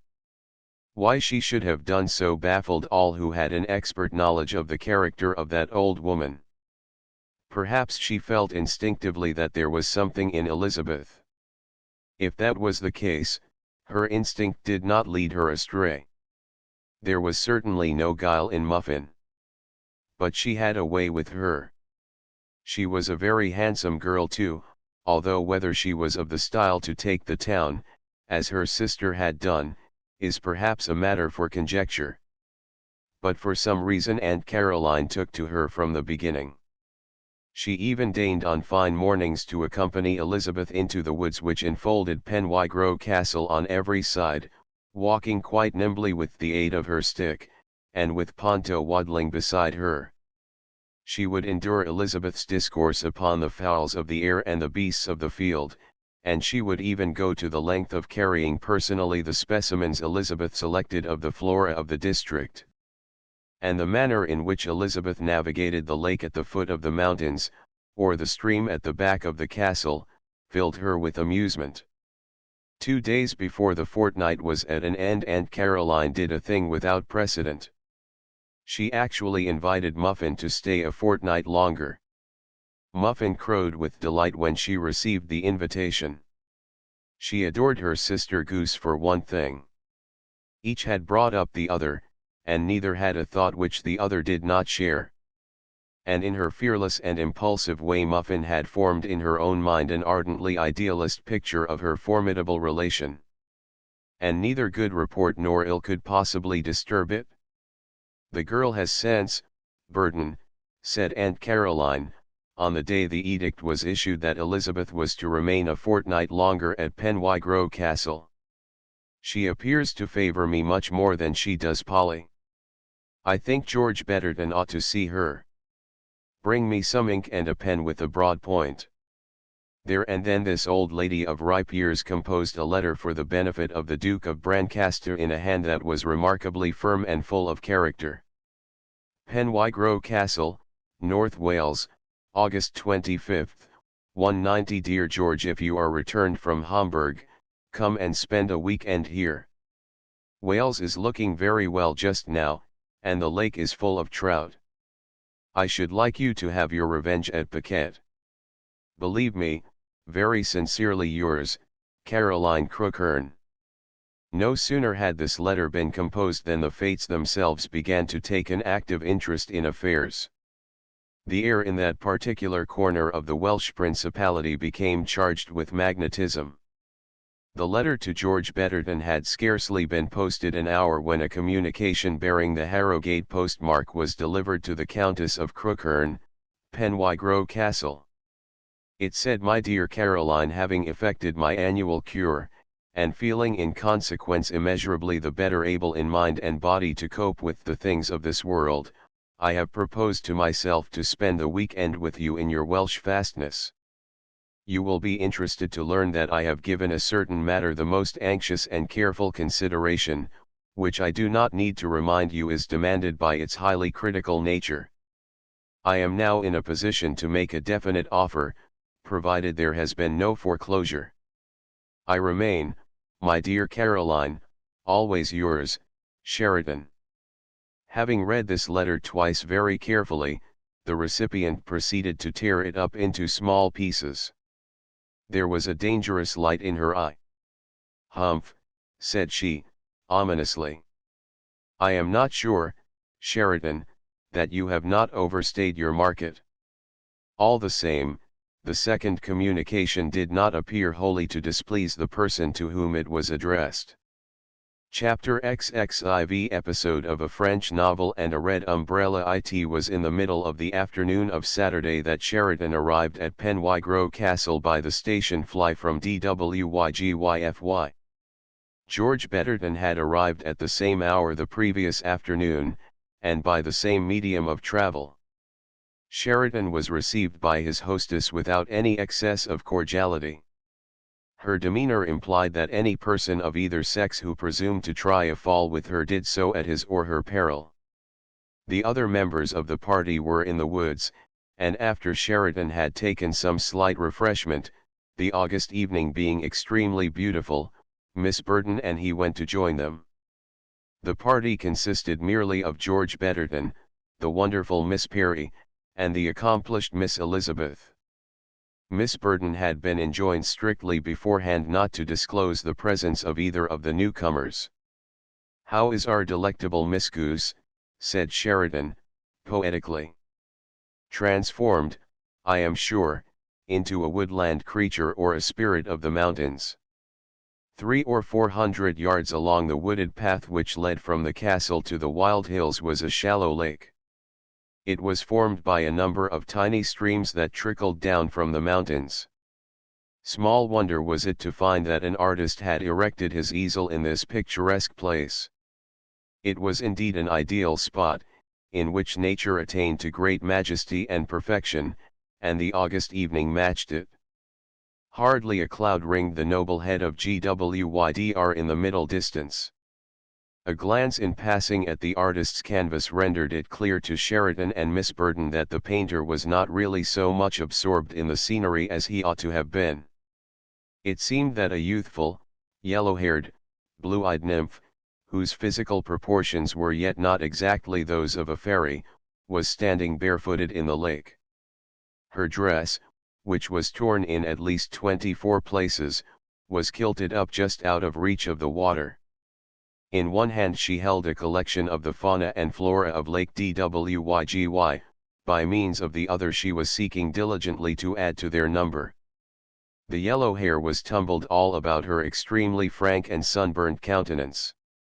The sleeves of a sorely rent and bedraggled garment were tucked up to the elbows, and a remarkably characteristic form of headgear, preserving the outward appearance of a cucumber basket, sagged about her ears in a preposterously becoming manner. Sheridan was a rather short-sighted man. Therefore he is to be excused for falling into a natural error. "A naiad, I perceive," said he, with his great air. Muffin was by no means abashed by the courtliness of my lord. She made a sort of courtesy, which had quite an 18th-century savor about it in its quaintness, its dignity, its grace, and its simplicity. Unfortunately, however, the performance of it involved the hem of her garments in the watery element. "I am Muffin," said she, as though she took a simple pride in that fact. "Did you think I was Goose?" "1,000 pardons, my dear Miss Muffin," said Sheridan, although it was tolerably clear that neither Miss Muffin nor himself felt that an apology was demanded by the circumstances. "They call me Muffin, you know," said that artless person, wringing the water out of her skirts with wonderful insouciance. "But my name is Elizabeth, really. And you are Lord something, are you not?" "My name is Sheridan," said that nobleman. He scrutinized the naiad with a cool and complacent glance. "It is so dear of you," said she, to be so good to Goose. My dear young lady. Lord Sheridan is so good to everybody, said a pleasant and manly voice. But, unfortunately, he is ruining my picture. Sheridan turned to confront Jim Lascelles. Why, Lascelles, my dear fellow, said he, what right have you here? Your place is in Normandy with your mother. She is here, said Jim. We came on Wednesday. Either this is a very singular coincidence, said Sheridan, or you are making uncommonly rapid strides in your art.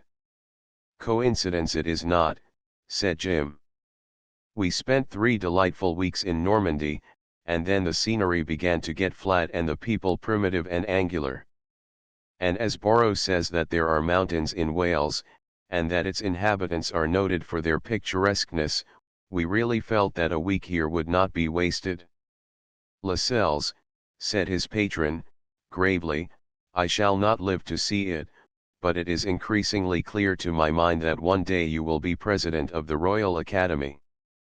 My mother appears to think so, said Jim, modestly. That lady was to be seen coming round the lake towards the easel. She picked her way from stone to stone in the daintiest manner, for quagmires abounded.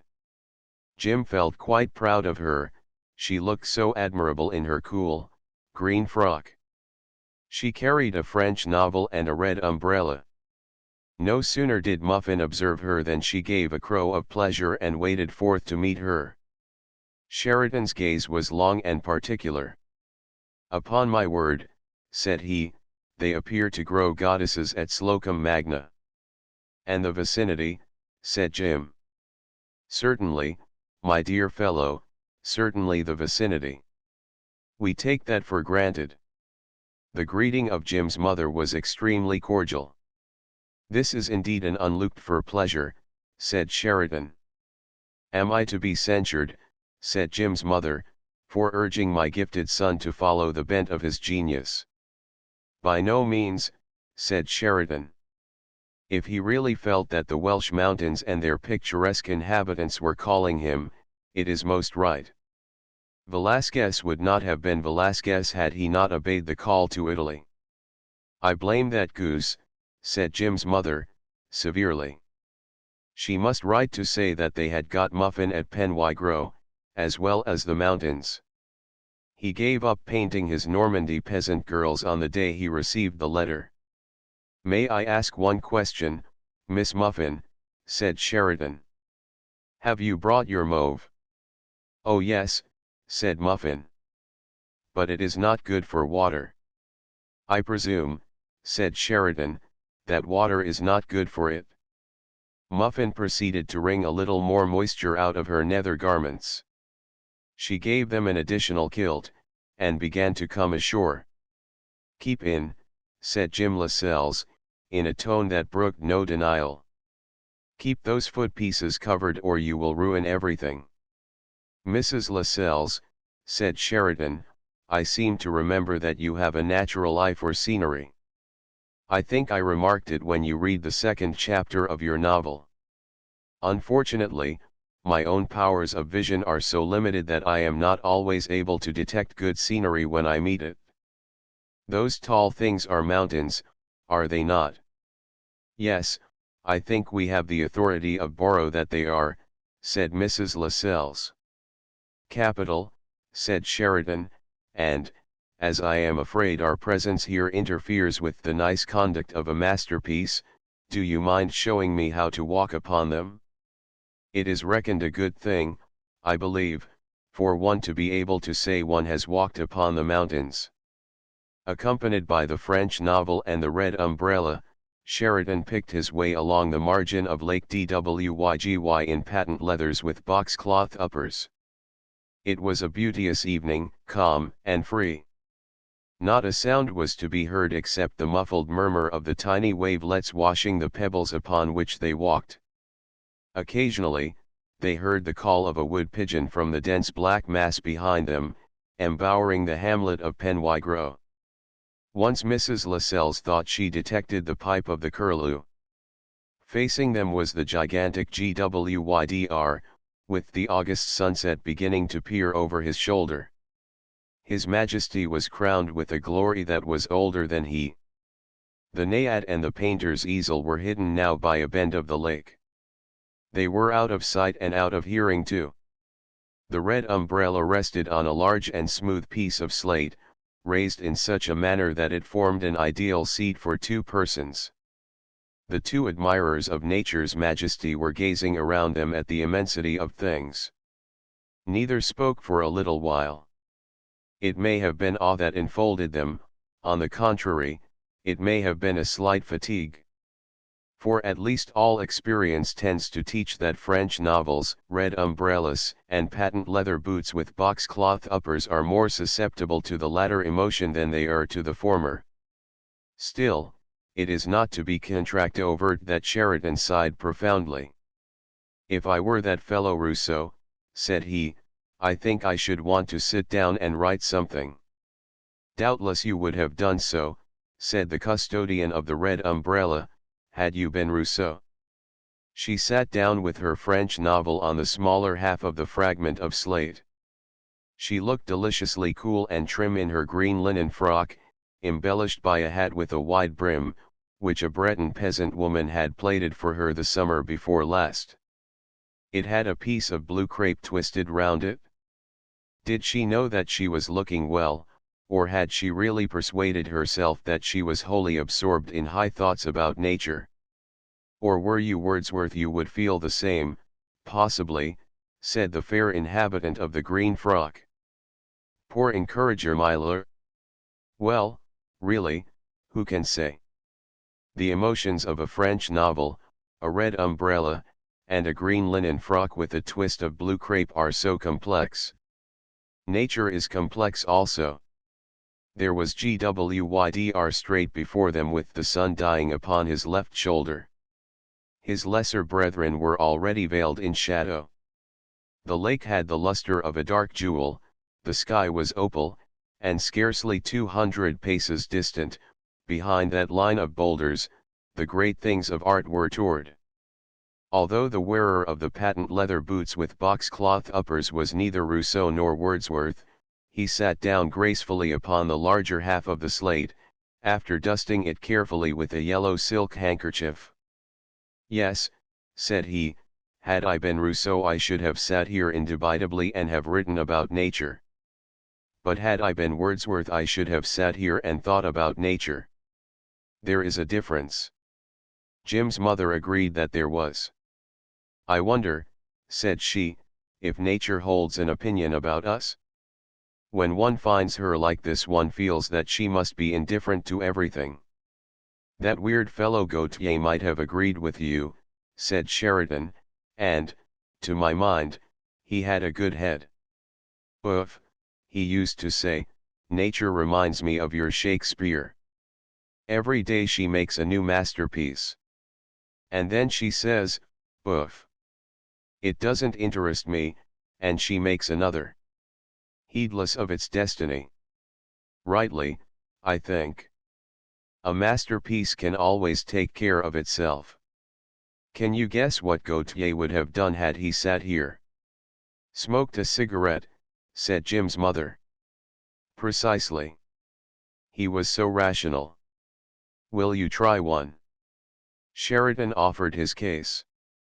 "I will, with pleasure, if you will try one of these," said the wearer of the green frock, producing her own cigarette case.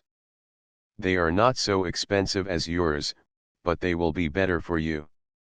"Pourquoi? One finds it so hard to accept the less expensive things in life." "If one grows too much of a sybarite," said Jim's mother, taking a sententious puff of her Egyptian cigarette, "one is apt to lose one's touch."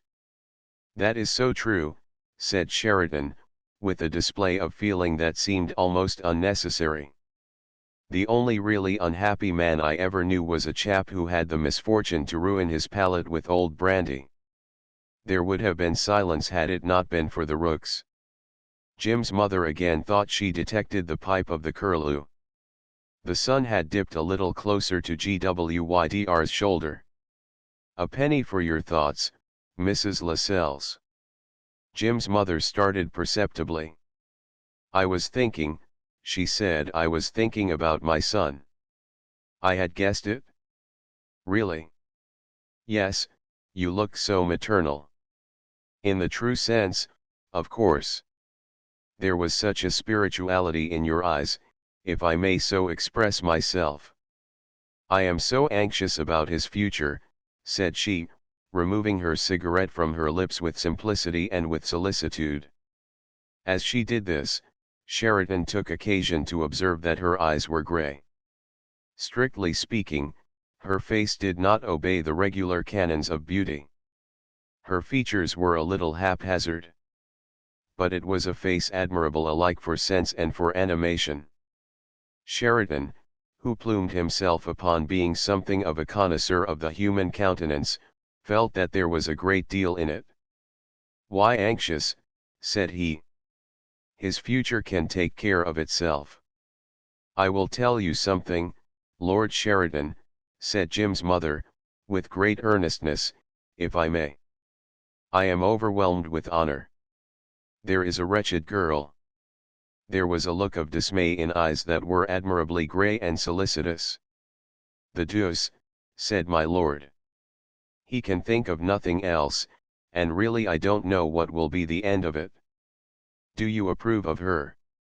When all was said, Sheridan considered perfect practicality to be his most eminent virtue. She is too far away. It would not be fair to her. I am afraid I have been weak and foolish. Feminine humility is always pleasant to some people. You see, she meant so much to my son that at first I had not the courage to look the facts in the face. And now that at last I have done so, I fear it is too late to repair the mischief. The mischief, said Sheridan, cocking his ears at the word. He has asked the girl to marry him, you know, and she has consented. Capital.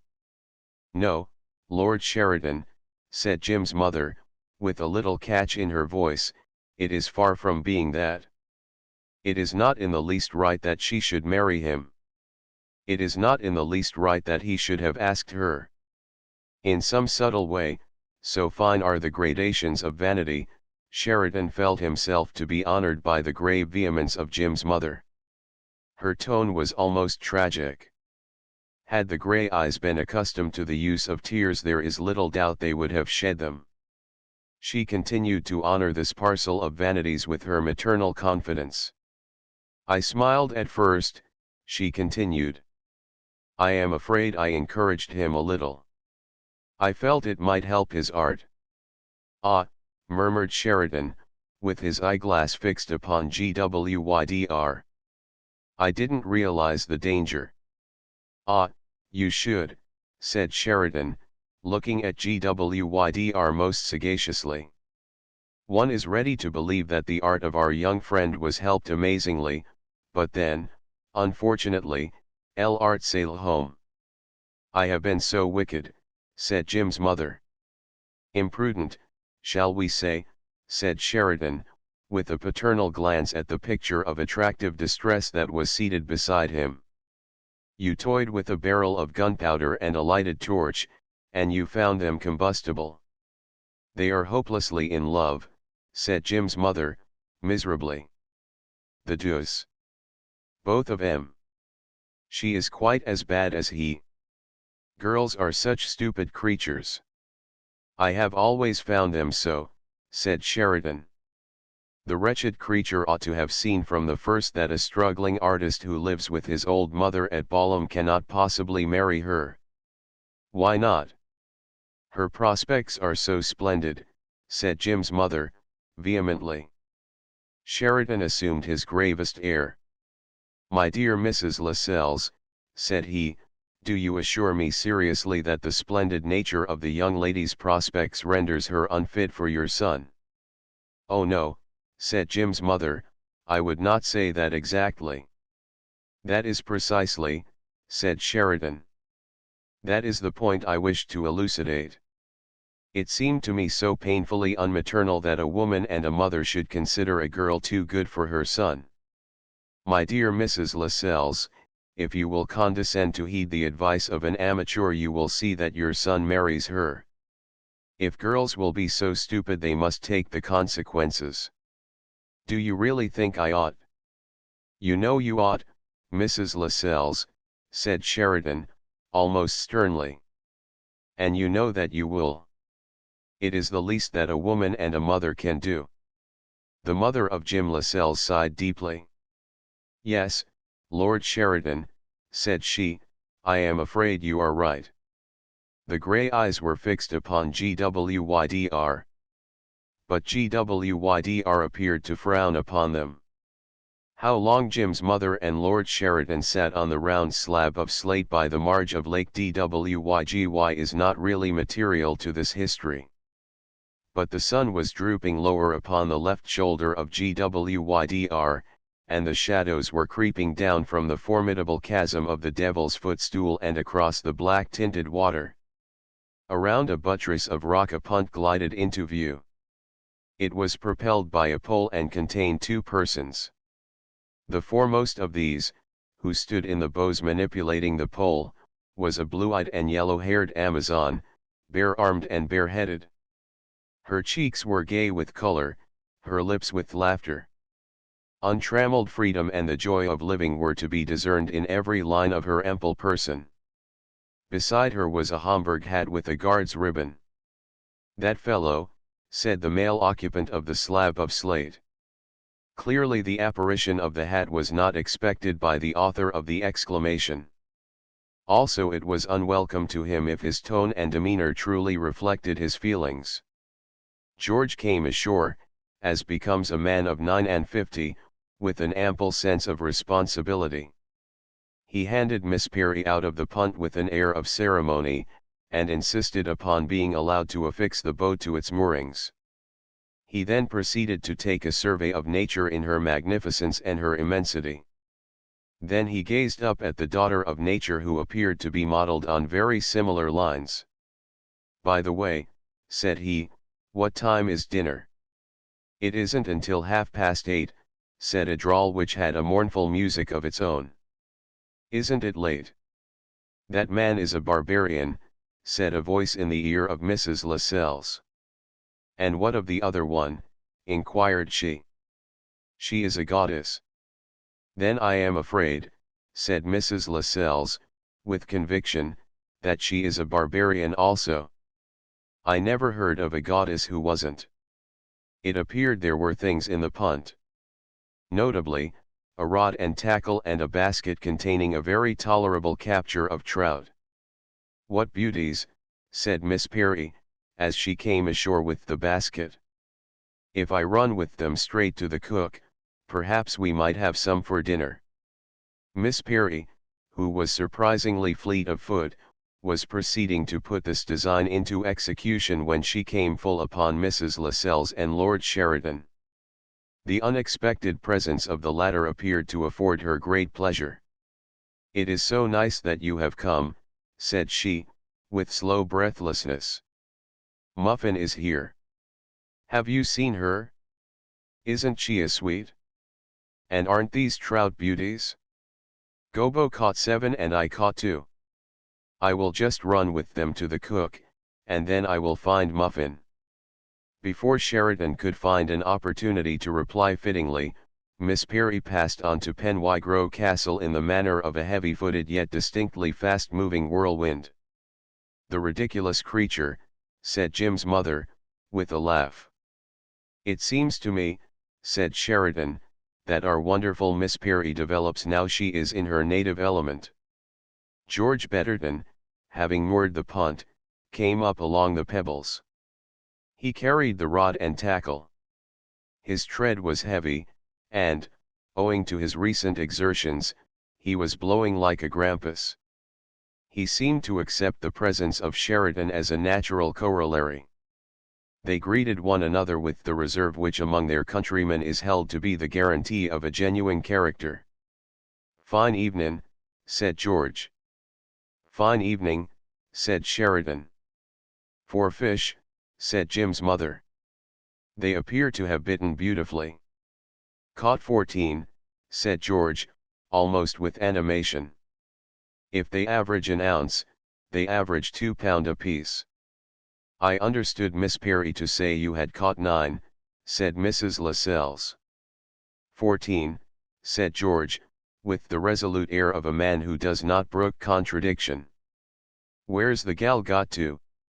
Little Miss Tucker desires trout for her supper, said Sheridan. There she goes. Leaps the boulders like a chamois, by gad. I tell you what, Sheridan, said George, that gal can handle a punt with the best of 'em. She knows how to throw a fly too. Very sure hand. Uncommonly clever gal at fishin'. You surprise me, said Sheridan. 3 minnows in a net one would expect to be the limit of her talent in the delicate art of pescator. There is a dear little trout stream behind the parsonage at Slocum Magna, said Mrs. Lascelles, demurely. Seen her sister, Sheridan? Inquired George. They call her Crumpet. Smart young gal. Muffin, my dear fellow, Muffin, said his friend, in a tone of pained expostulation. Smart as paint, said George, with a perilous approach to enthusiasm. Makes her own flies and tackle, and can find as much bait in a quarter of an hour as will last for a week. The merits of a good upbringing, said Sheridan, rising from the slab of slate, are not easily to be overestimated. Mrs. Lascelles also rose. All three strolled by the margin of the lake until they came upon the easel. Jim Lascelles was assiduously utilizing what remained of the daylight. There was still a glow about GWYDR's left shoulder which was reflected upon the canvas. Muffin was seated on the pebbles, complacently putting on her shoes and stockings. Did you catch anything? She demanded of the bearer of the rod and tackle. 16, said that sportsman, robustly. How splendid! Do let me see them. You will have to wait until dinner, my dear, said George. They have gone to the pot. Good progress, Lascelles, inquired Sheridan, conducting an amused examination of Jim's labors.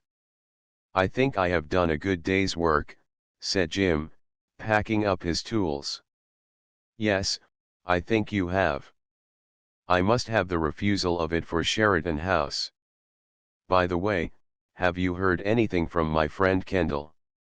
I am to go to Yorkshire in the autumn to paint Lady Priscilla. Excellent. And remember, if Kendall is to respect you, your price must be not a penny less than 500 guineas. As the party turned away from the lake, a dryad emerged from the wood, breathless and bareheaded. She had 3 trout in a basket. It will be all right, she announced.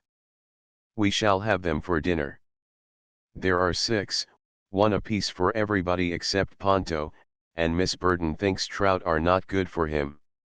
And I brought 3 for you, dear Mrs. Lascelles. Then you are a very noble girl, said Jim's mother, and I highly appreciate your act of self-sacrifice. By this time Muffin had resumed her shoes and stockings and had risen from the pebbles. Her sister took her by the hand and led her forward with an air of the most admirable simplicity. Lord Sheridan, said she, this is Muffin. I am already honored, said my lord, by an acquaintance which I shall strive to cultivate. Chapter XXV Paris on Mount Ida. Miss Perry insisted on conducting Jim and his mother to their lodgings, which were at a small cottage in Penwygrove hamlet.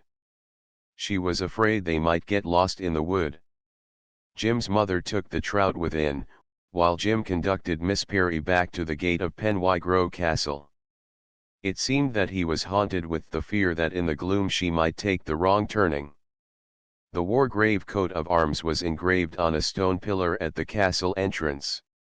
They leaned against it. The evening shadows were fast blotting out Gwydr and his brethren. Goose girl, said Jim, mournfully, we are in pretty deep water, you and I, aren't we? "It will be all right, Jim," said Miss Perry, cheerfully. "You are sure to get rich painting all these pictures. It is a splendid idea to paint Muffin. Her picture will be worth a lot of money. And I am sure, when you are rich, Aunt Caroline will let me marry you." Jim shook his head sorrowfully. "Chaps don't often get rich at my trade," said he, "and when they don't do it all at once. Now suppose, Goose Girl, I did not get rich. Suppose I was only just able to rub along just as I do now, what would you say then?"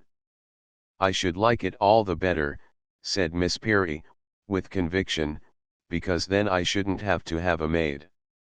A maid loses her temper, you know, if you put things in your hat, or you get much mud on your frock, or you get up too early. But don't you see, you goose," said Jim, "that you have such grand prospects, and that it would be such a great thing for the family if you married a swell?" "Would it, Jim?" said Miss Perry, reluctantly. "Of course it would, you goose." Miss Perry indulged in silence and reflection. "Perhaps you are right, Jim," said she. "And if I did you would be able to marry Muffin, and that would be ever so much nicer for you." Jim gave an exclamation of impatience.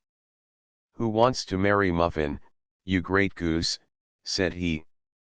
"But, Jim," said Miss Perry, gravely, "she is such a—" "Never mind what she is," said Jim. "I have my own opinion about her. I want to marry you, and I mean to." In spite of the proximity of the Wargrave coat of arms, Jim Lascelles thereupon behaved in a very imperious and heedless manner. He encircled the ample form of Miss Perry, and kissed her with great boldness. As no resistance was forthcoming, he repeated the operation. "You great goose," said he. Whether in the continued absence of resistance Jim Lascelles would have persisted in this behavior, it is hardly right to conjecture, for at this moment there came an interruption. A small, round quadruped came waddling through the gate of Penwygrove Castle.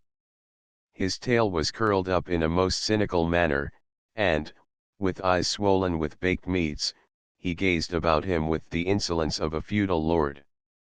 "Aunt Caroline," whispered Miss Perry. Doubtless there was guilt on her conscience.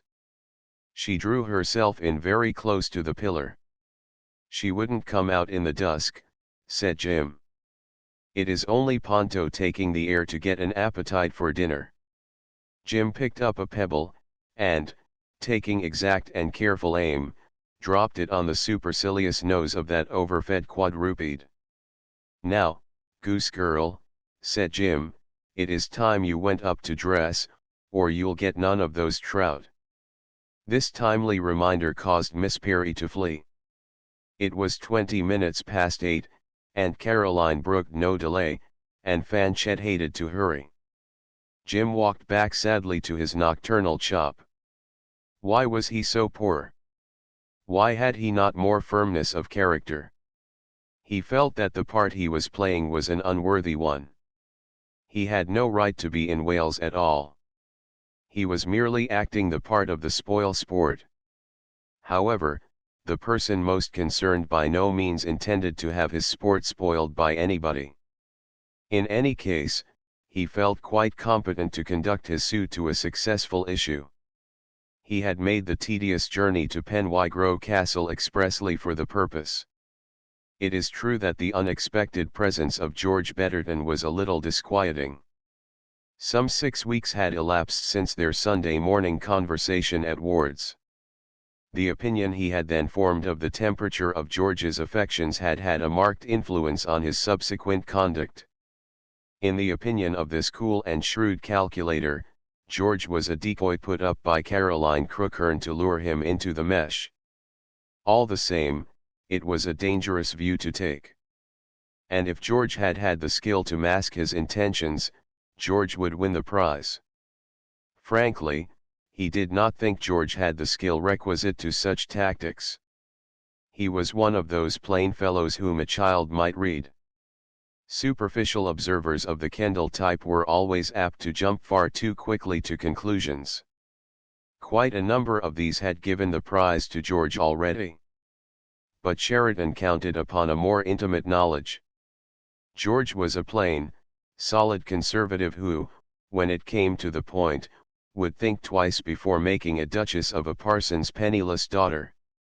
Nevertheless, when he took in the wonderful Miss Perry, who, in spite of all that Fanchette could do, had kept dinner waiting 10 minutes, he was rather inclined to feel that he had incurred an unwarrantable risk for the mere pleasure of indulging his natural vein of cynicism. George was rather boastful about the trout, which were delicious. And at the same time he waxed enthusiastic over Miss Perry's conduct of the punt, her manner of casting a fly, and he declared she could hook and play a fish with anybody. "That is most interesting, my dear George," said Sheridan. "But all this merely confirms the opinion I have long since formed of her sex." "I should like to see her with salmon," said George. "I should like to see her on Nalloc water." "Muffin is ever so much better than I am," said Miss Perry. "She must come too," said George. "Yes, I think it is all right," murmured his watchful adversary, with a little sigh. "I think the old duffer is to be trusted." Yet was he? Throughout the whole dinner the problem loomed before him. Doubtless it was the conduct of Caroline Crookhern, in combination with the guilt upon his conscience, that precipitated his uneasiness. That old woman had assumed a demeanor of concentrated scornfulness which even she had never surpassed. And to make things worse, she was continually putting forth sinister hints and indulging in sardonic little touches which unmistakably were aimed at his self-security. There could be no doubt that Caroline Crookhern was a bad one to cross. And further, there could be no doubt that she bitterly resented what she called Sheridan's tactics. In the first place, he had committed the unpardonable offense of seeing through and making light of her devices. It required a very bold person indeed to do that. After dinner Araminta and Elizabeth played billiards, while their elders were set to cards. Caroline Crookhern had developed a talent for bridge, which, considering her advanced age, was surprising. Miss Burton also was learning to play very well, although it is true that she suffered from a cardinal weakness. Her reluctance to declare no trumps was due to something in her character, and, in the opinion of Sheridan, who was her partner as a rule, it was a great handicap in life. When it was George's turn to be dummy, he invariably fell asleep, and before the game could proceed he had to be roused forcibly. Caroline Crookhern was one of those vigilant and seasoned warriors who are not very particular what time they go to bed. Therefore Sheridan counted upon being able to conduct a transaction that night which at the first opportunity he was determined to bring to a point. In this he was well within his reckoning, for Caroline Crookhern and he easily sat out the others. It was about 11:15 when George drank his final whiskey and mineral water, and in a condition of impending somnolence went to his repose. "Now, Caroline," said Sheridan, in an extremely business-like manner, "let us settle this thing one way or the other. We have been toying with it long enough." "What thing do you refer to, Sheridan?" inquired that accomplished dissembler, who merely asked the question as a matter of form. "The future of our delectable Miss Goose. Now, Caroline, I want you to be practical." "Be practical, Caroline, and I foresee no difficulty." Caroline assumed her hanging judge demeanor. She snuffed the air as a statesmanlike preliminary. Sheridan, however, a seasoned warrior, was not to be disconcerted by little things like these. "Now, Caroline," said he, coolly, "no one appreciates more fully than I do the honorable character of your motives. Your first wish and your last is to do your duty by your delectable niece." "Don't use so many words, Sheridan," said Caroline, sharply. Remember, you are not wasting the time of the country, but of a private individual. I don't need any reminder from you to do my duty by the girl. Of course not, Caroline, said the mellifluous Sheridan. But I don't want you to get your idea of duty unduly inflated. I want you to be reasonable. I am prepared to marry the gal. She is a sweet, good, and healthy creature, and, on the mother's side, she will pass muster, but she is in no sense a party, and perhaps I shall be forgiven if I feel that Sheridan House has a right to expect one. Let it, said Caroline, grimly. Forgive my adopting the language of a tradesman, said Sheridan, harmoniously, but I feel that you will experience less difficulty in understanding it. As I say, I like the girl, and I am prepared to make what in the circumstances is a good offer. You are at liberty to reject it, of course, but frankly I don't think you can expect a better. Don't be too sure about it, Sheridan, said Caroline, with a hawk-like glint from under the bushy eyebrows. Oh, but I am, said Sheridan, confidently. George is a bad hat. What do you mean, said Caroline, sitting very upright. You can lead a horse to water, said Sheridan, but you can't make him drink. Caroline sat with her hands clenched in her lap, the picture of suppressed fury. Would it surprise you to learn, said she, that George Betterton has made her an offer of marriage?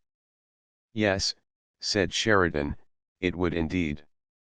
Either he was in his cups when he made it, or he has since repented of his indiscretion. George is going to marry Priscilla Lestrange. What is your authority for that statement? Demanded Caroline, warily, for she had a very audacious gaze fixed upon her. The authority of my intuitive perception. Intuitive fiddlestick. I know George nearly as well as I know you, said the audacious suitor. Had George intended to gobble at the cherry, he would have done so 6 weeks ago, during your untimely attack of laryngitis.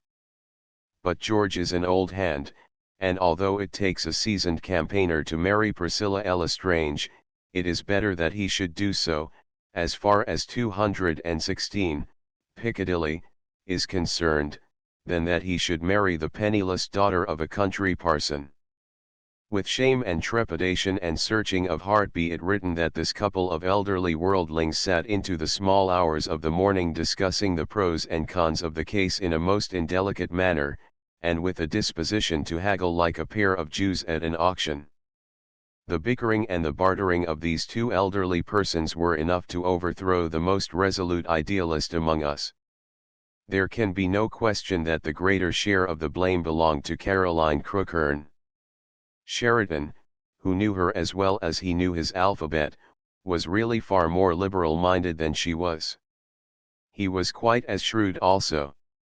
For all the pretension of this old woman's trappings, and her lofty airs, and her contempt for all outside the magic circle, and she reserved to herself the exclusive right to perform the geometrical feat of drawing it, at heart she was ruthlessly bourgeoise. Indeed, she was apt to plume herself upon that quality, which, however, she preferred to call by another name. Therefore who shall blame Sheridan for his pious determination to give her a Roland for an Oliver? Caroline Crookhern was far better endowed with the goods of this world than many people think a private citizen has a right to be. She was a rich old woman, and, like so many rich old women, she was grasping. Sheridan was rich also, but, for all his cynical airs, his culture was liberal enough to forbid his making a god of his money. However, he was never averse from a battle of wits. If it was freely spiced with a frank contempt for the polite conventional glosses which he delighted to mock, so much the better. Sheridan's chief desire, apart from the state of his emotions, was to read his old friend a lesson. He knew that she had tried her hardest to overreach him. Not, of course, on her own behalf, but for the amateur's sheer love of performing that action. He had had the wit to defend himself successfully, and now he must see if he could not make her pay for her devices.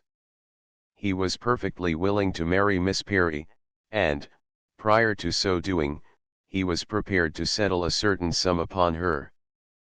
But at the same time, he made it a point that something fixed and definite must be forthcoming from the other side. It was that rock which sundered them finally at 2 o'clock in the morning. When this condition was first laid down, Caroline Crookhern laughed to scorn the insolent proposal, as she called it.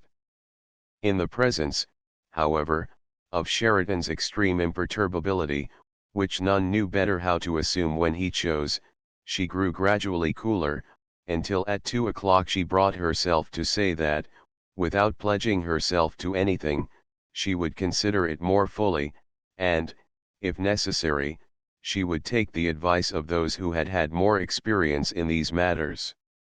They parted amicably, and, it is to be feared, with a renewed respect for one another. They had fought many shrewd battles of one kind or another over cards, over politics, over a flagrant job, over a third person's reputation, over a sale of shares, in fact, over everything except religion. It was their cheerful custom to expect no quarter and to give none. But at the same time, they bore no malice. As Sheridan bore his candle up the ghostly stone-flagged staircase, with suits of armor grinning at him and medieval weapons menacing him from the walls, and the young moon peering at him through the oriel windows, he knew that his old adversary would make a last final and consummate effort to entangle George Betterton. And if she succeeded, the United Kingdom would not contain a happier old woman than she. Outside the first door in the corridor was a pair of shoes. They were rather large. Outside the next door was another pair, far less fashionable in design, yet in size precisely similar. Sheridan stood a moment to gaze reflectively from one pair to the other. "I shall risk it," he mused. "George won't rise now. But it is rather a pity both of 'em are so just handy with the rod and tackle." "Sheridan," said a grim voice behind him, "do you know of what you remind me?" "Paris on Mount Ida." "No," said Caroline Crookhern. "You remind me of a fox outside a poultry yard, looking for a hole in the fence." Sheridan shook his head protestingly. "A curiously banal figure," said he. "Why are you always so bourgeoise, Caroline? You have no need to be." Caroline shook her head also. "Sheridan," said she, with great resolution, "I don't believe a word you have told me about Priscilla L'Estrange." Chapter XXVI. Jim Lascelles adds heroism to his other fine qualities. 4 hours later saw the inception of an imperial August day. The previous night Muffin had entered Goose's chamber by stealth, with bare feet and clad in a white nightgown only, and armed with a fat bolster. After a solemn exchange of civilities, of which Muffin invariably got the worst, because Goose's aim was wonderfully accurate and she was not susceptible to the most tremendous buffets, they ended as usual by sharing the same bed and going to sleep in one another's arms. It was never their custom to heed anything else until the light of the morning touched their eyelids. As a general rule it touched Muffin's first. It then became the duty of that active spirit, as soon as she realized that she was awake, to hail the still sleeping Goose out of bed. Sometimes, when even this Herculean labor had been accomplished, she had to beat that somnolent person about the head with a pillow before she could be induced to put on her stockings. This morning provided no exception to the regular mode of procedure. The mists were still gathered about Lake Dwygy, and little was to be seen of Gwydr and his brethren, when, hand in hand, Goose and Muffin came trampling the dew of the early August day. Bareheaded, laughing, blithe as the winged inhabitants of the air, they were supremely happy.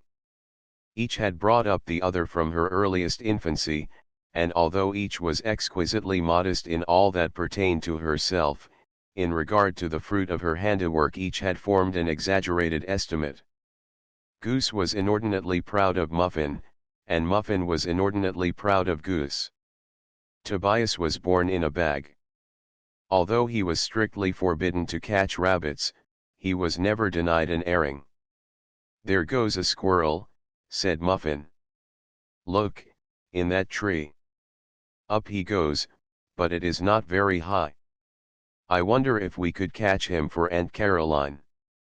Hold my bread and butter, and don't eat it." Muffin had already established herself upon the first branch, when a voice, great alike in authority and scornfulness, was heard through the early morning stillness.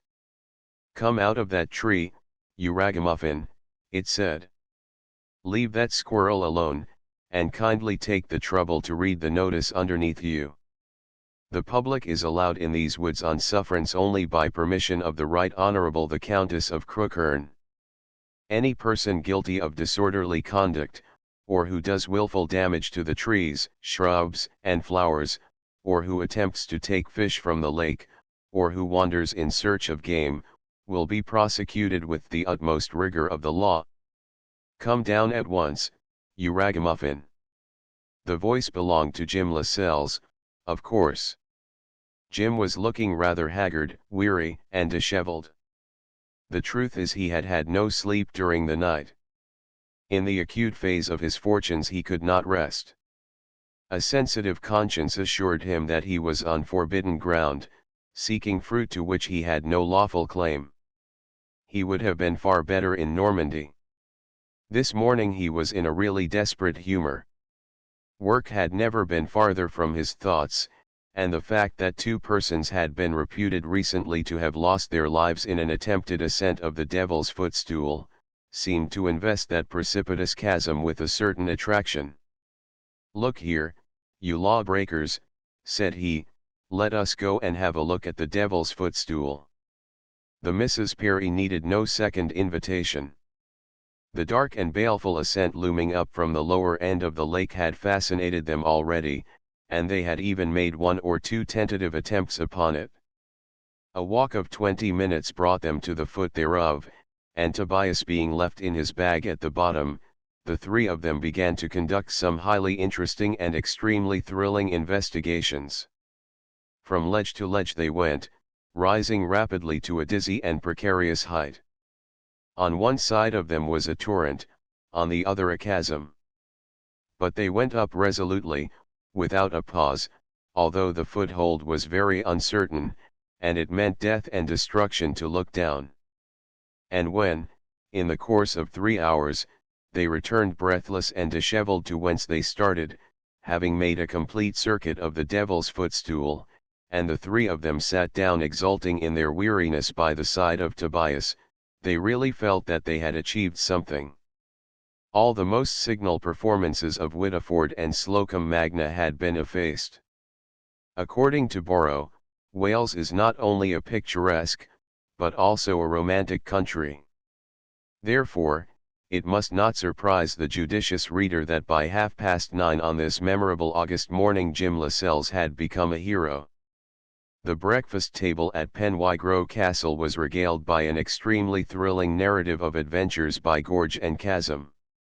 It was not quite clear, and even to this day the mystery has not been elucidated, whether Jim Lascelles had saved the life of Muffin, or whether Muffin had saved the life of Jim Lascelles. But one fact emerged clear, distinct, and radiant. Jim Lascelles was a hero of the first class.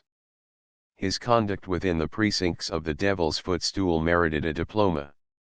Sheridan seconded the praises of his protégé. "It is bred in the fellow," said he. "His father, you know, was Lascelles, v.c.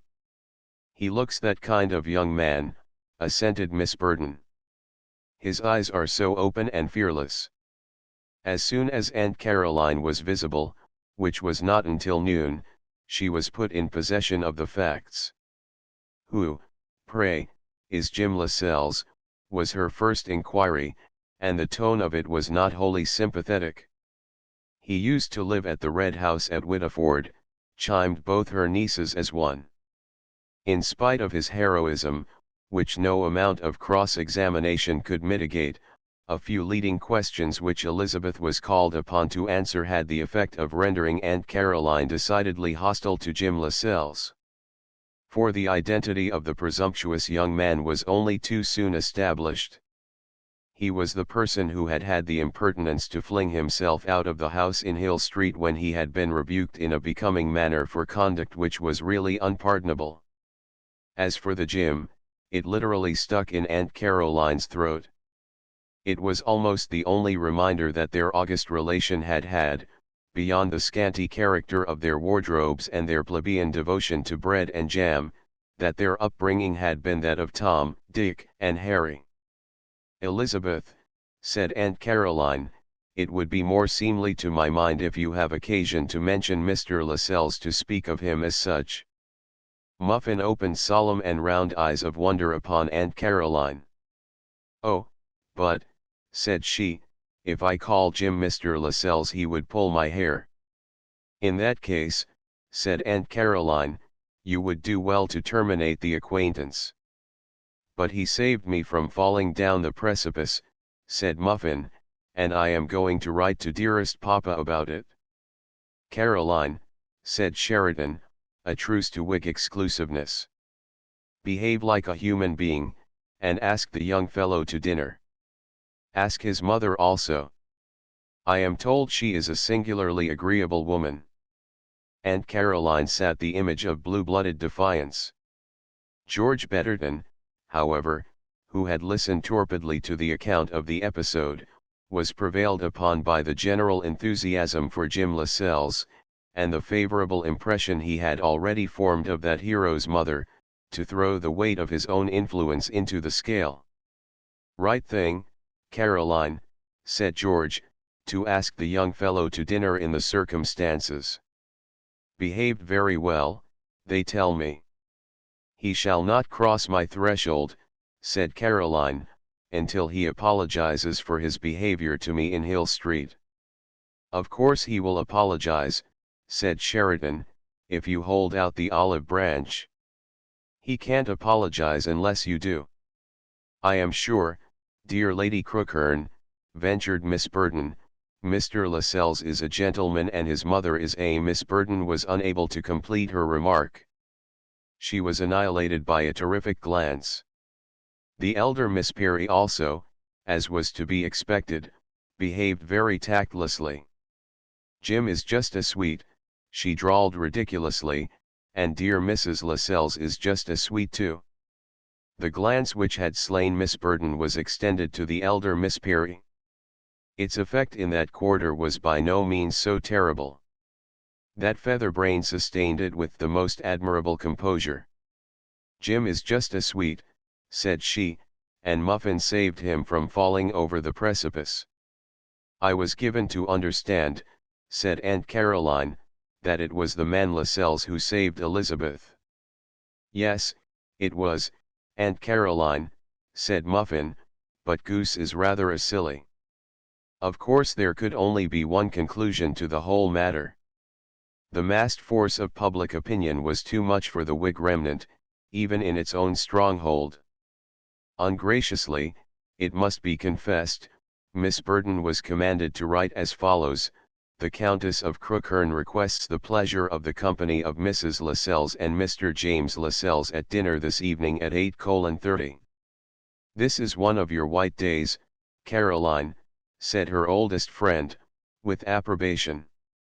"A singularly gracious act in a life which, if I may say so, has not been too full of them.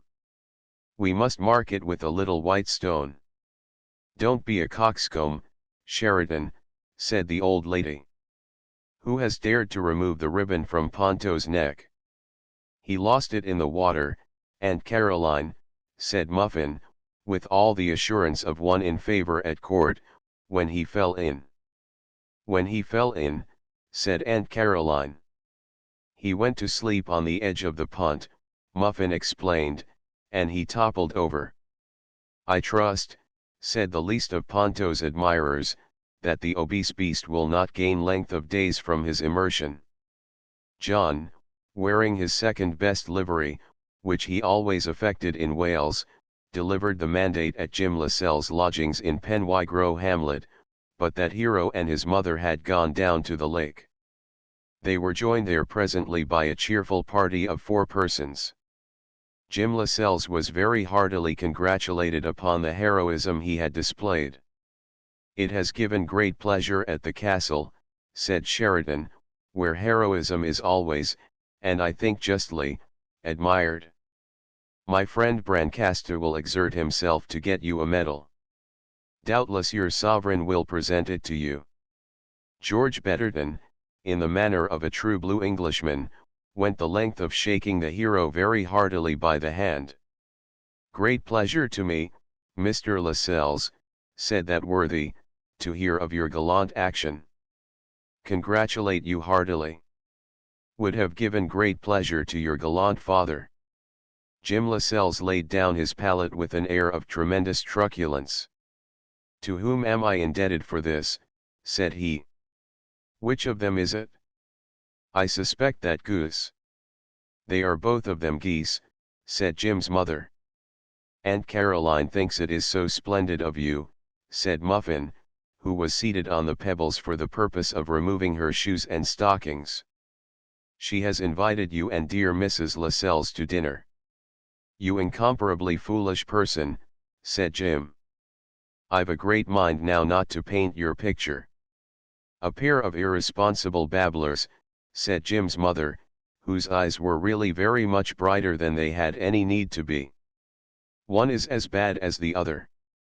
But an old woman feels very proud of her son all the same." Jim Lascelles stuck his hands in his pockets ruefully. "This is the deuce," said he. "Upon my word, I deny the whole thing in the most absolute and unconditional manner." "I have heard you deny your genius before now," said Mrs. Lascelles, "but, my dear boy, you have never been able to convince Lord Sheridan that you are not a genius. And I feel sure that all you say to the contrary will fail to convince him that you are not a hero." "Absurd," said Jim, hotly. "I am as much of one as I am of the other." "A deuced awkward place you are in, my dear fellow," said Sheridan. "Everybody who has heard Miss Muffin's thrilling account of her deliverance from an imminent and deadly peril within the precincts of the Devil's Coal Box footstool," said the elder Miss Peary. "Footstool, I stand corrected," said Sheridan, adding new embellishments to his oratory. "Everybody who has heard Miss Muffin's hair-raising narrative of her deliverance from an imminent and deadly peril within the precincts of the Devil's Footstool has conceived a deep admiration for its author. From my old and misguided friend Lady Crookherne to Ponto himself, all at the castle are of one mind. I may say the admiration of our friend Miss Burton is already tinged with passion." "Put on those shoes and stockings, you ragamuffin," said Jim. "I shall not paint you." "But, Jim," said that artless person, with eyes of extraordinary roundness and candor, "you promised to." "Lascelles," said Sheridan, "I am afraid, my dear fellow, you must accept the inevitable with all the grace at your command.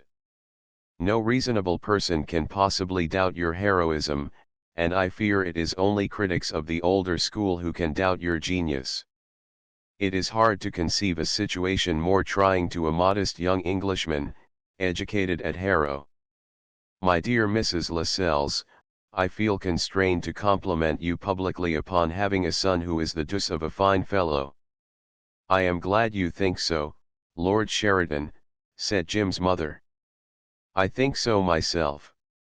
Thereupon the green linen frock and the red umbrella and the French novel, together with an extremely choice suit of tweeds and a superb Panama hat, went along by the lake to take a closer view of that formidable chasm, the Devil's Footstool. At the same time George Betterton handed Miss Goose aboard the punt. Jim Lascelles took up the tools of his trade. "Get into the water, you ragamuffin," said he. "I'll paint you with pink eyes and green hair." and your frock shall not have a single rent in it. It shall be the last cry of the fashion. Things went excellently well for a time. It was a glorious August day. There was hardly a cloud about GWYDR, the sky was of a pure Italian hue, there was scarcely a puff of wind to ruffle Lake DWYGY. For a bright and diligent hour Jim Lascelles was on the best of terms with his canvas. "Keep that side, you ragamuffin," said he, "and give the light of the morning a chance. Keep that cucumber basket out of the eye of the sun. And don't leave the water on any pretext whatever. I am not in the least interested in toads, newts, lizards, speckled trout, ferns, grass, or in your general conversation. Soak and tear and soil your garments to your heart's content, but you take those foot pieces out of the water on pain of appearing at Burlington House as an American heiress. But, Jim, silence, you ragamuffin. But, Jim, there is dearest Aunt Caroline." It was perfectly true. The mistress of Penwygrove Castle was standing 5 yards from the canvas.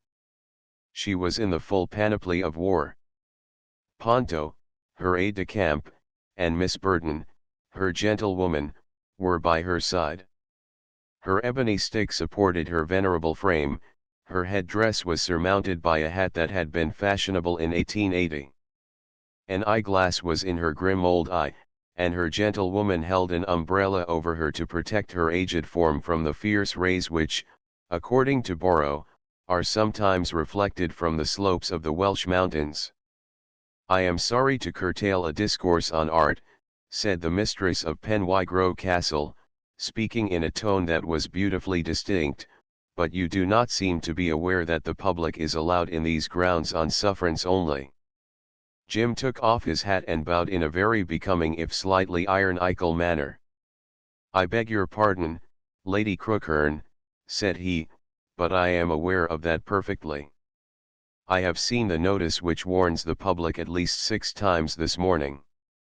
"I hope you will heed it," said Lady Crookherne.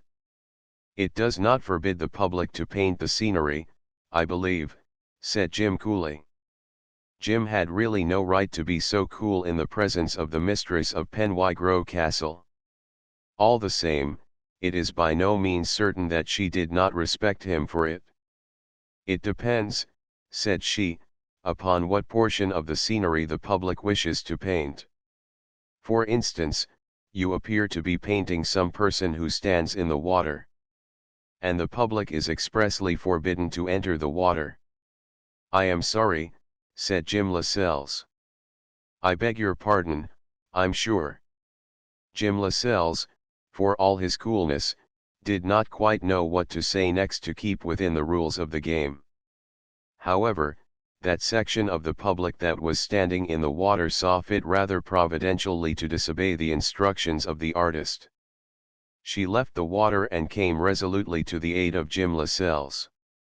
Barefooted and with her skirt kilted in the true Slocum Magna and Whittiford manner, she accosted the mistress of Penwygrove Castle. "Dearest Aunt Caroline," said she, "this is Mr. Jim Lascelles, who saved me from falling over the precipice this morning." "We have met before, I think," said Aunt Caroline, grimly. "Wasn't it brave of him?" said Muffin. "Mr. Lascelles," said Aunt Caroline, "you appear to have acted in a prompt and courageous manner, and I congratulate you upon your manly conduct." "Thank you, Lady Crookherne," said Jim, with excellent gravity, "but I am happy to say Miss Perry has greatly exaggerated the occurrence." "Oh, no, Jim," said Miss Perry. "Ask Goose." "There is one thing, Mr. Lascelles," said the mistress of Penwygrove Castle, "that I hope you will take to heart. In future the public will be strictly forbidden to climb the Devil's Footstool." "I think that precaution will be in its interests," said Jim. "It is all right going up, but it is a wicked place coming down." "Well, Mr. Lascelles," said Lady Crookherne, it is satisfactory to learn that this injudicious adventure has terminated without loss of life. I shall be glad if you will dine at the castle this evening. Jim Lascelles was sufficiently mollified by the tone to accept the invitation. And for my part, said Jim, after he had done so, I shall be glad, Lady Crookhern, if you will accept an apology for my behavior the last time we met. I am afraid I was very much in the wrong. Mr. Lascelles, said Lady Crookhern, speaking very distinctly, I have since thought that matter over carefully, and I have come to the conclusion that there is no need for me to revise the judgment I formed at the time. You were very much in the wrong. All the same, I have pleasure in accepting your apology. Burden, we will return. I feel the heat. Things having been placed on this amicable basis, the mistress of Penwygro Castle withdrew with her retinue, and Muffin returned to the water. Chapter XXVII Revel is held at Penwygro Castle. Modest revel was held that evening at the castle. Jim's mother erred so much on the side of youth that Jim was disposed to blame her for wearing her best gown. She knew as well as anybody that she always did look young in her best gown, almost to the point of impropriety. It had been obtained in Paris for one thing, not very recently, it is true, for Jim was then a gay and careless student at l'École des Beaux-Arts, but, even at that time of day, the dressmakers of Paris were said to possess a lightness of touch, a grace and a felicity which made for youth. In her heart, there is reason to believe, Jim's mother considered her son to be unduly sensitive upon the score of her appearance. Caroline Crookhern was moderately civil to Jim's mother. But of course she wore a certain number of airs, as she did invariably when she had to do with persons of her own sex whom she did not consider to be her equals socially. But perhaps there is no need to blame her. The chameleon can change its spots, but it is not really more respected than the leopard. Caroline Crookhern was 73, and habit was strong in her. She belonged to a period when airs were more in vogue, when the world was not so democratic as it is in these days, when human destinies were more unequal. If Jim's mother was a little amused by the grand manner, and doubtless she was, because she had seen something of Cosmopolis, and was therefore not exactly a provincial, she was too good-natured and too well-bred to show it. But it is to be feared that Jim resented it. He blamed himself for being fool enough to come. Jim had at least one of the essentials necessary to success in life. He was an excellent hater. He hated well, and he hated heartily, and he forgave with difficulty. And certainly he hated this old woman and all her works. A common and watchful friend in fine lawn and pomatum stood a little apart to witness Caroline Crookhern offer 2 fingers and to witness Jim Lascelles accept them. Jim got through the ordeal without any real loss of credit, although his mother knew that he was angry. However, there were compensations. George Betterton greeted the young fellow in quite a hearty manner, Miss Burton beamed upon him, and her appearance was singularly agreeable with the romantic tail on her eyelashes, while the Miss Perrys, of course, were triumphs of female loveliness. The elder of the twain, in her play-acting frock, as Aunt Caroline called it, and with her daffodil-colored mane done low down in her neck in a most remarkable simulation of the 18th century, by the hand of the incomparable but exacting Fanchette, was enough to haunt any young painter for many days to come. Muffin, too, with her brilliant health and her open manners, with a coloring only less wonderful than that of her sister, and with a physique pure of line and of a spreading stalwart symmetry, looked every inch of her a veritable younger sister of the goddess. Fanchette had been coaxed, perhaps by an inborn love of her art, to embellish Muffin's yellow mane also with the hand of her great talent, so that it also sat low down in her neck in a fashion fit to inspire a sonnet. Muffin's frock was of pure white, at least, it was of that hue when it was first purchased. And although it was cheap and countrified and by no means new, and it was rent in 3 places, and was very short in the sleeves and very tight all over. It really suited her to perfection, as somehow everything did that she wore. Lord Sheridan was delighted. "Mrs. Lascelles," said he, at the first opportunity, "what do you think of our Miss Gunnings?" Jim's mother sighed a little. "Perfectly distracting," said she. "And yet it only seems yesterday that they were long-legged creatures in short white socks." By the dispensation of the powers George Betterton took in his hostess, Sheridan took in the wife of the vicar took in Mrs. Lascelles, Jim took in Miss Burden, and the Miss Perrys took in one another. Jim Lascelles never remembered a meal that he enjoyed less, except in after years when, but we must not overrun our story. For the greater part of the conversation was confined to one theme, and the theme was heroism.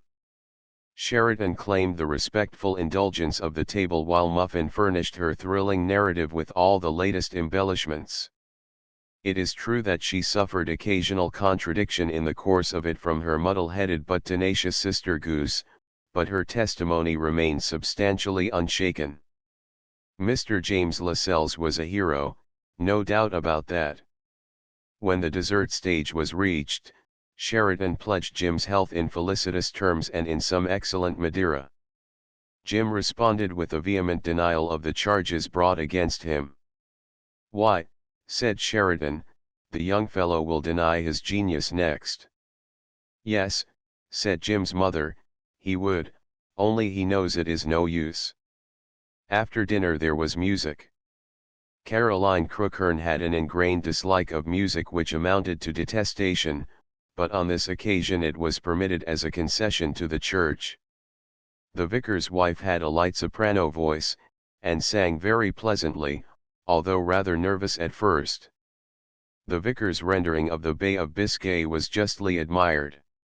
Jim's mother interpreted Chopin with such refinement and delicacy that Caroline Crookhern was able to get a short nap. But quite one of the most admired achievements of the evening was George Betterton's rendering of what he called his one horse, a technical term which baffled everybody as to its meaning, including Sheridan himself, that veritable encyclopedia of human information. George Betterton's one horse was "We'll all go a-hunting today," with chorus. This he rendered with the most resolute disregard of time and tune, and in the most dogged and sonorous manner. The vicar's wife accompanied him and finished 3 bars in front of George, and so won as she pleased, in the judgment of Sheridan, who, in addition to his other accomplishments, was a critic of the art of music. However, Muffin and Jim Lascelles were heard to such advantage in the chorus that there was no doubt about its success. They were importuned upon this revelation of their talent to sing a solo apiece.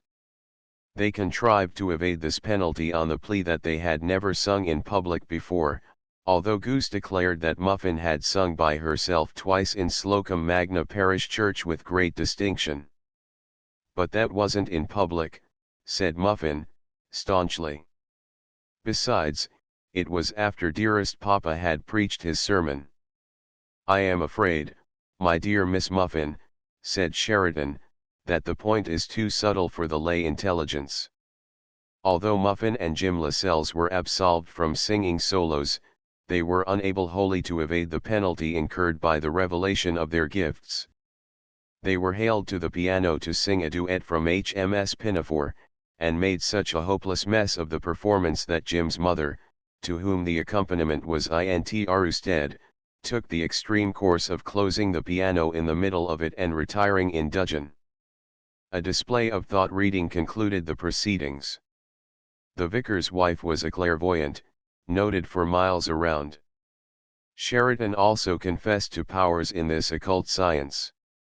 The vicar's wife was only permitted to perform 1 feat, because the vicar declared that if she attempted more than 1 in an evening it excited her so much that she never slept all night. The task allotted to her was that she should take the ribbon from Ponto's neck and tie it around Goose's finger. The feat was performed with such exemplary ease that Muffin felt sure that she could do something. Her task was the elementary one of giving Miss Burden a kiss. Instead of doing this, however, she hugged Aunt Caroline. In the opinion, however, of those best acquainted with these mysteries, she was held to be so nearly right that her reputation was established forthwith. "Isn't it wonderful?" said Goose, with dilated eyes. "I shall write to dearest Papa about it. At the next entertainment in Slocum Magna Parish Room Muffin will have to do something." "I think," said Jim's mother, "her powers as a clairvoyant are superior to her powers as a cantatrice." Muffin was showing a desire to give a further display of her newly discovered talent, when Aunt Caroline said it was 10:30, and that Araminta and Elizabeth must retire. After saluting Aunt Caroline in a very dutiful manner, they obeyed this edict with most admirable docility. It proved a signal for the general dispersal of the company. There is reason to believe that Aunt Caroline intended that it should. No sooner were the vicar and his wife and Jim Lascelles and his mother abroad in the rapt summer stillness, and they were picking their way through the tomb-like darkness of the wood towards Penwygrove hamlet, than the inmates of the castle sat down to the green table. Caroline Crookhern yawned vigorously. But her opponents did well not to misinterpret that action, because this old woman was never known to sit down to cards without proving herself to be more than usually wide awake. "Caroline," said her oldest friend, "this is certainly one of the whitest days in all my recollection of you.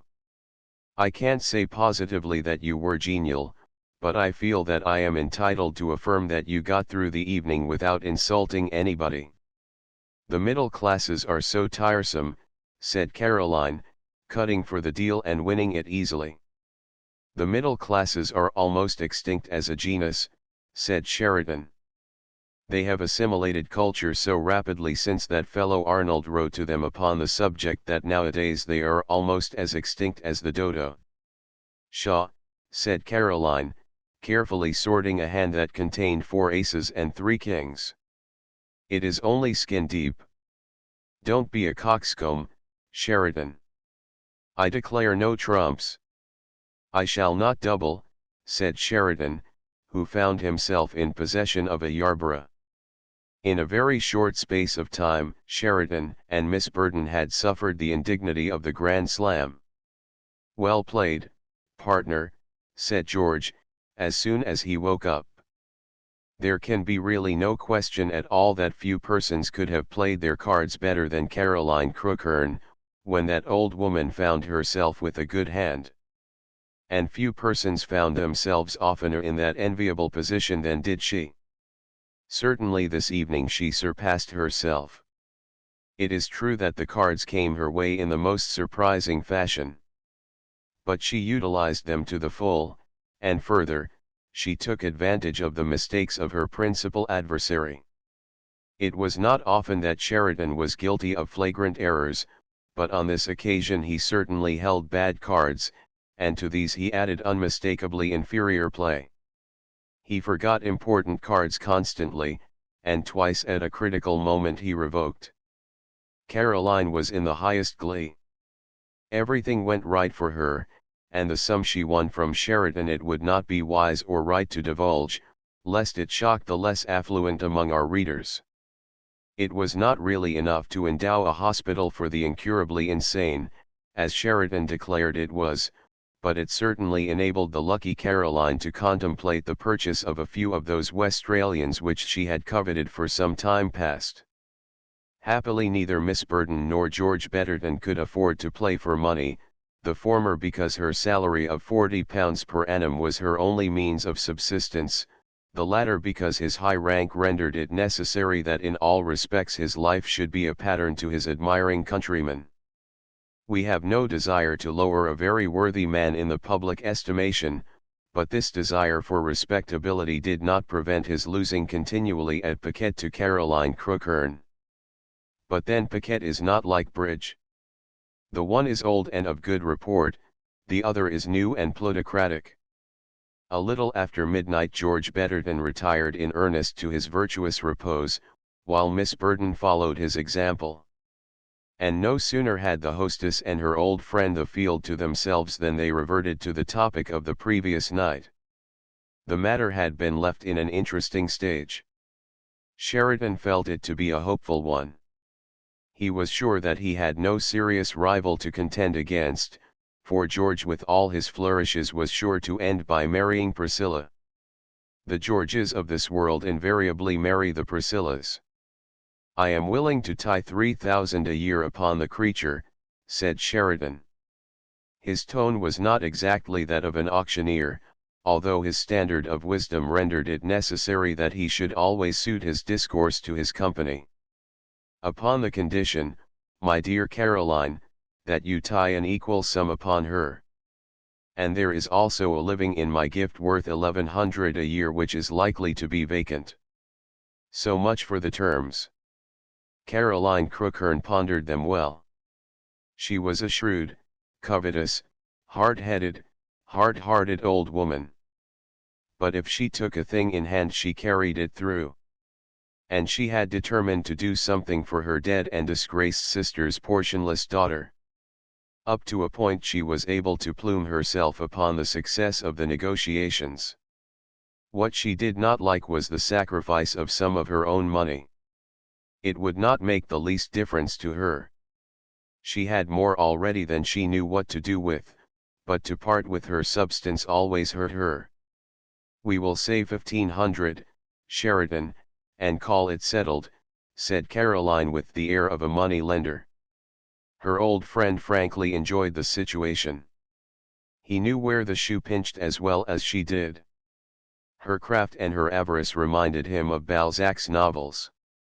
"If you say 1,500, my dear Caroline," said her old friend, "I must say 1,500 too." Caroline pondered again. Sheridan was not a good life, and nearly everything was entailed. 3,000 a year in perpetuity," said Caroline, harshly. Yes," said Sheridan. "Just liberal, I think, for a poor parson's daughter." Caroline bristled. She looked not only prickly but venomous. "Don't forget, Sheridan," she said truculently, "that the creature is a war grave." "An effete strain, there is reason to fear," said Sheridan with perfect composure. The headdress performed surprising feats. Sheridan fell to considerations of how far it might be safe to bait the old lioness. No sport is worth much without there is a spice of danger in it. He enjoyed the play none the less because he was so sensible of its peril. Caroline Crookhern was not a person to be baited with impunity. However, in spite of the headdress and the gleams of red that flashed from the ruthless orbs beneath it, he was able to assume an aspect of excellent indifference. The finished duplicity may not have deceived his old friend, or it may have done so.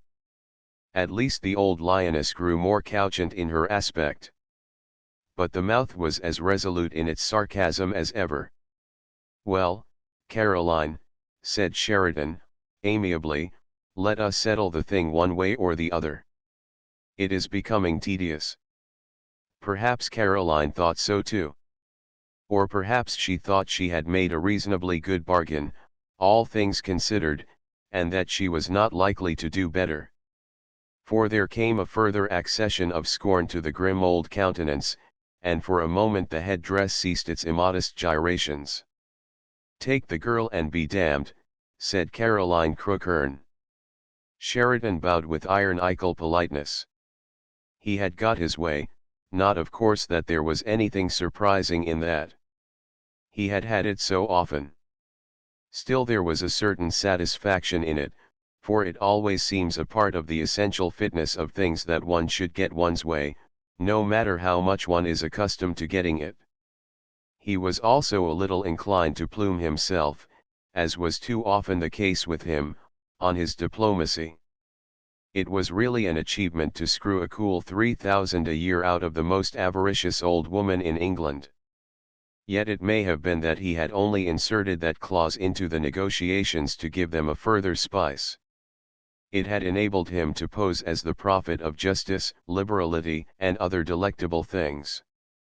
He had never cared greatly about money, but that was no reason why he should not bait those who did care greatly about it when he was in need of a little private relaxation. Sheridan went to bed and slept the sleep of the just. By the exercise of his talents he had got a charming countess on liberal terms. How the young fellows would envy him! His affectation of youth would now lose its point. Upon the day he married his young goddess he would resume his natural age, which was 65. In his mind's eye he could see himself walking down the aisle on the happy occasion with all the gravity of a pillar of the government, of one eminent in council, looking if anything rather more than his years in order to score off the rising generation. He is so old, my dear, he could hear the buzz of tongues. Yes, so old, what had happened to youth and its vaunted pretensions? Caroline Crookhern went to bed, and she slept the sleep of the just also. All the same there is really no reason why she should have done so. For there was precious little justice in that old woman. She was well satisfied that she had won at cards, but in the matter of her niece she had a very decided feeling that that man Sheridan had overreached her. The clause of the £3,000 per annum took a good deal of the gilt off the gingerbread. Without that clause there would have been a certain amount of gilt upon it. Sheridan, for all his coxcombry, was a pretty considerable parti, at whom the arrows of the worldly had been aimed for 2 generations. But in Caroline's own phrase, Sheridan was no fool. In spite of his vanity and his fribbling he knew his way about the world. He was a cool hand. He marked his quarry and pursued it at his leisure, in his own impersonal and peculiar way, and never once had he been caught napping. Great would be the applause and the merriment when it became bruited about that this astute bird had actually been limed by the old fowler of Hill Street. And after all nobody need know about that £3,000 per annum. Therefore both parties to this transaction slept the sleep of the just, and next morning had breakfast in their rooms. At 5:30 a.m. the unconscious object of their negotiations was hailed out of bed by her sister Muffin. And as the descent to the floor did not arouse her, she was beaten about the head with a pillow until that object had been attained. They spent incomparable hours among the dew on the slopes of Gwydr and his brethren. Jim Lascelles was with them. He piloted them among the rocks, and was of course prepared to save their lives if necessary. These were indeed golden and enchanted hours. For all her slowness of speech and action the goose girl had a certain animation and inward fire when in her true Slocum Magna form. Little of it had been seen in Hill Street, for amid that rather dismal splendor she was a bird in a cage. But now with the freedom of the mountains conferred upon her, with Jim upon one hand and Muffin upon the other, existence was a carol. The old glories of the Red House at Whittleford were revived. These joys continued during a number of glorious and golden days. Sheridan, secure in his prize, was in no hurry to impale his butterfly. She was a charming picture, and he would claim her at his leisure. In the meantime let her garner up a store of health and vigor upon the mountains in the society of her peers. For, truth to tell, the bridegroom-elect was apt to get fatigued rather easily, and it was really more satisfying to share a red umbrella with an intellectual equal and to discuss the French writers beside the lake. Therefore, with that humane wisdom which distinguished him above other men, Sheridan was content that each of them should continue in their paradise as long as it could possibly endure. Things were going very well as they were. Why disturb them? The prize was secure. Caroline Crookhern had given her sanction and had written to her lawyer upon the subject. There was really no more to be said. Why imperil the perfect harmony of the passing hour? All in good season, when there were no mountains, no lakes, no cloudless August skies, no red umbrellas, no green frocks, no singularly companionable, cultivated, and agreeable students of the best French literature, would be the time to speak of love. Yes, Sheridan was a cool hand. Indeed, so much so that Caroline Crookhern was a little inclined to doubt his bona fides.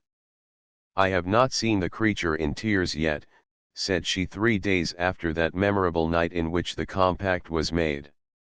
"Do not let us commit the indiscretion, my dear Caroline," said the happy wooer, in his most musical manner, "of acting prematurely. I have always been a believer in laissez-faire. If things are going obviously right, why disturb them? The creature rejoices like a lark in her youth, her companions, and her mountains. I am too old for mountains myself. But do not let us curtail her happiness by a single hour. And, upon my word, she seems to grow more glorious every time I look at her."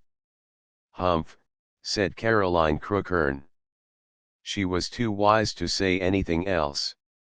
"Let us do nothing, my dear Caroline," said the happy wooer, "to impede the spontaneous acquisition of health, vigor, gaiety, and flower-like simplicity. Upon my word, the bracing climate of the Welsh mountains has given her a fire and a gladness and natural spontaneity which I do not think even Borrow himself could wholly account for. It does one good to sit apart and see it grow." "Sheridan," said Caroline Crookhern, "if I had not the best of reasons to know the contrary, I should think you were a fool." "I am very happy to be one just now," said he, "in the cause of youth." "You were always a coxcomb," said his unsparing critic, "and I quite expect that one of these days you will have to pay a price for it. In my opinion it is quite time the creature began to shed a few tears. No, no, Caroline. Let us have the common humanity to give her the undiluted joy of her mountains as long as we can." Caroline shook her worldly wise old head. She grew very thoughtful indeed. There was the question of the red umbrella. But she did not alarm herself. Sheridan had played that game so often. The days passed merrily. It was a perfect time, with hardly more than the suspicion of a cloud about the noble head of Gwydr. And as the waters of Lake Dwygwy preserved their seductive and delicious coolness, it is not to be wondered at that the picture of the Naiad made great progress.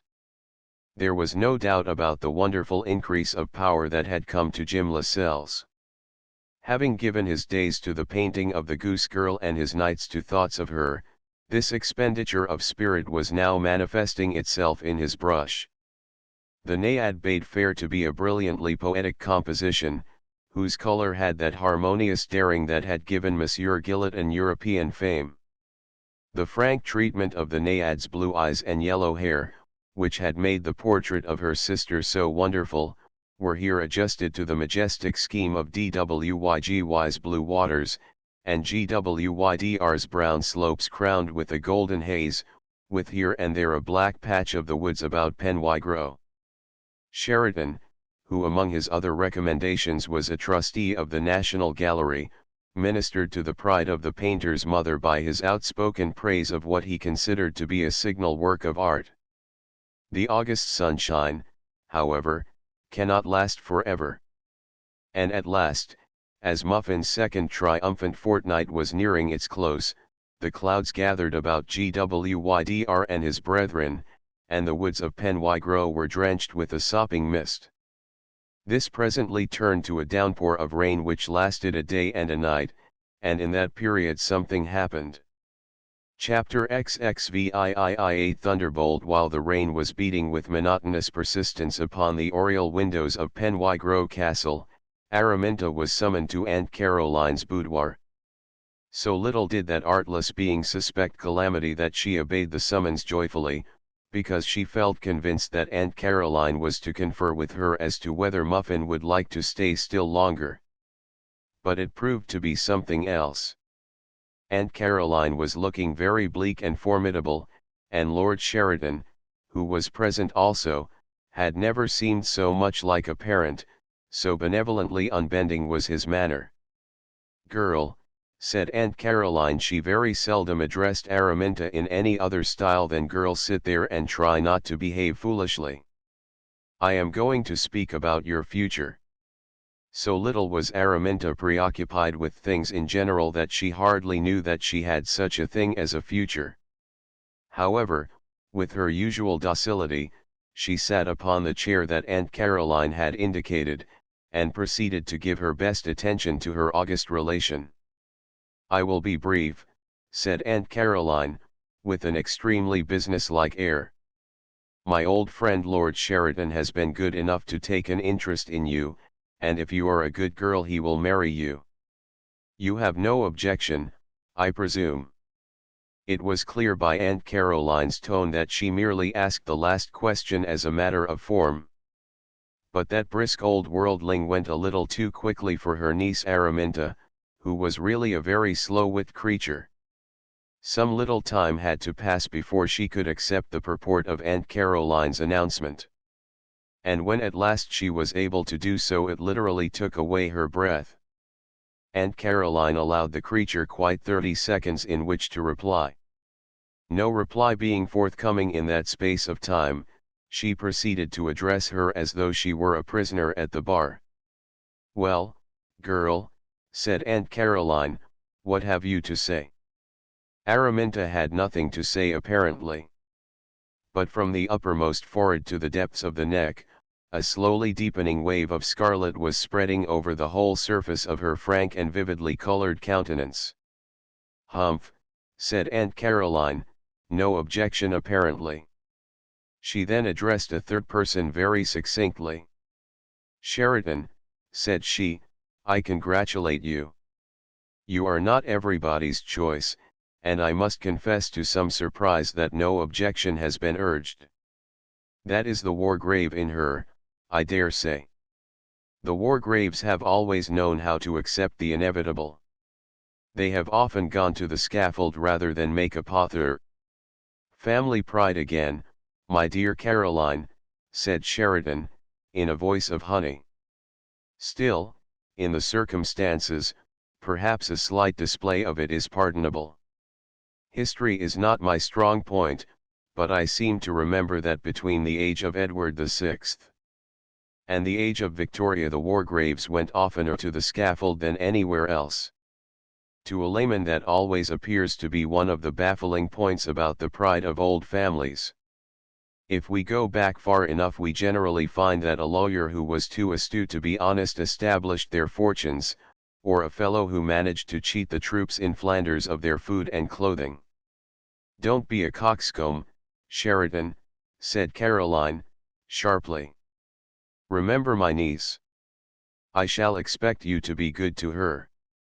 Fortunately for herself she has no brains, but she eats well and sleeps well, she is quite healthy in every respect, and her disposition is affectionate." "Our dear Miss Goose is perfectly charming," said Sheridan, ogling Miss Perry, who by this time was trembling violently, and who sat in solemn scarlet consternation. "I am the proudest man in England." Caroline Crookhern raised a finger. "You have said enough, Sheridan," said she. "I have my own opinion about the transaction, but I am inclined to think the creature might have done worse. You can go now, girl. Don't mention this matter to your sister until you have my permission to do so." Miss Perry rose with her usual docility, but in her countenance was an ever-deepening scarlet. She moved slowly and heavily to the door of the boudoir without speaking a word, either to her aunt or to Lord Sheridan. Her hand was already upon the door when she turned round and faced the former. The blue eyes were full of dismay. "If you please, Aunt Caroline," she drawled in her ridiculous manner, "I don't quite think I can marry Lord Sheridan." The old woman sat up in her chair in the manner of a Lord Chief Justice who has been confronted with a flagrant contempt of court. "What do you mean, girl?" said she. "You don't quite think you can marry Lord Sheridan? Explain your meaning." In the most favorable circumstances it was never very easy for Miss Perry to explain her meaning. In these she seemed to find considerable difficulty in doing so. Aunt Caroline gave her exactly 30 seconds, but Miss Perry required longer than that. "Speak, girl," said Aunt Caroline. "Are you dumb?" Miss Perry was not dumb, but speech had never been so tardy. "Girl, will you have the goodness to explain," said the old lady, "why you are not quite able to marry Lord Sheridan?" At last Miss Perry was able to furnish the required explanation. "If you please, Aunt Caroline," she drawled ridiculously, "I have promised to marry Jim." The old lady's ebony walking stick fell to the ground so peremptorily that Ponto was disturbed in his slumbers. "Jim," said Aunt Caroline. "Who, pray, is Jim?" "Jim Lascelles," said Miss Perry. "I presume you mean the painting man," said Aunt Caroline. "Yes," said Miss Perry. There was a pause in which Sheridan and his old friend looked at one another long and particularly. "Hand me my stick, girl," said Aunt Caroline. Miss Perry did as she was desired. Her manner of doing it seemed to imply that she expected to receive physical correction. "Sit down, girl," said Aunt Caroline. Miss Perry resumed her chair, doubtless with an emotion of thankfulness upon her narrow escape. "I could not have believed it to be possible," said Aunt Caroline, speaking very slowly, "that a Wargrave could have been so imprudent, so ungrateful, so entirely lacking in self-respect." This indictment was delivered in the most deliberate and crushing manner, but a good deal of the effect was marred because Sheridan laughed outright in the middle of it. Aunt Caroline, however, presented a haughty indifference to the behavior of the husband-elect, who, of course, was not himself a Wargrave, and whose behavior in this crisis showed that fact clearly. "Are you mad, girl?" said the old lady. "Answer me." "Jim is awfully nice," drawled Miss Perry. The ebony walking stick and the head-dress performed a concerted piece together which filled Ponto with consternation. The creature must be a natural. Miss Perry grew bolder, however, as the clear conviction that she was pledged to Jim Lascelles took a firmer hold upon her. "We shall not marry just yet, don't you know," said Miss Perry, with the air of one who imparts valuable information. "But Jim is going to get rich so that he can buy back the red house at Whittleford, and then we are going to live in it, and it will be too sweet." Aunt Caroline having grown incoherent with legitimate anger, it devolved upon Sheridan to say something. "Capital," said he, in a most benevolent manner. This expression of opinion helped Caroline Crookhern through her crisis.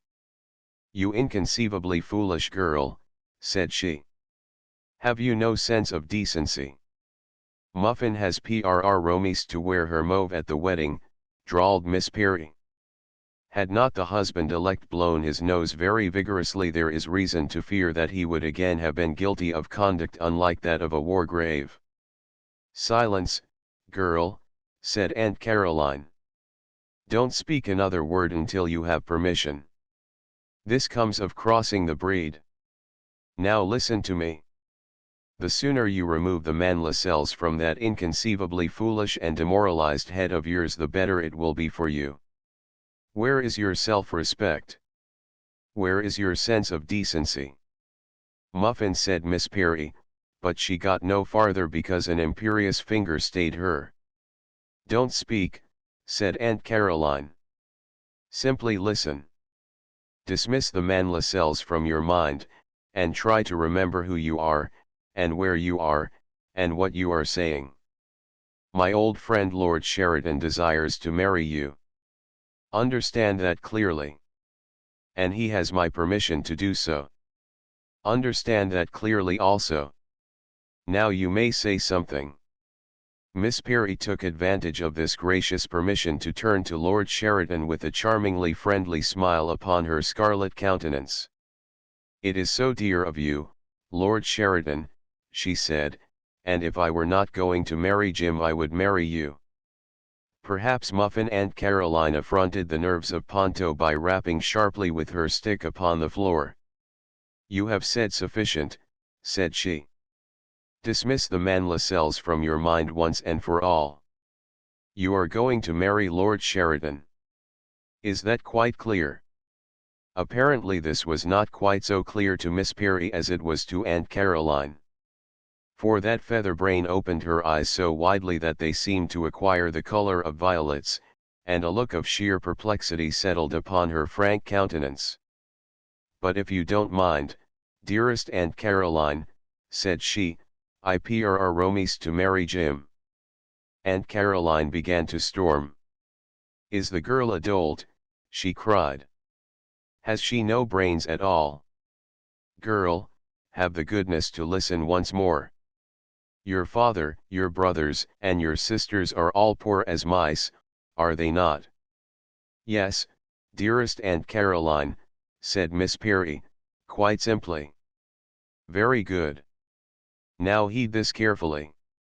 By the terms of your marriage settlement, which I may say I have been able to arrange not without difficulty, you will become a countess with 6,000 a year in your own right, with a house to live in, and your father or one of your brothers will have the reversion of a living worth 1,100 a year, which is in Lord Sheridan's gift.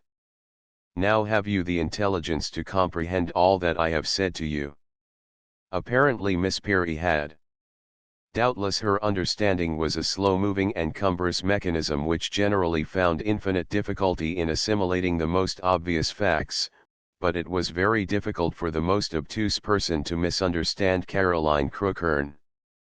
Slowly but surely her hard lucidity percolated to the recesses of Miss Perry's mind, and just as slowly and as surely as it did, large solemn tears welled into the eyes that had deepened to the color of violets. They rolled in ridiculous procession down the crimson cheeks. Neither Caroline Crookhern nor Sheridan was affected easily, but there was something in the solemn slow-drawn emotion of Miss Perry that imposed silence upon them. The silence that ensued was uncomfortable, and by tacit consent it was left to Miss Perry herself to terminate it. "It is so dear of you both," she said, "to be so good to me. I shall write to dearest Papa about you, but I PRR Romies Jim." Aunt Caroline snorted. "And what do you suppose your father will say to you, you simpleton," said she, "when he learns what you have done? Now take my advice. Send the man Lascelles to me. I will deal with him. And then you must prepare to marry Lord Sheridan sometime in October." But Miss Perry sat the picture of woe. It is true that in the opinion of Sheridan she sat a perfectly enchanting picture of it, yet at the same time it gave him no particular pleasure to observe that the absurd creature was shedding real tears, tears which somehow seemed almost majestic in their simple sincerity. Miss Perry was dismissed with strict instructions not to mention the subject to anyone. "What a creature," said Caroline Crookhern, when the door had closed upon her niece. She contented herself with that expression. As for Sheridan, he gave an amused shrug and said nothing. For all his nonchalance, perhaps he could not help feeling that he had been tempting Providence. Yet so ingrained was his habit of cynicism that it may not have occurred to him that he had anything to fear from Jim Lascelles. The young fellow had not a shilling in the world, he had a good head on his shoulders, and he had been brought up properly. That in such circumstances he should have taken the unpardonable liberty of offering to marry Caroline Crookhern's niece was totally at variance with his knowledge of the world, and of human nature as he understood it. Caroline Crookhern was the first to speak. "Sheridan," said she, "we are both of us old enough to know better. In the first place, you ought not to have brought that man to Hill Street, and in the second, I ought not to have allowed him to enter the house. However, the mischief is done. We must now take steps to repair it." "I shall be interested, my dear Caroline," said Sheridan, in his most agreeable manner, "to learn what the steps are you propose to take." Chapter XXIX Jim Lascelles writes his name in the visitor's book. The husband-elect felt a perfectly legitimate curiosity concerning the course to be adopted in this crisis by this eminently worldly wise, hard-headed, and matter-of-fact diplomatist. "Do you assure me positively that the man is a gentleman?" said Caroline Crookhern. Sheridan ruminated. The term, as he understood it and as Caroline interpreted it, was of a somewhat baffling complexity. Yes," said he, after an interval of unusually weighty reflection, "I should be inclined to say the young chap was by way of being one." "As that is your opinion," said Caroline, grimly, "I shall speak a few words to him myself upon the subject." Sheridan gave this determination the benefit of an ample measure of his consideration. "My dear Caroline," said he, "it is either the worst thing you can do, or it is the best." "I agree with you, Sheridan," said Caroline Crookhern. "And it all depends upon the man himself. Tell Burton to look him up in Walford." Walford preserved so much discretion upon the subject of Jim Lascelles that, although several of his name were mentioned, neither he nor his forebears were singled out for special notice. The practical Caroline, having duly recorded the fact that it was as she feared, desired to know whether Walford had anything to say upon the subject of his mother. However, as no one at Penwygro Castle was acquainted with the maiden name of Jim's mother, Caroline's curiosity in regard to her also had to go unsatisfied. Nevertheless, she had fully decided to speak to the presumptuous young man upon the subject. To that end John was dispatched after dinner that evening to the lodgings of Mr. James Lascelles in Penwygro hamlet with the compliments of his mistress and the request that Mr. Lascelles would call at the castle at noon on the morrow. Mr. Lascelles sent back the information that he would be pleased to do so. Yet no sooner had the gate of the cottage clicked behind the emissary from the castle than he repented, and it was only in deference to the wisdom of his mother that John was not recalled. Jim's mother shook her head over him with sage indulgence. "When will you learn, my son," said she, "that old ladies who live in Hill Street must be treated au grand sérieux by rising young painters who live at Balham?" "Yes, old lady, I suppose so," said Jim, ruefully. "And if one James Lascelles is ever to find the wherewithal to get back the Red House at Whittleford, he will have to learn to keep his tongue in his cheek and his back supple, and also learn how to stroke the fur of every old cat that ever stuck somebody else's coronet upon the panel of her carriage." "For shame, my son," said Jim's mother. And she bestowed an embrace upon James which he really did not deserve. Jim's powers of resentment were unchristian and did him no credit, but perhaps he would have shown less promise in his art had he been less susceptible to the rubs of the world. That is the best that can be said for him. However, as the morning was wet, he did not mind so much that he was due at Penwygro Castle at noon. He put on his carefully brushed blue suit and the black silk tie that his mother had knitted for him recently with her own fair hands, and at 12 o'clock precisely he was seeking admittance at the gloomy portals. As he did so he looked in vain for signs of the goose girl and the muffin girl. He could not help speculating as to what the old heathen wanted him for. Nothing pleasant, he would take his oath.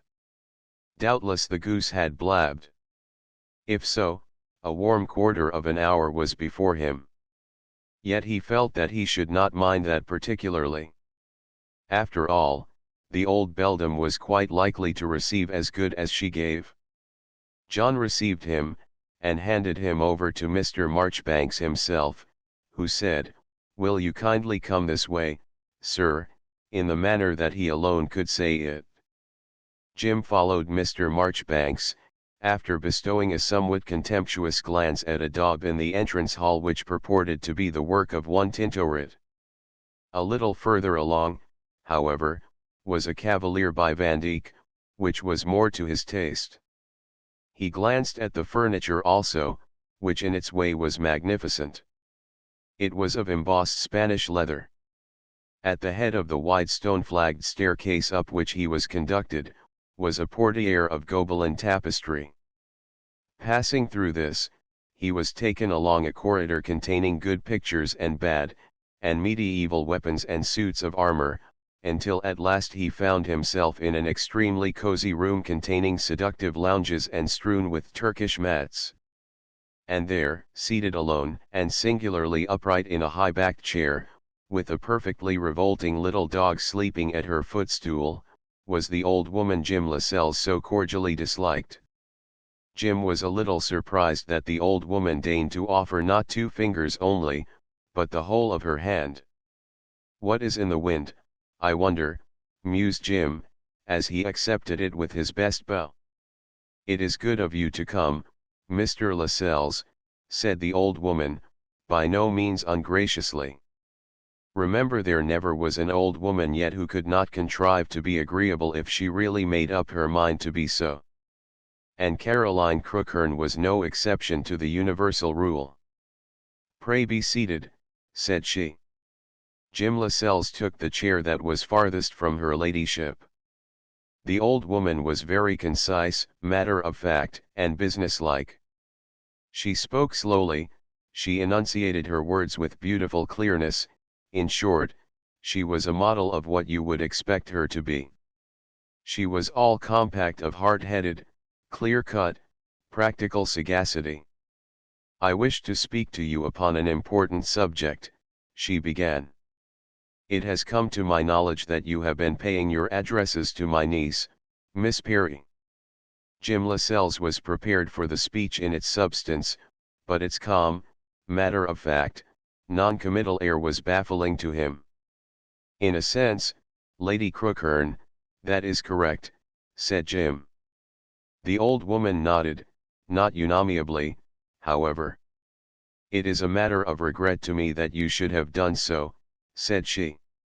"It is likely to be of grave prejudice to my niece." "I am indeed sorry to learn that," said Jim, with excellent gravity. "I will explain. My niece is a penniless girl, and I am given to understand, Mr. Lascelles, that you are yourself a young professional man with your way to make in the world." "Your information is correct, Lady Crookhern," said Jim, who was sufficiently impartial to admire the old woman's statesmanlike plainness. "That being the case," she proceeded, "a union between you is undesirable from my niece's point of view, and also from your own. I hope I am not entirely without prospects, Lady Crookhern," said Jim, who, however, did not mention his prospects with any great depth of conviction. "They belong to the future," said the old woman. "They will take time to materialize. I prefer to deal with the present. Miss Perry and I had not contemplated marriage just at present," said Jim. "Quite so," said the aunt of Miss Perry. "It is sensible of you both not to do so." The old woman's tone was devoid of irony, but the absence of it merely seemed to heighten the amount there was in her aspect of that undesirable quality. Jim thought he had never seen a human countenance that he liked so little. "What I wish to point out to you," the old woman went on, "is that my niece has lately received an offer of marriage from a person who has excellent credentials." From the first Jim had been expecting some such thunderbolt. Therefore he contrived to maintain his pose of scrupulously polite attention. "As far as Miss Perry's well-being is concerned, I am glad to know that, Lady Crookhern," said Jim, with an urbanity that did him great credit. "As far as my own is concerned, I deplore it. The offer of marriage my niece has received," said the old woman, "is of such a character that those who have her welfare at heart feel very strongly that she is bound to entertain it. Not only will it give her an assured position socially, but also it will establish the fortunes of her family, which, as you are doubtless aware, are at a low ebb." Jim gave a little nod to assure the old woman that he was not unacquainted with the fortunes of Miss Perry's family. "In these circumstances, Mr. Lascelles," said she, briefly, I think your course is clear. Jim, however, assumed an air of perplexity. I wish, Lady Crookhern, said he, that I shared your opinion. The old woman showed no acerbity. Have the goodness, Mr. Lascelles, said she, to examine the matter in a rational light, from the point of view of a man of the world. A short period was conceded to Jim Lascelles for the purpose of doing so. I suppose, Lady Crookhern, said Jim, at the termination of the period, you wish me to give her up. I do, said the old woman. Jim pondered a little. It was not very easy to give up the goose girl. But this uncompromising old heathen in her great head-dress, and installed in her state chair of embossed Spanish leather, had shown him his duty. And she had used the fewest possible words in contriving it. Your duty is perfectly obvious to my mind, Mr. Lascelles, said she, after a full minute of silence had passed. Yes, said Jim, drawing in his breath, doubtless that is so. Jim Lascelles took another minute to see if there was any way possible of circumventing his obvious duty. And then he rose from his chair. Lady Crookhern, said he, tomorrow my mother and I will leave the neighborhood. We thank you very much for the hospitality you have shown us. Jim bowed gravely, and prepared to take his leave with the air of one who has performed a dignified action. Thank you, Mr. Lascelles, said the old woman, upon a note of veiled sarcasm, which yet was not so unpleasant as it might have been. I am obliged to you. I shall be glad if you will write your name in the visitor's book. In this fashion the audience terminated with a display of dignity upon both sides. Of course it was proper and natural that it should be conducted in this manner, considering where it was held. So much was clearly demanded by every detail of its surroundings. And in the hall Mr. Lascelles wrote his name in the visitor's book immediately below that of George Betterton, who had left Penwygrove Castle the previous week. Chapter XXX Goodbye. Before breakfast next morning Jim Lascelles said goodbye to the goose girl on the slopes of Gwydr. It was an overwhelming day for that slow-witted, but tenaciously affectionate, creature. Muffin was leaving also by the 11 o'clock train. The eyes of Miss Perry were heavy with the tears she had wept, and with the tears she had still to weep. Prior to this tragic morning Jim Lascelles had not spoken to her upon the subject of Lord Sheridan, but the ruthless Aunt Caroline had very unceremoniously imbued her with a sense of duty. All too soon the golden age had ended. Somehow she felt that she would never climb the mountains again. In obedience to Aunt Caroline's injunction she had told Muffin nothing of the tragedy. That practical-minded person and uncommonly sound sleeper had been awakened 6 times during the night by Goose's low sobs and convulsive caresses. On each occasion she had given Goose a hug in return, and told her not to be silly, and had immediately gone to sleep again. When daylight came and Muffin discovered her sister's pink and white countenance to be puckered with distress, that acute intelligence at once sought the remedy. I will stay with Aunt Caroline, said Muffin, if she will have me, and you shall go back, Goose darling, to Slocum Magna to dearest papa. But if you do, you must promise to feed my rabbits, because Milly always forgets them. Now wipe your eyes, and don't be a silly. Goose promised to feed the rabbits if she went back to Slocum Magna, but she felt sure that Aunt Caroline would not like her to. Up till the departure of the 11 o'clock train Araminta put forth great efforts to be brave, but she had had such little practice in the art, owing to having lived a life for the most part where little bravery was called for, that she did not wholly succeed. However, when she saw Jim Lascelles striding towards them over the mountains at 6:15, in response to his cheery, "Hello, you there," she contrived to greet him in something of the true Whittiford manner. In the opinion of Jim Lascelles, the first thing necessary was to get rid of Muffin for an hour. And this was quite easy, for the devotion of that practical mind to the fauna and flora of the neighborhood often caused her to spend an hour in the investigation of a dozen square yards of the Welsh principality. Upon this fateful morning less than a third of GWYDR had been ascended when a profusion of rare ferns and mosses claimed Muffin's attention. Jim Lascelles walked forward briskly, with his hand firmly holding the docile sleeve of the goose girl. "Come on," said Jim, with an affection of gaiety that was most honorable to him. "Let us leave that ragamuffin.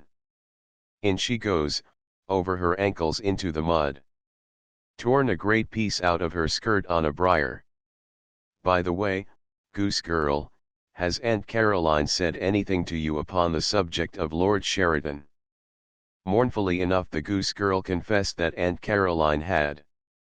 "Well, you must buck up, you know," said Jim, cheerily.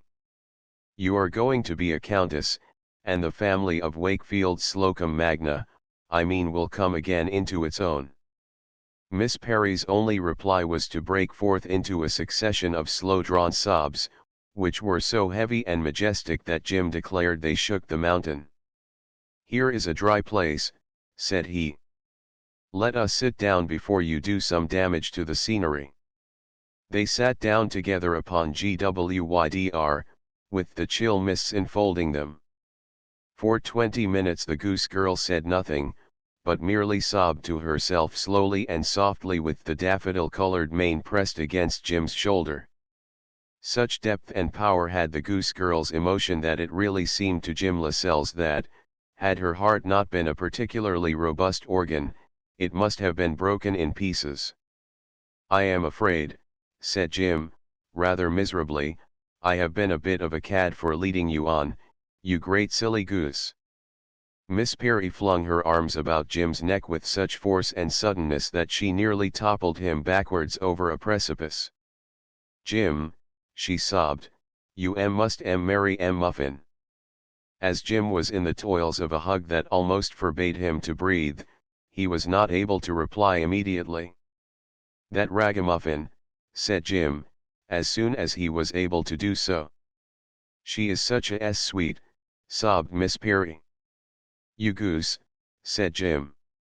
"Give me a kiss, you great goose." Miss Perry proceeded to do so. "That ragamuffin doesn't know about it, does she?" "Oh no," said Miss Perry. "Aunt Caroline said she was not to." "That is a wise old woman.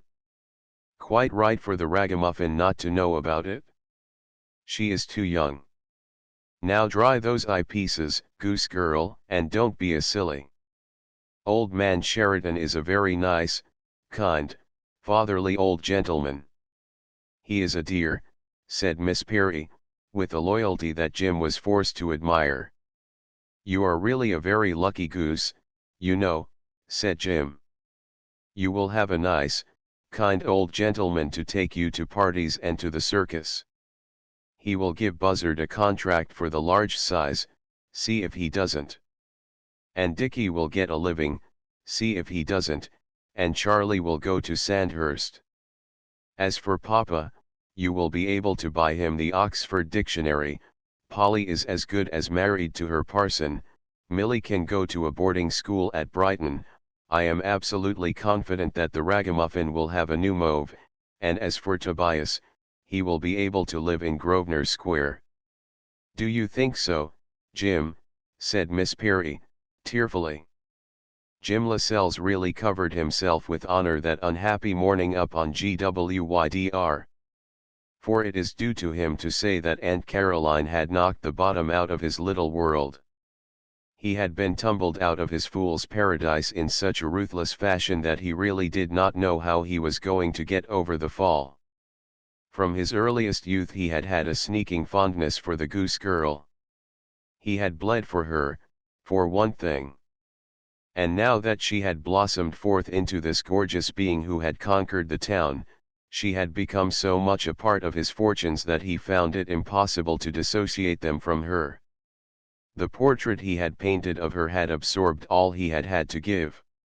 It could never have been wrought unless something of her own magnificence had become part of him. Such a picture was composed of the living tissue of love. It was almost more than human flesh and blood could endure to be told in a few blunt words that the source of his inspiration must be a sealed fountain from that time forth. However, he went through with his ordeal as well as in him lay. Great had been his folly that he had ever come to inhabit his paradise at all. And now that he was tumbled out of it, it behoved him to see that he made no cry over his bruises, if only because that other foolish simpleton was striving not to cry over hers. The departure from the railway station at Dwygyfy was a seemly affair. The Castle omnibus, a contemporary of the Ark, brought Muffin in state. She was accompanied, of course, by Polly's dress basket, marked MP in white letters on a black ground, and was also accompanied by Miss Burton, Ponto, Lord Sheridan, and the Dismal Goose. On the way they picked up Jim and his mother and their belongings, including the half-finished picture of the Naiad. Muffin herself was in high feather. For the first time in her life she found herself a person of means and position. Aunt Caroline had marked her esteem for her character and conduct by presenting her with a banknote for £10. Muffin, with that practical sagacity which always distinguished her intercourse with the world, was at first very uncertain in what manner to convey this royal gift to Slocum Magna. Eventually she tore it in two pieces, placing half in each stocking. The goose girl behaved with signal bravery upon the down platform at Dwygyfy. Jim wished at first that she had not come. But she contrived to restrain her feelings nobly, as of course was only to be expected of a Wargrave, a family which had gone so often to the scaffold. In consequence, they were able to snatch a few brief, inexpressibly sad, yet tender moments before the train arrived from Tallyfaln. "You are a good and brave goose," whispered Jim, "and a lucky goose too, you know. You must come sometimes to see us humble suburban people, and we will lay down a red carpet for you, and in every way we will do our best.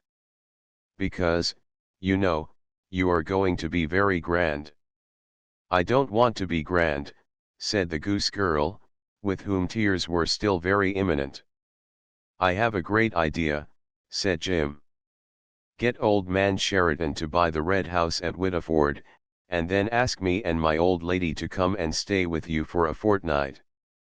We will give them such a roasting at the parsonage, especially that girl Polly, as they have not had lately." Somehow this scheme of Jim seemed to infuse a ray of hope in the forlorn heart of the goose girl. "Jim," said she in a thrilling voice, "perhaps Lord Sheridan might buy the red house for you and Muffin." "Or perhaps pigs might fly," said Jim. "You will marry Muffin, won't you?" "Promise me, Jim, that you will." "What is the good, you goose, of my promising to marry the ragamuffin? How do you suppose a poor painting chap, who lives with his old mother at Balham, can marry into a family with a real live countess in it? What do you suppose that girl Polly would have to say upon the subject?" This great idea, however, had insinuated itself into the goose girl's slow-moving and tenacious mind, and of course it stuck there. "Jim," said she, just as the signal fell for the train from Tallyfaln, and the solemn conviction of her tone was such that Jim hardly knew whether to laugh or to shed tears, yet hardly liking in public to adopt the latter course, decided in favor of the former. "Jim," said she, "I am sure Muffin would love to marry you. And she is such a sweet. I shall write to dearest papa about it." Before Jim could make a fitting reply, the train from Tallyfaln came snorting and rattling in with a great display of unnecessary violence. Jim had to look after the luggage, while Lord Sheridan, with his accustomed gallantry, handed Jim's mother, her red umbrella, and her French novel into a third-class compartment. Muffin personally supervised the installation of Polly's dress basket into the luggage van, and gave the porter twopence out of her chain purse. "Get in, you ragamuffin," said Jim, sternly, "or else you will be left." Muffin gave her sister, who was forlornly witnessing these operations, a final hug and received one in return. She was then handed with considerable ceremony into the compartment which contained Mrs. Lascelles. Jim gave sixpence to the porter, and then had a craving to kiss the goose girl, but did not quite know how to manage it, as the down platform at DWYGYFY is such a public place. Therefore he had to be content with squeezing her hand. "Now remember," was his parting injunction, "you are a very lucky goose girl indeed. And your papa and Polly and Millie and all of them are going to be awfully proud of you. And if you forget the acacias at Balham, my old mother will never forgive you." As Jim came aboard, Sheridan shook his hand with real warmth. "Goodbye, Lascelles," said he.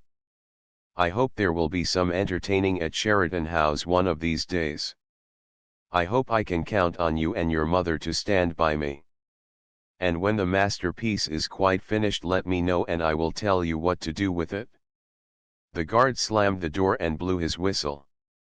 As the train moved off, the window of the third-class compartment was occupied by a wonderful yet substantial vision in mauve, waving affectionate farewells to a group of 3 persons and a small dog assembled on the platform.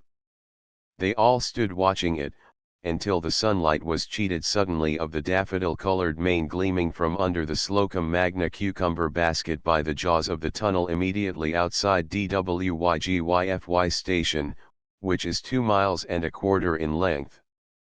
Chapter XXXI Disintegration. From the moment that train steamed away from DWYGYFY, there was no more decent weather. Day after day it thundered and lightened, it hailed, and it blew. Day after day it poured in torrents. For a whole week Sheridan endured this distemper of the Welsh climate, which according to Borrow is, in the most favourable circumstances, of a very fickle character.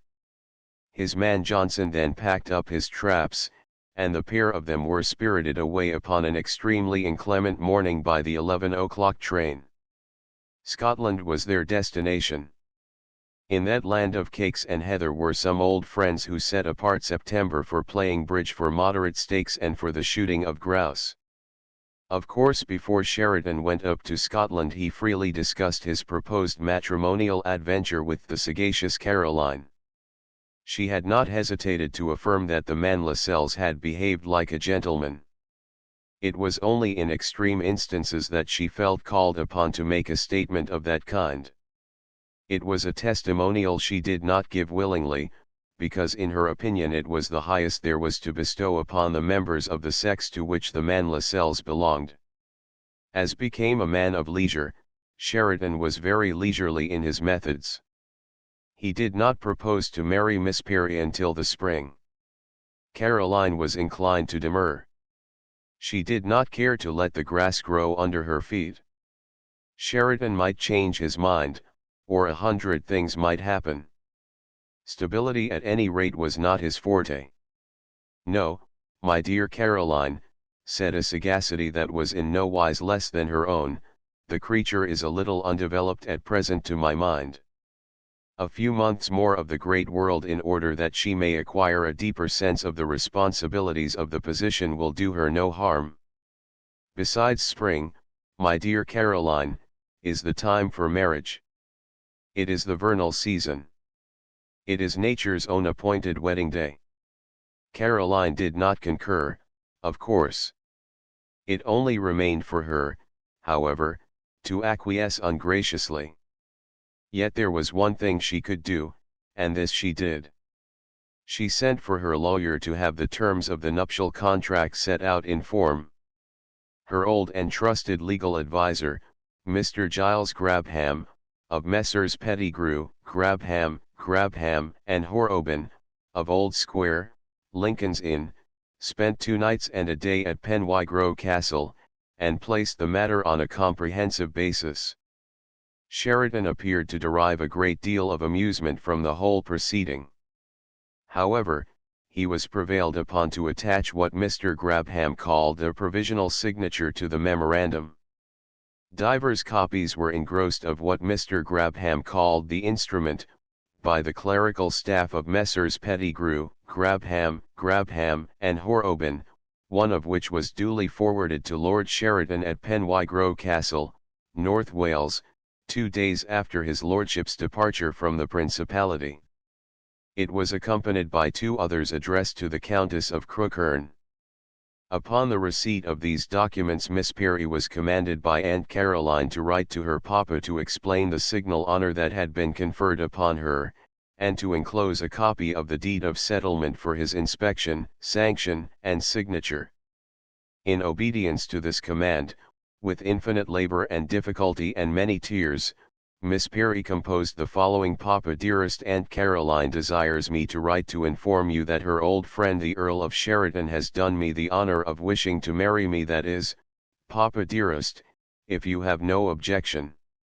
Aunt Caroline desires me to say that in her judgment there can be no possible objection to Lord Sheridan, as he is very rich, his life has been worthy, and she has known him herself personally for more than 60 years. Aunt Caroline desires me to enclose this copy of the deed of settlement, which she hopes you will approve and return to her with your signature. With fondest love, Papa dearest, and 12 kisses, which I enclose XXXXXXXXXXXXX, believe me to remain your most dutiful and affectionate daughter Araminta. P.S. Have you any objection to Muffin marrying Jim Lascelles, who used to live at the Red House at Whittiford? It would be too sweet. The more formal part of this production had been written to Aunt Caroline's dictation. She inspected the finished performance grimly. The writing was large and round and as transparently simple as Miss Perry's own countenance, and it was blotted freely with tears. In the fullest sense of the term it was a human document, and as such Aunt Caroline decided that it should be sent. Miss Perry was not the first Wargrave who had been consigned to the scaffold, and doubtless she would not be the last. A week elapsed before a reply was received at Penwygrove Castle, and even then the copy of the deed was not returned endorsed with the signature of the Reverend Aloysius Perry. His communication upon the subject was as follows: My dear daughter, your letter came to me as a great surprise. Firstly, I should like to express to your Aunt Caroline the deep sense of obligation we all feel under in regard to her, not only in the matter of her very great kindness to you personally, but also for the great kindness and consideration she extended to Elizabeth during her month's sojourn at Penwygrove Castle. Elizabeth cannot find enough to say in her praise. Now in regard to yourself, my dear Araminta, while I recognize to the full the dazzling nature of your prospects, and I do not know in what manner to thank your aunt for her princely suggestion, I want you to believe, and I want her to believe also, that I have no other thought and no other desire than that whatever line of action you embark upon shall lead to your ultimate and permanent happiness. That above everything is what I desire. I have refrained from attaching my signature to the deed of settlement which your aunt has been so kind as to send to me, for while recognizing to the full her large-hearted generosity and her really princely munificence, I shall like to have your own assurance, my dear daughter, that you are consulting your own highest welfare and happiness irrespective of that of anyone else. I trust your aunt will not consider me lacking in gratitude or in practical common sense. Please write to me again upon the subject, and believe me to remain your affectionate father, Aloysius Perry. Aunt Caroline snorted a good deal when she read this letter. She declared it was so like a parson to say a great deal more than he need in order to express a great deal less than he ought. However, she was perfectly ruthless upon the subject. Araminta was ordered to allay the scruples of her father, and this the unhappy goose girl did, with many private tears, to her aunt's dictation. In due course the document was returned with her father's signature. Then she felt that indeed her doom was sealed. She was a most docile and duteous creature, and even Aunt Caroline admitted it, but her appetite declined, her laughter lost its gaiety, her youth its cheerful irresponsibility, and life became for her a heavy and listless routine. Poor Jim Lascelles had his bad time too. He returned to the Acacias with his mother, fully determined to maintain his tripartite role of a Lascelles, a hero, and a gentleman. He determined to take the superhuman course of acting as though the goose girl had no place in his life whatever. Alas for the vanity of human resolves! The first thing he did upon his return home was to take the key of his studio off the sitting-room chimney-piece in order to bestow a few final touches upon a work which by now was hardly in need of them. He deluded himself with the idea that the task was imposed in cold blood in order that he might prove to himself how strong he was, and that by the mere exercise of the will the image of the peerless original could be cut away from the living tissue of his thoughts. Alas! It could not be done. Jim Lascelles failed dismally to assert the mind's dominion. A strange excitement overtook him, and for several days he worked in quite a frenzy of enthusiasm, modifying this, painting out that, enhancing the other. It was a dangerous kind of solace. He performed surprising feats, it is true, his color grew more and more audacious, only to be harmonized marvelously, but he could not sleep at night. He came down to breakfast haggard and wild-eyed, and looking a degree more unstable than when he had retired in the small hours of the morning. He had determined to withhold from his mother the true state of the case. But he had hopelessly underrated the flair of the genus. Very soon she had the truth out of him, and, without letting Jim see her concern, she grew alarmed for him. Yet she could confess to no surprise.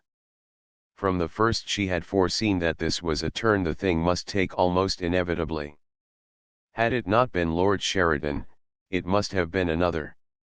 For the goose, notwithstanding her limited capacity, was an absurdly regal creature, one of those oddly compounded, solemn, unaspiring masterpieces designed by nature for a gorgeous frame, who by a kind of inalienable right command a splendid destiny.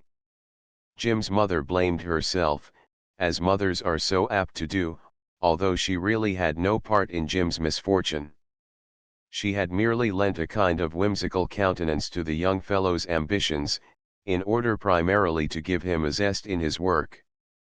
The consequences entailed by the acquisition of that zest bade fair to become melancholy, but in any case the responsibility for laying the mine was not hers, any more than it was Sheridan's for applying the match. If it had not been one, laddie, said Mrs. Lascelles, philosophically, it would have been the other. Had I prophesied, I should have said that destiny would have made her a duchess. But either way, I don't think it matters. I feel sure that Lord Sheridan will be very good to her, although there is little consolation in that. Precious little consolation, in Jim's opinion. By the time October came he was worn to a shade, and the masterpiece was finally completed. His mother was alarmed for him then. She suggested a voyage to Spain and a visit to the Prado, in order that he might pay homage at the shrine of the great Velázquez. The suggestion was a good one, but unfortunately it did not come within the range of practical politics. They had both spent all their money. Mrs. Lascelles had overdrawn her meager allowance, and Jim was in debt. Tell Lord Sheridan his picture is complete, and done him for the price of it. No, old lady, said Jim, with a sad shake of the head, we have to look to what we can raise on that little work to keep a roof over our heads during the winter. His mother showed a most resolute optimism. Lay out every penny of the money on a visit to Spain, said she. Velázquez will inspire you. You will return with a cubit added to your stature, you will finish the Naiad triumphantly, and, once you have done that, you will have convinced the world you can paint. And in the meantime, old lady, what about the rent, said Jim. Oh, that, said his mother, airily that can take care of itself. Besides, I dreamt last night that the publishers had accepted the fair immortal. That is not quite the same thing, Senora, as receiving a check for it, said Jim, gloomily. It would seem, however, that Providence was keeping its eye on the acacias. For the very next morning brought a solution of the difficulty. The Marquis wrote from Yorkshire to suggest that during the following week, if convenient to himself, Mr. Lascelles should come to Barnmoor, as previously arranged, to paint the fair Priscilla. It appeared that in the stress of circumstance both Jim and his mother had forgotten the Yorkshire Marquis and the fair Priscilla. And it means a cool 500, too, said Jim, with a little pardonable exultation. The terms are already arranged, thanks to that old sportsman who is the oddest mixture of a human being I have ever met. And then Jim gave a groan, for he remembered that it was upon the strength of this important commission he had made up his mind to take the plunge with the goose girl. The next moment he was cursing himself because his upper lip was so flabby. You will never be the least use in this world, James Lascelles, my son, was the burden of his reflections, if you can't learn to take a facer or two. Every time they knock you down you have got to come up smiling, or you will certainly never be a Velasquez. Mrs. Lascelles was overjoyed by the providential letter from Yorkshire. She blessed the Marquis and all his acres. She insisted that Jim should write by the next post to announce his intention of coming to Barnmoor on the following Monday. And, in order that there should be no possible doubt about the matter, she put on her hat, although it was raining hard, and sallied forth to the stationer's shop at the corner of Chestnut Road and invested one of her few remaining sixpences in Bradshaw's Guide. Chapter XXXII Barnmoor. About tea time on the following Monday Jim Lascelles found himself at Barnmoor. The house was a bleak upstanding place in the north of Yorkshire. It was in a fold of the moors, and, although its size was impressive, it was architecturally hideous. Jim had been very unhappy all the way up from London. The change of locale, however, raised his spirits a little.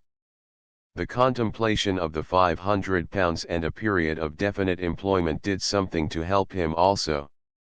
And hardly had he set foot in the house than a great surprise was in store for him. Almost the first person he saw was the goose girl. She had been out with the guns, and was now consuming tea and hot buttered cakes. It was nearly 6 weeks since they had parted in Wales. In that period each had changed. With his artist's eye Jim could not help noticing that she was still the elemental creature of the Devonshire lanes. Her candour and simplicity were not less than they were, but somewhere in her was a kind of reserved enclosure, an expanse of deep feeling hidden away, which only those who held her secret would ever be able to discover. Perhaps Jim Lascelles was glad to notice it. It did honour to the slow-wit immobile creature, and it did honour to him. Yes, she was true blue. There was nothing in her words and very little in the manner of her greeting to suggest that a creature so primitive as herself had this reserved space in her. She was just as she always was, and yet at her first words of greeting Jim knew that she was much more. "Why, it's Jim," she exclaimed in just the old way, and putting her cake in her saucer, she said, "I can't shake hands with you, Jim, because my fingers are all over butter." Jim hardly knew whether to rejoice at her presence or to be dismayed by it. "Why, goose girl," said he, "whoever could have thought of seeing you here?" "Aunt Caroline is here," said she, "and Miss Burden, and Lord Sheridan too." "How strange that we should meet again like this," said Jim, rather lamely. Yet it was scarcely so strange as Jim thought it was. Aunt Caroline, in spite of her years and her increasingly difficult temper, still had certain houses open to her, and Barnmoor was one of them. Her store of energy was by no means exhausted, she liked still to keep in the world, to know what was doing, and she liked her rubber. It would not, perhaps, be strictly true to say that she was welcome at Barnmoor, but when Wales began to bore her she resolutely turned her face in that direction, because she knew that at that time Yorkshire would contain a choice collection of her friends and her enemies, and would be infinitely more diverting than Penwygrove Castle or London itself in the absence of Parliament. At Barnmoor Jim of course was a nobody, and was treated as such. His hostess, who was of the strain of the former Whig oligarchy, like so many to be found under that ample roof, was not so much exclusive as she was indifferent to those outside the circle. She was a ponderous, neutral kind of woman, who bullied her husband and had very definite views about religion. From the first Jim Lascelles did not find her in the last easy to get on with. It must be confessed that he did not try to get on with her particularly. Still, during the time Jim spent at Barnmoor things did not go amiss. The goose girl was still the child of nature she had always been. The old woman of Hill Street was reasonably civil, quite as civil, in fact, as Jim expected her to be. Miss Burton, in a curiously delicate manner, showed that she understood the tragedy. As for Sheridan, who was an old friend of the house, and for some reason high in the esteem of everybody, he extended the same genial kindness to him that he had always done. The only other of Jim's acquaintances among the score or so people that were gathered under the hospitable roof of Barnmoor was George Betterton. No announcement had yet been made upon the subject, but it was common knowledge that an arrangement was likely to be forthcoming with a daughter of the house. Jim Lascelles supposed that the old sportsman knew his own business best, but he rather hoped that it wouldn't come off. In Jim's opinion George was a genuine fellow, and Jim personally had not the least admiration for the fair Priscilla. For one thing he had to paint her to order, and that of course did not tell in her favor with the temperament of genius. She had not the least sense of pose. She was just a wooden sort of Englishwoman, as neutral as her mother, who clipped her G's and powdered her nose, with dull red hair and pale green eyes, who took very little interest in anything or anybody. But she shot well and rode well, and went to church twice on Sunday. She sat half a dozen times, and the rising artist did what he could with her. Jim's special talent lay in his color and his sense of values. He used the dark oak of the gloomy old library for his background, and he painted Priscilla's hair a warm and glowing Titian color, with a striking and distinguished pallor for the face, and for the eyes a shade of blue which was extremely daring but successful.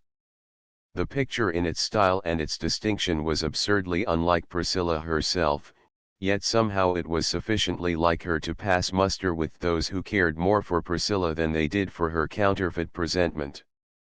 About the 5th day of Jim's sojourn Sheridan announced that the picture of Priscilla was going to turn out very fine. He exhorted Kendall publicly to send it to the next Royal Academy, and complimented him upon having had the foresight and good sense to obtain the man of the future to do the work. The bullet-headed Yorkshireman was pleased, of course, since every bullet-headed Yorkshireman likes to be complimented on his foresight and good sense by an acknowledged expert. "I wonder if he would paint my wife," said Mr. Crosby of the Foreign Office. "You can ask him, my dear fellow," said the expert. "Would he want a stiff figure?" said Mr. Crosby, who had a very practical mind.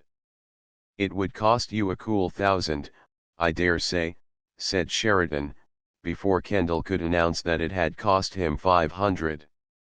"Stiff, ain't it, for an unknown man," said Mr. Crosby. "He is going to be the man, my dear fellow," said Sheridan. "What do you say, Caroline? You have seen some of his work."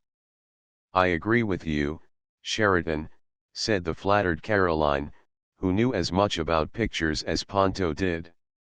"He has painted 2 of my nieces, and in my opinion they are excellent likenesses." "Have you 2 nieces, Caroline?" said the Marquis. "That is interesting. When are we to have the opportunity of seeing the other one? Next season perhaps. As yet there had been no formal announcement of Sheridan's engagement, but it was known to many. It is true that those who were best acquainted with him maintained an attitude of incredulity. So many times in the past had there been talk of entertaining at Sheridan House. Yet there was a consensus of opinion that he really meant to settle down at last, and while all disinterested people could not fail to admire his taste, the critical were a little inclined to doubt his wisdom. Still, there was no doubt about the beauty and the docility of his choice, and in her quaint way she had unmistakably the belle air. She was a good honest girl, a Wargrave, and the old woman of Hill Street could well afford to do something in the matter. Still, the knowing ones could not see it at all, those who were not so knowing thought that Sheridan might have done worse. All the same, Miss Perry was famous and she was popular. Her simplicity was something that was growing very rare, she was unaffectedly good to everybody, and everybody could not help being grateful to her for her goodness, because it sprang straight from the heart. No matter whether people were important or unimportant, it made no difference to her. Great beauty and an absolute friendliness which is extended to all, which keeps the same gracious smile for the odd man about the stables that it has for the wearer of the garter, will go far towards the conquest of the world. Miss Perry had conquered her world. All agreed that Sheridan had done well. Yet the creature was not in the least happy. So much practice, however, had the Wargraves had in the course of the centuries in dissembling their unhappiness and in offering their heads to the block, that only 4 persons were able to suspect that a brave, smiling, and bountiful exterior concealed a broken heart. Jim Lascelles was one. He knew for certain. Miss Burton was another. Caroline Crookhern was no believer in broken hearts. For one thing, she had never had a heart of any sort to break. But she had seen those great damp splotches on the correspondence with her father, she had noticed that the creature's appetite was not what it was, and there were half a dozen other symptoms that enabled her to put 2 and 2 together. As for the 4th person, it was Sheridan himself. He was a man of immense practical sagacity. The Lascelles affair was perfectly familiar to him in all its bearings. He himself was primarily responsible for it. And none knew better than did he that youth will be served. During Jim's stay at Barnmoor, Sheridan went out of his way to show him consideration. He behaved like a habitually courteous and broad-minded man of the world, who, so to speak, knew the whole alphabet of life, and if necessary could repeat it backwards. "You have no right to be here, my dear fellow," he said tacitly to Jim Lascelles, "but since my Yorkshire friend, Kendall, has blundered, as one's Yorkshire friends generally do, and you find yourself in the wrong galley, behave just as you would under ordinary circumstances, and, if you have the courage, take up the parable more or less where you left it. After all, you were brought up together, and I am only an interloper, and an old one at that." It was bold and it was generous of Sheridan to take this course. But the young fellow Lascelles had behaved so well that he was bound to respect him. And he had a genuine liking for him too. Therefore he raised no objection to their spending long hours upon the moors with only one another for company, while he gossiped and shot birds, and fribbled and idled away his time indoors among more mature persons. Still, it was trying Jim Lascelles somewhat highly. The test was a severer one than perhaps Sheridan knew. For Jim was confident that he had only to speak the word for the goose girl to marry him by special license at Barnmoor Parish Church. Once, indeed, they found themselves in it, since the goose girl was by way of being a connoisseur in churches, and they had a pleasant and instructive conversation with the vicar. However, all's well that ends well, as Shakespeare informs us.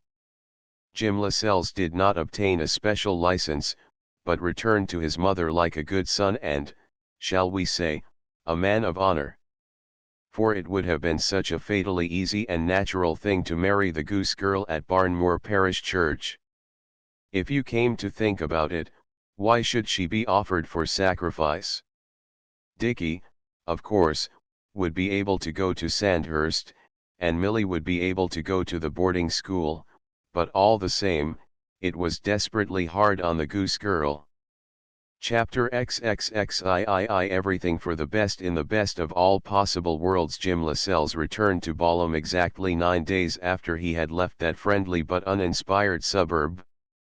He had worked hard during his absence in Yorkshire, the picture of the fair Priscilla had made excellent progress, and there was a cheque for £500 in prospect on completion. Further, by the interest and undoubted talent for commerce of his friend Lord Sheridan, Mr. Crosby of the Foreign Office had been induced to rise to £750 for the portrait of Mrs. Crosby and her children.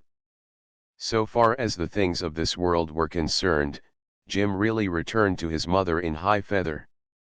The progress he was making in his profession he felt was out of all proportion to his talent. But it is a great thing to have a friend at court. So much is done in that way.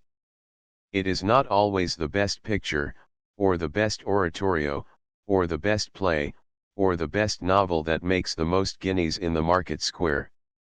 It is one thing to create a masterpiece, and it is another to translate it into pounds, shillings, and pence. There can be no doubt that Jim Lascelles had made amazing strides in his art, but all the same, he was a lucky fellow to have a man like Sheridan to go round with a bell to call the attention of the picture-buying public to the quality of his work. Jim Lascelles would have been less than human had he not been immensely grateful to Sheridan. And yet he would not have been human either had he not hated him very sorely. After all, what is the use of material prosperity if the man who confers it upon you robs you of the only girl in the world you feel you will ever be able to marry? Certainly he would now have the means to buy his mother a new frock or so in order to deprive her of her favorite excuse for not looking older. But life, even with professional success, was going to be a hollow business. However, Jim Lascelles contrived in this crisis to behave with a discretion that was very creditable to his character. He had gone down to the depths of late, and, as is often the case with such divers in deep seas, he had brought up a few pearls. One of these was resolution.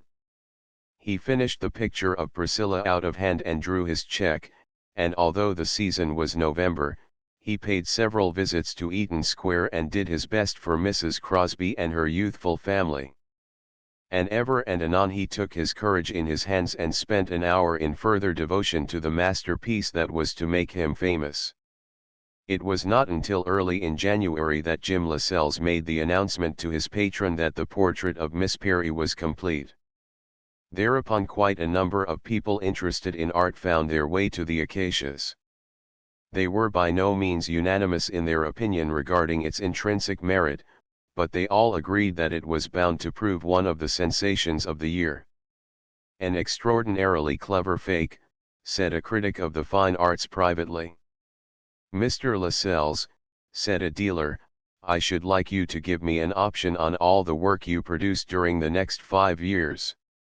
I feel sure I could sell it. We have a new Gainsborough here, said a third person, who spoke in an unofficial capacity, and that is all there is to be said about it. About the end of the month Sheridan himself appeared, duly armed with expert opinion, to see for himself. He was accompanied by Miss Burton and his fiancée, who was looking thin and unhappy. It was a beautiful day for the time of year, and in regard to his appearance, the happy wooer was as fastidious as usual. Never had he seemed more faultless in his attire or more scrupulously paternal in his demeanor. He looked long at the masterpiece, and he looked particularly. Lascelles, my good fellow, said he, I am forced to arrive at one conclusion. If you were to paint 1,000 pictures, this is something you will never surpass. Why do you think so? Said Jim. Because, my dear fellow, there is growth in it. You began it a callow stripling, you have finished it, shall I say, a strong man in the plenitude of his power. I have watched you and the picture grow together from month to month. It is given to no man to do that sort of thing twice. Jim Lascelles, however, was a robust young fellow, at least, it was his ideal to be so. He was apt to be on his guard against high-flown sentiment, yet he knew that Sheridan had spoken the truth. "You are right," he said simply. "That canvas has got all I have or all I ever shall have. I am older now than when I began it, and I hope I'm wiser. Not wiser really, my dear fellow, we never get wiser. But you have found yourself. A great career lies before you." "You may be right," said Jim, "or you may not be right, but either way it doesn't matter." Sheridan inspected the young fellow with the greatest coolness and impartiality. There was no mistaking that the words were tragic. Sheridan's penetration declared them to be so. He took some little time for reflection, and then he slowly drew a check out of his pocketbook with an air that was really unfathomable. "There must be no misunderstanding, Lascelles," said he, with an air that was brisk and businesslike. "There is every reason to believe that the picture of Miss Perry will prove a valuable property.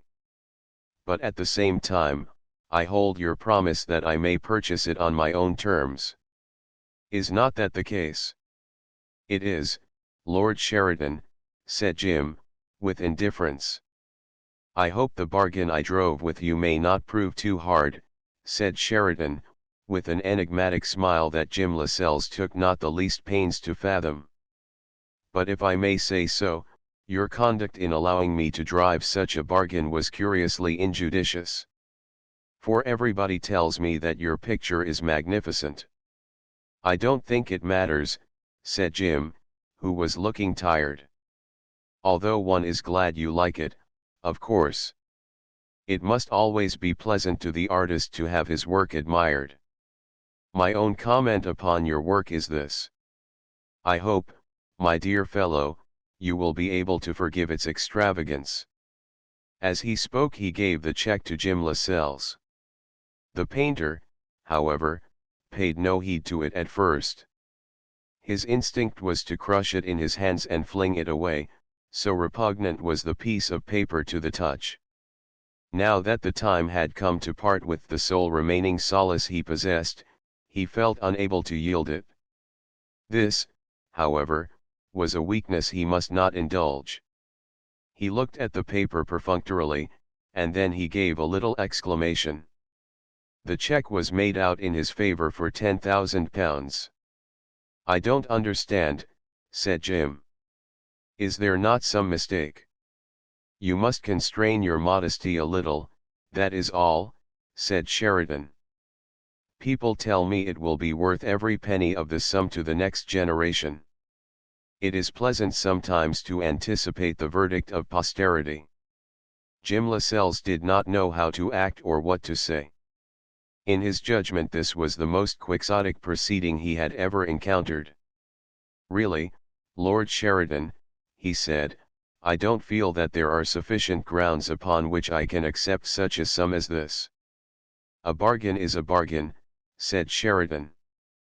"I hold your promise that I am to purchase the picture on my own terms." In the flood tide of his bewilderment Jim Lascelles had perforce to remain silent. "Don't forget, my dear Lascelles, that the highest pleasure that is given to any man is to adopt the role of Mecenas. And are you aware that the Red House at Whittiford is in the market, and that £6,000 will purchase it?" Jim flinched a little. A deep flush overspread his face. This was sacred ground, upon which it behoved the outside world to tread warily. "I hope you don't mean that the Red House at Whittiford means nothing to you." Jim was not proof against the assault. "I'm not sure that it does," he said miserably. "I wouldn't be too sure about that if I were you." Jim began to look decidedly fierce. In spite of the check for £10,000, which he viewed as somewhat in the nature of a mockery, he showed no disposition to be baited. Perhaps it would be wise, Lord Sheridan, not to pursue the subject. Sheridan laughed outright at the solemnity of the young fellow's manner. On the contrary, said he, one feels that the subject of the Red House at Whittleford should be discussed at length. Miss Perry and I have been over to look at the old place before completing the purchase. Ah, that is interesting, said Jim, who was more bewildered than ever. It seems that, in addition to its other lures, the Red House at Whittleford has peaches in season. Of course it has, said Jim, who was beginning to feel that Sheridan was making a rather long excursion in the realms of bad taste. Well, my dear fellow, I put it to you, what is the use of having peaches in season if one has not the appetite to eat them? What, indeed, said Jim. And again, my dear fellow, what, pray, is the use of giving Buzzard a contract for the large size when cream buns lose their savor? Jim made no reply, but merely looked miserable. Let me tell you in confidence, Lascelles, said his patron, in a becomingly low tone, that even the circus has begun to pall. And as for Joseph Wright of Derby, the question of his permanent merit is beginning to appear almost a matter of indifference. Do you feel competent to give advice in regard to what ought to be done? I am afraid I don't, Lord Sheridan, said Jim, rather feebly. That is disappointing, for in the past you have shown such a surprising fertility of ideas and resources. The problem is so serious. Can one conceive a world in which cream buns have no savor, circuses no glamour, and in which the Joseph Wrights of Derby are allowed to ruffle it unquestioned among their betters? Frankly, the feat is beyond me, Lascelles. And then, too, my dear fellow, the news that Muffin is to have a new mauve from London to wear in the spring has excited hardly any enthusiasm. Indeed, said Jim. That is so, I assure you. And to my mind, that is not the least sinister symptom. I have conferred with the wise woman of Hill Street, and during my sojourn in the West Country also with the presiding genius of Slocum Magna.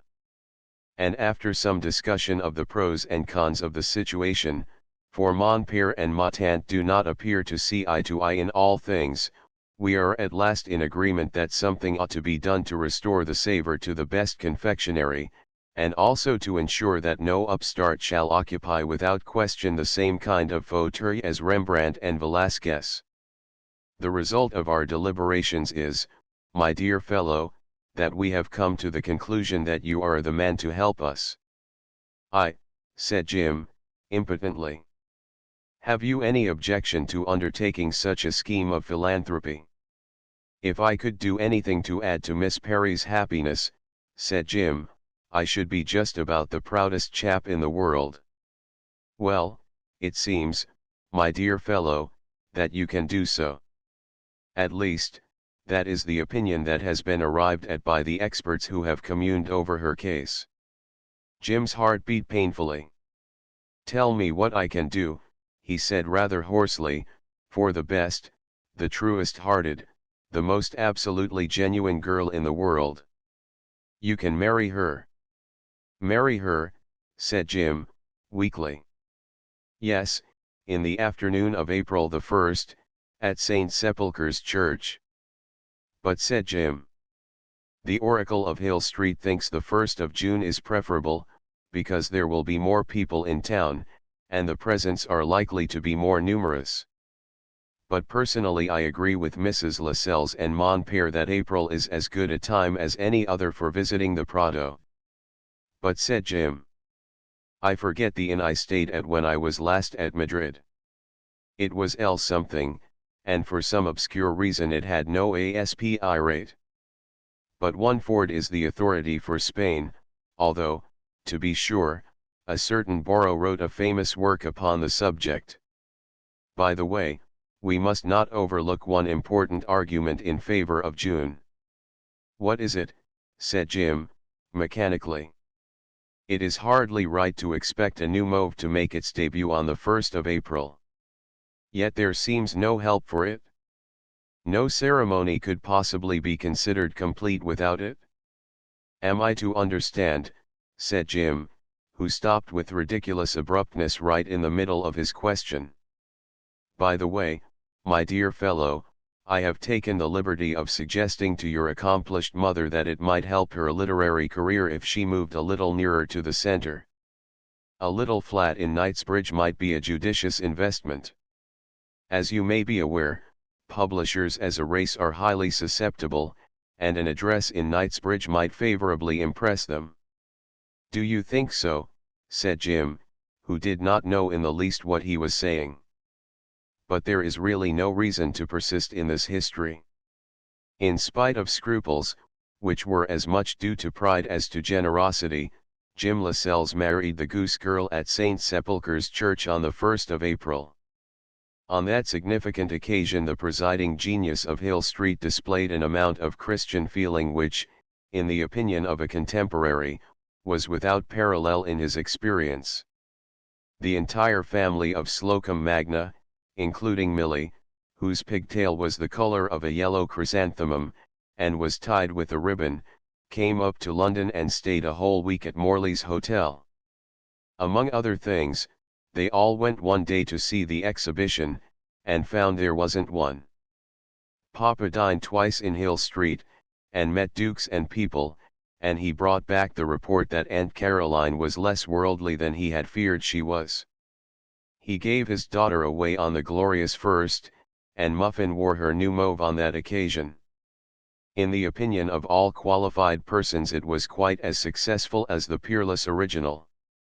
Polly, who took after her papa, and had more intellect than all the rest of the family put together, Dickie and Doggo included, looked charmingly proper in a costume more reticent than Muffin's. Her young man assisted the Dean of Dunstable, the uncle of the bride, in performing the ceremony. Jim Lascelles and the Goose Girl spent a month in the land of Cervantes and Velasquez. They are living now at the Red House at Whittiford. Jim is quite likely to be elected to an associateship of the Royal Academy before long. At least, he is getting very good prices for his work, and his Miss Perry has been esteemed a rare triumph for British art. His Naiad also, purchased by the Chantry bequest, has been generally and justly admired. The accomplished mother of the rising artist took the disinterested advice of a well-wisher, and a fortnight after her son's brilliant marriage the Morning Mirror described it as such she left P.C. cards on the Miss Champneys at the Chestnuts, and moved nearer to the center. It may have been coincidence, or it may have been cause and effect, but within a fortnight of her installation at No. 5, Beaufort Mansions, W., the fair immortal was accepted on a royalty by an eminent firm of publishers, and made its appearance in the course of the summer. It won such unanimous approval from the press and the public, that it can now be purchased for sixpence of any self-respecting bookseller in the United Kingdom. Its fortunate authoress has signed contracts for work for the next 3 years and has been elected a member of 3 of the best ladies' clubs in the metropolis. Muffin's season at Hill Street was an even greater triumph than her sister's, but thereby hangs a tale for a wet afternoon. Aunt Caroline, in spite of her advanced years, is worth a good many dead ones at present, and in the opinion of her oldest friend her manner has more amenity. Perhaps it is that the influence of youth has been a good one in her life. It is right to think so, since there is no reason to believe that she has altered her opinion of the clergy. Polly has not yet married her parson, but she is certain to do so. Serious people, however, make haste slowly, as the wise Italians say. It is well that they should. Charlie has found his way to Sandhurst all right, and feels himself to be a field marshal already. Dickie has lately been presented to a living worth £1,100 a year, a really preposterous emolument, considering the widespread depression in things ecclesiastical. However, in justice to Dickie, it should be stated that he was always quietly confident that something would come of his left-arm bowling. And so it ought if you break both ways. Millie has been 2 terms already at her Brighton boarding school. In the opinion of her mistresses, she is the best inside right at hockey on the south coast. If she is not chosen to play against Wales in the forthcoming international match, she will be much disappointed. Entertaining at Sheraton House is still to seek. The thing threatens to become a national scandal. Comparisons, highly unfavorable to the present peer, are being constantly drawn by convinced freefooters and the praisers of past times. The noble Earl, however, is fully occupied at present in steering a course between the Scylla of Hill Street on the one hand, and the Charybdis of No. 5, Beaufort Mansions on the other. The presiding genius of the former locality, however, defines a coxcomb as a person who never means anything. Still, it doesn't do to be too sure in these days. As an instance of the need for honest doubt, George Betterton did not lead the fair Priscilla to the altar after all. The world understood that a religious difference was the rock which sundered them. Whether George had too little religion and Priscilla had too much, is one of those things that has never been elucidated clearly. But, beyond all shade of controversy, they were never brought to the question. Priscilla made quite a good marriage, all the same. As for George, well, what really happened to him is a story for one of those typical English afternoons in which it is really not fit for a dog to be out. People say that George is much improved lately. In conclusion, we feel bound to record our opinion that it is gravely to be doubted whether Jim Lascelles will make as great a painter as Velázquez. Considering his youth, his attainments, and his temper, we were among those who predicted a high destiny for the young fellow, but that was before the wicket rolled out so plumb. Authorities upon the subject are not slow to inform us, however, that it is better to marry the girl you want to, and to live at the Red House at Whittiford, and be a county magistrate, and to have a couple of expensive sons in the services, and to have your girls dressed by Redfern and presented at court, than to appear on a pedestal by public subscription in front of the National Gallery 3 centuries after you have ceased to take an interest in the verdict of posterity. Quod homines tot sententiae. These wiseacres may be right, or they may not be right. It is only the Caroline Crewkerns who are infallible. The end. Good fiction. Anonymous Sappho in Boston, a dainty and brilliant novel by a writer of long experience. Scene, Boston and England. Period, today. Illustrated. $1.50. John Luther Long's Felice. Mr. Long has never written a more charming story than this tale of Italian life in Philadelphia. Illustrated in colors. $1.50. Thomas L. Masson's The Von Bloomers, a sparkling picture of American life in the suburbs of New York, full of insight and penetrating, unostentatious humor. Illustrated by Bayard Jones, $1.50. Robert Haven Jofler's Where Speech Ends, a novel of the orchestra which takes the reader into complete comradeship with the men who interpret the world's greatest music in the world's greatest way. $1.50. Constance Smedley's The Daughter of Vigorous, likable novel of the modern suffragette movement in England. Has an extremely interesting plot, and moves rapidly from the start. 12mo. $1.50. Conflict, an unusually strong and fascinating story of English life in some of its most up-to-date phases. Depicts a modern businesswoman in a modern environment. $1.50. Alice McAllily's The Larkins' Wedding, an apotheosis of good humor and neighborly kindness. The Outlook. 24 illustrations. $1. Eden Philpotts's The Virgin in Judgment. Mr. Philpotts never wrote a finer, sounder novel of Dartmoor than this. It has characters that will live long. 12mo. $1.50. J.C. Snaith's William Jordan, Jr. The most moving and fascinating piece of work the author of Broke of Covenden has yet given us. Contemporary Review, London. $1.50.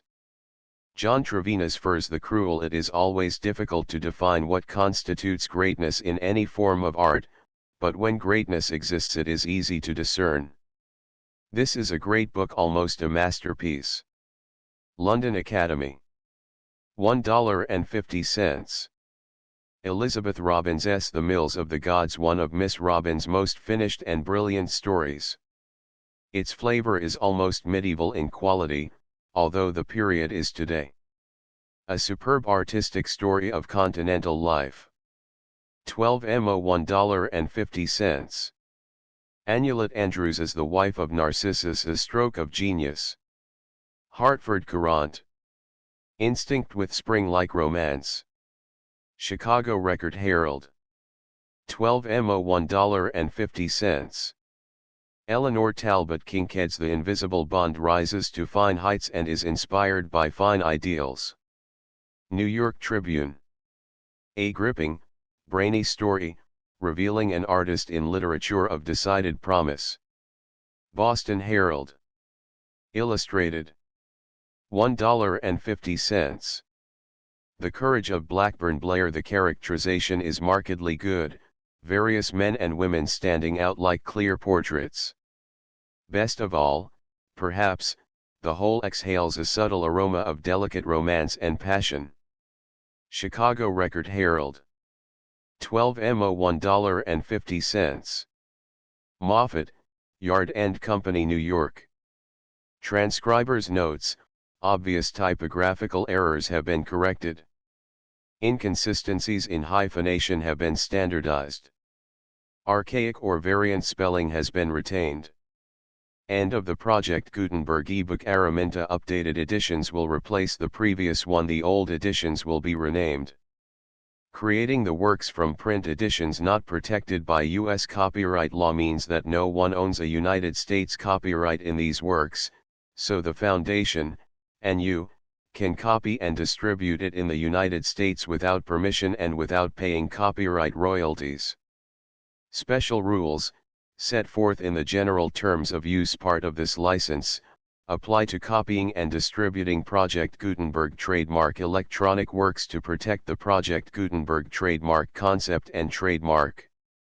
Project Gutenberg is a registered trademark, and may not be used if you charge for an ebook, except by following the terms of the trademark license, including paying royalties for use of the Project Gutenberg trademark. If you do not charge anything for copies of this ebook, complying with the trademark license is very easy. You may use this ebook for nearly any purpose, such as creation of derivative works, reports, performances, and research. Project Gutenberg ebooks may be modified and printed and given away. You may do practically anything in the United States with ebooks not protected by U.S. copyright law. Redistribution is subject to the trademark license, especially commercial redistribution. Start, full license. The full Project Gutenberg license. Please read this before you distribute or use this work to protect the Project Gutenberg trademark mission of promoting the free distribution of electronic works. By using or distributing this work, or any other work associated in any way with the phrase Project Gutenberg, you agree to comply with all the terms of the full Project Gutenberg trademark license available with this file or online at www.gutenberg.org/license. Section 1. General Terms of Use and Redistributing Project Gutenberg Trademark Electronic Works 1.a. By reading or using any part of this Project Gutenberg trademark electronic work, you indicate that you have read, understand, agree to and accept all the terms of this license and intellectual property, trademark/copyright, agreement. If you do not agree to abide by all the terms of this agreement, you must cease using and return or destroy all copies of Project Gutenberg trademark electronic works in your possession. If you paid a fee for obtaining a copy of or access to a Project Gutenberg trademark electronic work and you do not agree to be bound by the terms of this agreement, you may obtain a refund from the person or entity to whom you paid the fee as set forth in paragraph 1.e.8. 1.b Project Gutenberg is a registered trademark. It may only be used on or associated in any way with an electronic work by people who agree to be bound by the terms of this agreement. There are a few things that you can do with most Project Gutenberg trademark electronic works even without complying with the full terms of this agreement. See paragraph 1.c below. There are a lot of things you can do with Project Gutenberg trademark electronic works if you follow the terms of this agreement and help preserve free future access to Project Gutenberg trademark electronic works. See paragraph 1.e below. 1.c. The Project Gutenberg Literary Archive Foundation, the Foundation or PGLOF, owns a compilation copyright in the collection of Project Gutenberg trademark electronic works. Nearly all the individual works in the collection are in the public domain in the United States. If an individual work is unprotected by copyright law in the United States and you are located in the United States, we do not claim a right to prevent you from copying, distributing, performing, displaying, or creating derivative works based on the work as long as all references to Project Gutenberg are removed. Of course, we hope that you will support the Project Gutenberg trademark mission of promoting free access to electronic works by freely sharing Project Gutenberg trademark works in compliance with the terms of this agreement for keeping the Project Gutenberg trademark name associated with the work. You can easily comply with the terms of this agreement by keeping this work in the same format with its attached full Project Gutenberg trademark license when you share it without charge with others. 1.d. The copyright laws of the place where you are located also govern what you can do with this work. Copyright laws in most countries are in a constant state of change. If you are outside the United States, check the laws of your country in addition to the terms of this agreement before downloading, copying, displaying, performing, distributing or creating derivative works based on this work or any other Project Gutenberg trademark work. The Foundation makes no representations concerning the copyright status of any work in any country other than the United States. 1.e Unless you have removed all references to Project Gutenberg, 1.e.1. The following sentence, with active links to, or other immediate access to, the full Project Gutenberg trademark license must appear prominently whenever any copy of a Project Gutenberg trademark work, any work on which the phrase Project Gutenberg appears, or with which the phrase Project Gutenberg is associated, is accessed, displayed, performed, viewed, copied or distributed. This ebook is for the use of anyone anywhere in the United States and most other parts of the world at no cost and with almost no restrictions whatsoever. You may copy it, give it away or reuse it under the terms of the Project Gutenberg license included with this ebook or online at www.gutenberg.org. If you are not located in the United States, you will have to check the laws of the country where you are located before using this ebook. 1.e.2. If an individual Project Gutenberg trademark electronic work is derived from texts not protected by U.S. copyright law, does not contain a notice indicating that it is posted with permission of the copyright holder, the work can be copied and distributed to anyone in the United States without paying any fees or charges. If you are redistributing or providing access to a work with the phrase Project Gutenberg associated with or appearing on the work, you must comply either with the requirements of paragraphs 1.e.1 through 1.e.7 or obtain permission for the use of the work and the Project Gutenberg trademark as set forth in paragraphs 1.e.8 or 1.e.9. 1.e.3. If an individual Project Gutenberg trademark electronic work is posted with the permission of the copyright holder, your use and distribution must comply with both paragraphs 1.e.1 through 1.e.7 and any additional terms imposed by the copyright holder. Additional terms will be linked to the Project Gutenberg trademark license for all works posted with the permission of the copyright holder found at the beginning of this work. 1.e.4 Do not unlink or detach or remove the full Project Gutenberg trademark license terms from this work, or any files containing a part of this work or any other work associated with Project Gutenberg trademark. 1.e.5 Do not copy, display, perform, distribute or redistribute this electronic work, or any part of this electronic work, without prominently displaying the sentence set forth in paragraph 1.e.1 with active links or immediate access to the full terms of the Project Gutenberg trademark license. 1.e.6 You may convert to and distribute this work in any binary, compressed, marked up, non-proprietary or proprietary form, including any word processing or hypertext form.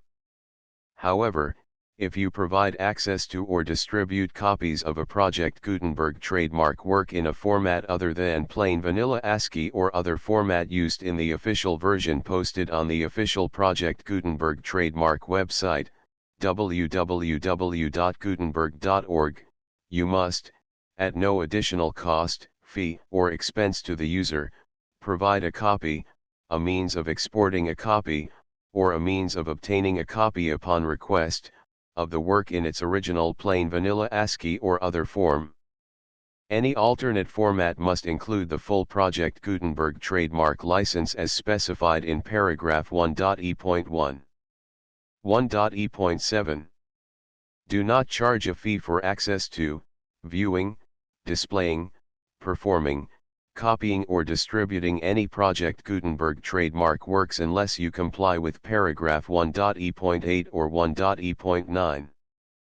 1.e.8 You may charge a reasonable fee for copies of or providing access to or distributing Project Gutenberg trademark electronic works provided that, you pay a royalty fee of 20% of the gross profits you derive from the use of Project Gutenberg trademark works calculated using the method you already use to calculate your applicable taxes. The fee is owed to the owner of the Project Gutenberg trademark, but he has agreed to donate royalties under this paragraph to the Project Gutenberg Literary Archive Foundation. Royalty payments must be paid within 60 days following each date on which you prepare, or are legally required to prepare, your periodic tax returns.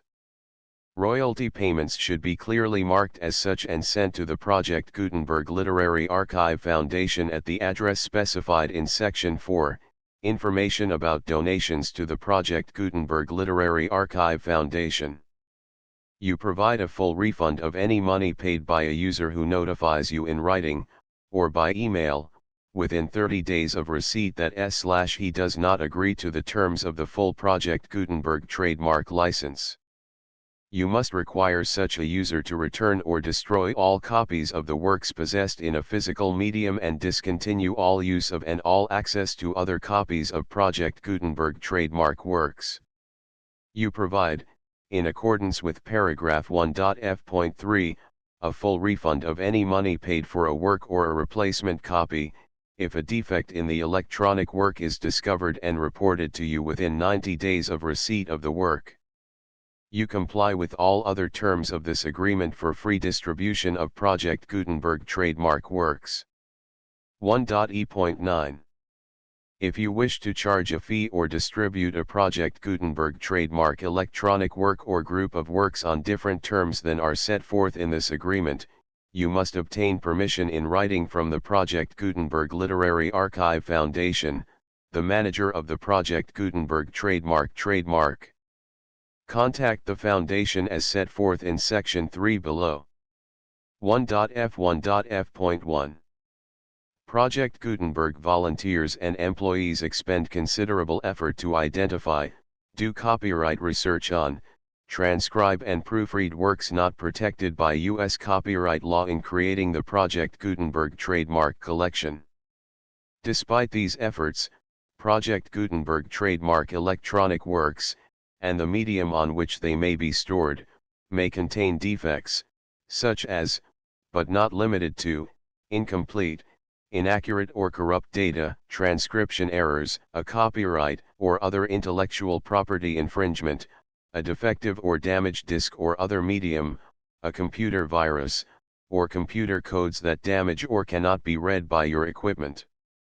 1.f.2 Limited warranty, disclaimer of damages, except for the right of replacement or refund described in paragraph 1.f.3, the Project Gutenberg Literary Archive Foundation, the owner of the Project Gutenberg trademark, and any other party distributing a Project Gutenberg trademark electronic work under this agreement, disclaim all liability to you for damages, costs, and expenses, including legal fees. You agree that you have no remedies for negligence, strict liability, breach of warranty or breach of contract except those provided in paragraph 1.f.3. You agree that the foundation, the trademark owner, and any distributor under this agreement will not be liable to you for actual, direct, indirect, consequential, punitive, or incidental damages even if you give notice of the possibility of such damage. 1.f.3 Limited right of replacement or refund. If you discover a defect in this electronic work within 90 days of receiving it, you can receive a refund of the money, if any, you paid for it by sending a written explanation to the person you received the work from. If you received the work on a physical medium, you must return the medium with your written explanation. The person or entity that provided you with the defective work may elect to provide a replacement copy in lieu of a refund. If you received the work electronically, the person or entity providing it to you may choose to give you a second opportunity to receive the work electronically in lieu of a refund. If the second copy is also defective, you may demand a refund in writing without further opportunities to fix the problem.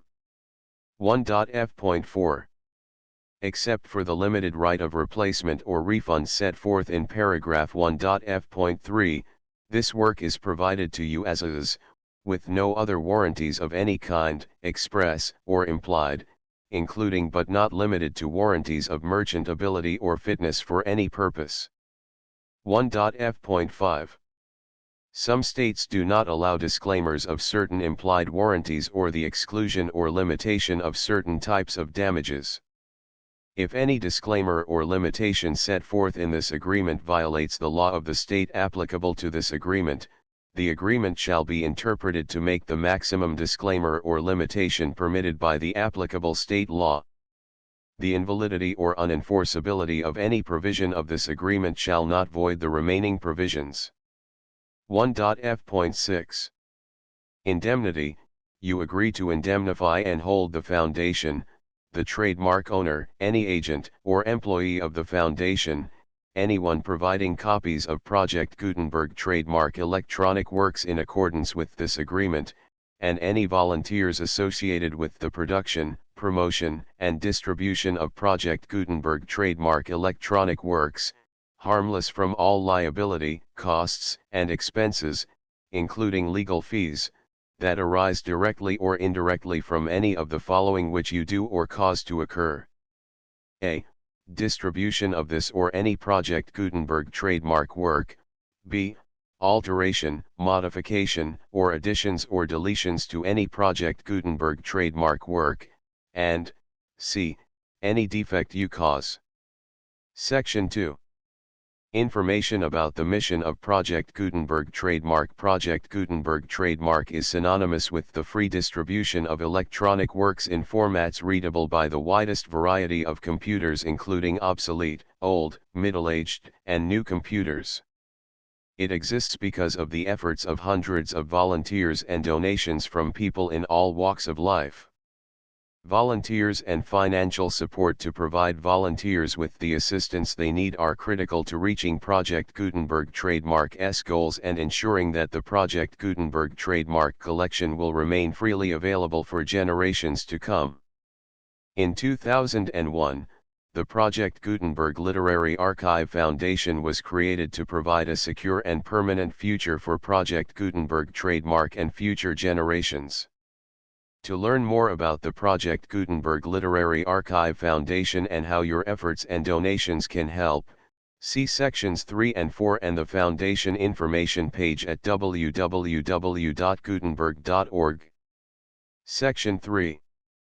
Information about the Project Gutenberg Literary Archive Foundation. The Project Gutenberg Literary Archive Foundation is a non-profit 501(c)(3) educational corporation organized under the laws of the state of Mississippi and granted tax-exempt status by the Internal Revenue Service. The Foundation's IN or Federal Tax Identification Number is 64-6221541. Contributions to the Project Gutenberg Literary Archive Foundation are tax-deductible to the full extent permitted by U.S. federal laws and your state's laws. The Foundation's business office is located at 809 North 1500 West, Salt Lake City, Utah 841-16801-596-1887. Email contact links and up-to-date contact information can be found at the Foundation's website and official page at www.gutenberg.org/contact section 4. Information about donations to the Project Gutenberg Literary Archive Foundation. Project Gutenberg trademark depends upon and cannot survive without widespread public support and donations to carry out its mission of increasing the number of public domain and licensed works that can be freely distributed in machine-readable form accessible by the widest array of equipment including outdated equipment. Many small donations, $1 to $5,000, are particularly important to maintaining tax-exempt status with the IRS. The Foundation is committed to complying with the laws regulating charities and charitable donations in all 50 states of the United States. Compliance requirements are not uniform and it takes a considerable effort, much paperwork, and many fees to meet and keep up with these requirements. We do not solicit donations in locations where we have not received written confirmation of compliance. To send donations or determine the status of compliance for any particular state, visit www.gutenberg.org/donate. While we cannot and do not solicit contributions from states where we have not met the solicitation requirements, we know of no prohibition against accepting unsolicited donations from donors in such states who approach us with offers to donate. International donations are gratefully accepted, but we cannot make any statements concerning tax treatment of donations received from outside the United States. U.S. laws alone swamp our small staff. Please check the Project Gutenberg web pages for current donation methods and addresses. Donations are accepted in a number of other ways including checks, online payments, and credit card donations. To donate, please visit www.gutenberg.org/donate. Section 5. General information about Project Gutenberg trademark electronic works. Professor Michael S. Hart was the originator of the Project Gutenberg trademark concept of a library of electronic works that could be freely shared with anyone. For 40 years, he produced and distributed Project Gutenberg trademark ebooks with only a loose network of volunteer support. Project Gutenberg trademark ebooks are often created from several printed editions, all of which are confirmed as not protected by copyright in the U.S. unless a copyright notice is included. Thus, we do not necessarily keep ebooks in compliance with any particular paper edition. Most people start at our website, which has the main PG search facility, www.gutenberg.org. This website includes information about Project Gutenberg trademark, including how to make donations to the Project Gutenberg Literary Archive Foundation, how to help produce our new ebooks, and how to subscribe to our email newsletter to hear about new ebooks. Araminta Contents Chapter I The Old Woman of Hill Street Chapter 2 The Idea Which Came to Her Chapter 3 Lord Sheridan Looks in Chapter 4 Arrival of the First Cause of All Romance Chapter V The Instinct of M.R. Marchbanks Betrays Him Chapter 6 Unwarrantable Behavior of Tobias Chapter 7 A Throwback Chapter 8 Caroline Crookhorns Gainsborough Chapter 9 In which Sheridan drops his umbrella Chapter X Jim Lascelles makes his appearance Chapter 11 Miss Perry is the soul of discretion Chapter 12 Jim Lascelles takes a decisive step Chapter 13 High revel is held in Hill Street Chapter 14 Ungentlemanlike behavior of Jim Lascelles Chapter 15 Diplomacy is called for Chapter 16 Hyde Park Chapter 17 Development of the female U.S. Chapter 18 Fashion comes to the Acacias Chapter 19 A social triumph Chapter XX Miss Perry has her palm crossed with silver Chapter XXI High diplomacy Chapter XXII A conversation at Ward's Chapter XXII Muffin makes her appearance at Penwygro Castle Chapter XXIV Episode of a French novel and a red umbrella Chapter XXV Paris on Mount Ida Chapter XXVI Jim Lascelles adds heroism to his other fine qualities Chapter XXVII Revel is held at Penwygro Castle Chapter XXVII A Thunderbolt Chapter XXIX Jim Lascelles writes his name in the Visitor's Book Chapter XXX Goodbye Chapter XXXI Disintegration Chapter XXXII Barnmoor Chapter XXXII Everything for the best in the best of all possible worlds The full Project Gutenberg License V6 1 2 3 4 5 6 7 8 9 10 11 12 13 14 15 16 17 18 19 20 21 22 23 24 25 26 27 28 29 30 31 32 33 34 35 36 37 38 39 40 41 42 43 44 45 46 47 48 49 50 51 52 53 54 55 56 57 58 59 60 61 62 63 64 65 66 67 68 69 70 71 72 73 74 75 76 77 78 79 80 81 82 83 84 85 86 87 88 89 90 91 92 93 94 95 96 97 98 99 100 101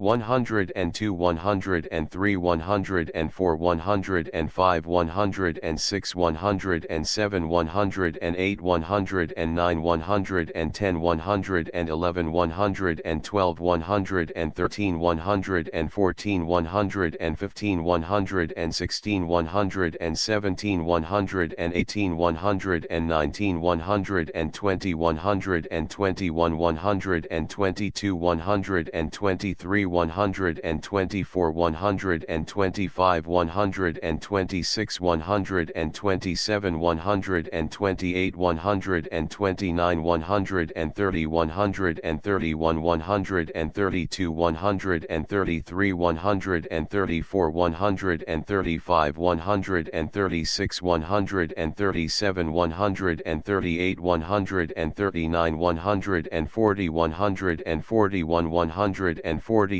143 144 145 146 147 148 149 150 151 152 153 154 155 156 157 158 159 160 161 162 163 164 165 166 167 168 169 170 171 172 173 174 175 176 177 178 178 179 180 181 182 183 184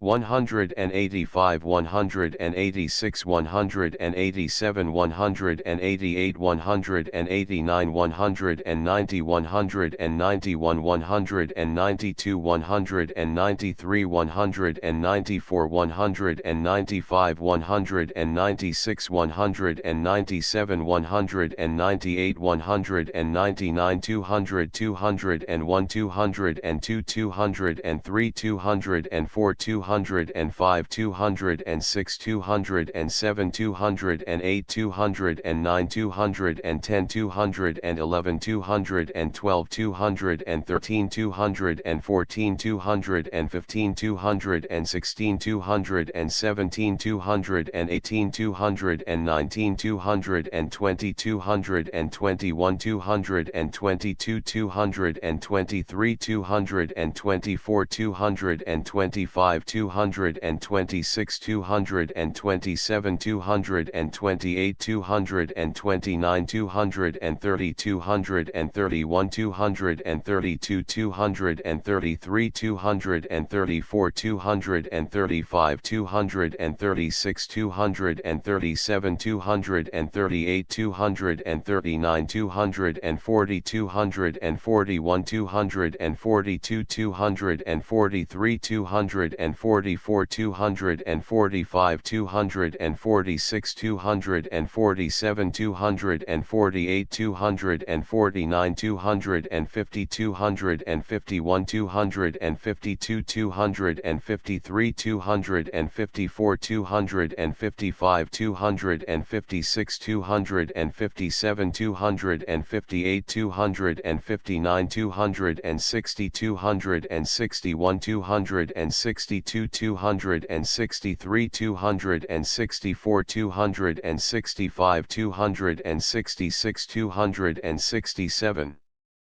268 269 270 271 272 273 274 275 276 277 278 279 280 281 282 283 284 285 286 287 288 289 290 291 292 293 294 295 296 297 298 299 300 301 302 303 304 305 306 307 308 309 310 311 312 313 314 315 316 317 318 319 320 321 322 323 324 325 326 327 328 329 330 331 332 333 334 335 336 337 338 339 340 341 342 343 344 345 346 347 348 349 350 351, 352, 353, 354, 355, 356, 357, 358, 359, 360, 361, 362, 363, 364, 365, 366, 367, 368, 369, 370, 371, 372, 373, 374, 375, 376, 377, 378, 379, 380, 381, 382, 383, 384, 385, 386, 387, 388, 389, 390, 391, 392, 393, 394, 395, 396, 397, 398, 399, 400, 401, 402, 403, 404, 405, 406, 407, 408, 409, 410, 411, 412, 413, 414, 415, 416, 417, 418, 419, 420, 421, 422, 423.